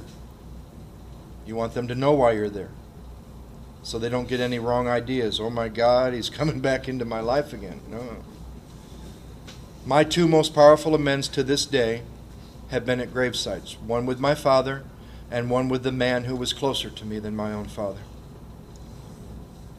I'll talk about those later, but so it took me 2 times starting the work to get through the work once. And having had a spiritual awakening as a result of the steps, that's when I believe the path really begins. That's when I believe, as like where Mark started in the reading, that's where I believe that the big book makes a major shift. They've asked you to look at your inventory. They've asked you to decide who you're going to ask. They've asked you the scenario for that it should be a closed-mouthed, understanding friend. Has anybody in the room ever had this experience? You're in inventory. You want to lock it in a briefcase, in the trunk, in the garage, lock it all up. Nobody can see it. And then you do a 5th step or a couple 5th steps. And the next day, you could share any of it with anybody in the world because you're free. There's nothing left to hide. And I can honestly say this to you. In all the inventories I've ever written, to this day, there's not one thing in any of those inventories that I couldn't say right here, right now. My first one, I remember. My first inventory was a big inventory. I had about 500 resentments. Lots of fears, lots of relationships to look at. I take it to my sponsor's house, and like I said the other day, Yesterday I had a big book with a leather cover. And in the inside of the leather cover there was a flap here in the back page. And I stuck one thing that I wasn't never going to tell anybody. It was silly. I woke up in an apartment one day in New Orleans out of a blackout, and there's a transvestite prancing around the apartment, and I didn't want to know what went on, and I just left. I think blackouts are by the grace of God, actually. Right? If we saw all at one time everything we ever did in every blackout and everything that hasn't been revealed yet, I mean, we would just blow up into a million pieces. And I read everything else, and he described it, and I had heard it from him, but I didn't believe it, that in the Colorado State Penitentiary, in the middle of his first fifth step, well, actually, there were two things I remember about his first fifth step in the penitentiary. Here's a man who went from the Colorado State Penitentiary to working for the Department of Corrections for the state he was locked up in, Don P. from Denver. He's also a Lakota pipe carrier, which is unheard of for a white man. In his first fifth step, in the Colorado State Penitentiary, he went to one man because he was not going to read it to his sponsor. He went to this man, and they were sitting there, and Don would read something, and the guy would say, "Oh, that's not so bad." He'd say something else, the guy would say, "Oh, that's not so bad." And he had an awakening that if he continued to pick people like that, he was going to die an ugly alcoholic death.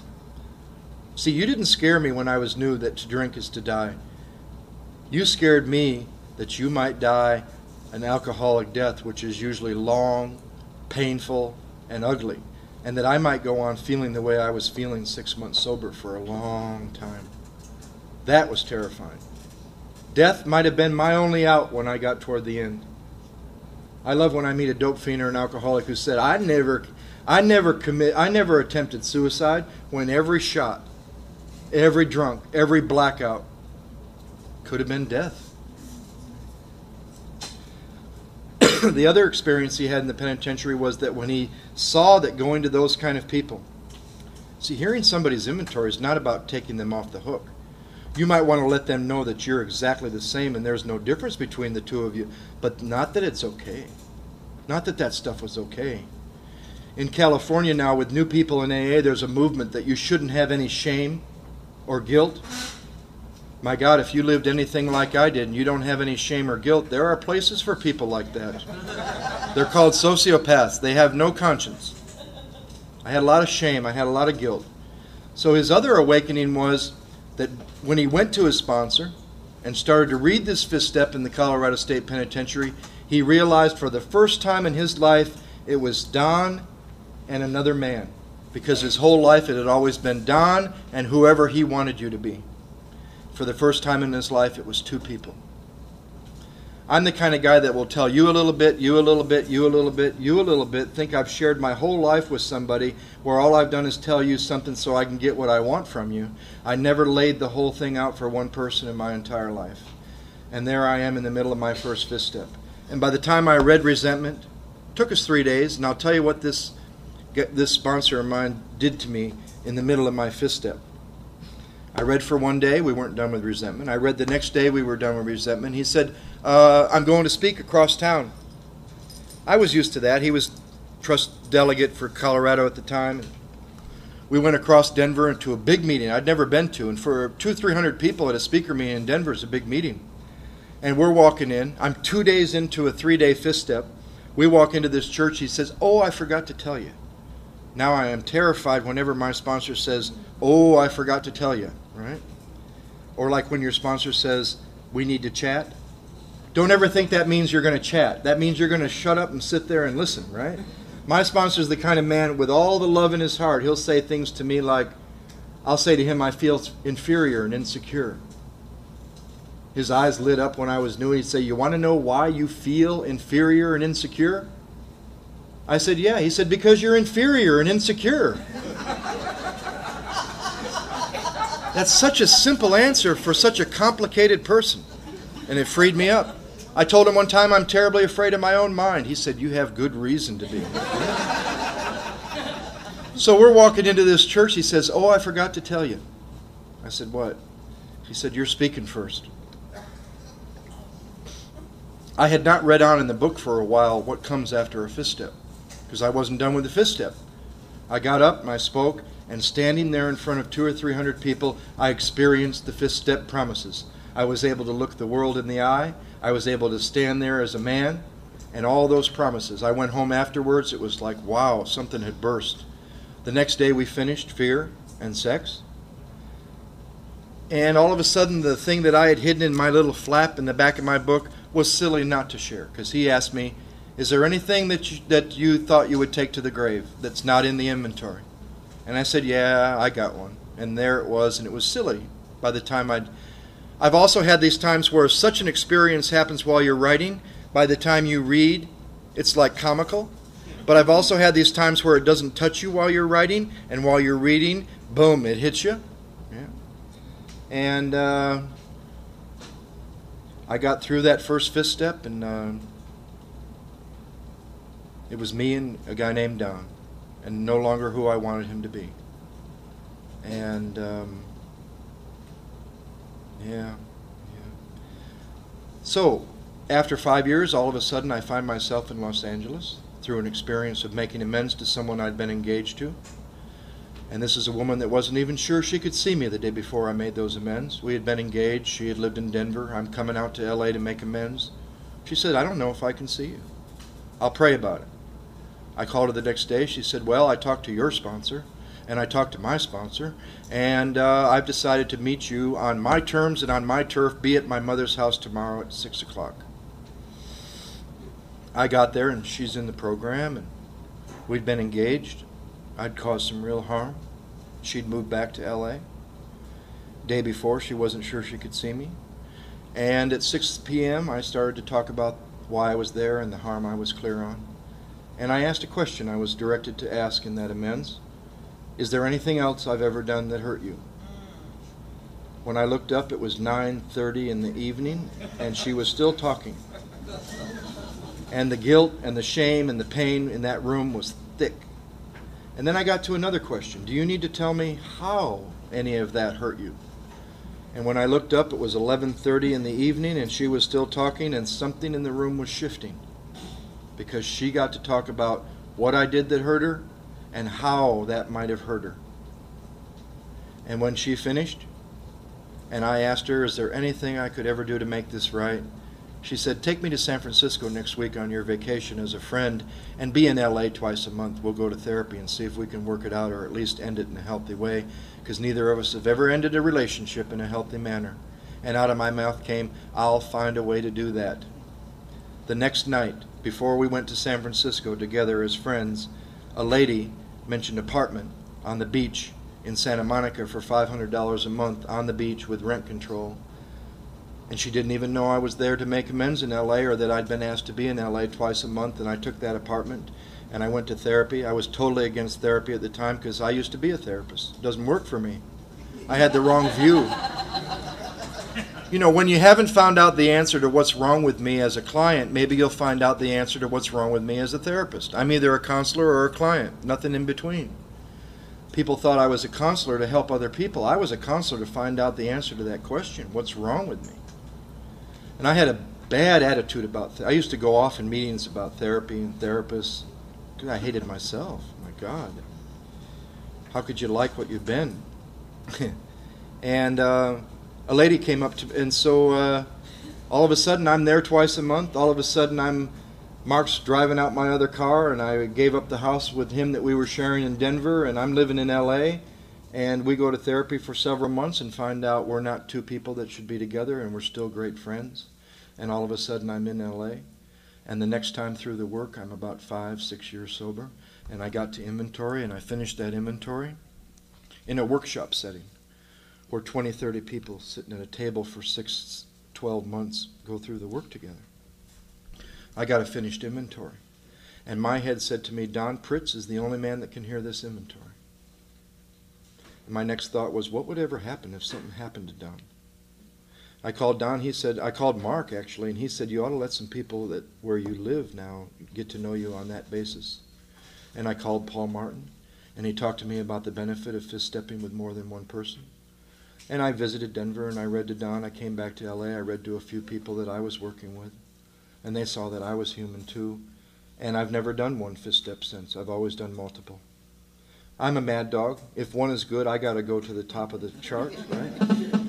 And I was about 10 years sober, so I'd been in L.A. for 5 years. And I saw my grand sponsor, Gary Brown, at the Music City Roundup in Nashville. And he was different. He was on fire, and he was 26 years sober. I said, Gary, what have you done? He said, well, I took an inventory up to Paul in Chicago, and I read several fifth steps to several different people from his group. And they sat with me and talked about 6, 7, and 8 when we were done. And I got in touch with some financial amends I hadn't seen in 26 years, some old, some new. I went home to Indianapolis, talked to my wife. She agreed. We sold the house, big house, nice house, moved into a trailer, paid off those amends, and I'm more free than I've ever been in 26 years. And I thought, my God, somebody with that amount of time willing to go to that length. So what do? My next inventory, I'm going to visit my family in Battle Creek. And I called Paul Martin. I said, I'm going to be in Michigan. Can I come to Chicago with an inventory? He said, come on. I had no idea why he was laughing when he said that. Went to Michigan to see my family. I had no idea what I was in store for. Went to Michigan to see my family, drove to Chicago. He said, be here on a Thursday, stay till Sunday. Great. Got there on a Thursday, took me to their home group. Great meeting. They talk about a step a week. Went back to the hotel, and before I got into my room, he hands me a mimeograph sheet. It says Friday, 9 o'clock, Charlie. 1 o'clock, Sam. 4 o'clock, Harry. Saturday, 9 o'clock, 1 o'clock, 4 o'clock. Sunday, 9 o'clock, 1 o'clock, 4 o'clock. I'm going to read 9 times. I went to my room and I thought, this is going to be like a retreat. So I'm a mad dog, right? If a little's good, a lot's better. Called down to the desk, said, turn off the phone, come take the television, and did 18 one-hour meditations and 9 fifth steps in 3 days. I did an hour meditation before and after each fifth step. Read it to guys from 6 months to 50 years. Another guy whose story is in the big book. And I came out of that room different, changed. I remember after about the 6th one on Saturday, it was like one of those, you know those movies where they're interviewing babysitters and it just goes from one to the next and each one's like, everyone was a different experience. And what they would do is they would listen to mine and give me feedback. No, they would read theirs. These guys in Paul Martin's group in Chicago keep current inventory just to read to people that come from out of state. They have stories about people with 20 years, 30 years coming, suffering from depression, leaving Chicago in a different state. And after the 6th one on Saturday, I wanted to just start screaming and get on the phone and talk to somebody, you know? And I knew to just sit and be quiet. And, you know, I don't know if I would ever do 9 fifth steps in 3 days again, but it was a valuable experience. And what they believe is they learned from Dr. Harry Tiebout, who Paul Martin knew. Paul Martin was brought in by Dr. Bob. He was one of the second or third member of AA in Chicago after Paul Stanley. And what they learned is very simple. The more people you open yourself up to, the more open you are. And I lost the illusion that my sponsor was the only person that could hear that inventory. And I've never done 1 fifth step since. And most people that I'm hearing their fifth step for the first time, I don't encourage them to do multiple fifth steps. 1's enough when you're new and you're just trusting somebody for the first time. But like this last one, I read to Mark. We were both in New York, and I think it was August. And then I read to 2 people in New York that I sponsor. One has known me for 13 years, but he never heard an inventory of mine, and that was very beneficial for our relationship. And the third one was a woman that I sponsor in New York who I had just met. I'd only known for 6 years, and she's 15 years sober. She heard it. And I get a different perspective when I listen to and realize how much I discount for years the value you can get from women, how much they have to give. And vice versa. Women have told me that too. And then I went home, so I had done 3. Mark, the guy I've sponsored in New York for 13 years, and the lady I've just known for 6 years, and went home and read to the Steel on Steel group that I'm in, to 6 men on a weekend retreat that we had. And I got to tell you, every time I've done more than 1 fifth step, when I get to these 6-step questions, there's no resistance. So I've been fortunate to read fifth steps. I've been fortunate to hear fifth steps. One of the experiences I remember the most was a guy that he had read his resentment and fear inventory, and the next day he came over and we were going to read the sex inventory, and he said, "I have something to tell you." I knew he was going to tell me. I said, "What is it?" He said, "I'm gay." I said, "Great, read your inventory." He said, "But I have another thing to tell you." I said, "What?" He said, "I've never had sex with an animal or a I said, "What?" He said, "I've never had sex with an animal or a I didn't understand what you said. He said, "I've never had sex." I said, "How do you know you're gay?" He said, "Because I've had imaginary relationships in my mind for 45 years, but I've never had sex." And I'm sitting there thinking how different we are. And I said, "What'd you write?" He said, "I've wrote about all these relationships I've had in my mind my whole life because I was so ashamed of being gay. I've never had a relationship." And I'm thinking how different we are. He starts to read his inventory, and about 20 minutes into it, there's a pause. Nothing was said. He paused.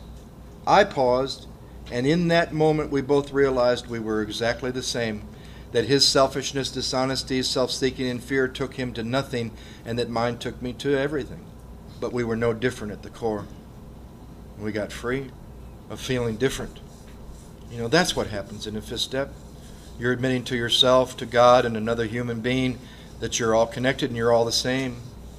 You know, have you ever really heard anything in a fifth step you haven't done yourself? A couple. I've heard some great stories, though. Bob Olson heard the story of a man who was under the witness protection program, and he heard some real stuff in this fifth step. And the guy later went out and drank and put a contract on Bob Olson's life because he heard about these murders he had committed. Bob Olson had to go to this biker gang that had the contract in Denver and explain that you trust God. You trust God.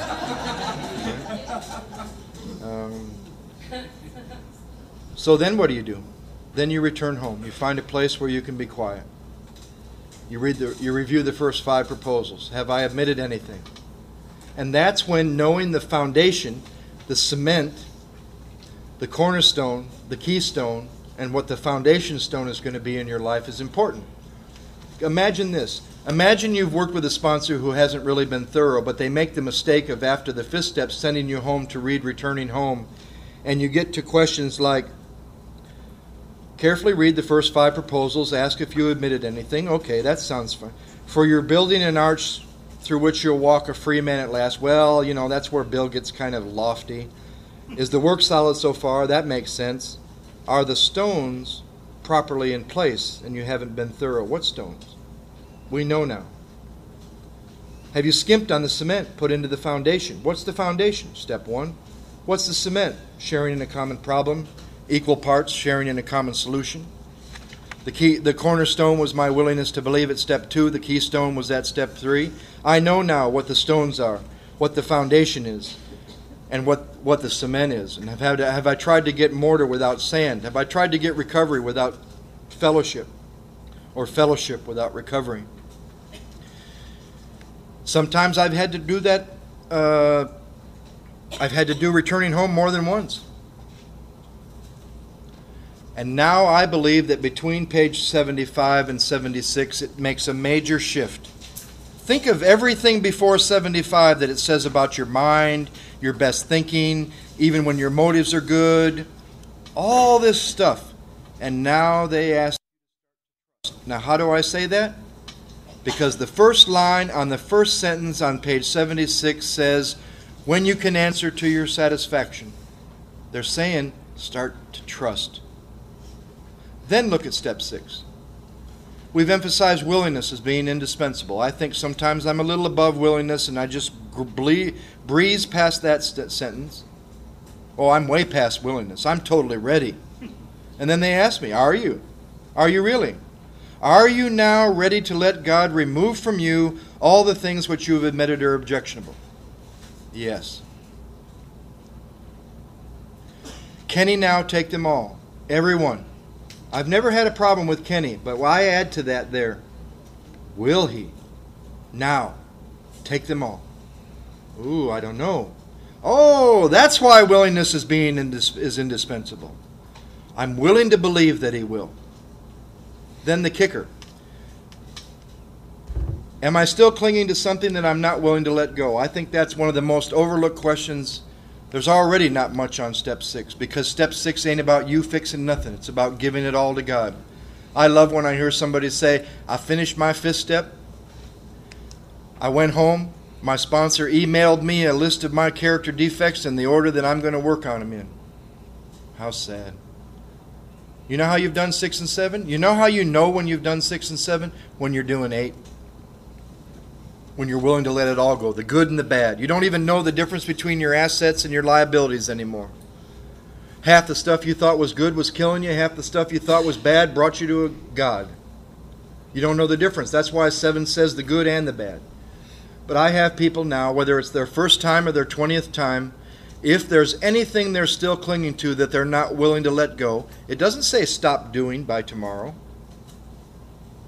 It says, are you still clinging to something that you're not willing to give to God, to let go of? Write it down. Be honest. Locate yourself. I'm really not willing to let go of this, this, and this. And like Mark said, multiple 5th steps has taken any resistance out of that question, out of the picture. But if there is something I'm not willing to let go of, I write it down. Sit with it. Honestly admit your unwillingness and be with that for a few days. And it will shift. And one day you'll wake up and you'll go, I'm ready.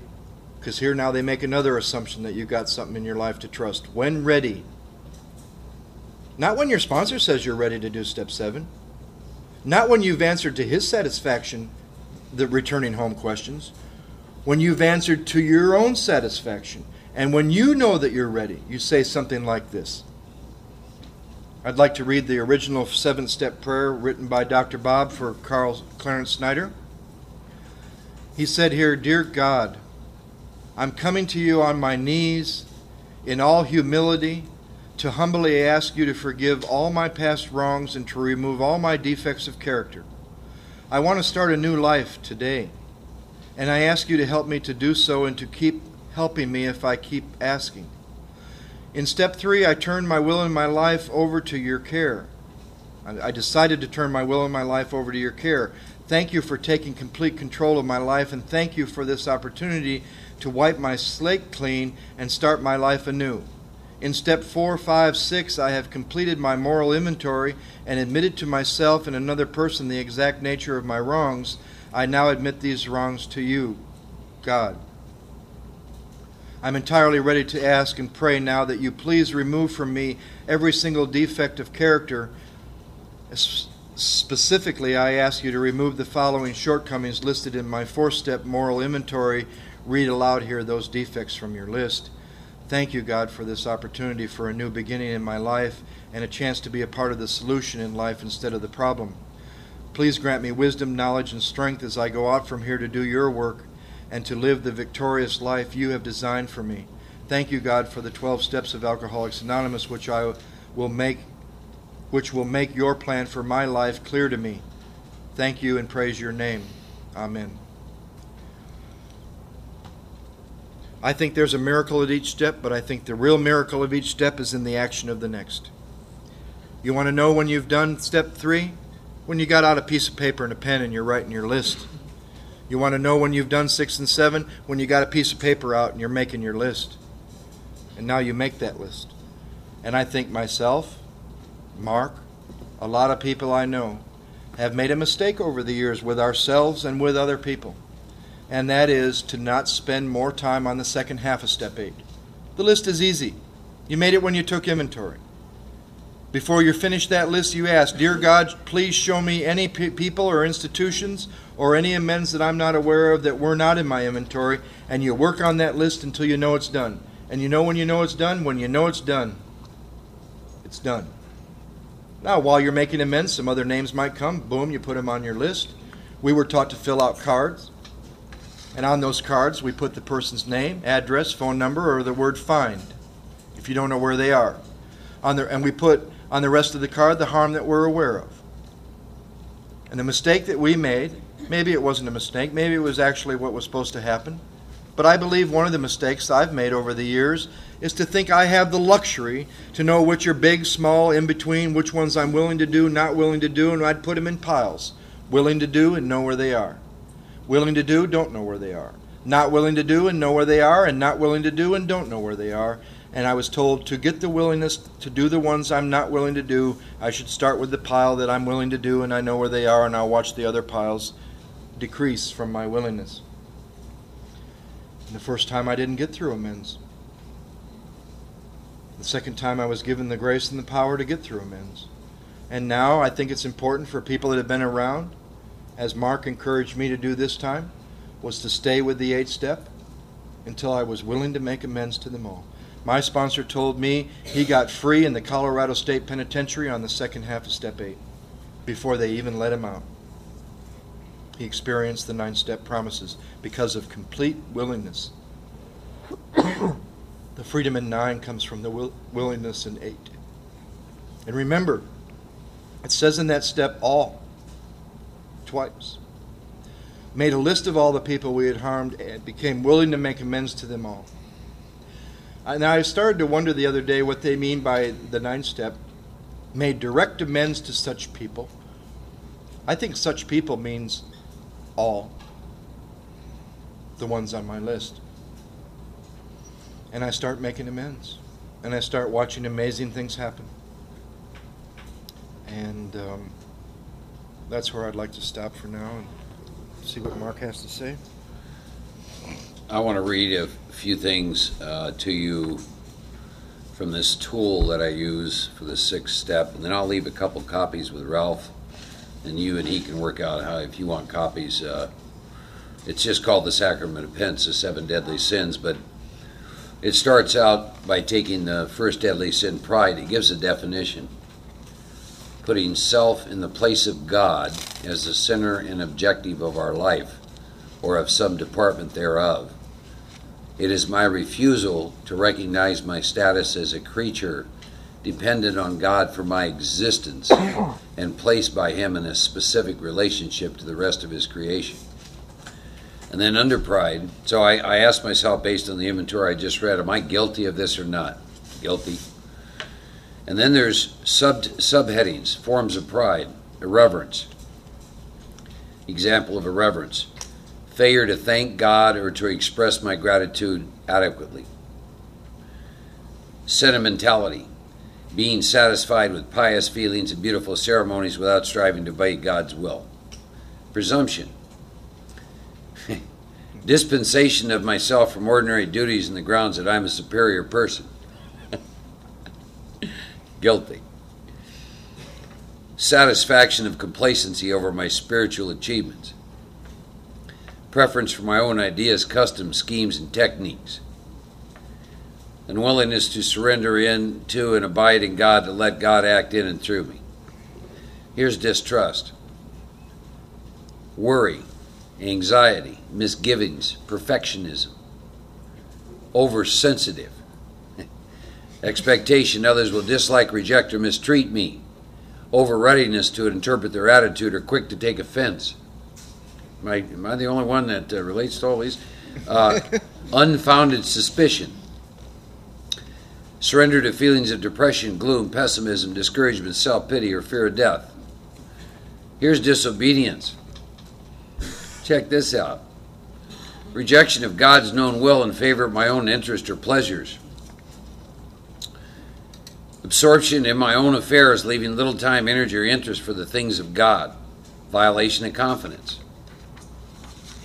And he has a bunch more. Vanity, this is all under pride. Under vanity, pretense to virtues I do not possess, false humility, harsh judgment on others for faults I excuse in myself, undue concern or expenditure of time, money, or energy on looks, dress, surroundings in order to impress others, seeking, desire, and relishing flattery or compliments. How about this? Arrogance. Insisting others conform to my wishes, recognize my leadership, accept my own estimate, my own worth. Overbearing, argumentative, opinionated, and obstinate. Definition of anger. Open rebellion against God or my fellow creatures. Sole purpose and desire is to eliminate any obstacle to my self-seeking, to retaliate against any threat to my security, to avenge any insult or injury to my person. Wow. And all I do is I go through these. Then, of course, you have envy. I love this. Under envy, they have a section called malice. Ill will, false accusation, slander, backbiting. This one I love. The initiation, collection, and retailing of gossip against another. The initiation and what? Collection and retailing of gossip against another. Collection. Ooh. Yeah, they've got greed. Under greed, they list inordinate ambition, domination, and then, of course, gluttony, lack of discipline, use of sickness as a means of escape from my responsibilities. The big book says it's progress, not perfection. How about this under gluttony? Neglect of bodily health, not getting sufficient rest, recreation, exercise. I mean, these are all defects. And the moral of the story is, ladies and gentlemen, if you go through this, if you have any form of spiritual pride, I assure you it will be stripped of you. Sloth is the last one, of course. Keep in mind the 12 and 12 does go into these 7 deadly sins, and the people we know use these at different points. Yep. You can use it to help you with your 4th column. You can use it to help you with 6 and 7. You can also use it to help you to get in touch with the nature of harm for 8 and 9. Yep. So that's the tool I use for the 6th step. I get done with that. I like to take a yellow highlighter in the inventory I just read. I like to highlight what I'm guilty of. Of course, if I was more intelligent, I would just dip it in yellow and go. And I would like to tell you that last year that my marks on this get better. They don't. Let me tell you the experience behind that. I think that's important. Is it makes me see the truth of myself. I know how much I am loved by God and how much I love God, and this is the truth of me. That without God, the manifestation of all this. And if this is true of me, it is true of you. And it takes me back to that 4th step where you're spiritually sick and I'm spiritually sick. And I see how much I need God in my life and God's power in my life. And what it does, I think it's a wonderful tool in preparation for the 9th step. Because it takes away any pride I have about making this amend, or any fear or any arrogance or anything else. And all I'm doing is I got one spiritually sick person going to another to clean up something in the past. That's why it had such a profound effect upon me then, as it still does to this day. And then so I do that in the 7th step. And then, like Joe said, my 8th step. I got a bunch of names and institutions and principles from my list when I wrote my inventories, did my fear, wrote my sex inventory, and then I like to spend some time in prayer to show me any other harm that I put out. I'll give you an example. I missed it for years. Mother Earth is a living, breathing organism, and I was 12 or 13 years sober before I realized the harm that I've done to Mother Earth. I was born in 1946. We had years, you know what I mean? Drive down the road, all the litters out. All kinds of things. Complete disrespect for Mother Earth. I would never have realized that. Is there things I can do to clean that up? Absolutely. I don't ever litter. For quite some time, probably once every couple of weeks, I'd just take a large garbage bag and I'd just, where I was living, I'd just start walking and filling it up. I'm still doing that stuff today out at the ranch. I got a hold of the county. We adopted a 4-mile stretch. And then every Saturday for 3 hours, once a month, that's what the clients do as a way of them making amends to Mother Earth, is they go up and down these roads and they clean all that up. That's one example that I could give you. Amends to some churches and institutions that I slandered. Go visit, go attend their services, go talk to the man who does it.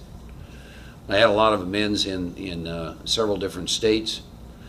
You know, you start with the ones closest to you. I'm like Joe. I don't have one amend that's any bigger than any other.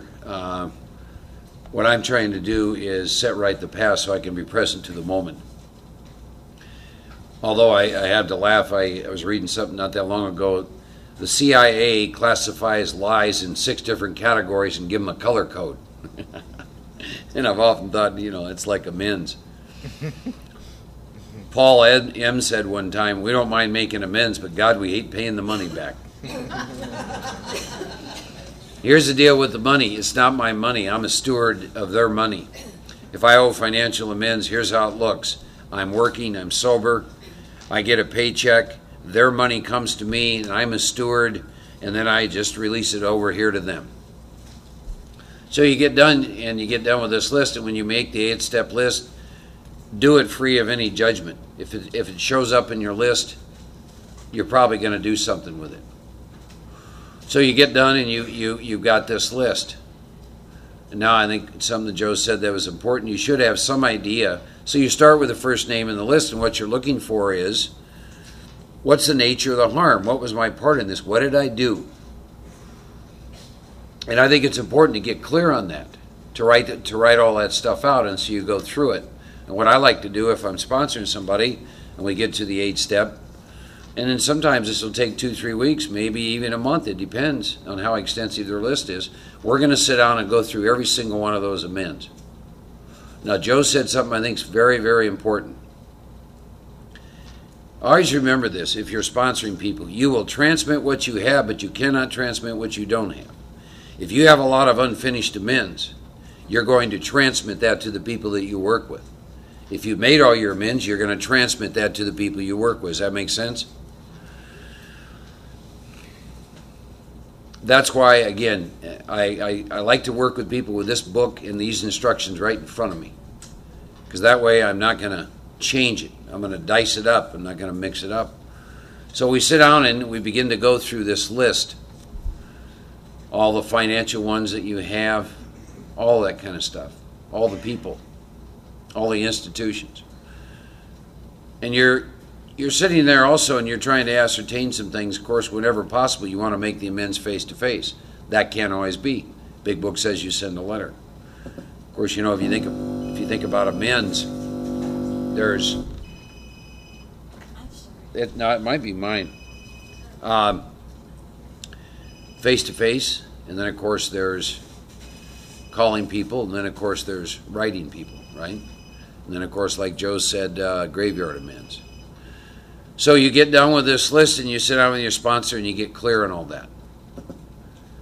And then you just begin the process. Remember, when you get to the 9th step, the book says, remember, Mark, you agreed at the beginning, you'll go to any lengths for victory over alcohol. They remind you at the beginning of the night, you're getting ready to go out and make amends, is when they begin to remind you, die an alcoholic death, go make amends. Okay? Unbeknownst to me, till I had a lot of experience with amends, is that unfinished business from my past will always distort my present. It will distort every relationship I have, from work, men, women, myself, everything. And because if you have much experience with amends, you've seen as you went through the amends process, every single area of your life begin to improve and get better. As I paid back more money, the jobs I begin to get paid more money. I'm sure that's a coincidence. As I made relationships to family members and moved through that whole process, relationships with them got better. So everything is connected. As I cleaned up the past, my present, it got a lot more easy for me to be in my own skin. I got a lot more comfortable with you.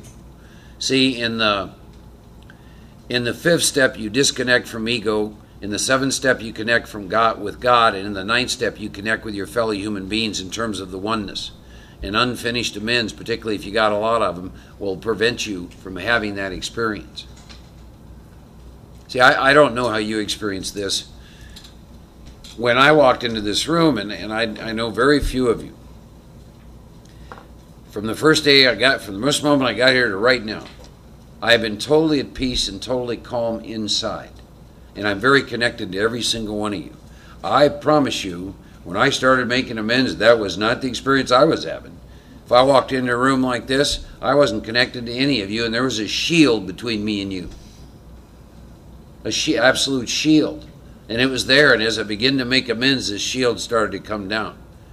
I did have a sense of not being attached to my ego, and I certainly felt the nearness of God, but I wasn't connected to you, because I still had all this unfinished stuff that I had it floating around out in the universe. So you begin that journey to clean all that stuff. Off my original list, it took me 17 years to finalize all the approaches on everything that was on that list. I used to get resentful when I read about the early members of AA because they all lived in the same town, so they finished amends in about 2 days or all the approaches. But I lived in Iowa, I lived in South Dakota, I lived in California, Oregon, Washington, Alaska, and Colorado. 7 states. You willing to go to any length? Yeah, willing to go to any length. So it took me quite a while. And I'll talk more about it. I hadn't paid taxes in 7 years. Internal Revenue Service. I joke about that, but that is the longest relationship I've ever had in my life. 14 years.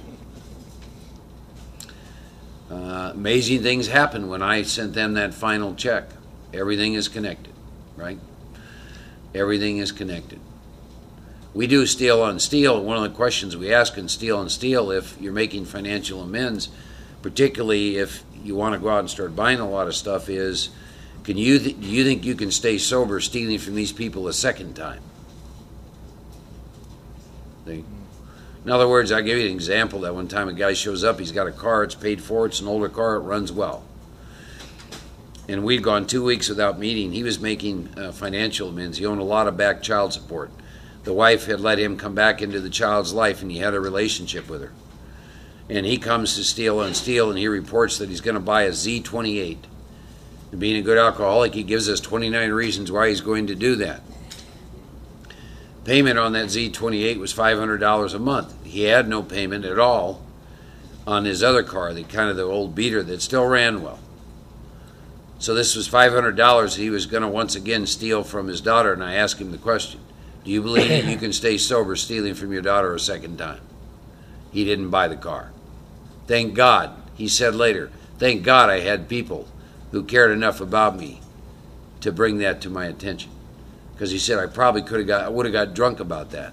Because his conscience for years ate his lunch about not being able to fulfill his obligation to that woman and to his daughter.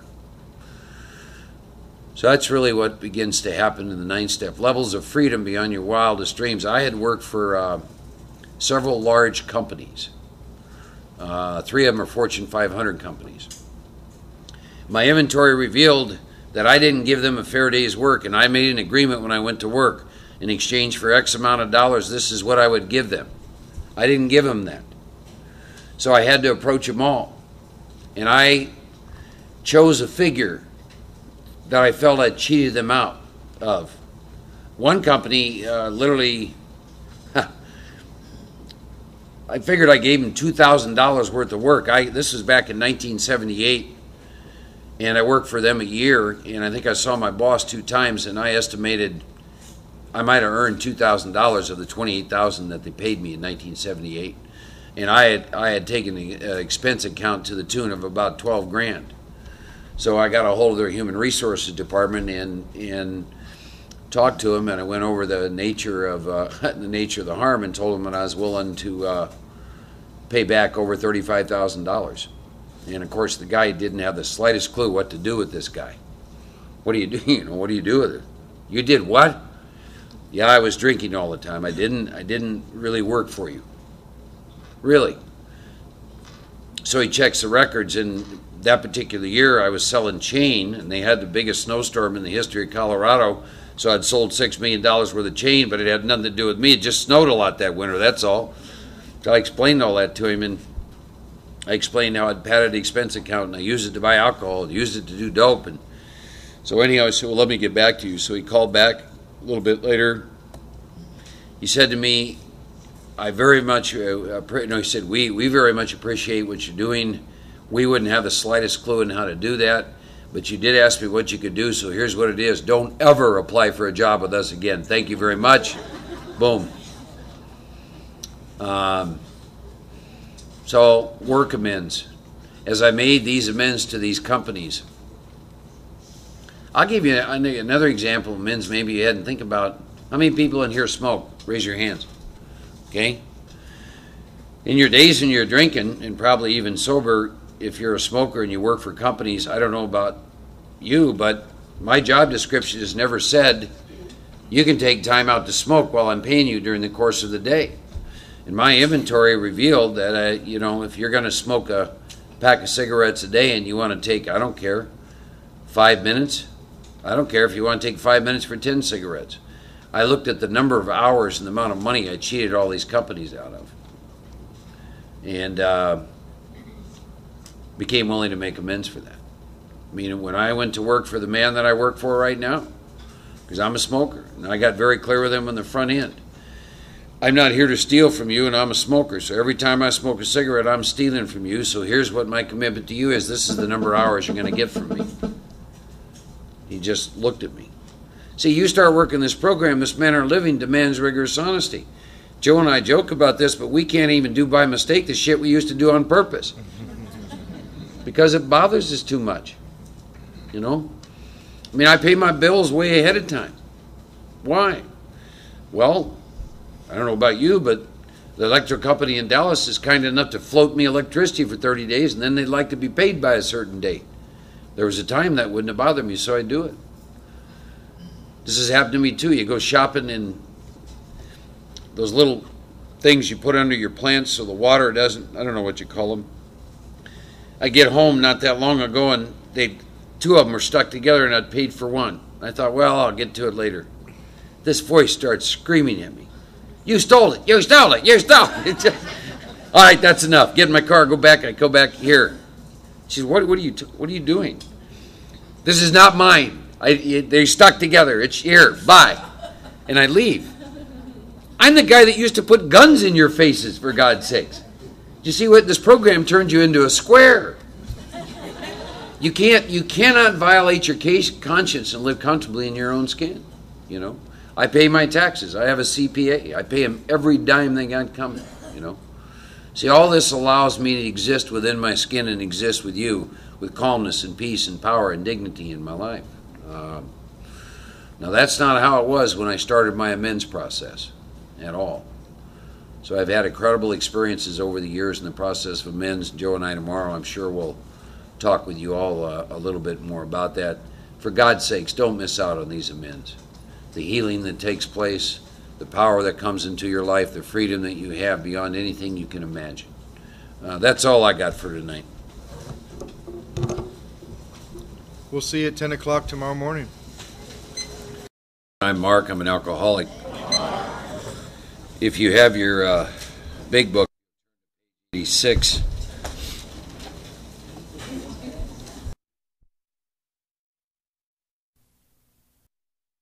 step discipline, and then we'll have a few moments of silence so that we can go inside and experience some conscious contact free from our mind. The word, the strict spiritual disciplines of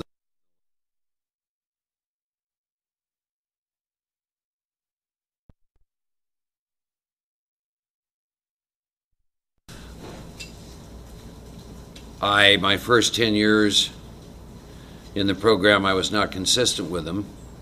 And like everything else, it seems like in my life, there's always a two-headed coin on anything. I got to experience the effect produced by being inconsistent with the discipline of 10 and 11. And then my second 10 years, from 1991 to now, or actually 1992, having reached a place where that which God has made left me empty, sober, so there's nothing left but God, I made a commitment to practice these spiritual disciplines exactly as they're outlined in the book every single day till I died, And now I have a 10-year history of experiencing the effects of that, and I am happy to report I prefer the last 10 over the first 10.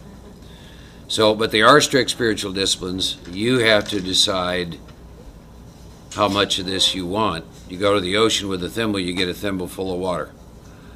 How much of God do you want to know? My experience is you're going to have to make that decision.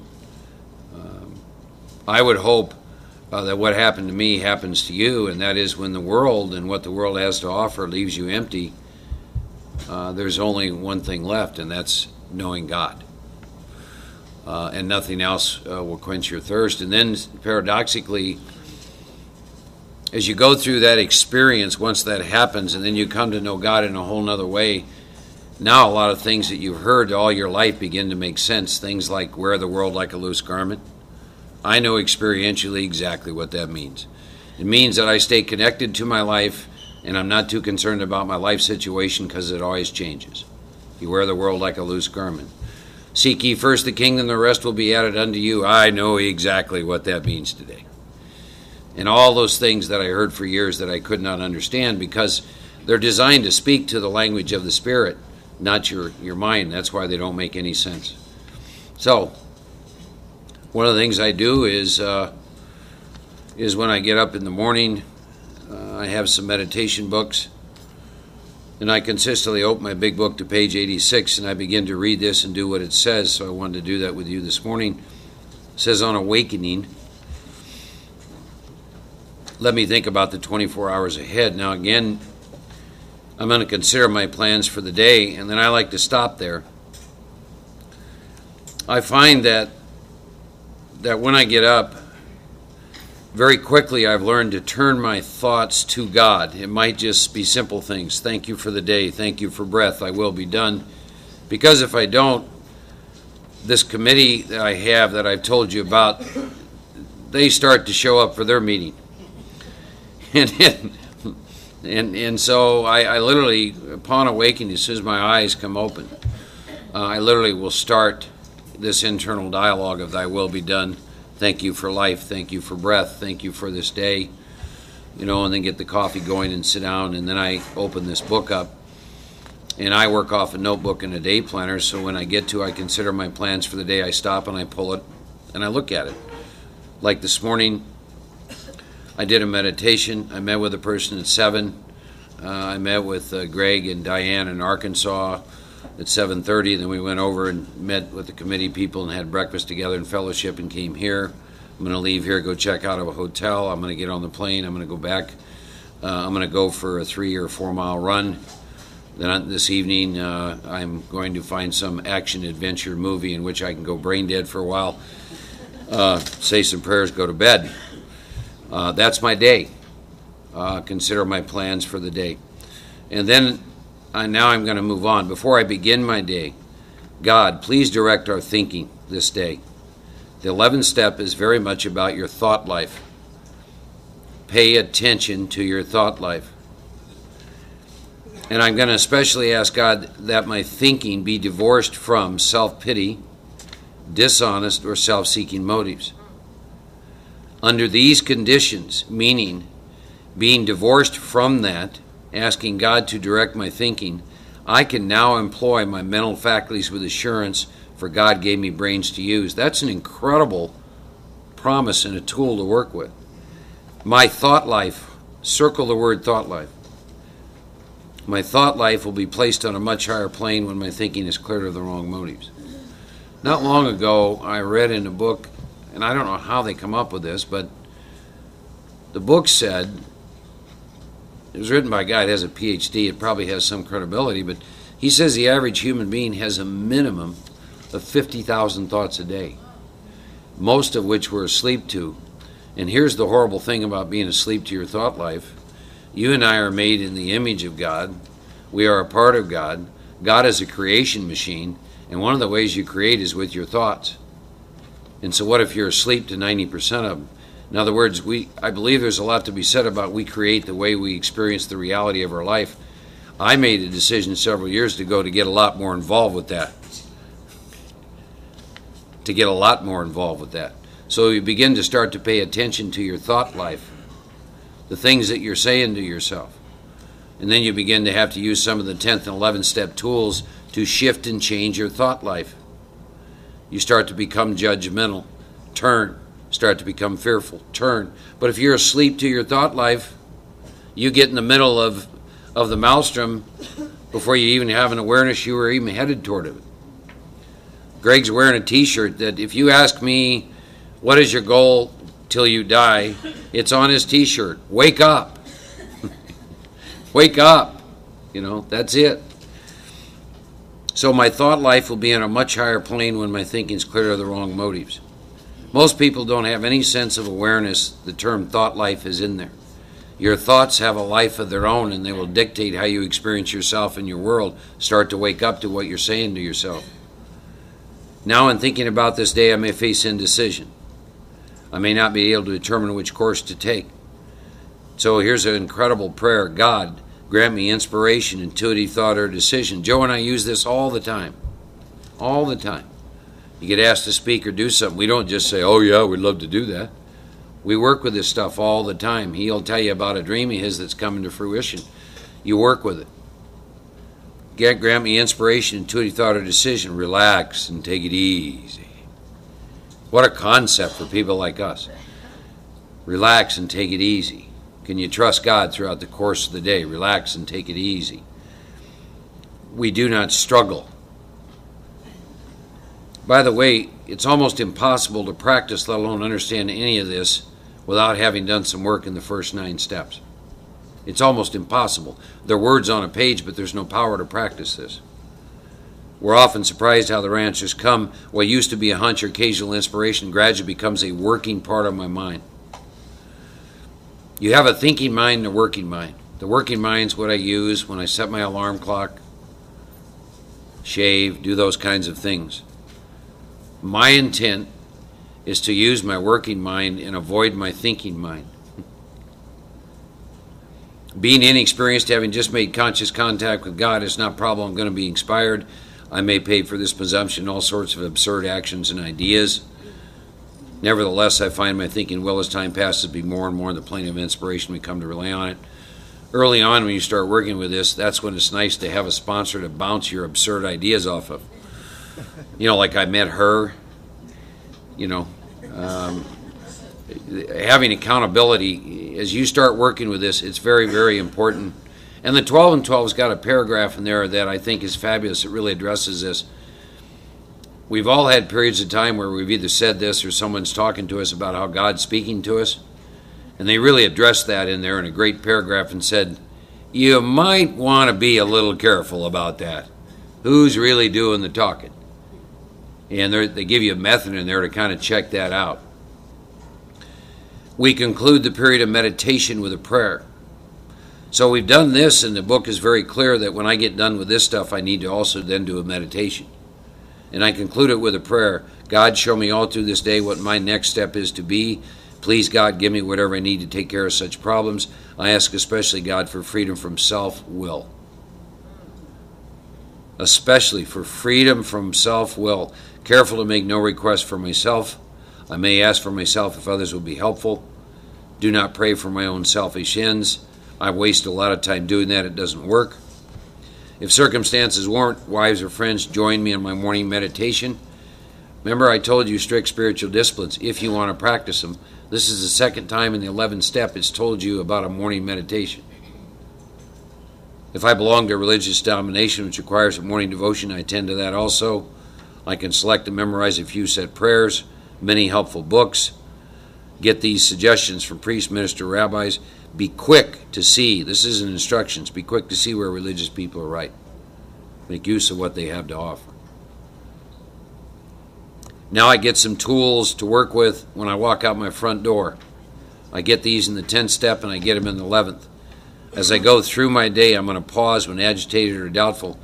When I came to AA and in various times in my recovery, agitated and doubtful was my common state of consciousness. It's where I lived. This is a great tool. Pause when agitated or doubtful and ask God for the right thought or the right action. I don't know if you think about this, but the majority of the time, every action that you take is preceded by a thought. if you're completely asleep to your thought life. Let's go back to this issue of choice. I imagine on Friday night, if I'd ask you sober, are you going through the day making choices? I imagine the vast majority of you would have said yes. Am I correct in that? Well, let me throw out a few things for you to think about. You didn't choose your parents, your gender, your sex, your name, where you were born, the culture in which you were raised. You didn't choose a single belief system that was formulated in the first 10 years of your life, most of which you are still acting on today. You didn't choose a single thing, including all of these belief systems that you are currently making decisions and taking actions on today. That's why the book uses the word driven. All you have to do is look at your own experience to see if what I'm saying is true. How many times have you continually repeated a pattern that is not in your best interest? Do you think that's because you're choosing to? See, the steps, what the steps do that is so incredible is the book in the doc's opinion talks about a psychic change. And in the back in the spiritual appendix, they talk about a personality change sufficient to bring about recovery from alcoholism. The steps reprogram your hard drive. All of us. Think of a computer. The computer cannot put out anything more that's in the hard drive, can it? Well, I got some news some of you are not going to like. You've got a hard drive and your computer can't put out any more than what's in the hard drive. These steps, these practices are designed to remove the viruses and replace them. And that leads to a whole complete change in what you do. It's still not that you're making choices. It's just that you've been reprogrammed. That's what all these practices are all about. Incredible stuff when you start to wake up to it. But we, pause when agitated or doubtful and ask God for the right thought or the right action. You imagine the change that's got to take place in you before you can even do this? That you can even be awake to do enough to do that? Constantly remind ourselves we're no longer running the show. Let me go back to one thing in this same area. Your ego will use guilt, shame, and remorse and regret to constantly beat yourself up with. When you understand that you had no choice, you will get free of the guilt, shame, regret, and remorse, and hopefully it will move you to pursue a course of action to bring about a change in your thought life and how you come at things. The reason we sit in judgment so much on ourselves, and whether it's in our past associated with drinking or sober, is we actually think we're choosing to do all this stuff. That's insanity. What sane person would choose that? And when I begin to wake up to that, my ego, my mind using guilt, shame, and remorse, a little bit of guilt is fine. If I do something that creates harm in somebody and I see it in their eyes, I need just enough guilt to make me realize that I did something that created harm and I don't want to do it. Beyond that, I don't need any more. None. Remorse is spiritual pride. Regret is spiritual pride. It's the part of me that plays God that thinks I could have done it different. If I could have done it different, I would have done it different. What I realize is, am I going to be willing to pursue a course of action that will bring about a change in my programming, which will bring about a complete change in how I interact with myself, you, and the world. And that's all that this work, this incredible stuff we've been talking about this weekend, it does. That's why, Joe's, we've talked about this a little, that's why self-help books are useless to us. Because it doesn't change how my thought life or how I'm viewing the world. We've got rooms full. If I took all the self-help books from all the homes in here, I could start another bookstore. How often have they benefited us? Our problem is lack of power, and we need a psychic change. And then we go through this, and this power comes in, and the psychic change comes about, and then the very thing the self-help book talked about that other people seem to work with, now we can practice. So it goes on and say, remind yourself you're no longer running these shows, saying to yourselves many times each day, thy will be done. Thy will be done. I'll throw out a paradox for you. Great book called Who Cares? Theme of the whole book. Thy will be done, do whatever you want. Thy will be done, do whatever you want.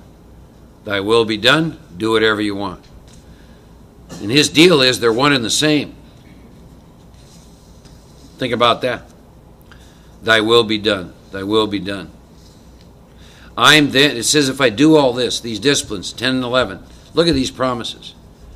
I'm then in much less danger of what? Excitement, fear, anger, worry, self-pity, or foolish decisions. That's one of the most powerful promises in the entire big book of Alcoholics Anonymous. If you'll do this work and begin to work with these disciplines, this is how you get to go through the day. In much less danger of excitement, fear, anger, worry, self-pity, or foolish decisions. You get to become much more efficient. You do not tire easily, for you're not burning up energy foolishly as you did when you're trying to arrange life to suit yourself.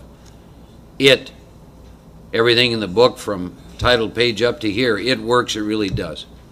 I am undisciplined, so I let God discipline me in the simple way that's just been outlined in the book. The strict spiritual disciplines of 10 and 11, having pursued the course of action outlined in 1 through 9.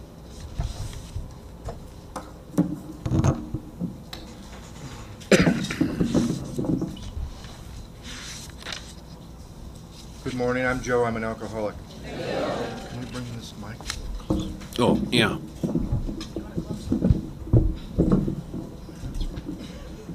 How's everybody this morning? Good.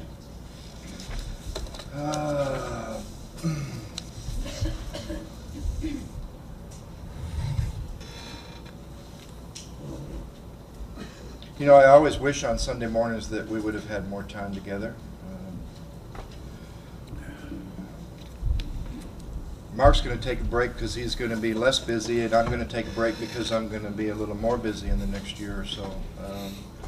Another dream has come true in Alcoholics Anonymous. I remember the first time it really struck me when an actual dream came true. I hadn't thought about it for years and years and years. I was about a year sober. I was back in Battle Creek, Michigan.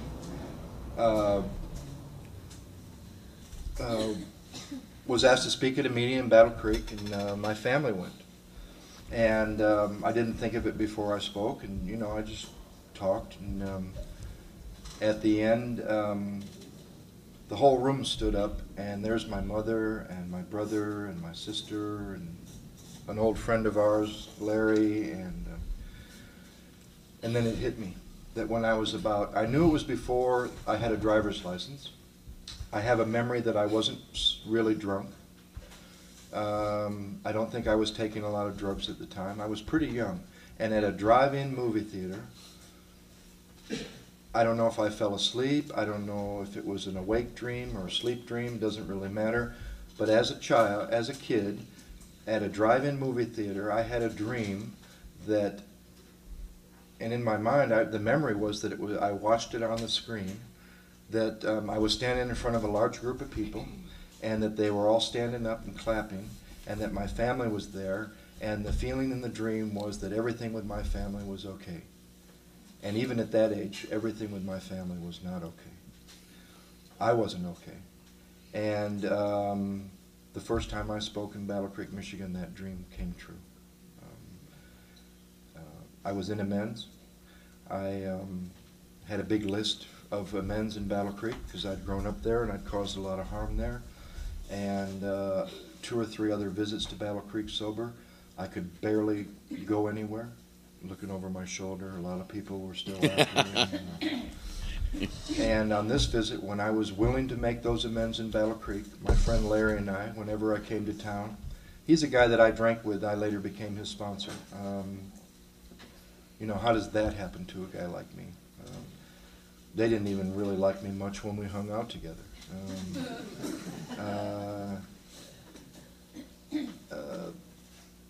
2 or 3 other visits to Battle Creek when I was not willing to make amends or ready to make amends, scared, terrified to walk down the street.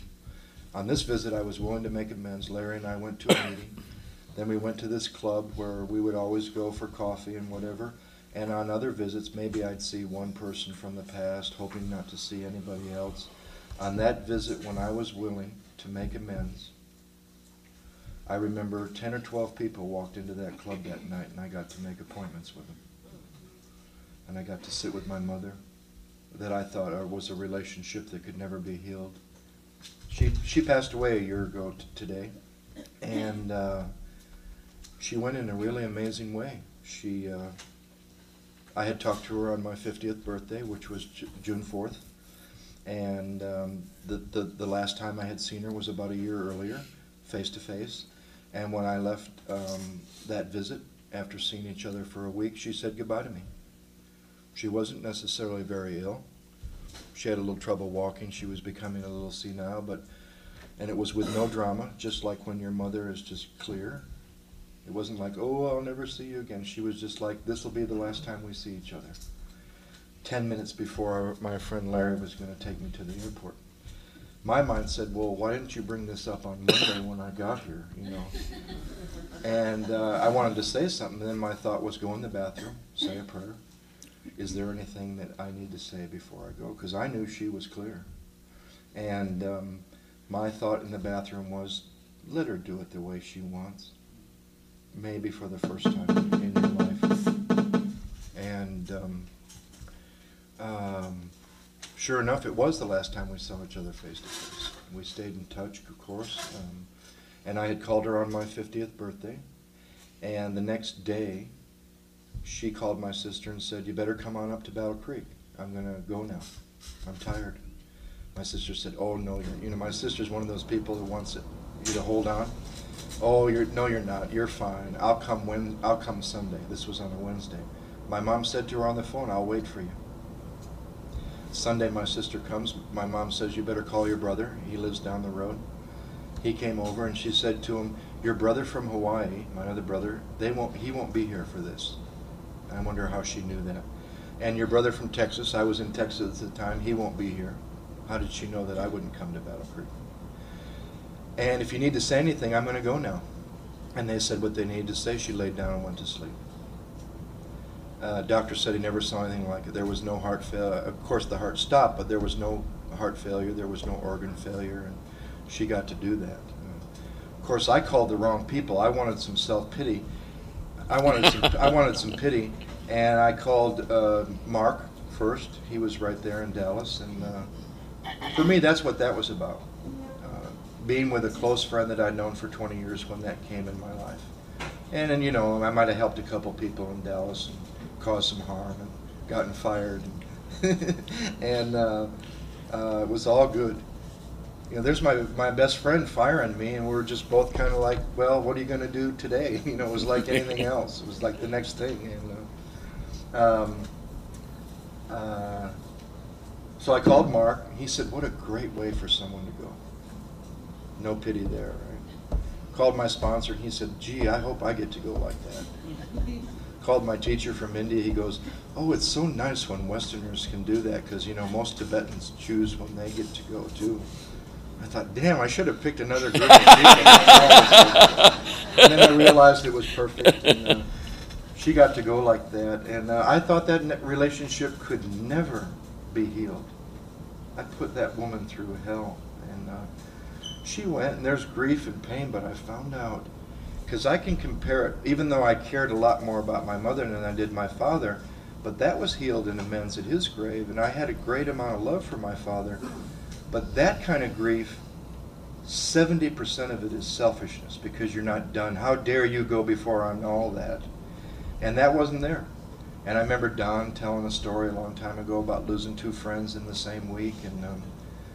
And sure enough, 4 days after or maybe a week after my mother died, my oldest friend in Alcoholics Anonymous passed away, 30 years sober. Sandy Kenner from Denver. He'd been in my first meeting of Alcoholics Anonymous. I knew he was a goofball when I was in a fog, and I knew he was a goofball when he died. But we were great friends. But the last visit that he and I had, same visit when I saw my mother in Michigan, I saw him in Denver. I left Denver not having been honest with Sandy Kenner for the first time in our 20-year friendship. And I didn't tell him that I felt very sad for him. And I didn't talk to him the way that I used to, in a respectful, loving way. And left knowing, oh, you know, we'll see each other again. We'll get another time. That's a dangerous assumption. Now, I don't think we need to live like today's our last day, you know, because you might knock out the boss and, you know, do a couple nasty things and wake up and there's a tomorrow. But I think with people in our lives, we actually should live like that and not take important relationships, important things. Everything I've ever taken for granted in these last 20 years, I've lost. I've done it with 3 engagements. Today I'm happy to say to you, I'm glad I didn't get married to any one of those 3 women, and we're all great friends. I can say that at the same time. And I say that because I believe I would have missed what's happened in the last 5 or 6 years. I never got stuck in Battle Creek, Michigan. God, I still know guys that are just, they're no different than when we were like 24, 20, 22 years old. They want to leave and they can't. It's like alcoholism. You want to quit drinking and you can't. One day they're going to get out of Battle Creek. I got out of that when I was young because they sent me away. I had no choice about that, you know. They sent me somewhere they shouldn't have because I learned a little bit more than I should have, or should have. Maybe I should have. Maybe it was perfect. And, you know, you go from Boone's Farm Apple Wine in Battle Creek, Michigan, where all you'd say to your friends is, what do you want to do tonight? I don't know. What do you want to do tonight? To Boston and New York, and LSD 25 within a 1-month period from Boone's Farm Apple Wine. My first drug besides marijuana was LSD 25 from one of Richard Alpert and Timothy Leary's chemists who used this prep school that my parents sent me as a front. He taught chemistry and made LSD for those guys. And it was a pretty shocking, you know, I'm not afraid of profound changes in consciousness. I'm not. I was in India for 5 years, and one night the power's out, and it's cold, and I'm alone, and it's my first year in India. So what do? I pull out my Walkman, and I pull out a tape, and it happened to be a tape in the dark. Reached in this drawer where I had some AA tapes, pulled out a tape, put it in its mark from about 4 years before any of this stuff with India even happened. And I'm laying there, I'm freezing to death, I'm listening to this tape, and about halfway through, Mark goes, you don't have to go to India and study with the Dalai Lama to get enlightened. And I'm like, Jesus. How did he know? And I've heard a lot of teachers come back from India and say, you know, you don't have to go to India to get enlightened, but there is one thing you do have to go to India to have the experience of being in India. You can't theorize about living in India in Battle Creek, Michigan.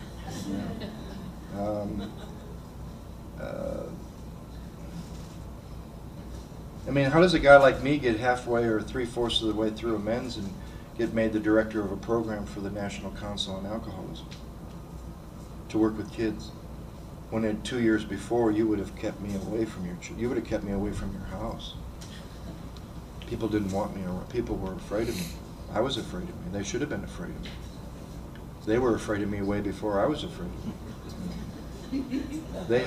I had a drink. Other people had a problem with my drinking way before I did. I was baffled because when I finally found a solution, they started asking, "What's wrong with you?" That's really confusing when you finally find something that works. So that first time through amends, I mean, and my mother heard me speak when that first dream came true, and she said, "You're not even the same person. I've never even heard you talk that long in your whole life." I used to be really quiet and withdrawn. And my mother, who never raised her voice to anyone, ever used to say, "Why don't you say something to your dad when he gets like that?" So, gave the best answer I ever knew. I don't know. Why do you drink like that? I don't know. Why do you independent? I don't know. Why can't you stop? I don't know. What's wrong with me? Came here, met a guy named Don Pritz, found out what's wrong with me. Not from him. He asked me to look in that place I didn't want to go in. He told me I wouldn't have to go into that place alone in my first inventory. He told me when I said, "I can't speak at this meeting after 2 days of a fifth step," he said, "I know you can't. Go in the bathroom, say a prayer. Maybe there's something that can help you speak." 3 years, so I got sober in 82. 1985, we're going to go to the International in Montreal. He let me drive this camper with his family in it. I thought, my God, my sponsor trusts me. He said, I don't trust you, I trust God. He's never trusted me. I'm a loose cannon. I'm liable to do anything, and I've been well behaved this weekend. And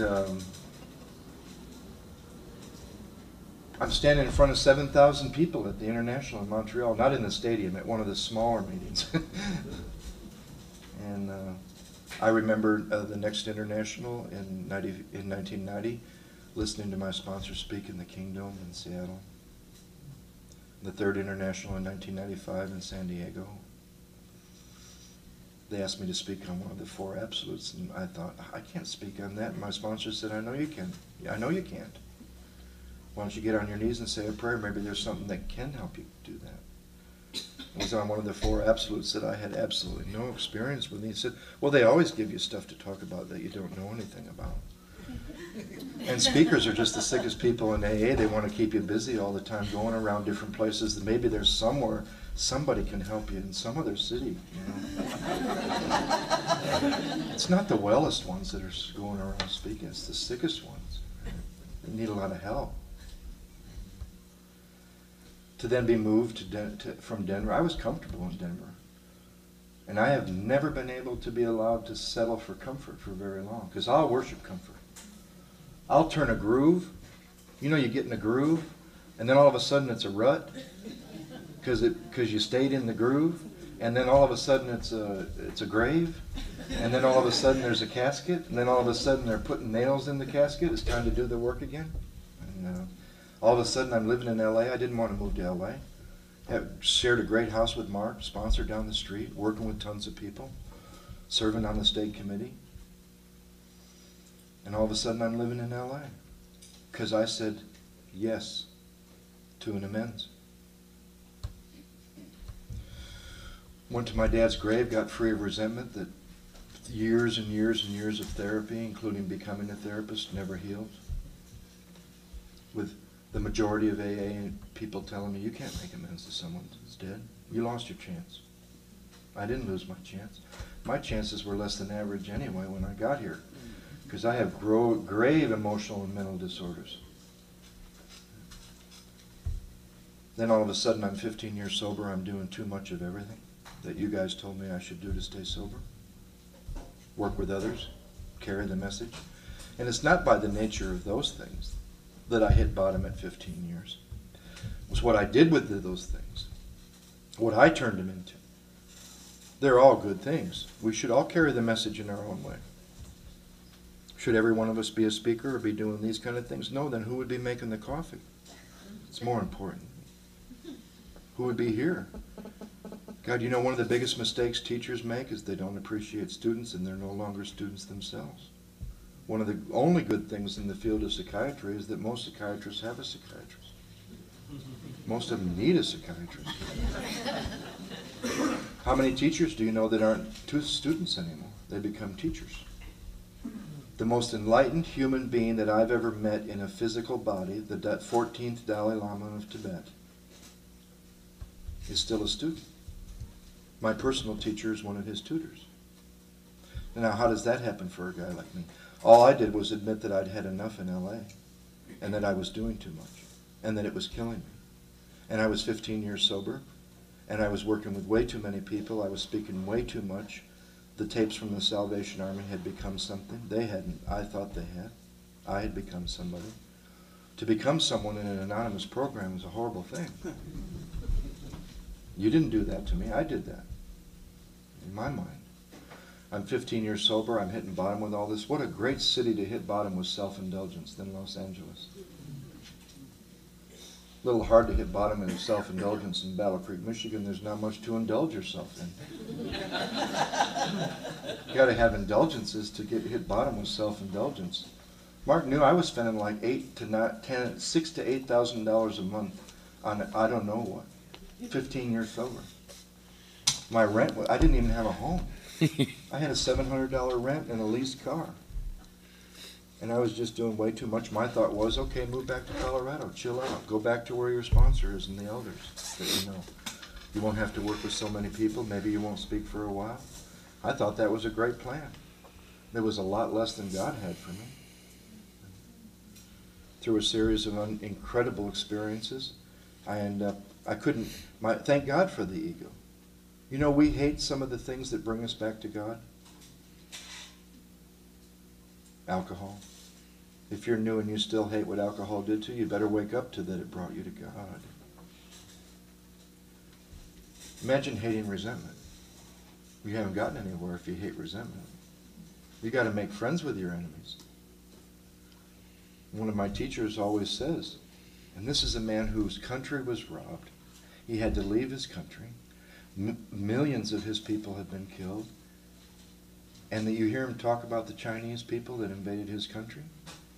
He said, you got to love your enemies. You should dedicate your spiritual life to your enemies because they're the ones that bring you to it over and over and over, both the internal and the external enemies.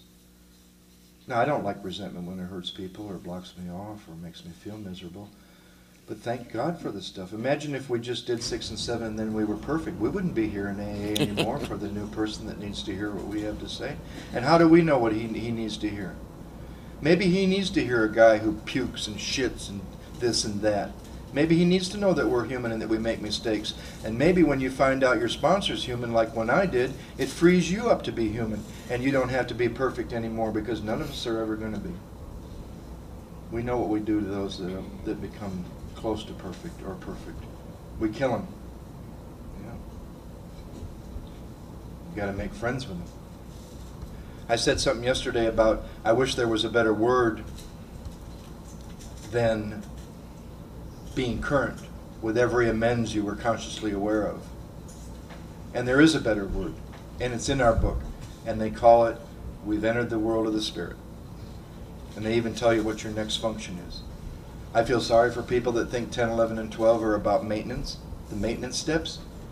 Do you just want to maintain what you got from 1 through 9, or are you still hungry? Mark always says, you think he was getting a little too much with those amends yesterday? The question is, how free do you want to be? We've given power all over the country when we were drinking. We've given our power to other people. And if you don't think you've given them power, look at the truth in your inventory. You go back in the 9th step and you get that power back. It's not taking anything. It's freeing them up from what you put on them. Every time you make amends, there's a little more. And a little more. And you get hungry. And the craving kicks in. It's a good craving. I know a kid that had amends in 5 continents. Here's a kid that was born in England, raised in France, grew up in Asia, came to America, and also lived in South America. So anybody that's unwilling to go back to New York or California, I'll tell you about JP. He got to amends. He had 350 amends in 5 different continents. We put him in piles of North America, South America, England, France, and Asia. And he looked at me, and he's a cocky little young guy, still is. The other day he called me a big fat liar or something like that on an email, just joking. Right? I call him a spoiled little brat, right? He started in North America, and he came to me the day he finished his amends cards, and he said, I'm going to finish every one of these amends no matter how long it takes to prove to you the program doesn't work. Finished amends in North America, went to England, France, South America, and Asia. 1 week after his last amends, he was a totally different person. His father passed away, and he inherited $1 zillion in a multi-million-dollar company he's been running for the last 11 years, and this kid could not have done that 6 months earlier. The opposite of that is a kid from South Central Los Angeles who was 30 years old when he got sober. He'd never been to the beach. The beach is 20 minutes away from South Central. He never left a 5-mile radius. But he had 350 amends because he broke into homes. He used to make cold calls on neighborhoods and get down on his knees and pray, Dear God, please show me the homes that I broke into. And this guy has some unbelievable stories from some of these families. Will you get down on your knees and pray with us? We're so happy for you. We need your help. Our son has Amazing. He finished 350 amends in a 5-mile radius rather than 5 continents, and he's never been the same. G.W. Taylor. Amazing guy. Saw him just a few months ago for the first time in 6 years. He's had his own path. I've had my own path. You have your own path. But to tap into that and to get into the flow of that, you know, is something you really don't want to miss.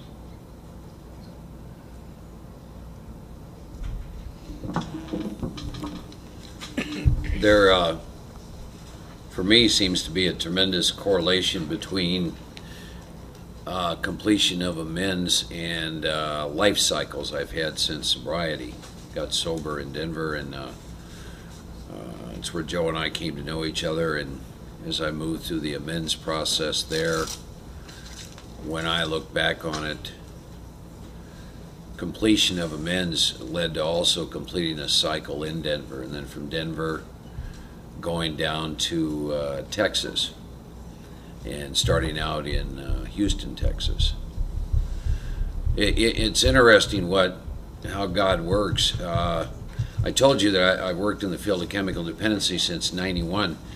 I assure you I am the last guy that field ever wanted, let alone wanted to get into. And yet, I know exactly why I'm there. I know exactly why I'm there.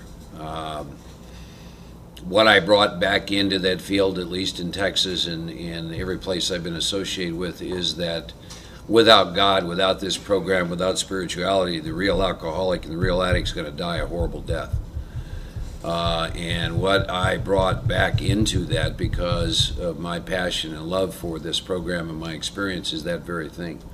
In every program I've been associated with, by the time I left that program at the Heart Center, all of it was spirituality and God. And the outcome studies with people who have gone through those places is dramatically different than you would find anywhere else in the country. Have I been popular in that field? No, I'm not popular anywhere I go. You can tell it bothers me too. So I am exactly working in the field that God wants me to work in, and the thing evolves. I left the field for a while, and then over the years attracted chronic relapsers, and then a man approaches me, and he had been a chronic relapser, and said, I've got this ranch, and I want to try and help chronic relapsers. And I got this field of dreams, but I got no ball players. I understand you know a lot of real sick people. And I wasn't offended at that because what he said was true. And I said, yeah, as a matter of fact, I do. So I went up, and he and I sat down, and we started that journey 3.5 years ago. And 250 people that the world and their families have given up have come through there, and last time I looked, 80% of them had never had a drink or a drug since they left that place. The power of one. Joe did work with one man in New York City, and he and I have, it's like an extended family for us back in New York City, but off the work he did with one man, if you went back there today, they do a Fellowship of the Spirit that's 400 to 500 people attend, and there's all kinds of groups that is so solution-oriented. Just, one alcoholic with the power of God in their life literally can impact thousands upon thousands upon thousands of people. And you don't get to have a say in that. You just get to be used as a tool and as an instrument. I mean, I was thinking about that because, again, Joe and I got a lot of history together, and we couldn't even hit our ass with both hands when we got sober, and he's in the process of buying a spiritual retreat center in California, and I'm CEO of a company, and it's like, it's all a big joke to he and I. When? It's just, see, and you don't get from there to here on your power. You understand the point I'm trying to make? It is impossible. You don't get from where I was in 1982 to where I am today on your power. We started getting asked to do these things in 1994. I mean, how do you do things like this? He and I, a standard question we ask ourselves is, why would anybody want to hear anything we have to say? We've never been very impressed with ourselves.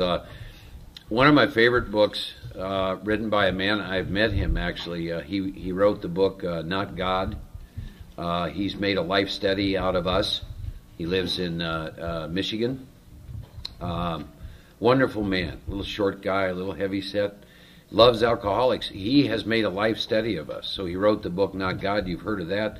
He wrote a second book called The Spirituality of Imperfection. Because what he saw what a profound change the steps in God and AA brought about in us. And he saw that literally the worldwide implications of this simple 12-step program. So his life passion has been studying us. And so one of the things that really, his last book was called The Spirituality of Imperfection, in which he took a look at us and our spiritual practices and how that fits in with us. And I'm gonna quote a phrase out of that book because I think it sums us up. A man is a God that shits is in the book. And I thought to myself, that's at the one hand, it can hit you a certain way, but the spirituality of imperfection, I'm an ass, you're an ass, and that's about the best it's going to get. And to understand that, I think Joe made such a great point of, thank God my defects were not taken from me.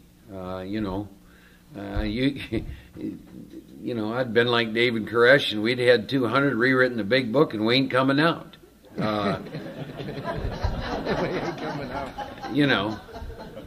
Thank God. And I told Joe this one time. I said, sometimes your self-will run riot is God's will for me. So I think that's probably the way it's going to be, right up till the day that I leave this body-mind organism that I'm housed in. I fall short every day, and you also got to get at peace with that. There's no arrival place that you get. But so much of all this, for all of me, always got connected into moving through this amends process. And seeing that as I begin to clean up the wreckage of my past, the amount of peace, inner peace. See, the work of AA, the work of the steps, is inner work that brings about an external change in your environment, in every phase of your life. So it's all really inner work, and amends is such a key piece of that. A friend of mine said this one time. I think there's a lot to be said about what amends does to people is we steal a piece of their heart, and we get a chance to give it back to them. Like Joe, I had made amends and made peace, and then see, and this is how God works. I told you we forget this. In the third step prayer, we make this statement to this God. We say, I offer myself to thee to build with me and do with me as you want. And when that has happened and it doesn't feel good, I forget I said that. For example, in 1999, I had worked for this company for 7 years, and they let me go. I didn't know why, and I don't know what your experience is when you get laid off, but I still have these bills. This income has taken a dramatic hit, but these bills have remained constant. That produces something called fear. So I'm faced with this. Oh, this is cute, God. And I was raised with a work ethic. It's Norwegians are raised that way. So, I'm trying to find work and sending out resumes, and nothing's happening. But, of course, over a 5-month period, a whole bunch of things happened. On an intuitive level, I knew that I was supposed to put my stuff in storage, and I'd never gone to a class reunion. I graduated from high school in 1964, and they were having a 35-year class reunion. So I wasn't doing anything at the time, so I thought I'd go back for that reunion. And in the middle of that, my last 2 remaining amends, I was able to find them, which was I had a son who I saw one time when he was like 3 months old in a courtroom. Gotten a girl pregnant in 1968. I'd gone to bed one time. 9 months later to the day, this event happens. And albeit I had done what they asked me to do financially at that time, I'd never been able to find him again. She had remarried and all the subsequent stuff. But to make a long story short, I was able to find her and to find him and to make amends. And they hadn't talked in 3 years So I was able to give her his phone. I mean, it's just bizarre.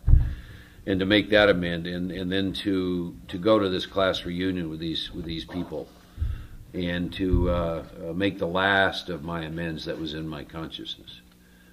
What a peace that brings in you. And then out of that, then ultimately being off for 5 or 6 months in there, and then having this situation develop. You talk about dreams. I work with intent and vision. And in 1997, I had written out that my intent was to own my own treatment center, wanted to be on about 20 acres of land, etc., etc. Now, I don't own the place I work, but it's 1,100 acres, working with the population that I exactly want to work, doing everything that my experience showed me would work with alcoholics and addicts that conventional treatment was not working in. And it came to pass. I don't believe that's a coincidence.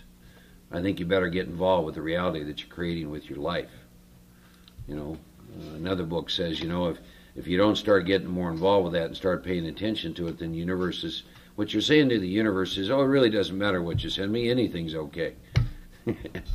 So I started to practice some of this stuff, much more work with the 10th and 11th step in these disciplines, and got moved up to Dallas in 1999. I've been there.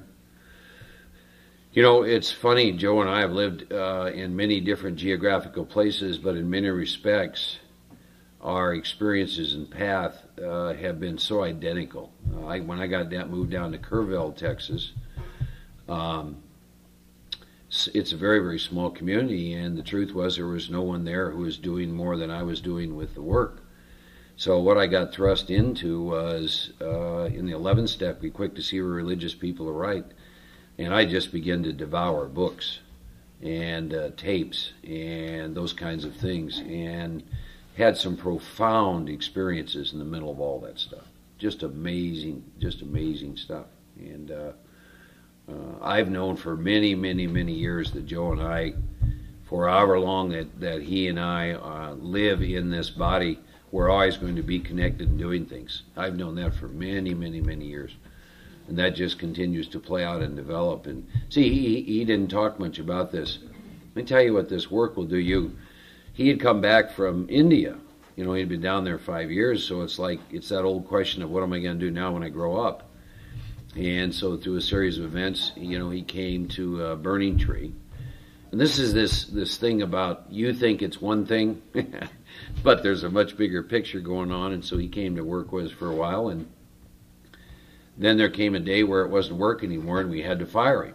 And so here I am with my best friend, the clinical director, and she looks at me and she goes, "Well, how are you dealing with this?" I said, "I'm dealing fine with this." I said, "He's my friend. I love him." I said, "Firing it has nothing to do with any of that, right?" And so we calmly do that, and, you know, and then he does calmly, and he's down the road, and, you know, it's like, but you see, that's the kind of stuff this work does. It changes you in that fashion, you know. And you get to be useful, maximum service to God and to your fellow human beings. But the thing about amends is, again, how free do you want to be? One of the reasons that there's a lot of peace with Joe and I inside ourselves is because of this amends process. We're not looking over our shoulder. Our conscience is not yapping to us at 3 o'clock in the morning about the money that we haven't paid back, or the uncle we owe amends to, or blah, blah, blah, blah, blah. It's clean. An incredible way to live your life. It allows you to be much more present to the moment. To understand that maybe the length of time that one is here is short. To understand that experience the best out of this day. To know that your life situation is constantly in flux. My deal on a daily basis, and there are lines out of the big book, I love them, the best years of my life lie ahead of me. You can take it to the bank. You know, I'm 56 years old. I wouldn't go back 1 second. I feel sorry for the younger people of today. If you're under 30, I feel sorry for you. But the best years of my life lie ahead of me. My God, what exciting, incredible stuff. You know, spiritual living, see, there's no end to it, you know. I haven't had a chance to meet Joe's teacher in August. I'm gonna get to go out to this place called Shambhala and get to spend a weekend. and expose myself to Him. See, that stuff's exciting. There's a monastery in Dallas. I'm going to go spend a minimum 3 days on a silent retreat with myself. I love spiritual living in these incredible places you go, these monasteries and these ashrams, and you can go. There's some living mystics tooling around the country. If you ever get a chance to see Eckhart Tolle, who's written the book The Power of Now, go spend some time in his presence. Top of your head will come off. But there's amazing stuff out there, and the big book in the 11th step tells us be quick to see where these people are right. Now, I will warn you about something. Make sure you do that stuff along with, not instead of. I've seen a lot of people get caught in spiritual intoxication through some kind of religion. Next thing you know, the religion's saying to them, you don't need AA. We've evolved beyond that. They all get drunk. They all get drunk. I knew this intuitively a long time ago. I was shown the path to God. It was contained in the 12 steps in the Fellowship of Alcoholics Anonymous, and that is the heart and soul of my practices. Have I done a lot with the 11th step? Absolutely. A couple years Native American, a couple years with Catholicism, the order of St. Benedict and those practices. Right now, what speaks to me, quite frankly, more than anything else, is Buddhism and Taoism in terms of practices and belief systems. Anything that speaks of separation is not in my consciousness anymore. So, for example, if you were a Christian and said that if a person is a non-Christian, they're not going to know God, my consciousness can't even process that information based on the experiences that I've had. Just can't process it. I had an experience that lasted 40 days. It happened April 28th of 1996. That altered my consciousness forever. Absolutely forever. I don't know what word you would put on it. I guess I would call it Christ consciousness. I don't know how else to say it. And that was as a lay monk in a Christian order. He became a monk. Yeah. I renounced the world. I took on I don't know if I've ever, hardly anyone knows any of this about me, but sorry. Yeah, no, that's okay. There's a reason. St. Benedict believed that there were a lot of lay people who were out in the world having to do what they have to do, who wanted to know God and know Christ better, and so he allowed you to join the order of St. Benedict. So me and another friend of mine went ahead and did that. We were living together in a house in Kerrville, Texas, and when I took that vow, I renounced the world, and I took on a religious name. The name was Oblate Brother Mark David. Most people aren't aware of that. I mean, I did renounce the world. I'm in the world, but not of the world. And he and I turned our home literally into a monastery. And we got up at 4 o'clock every morning, spent an hour every evening, and but in the middle of that, I had an experience that altered my consciousness forever. And it lasted 40 days, 40 nights. I thought I was going insane. I required little or no sleep. That was my first experience with weeping. Crying and weeping are very, very different. Weeping was about experiencing a love within and without that was so intense that my physical body, that's all it could do to process it. It would just weep. And keep in mind I'm working, and I would go to work and I would be giving a talk or something, except I wasn't there. It was just, you don't run around talking about this because they lock you up if you do. And I wasn't running around talking about this, but then everyone who would come over, I had a back room, I called it the sunroom, which is where I did all the work with alcoholics, and they'd come over, and typically I'll start with meditation, and everyone who came into that room and would get in my presence would start weeping. And I'll never forget this one guy. His name is Bobby W. He's from East Texas, about 6'8", huge guy. Talks real slow and talks like this. And so he'd come, and I was doing a little work, and I mean, this is a guy time in the penitentiary and rough around the edges, man. And so we get in there and we started meditating, and all of a sudden he goes, "Mark, what the hell's going on?" And I look it over, and he's got just crocodile tears just pouring down out of his eyes. What in the hell have you done to me now? Oh man, did I have experience. And so I called my spiritual director, Father Benedict, and it was somewhere around 25, 30 days. I could not put words to what had happened to me, and so I called him, and I did the best I could to put words into my experience, and he got silent, and then he said to me, he said, let me explain to you what it sounds to me like has happened to you. He said, when you begin this path, he said, most of the time, somewhere as a child, you're awakened to a spiritual life of some kind. I guess in AA, you guys would call it your pink cloud. And he said, you'll begin that path, and he said, you'll have periods of time where it's very sweet, and then you'll have a lot of periods of time where you're in the desert.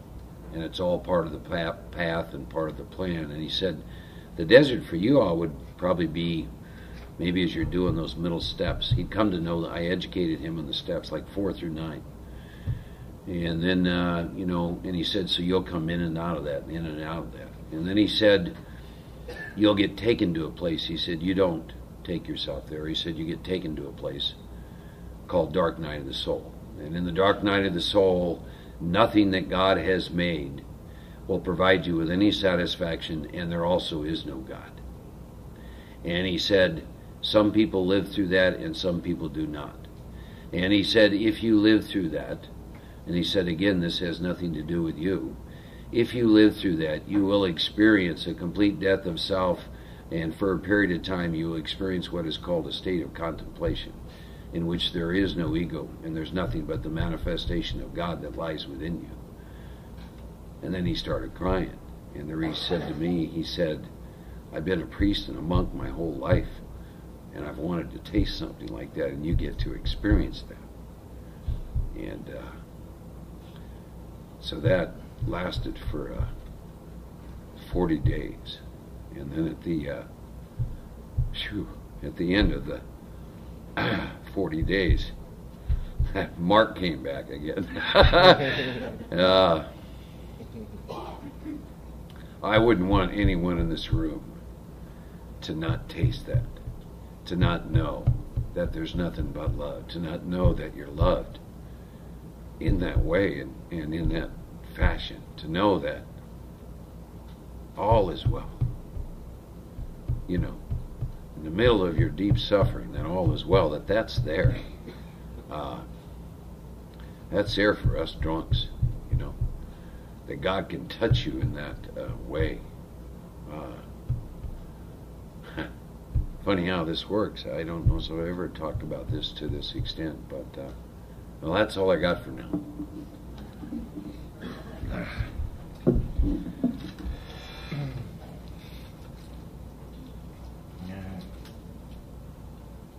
So I don't know how I don't know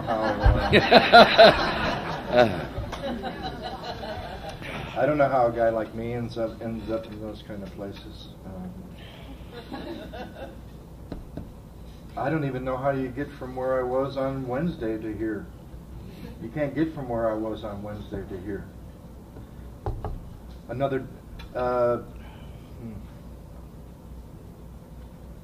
So I was 15 years sober, hitting bottom with all this stuff. Too much of everything. Thought I would move back to Denver.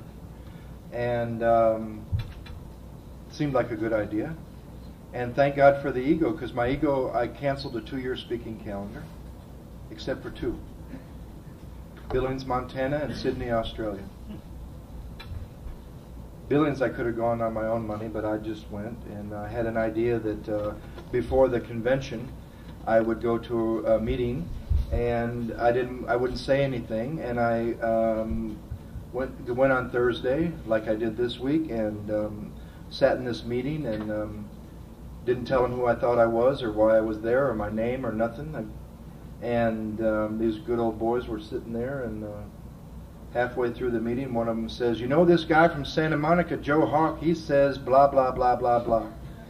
And it wasn't that somebody did that. It was what my mind did with it after. And after I watched my mind, I said to myself, "You're going to drink again.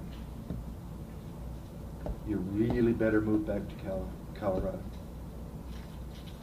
Went to the conference, gave either the worst talk or the best talk I've ever given, depending on how you look at it.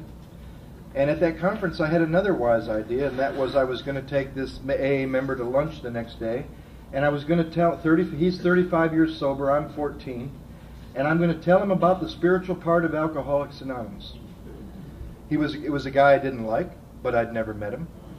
We all can relate to that.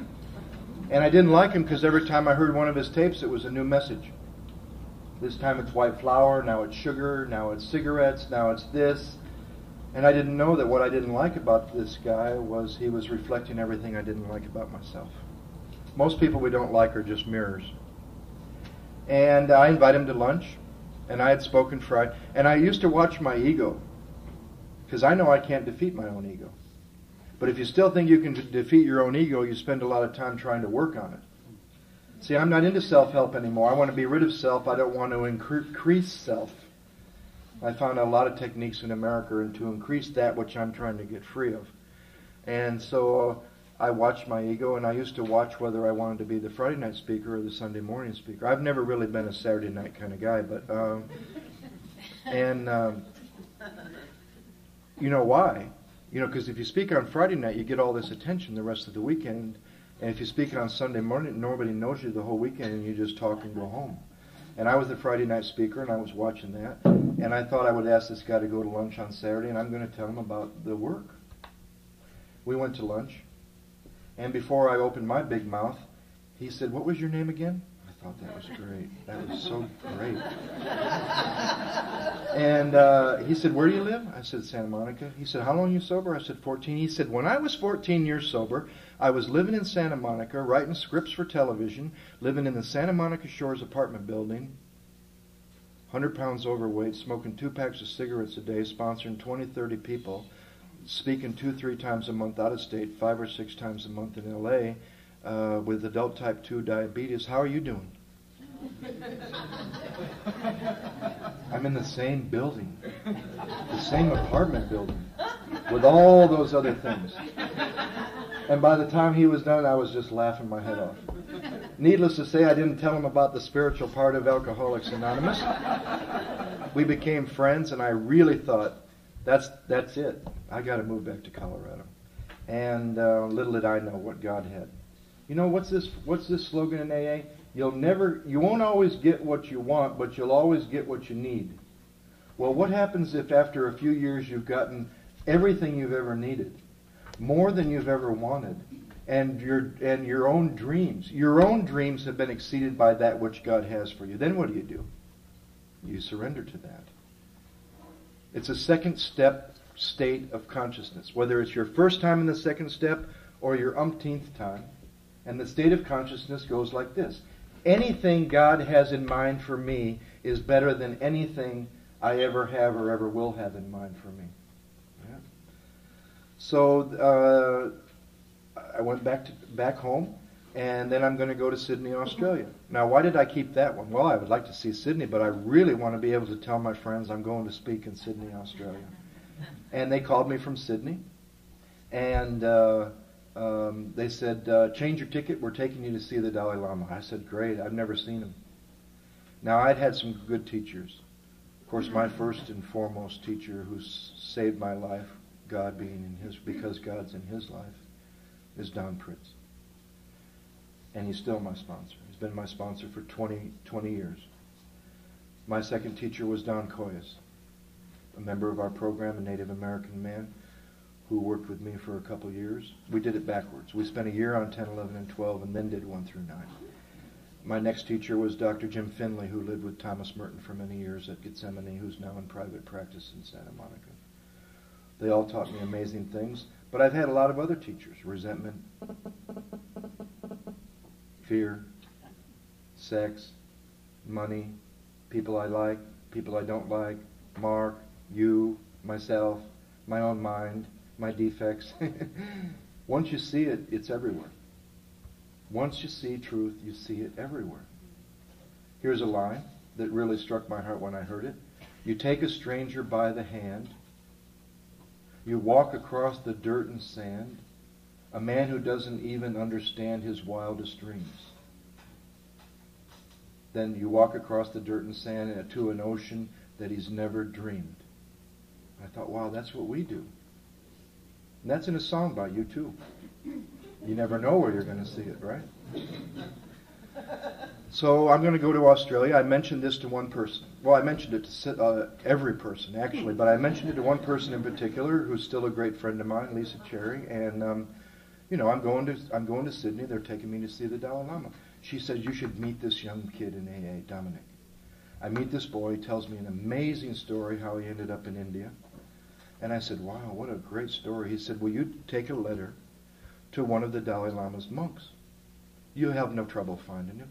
I said, sure. It was all in Tibetan. He gave me one name, Sogan. Off I go to Sydney. I did the AA stuff. I loved it. I felt new for the first time in a couple years. I actually thought I was going to come back to America, get a long-term visa, go back to Sydney for the winter, and then move to Colorado. God had another plan, even better than that. And so off I go to Sydney. I did the AA stuff. Really enjoyed it. I get to this Tibetan gathering. There's 20 or 30,000 monks and nuns, people from all over the world. The Dalai Lama's never given these teachings in the Southern Hemisphere, this certain teaching. And I'm walking around this Tibetan festival, and I never felt anything like it in my life. I'd seen a Lama here and a Tibetan there, but never together. And I don't like to admit this, but in the middle of that experience, I felt I knew these Tibetan people in my heart more than I ever felt that I was an American. And I don't know what that means. Not better than I ever knew anybody. But I knew something was going on. It was one of those experiences, and I told my friends, I need to do this alone, and I'll meet you at our seats. I couldn't take it. It was so powerful after about an hour, because we'd gone really early to get our tickets. I went in the auditorium. I was taught in AA, you go to the front. You go right to the front. I'm not even concerned where my seat is. I'm sitting in the front row in this empty auditorium, and I thought, oh my God, I have this letter from this kid, Dominic. How in the world would I ever find this man, this monk, that this letter's for? And then I remembered that I don't have to find this person. And sat, closed my eyes. I don't know how long it was, but I opened my eyes, and there's a monk standing in front of me, closer than you, smiling and looking at me. And I thought, oh, I'm in his seat. The auditorium's filling up. There's nobody else in the whole auditorium yet. This is a 40,000-seat auditorium. And he's looking at me. And I don't know if he speaks English or not. I don't know what to do, so I hand him this letter. He goes, oh, I know, Dominic. I'll go get Sogan Rinpoche. Not only did he know who wrote the letter, not only did he speak English, he knew who the letter was to, and he brought me to them. I delivered this letter to this monk that I felt some sort of great connection with, didn't think much. And he told me to come back in 2 days, and he would give me a letter to take home to this kid. Saw the Dalai Lama for the first time in person. Didn't understand didn't understand it all in my mind, even though it was in English. I had an experience once in India with people who don't speak English, that people who don't speak English understand me about as much as people who do speak English. And came back to get 2 days later to get that letter from him to take home, and he gave me the letter. We made a little small talk. He walked about that far to the door, and he looked at me, and I swear to God, I didn't know it then, but I believe it now. He looked through every life I've ever had. And he said something to the translator. She was puzzled, asked him to repeat. She comes over and she says, Lama Sogan Rinpoche would like you to come to Dharamsala and allow him to be your teacher. And my head's going like this, yes, and my mind is going, where in the hell is Dharamsala? I didn't even know where it was. But my heart knew I was going there because of this connection I felt with him. Now, if that wasn't enough, I get on the plane, and of course, I'm alcoholic. My mind starts. How could I ever go there? What would I do? I know I'm moving back to Colorado. My mind just went crazy. Thank God I was in that mode of letting go of Los Angeles. It's not easy to let go of comfort. You worship comfort, it's hard to get free of comfort. Because it's comfortable by its own nature, it's hard to get free of. So I was in this mode of letting go. Get back to LA, I called the boy, told him to come over and get his letter. He read the letter, of course most of it was to him. He said, I'm puzzled, and this boy speaks perfect Tibetan. And he's reading, he says, I'm puzzled by the first paragraph, the rest I understand. A week before all this happened, I'd met another master from Taiwan, not a Tibetan monk. And I'd asked him a simple question, how will I know when I meet my next teacher? And his answer to me actually made me a little mad. I thought he was sloughing me off. He said, you'll know when you meet your next teacher when you hear the name Big Dharma. I thought, that's stupid. So I give this letter to Dominic. He says, this first paragraph puzzles me. I says, what does it say?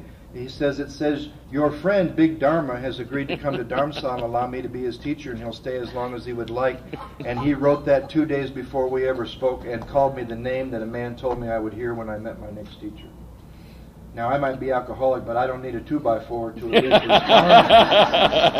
to at least respond to that. But when my mind would go crazy, I would just say, hey, if I don't like it, I'm going to Colorado, you know. I'm going home to my sponsor. Right? And, being a good alcoholic, I go for a 2-month visit. I stayed 5 years.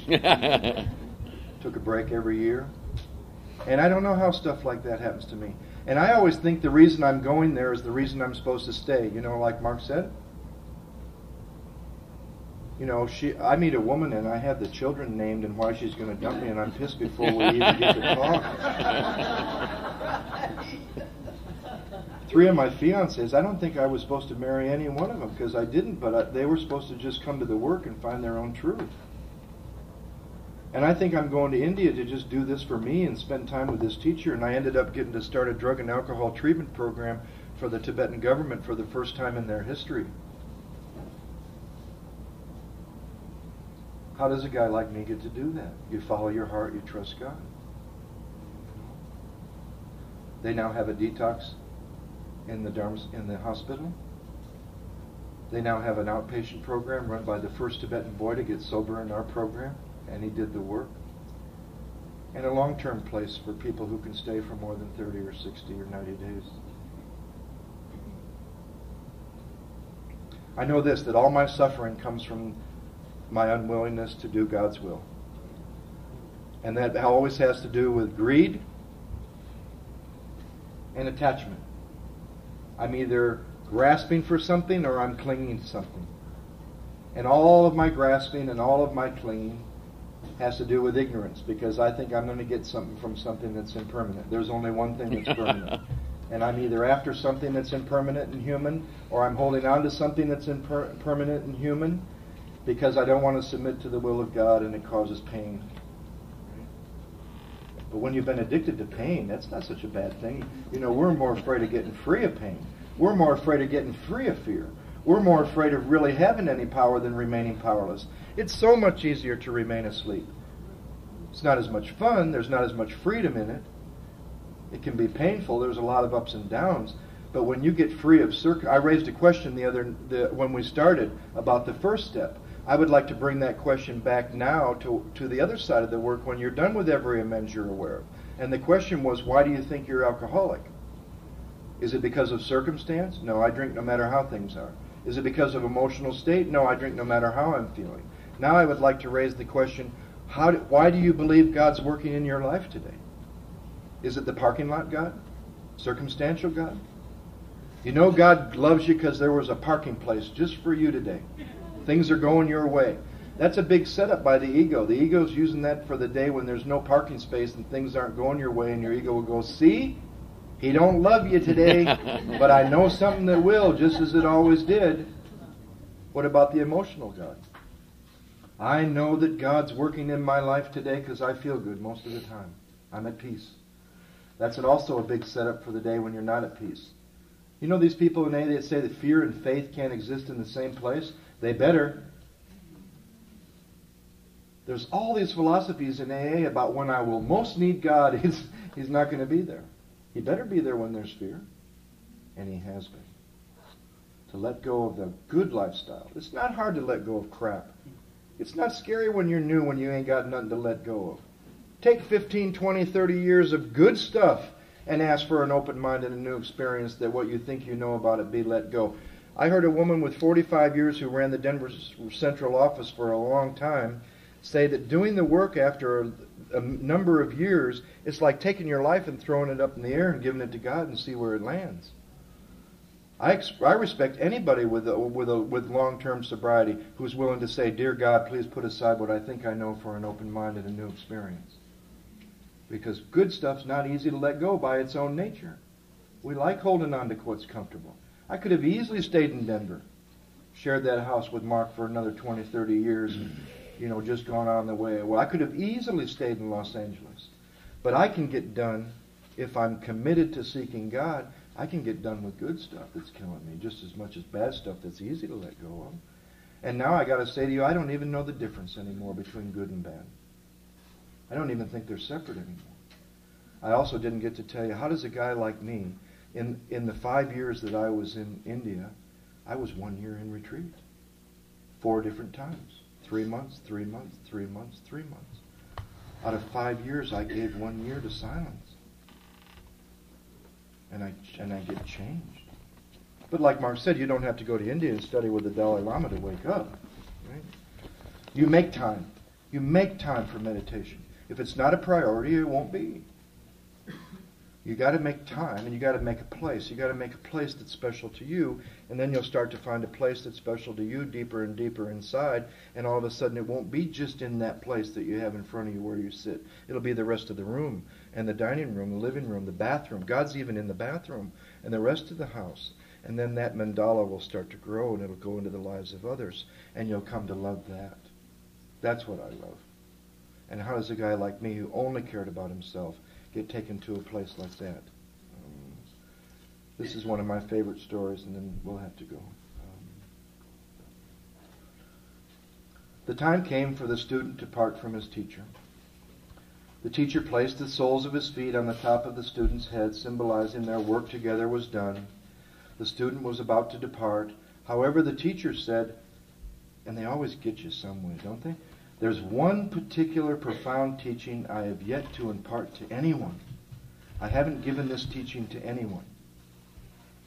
But it's probably too precious to give away just like that, so you may as well go. The two embraced. The student walks away. Just as the student got out of earshot, he heard the teacher calling, "Hurry back, hurry back." He bowed once more before his teacher, whereupon the teacher turned his back to the student, lifted up his robes, exposed his bare buttocks, entirely covered with thick calluses from years and years of meditation. And he says, with his robes pulled up and his buttocks exposed, "This is my final teaching to you, my beloved student. Now, just do it." Thanks for letting us be here.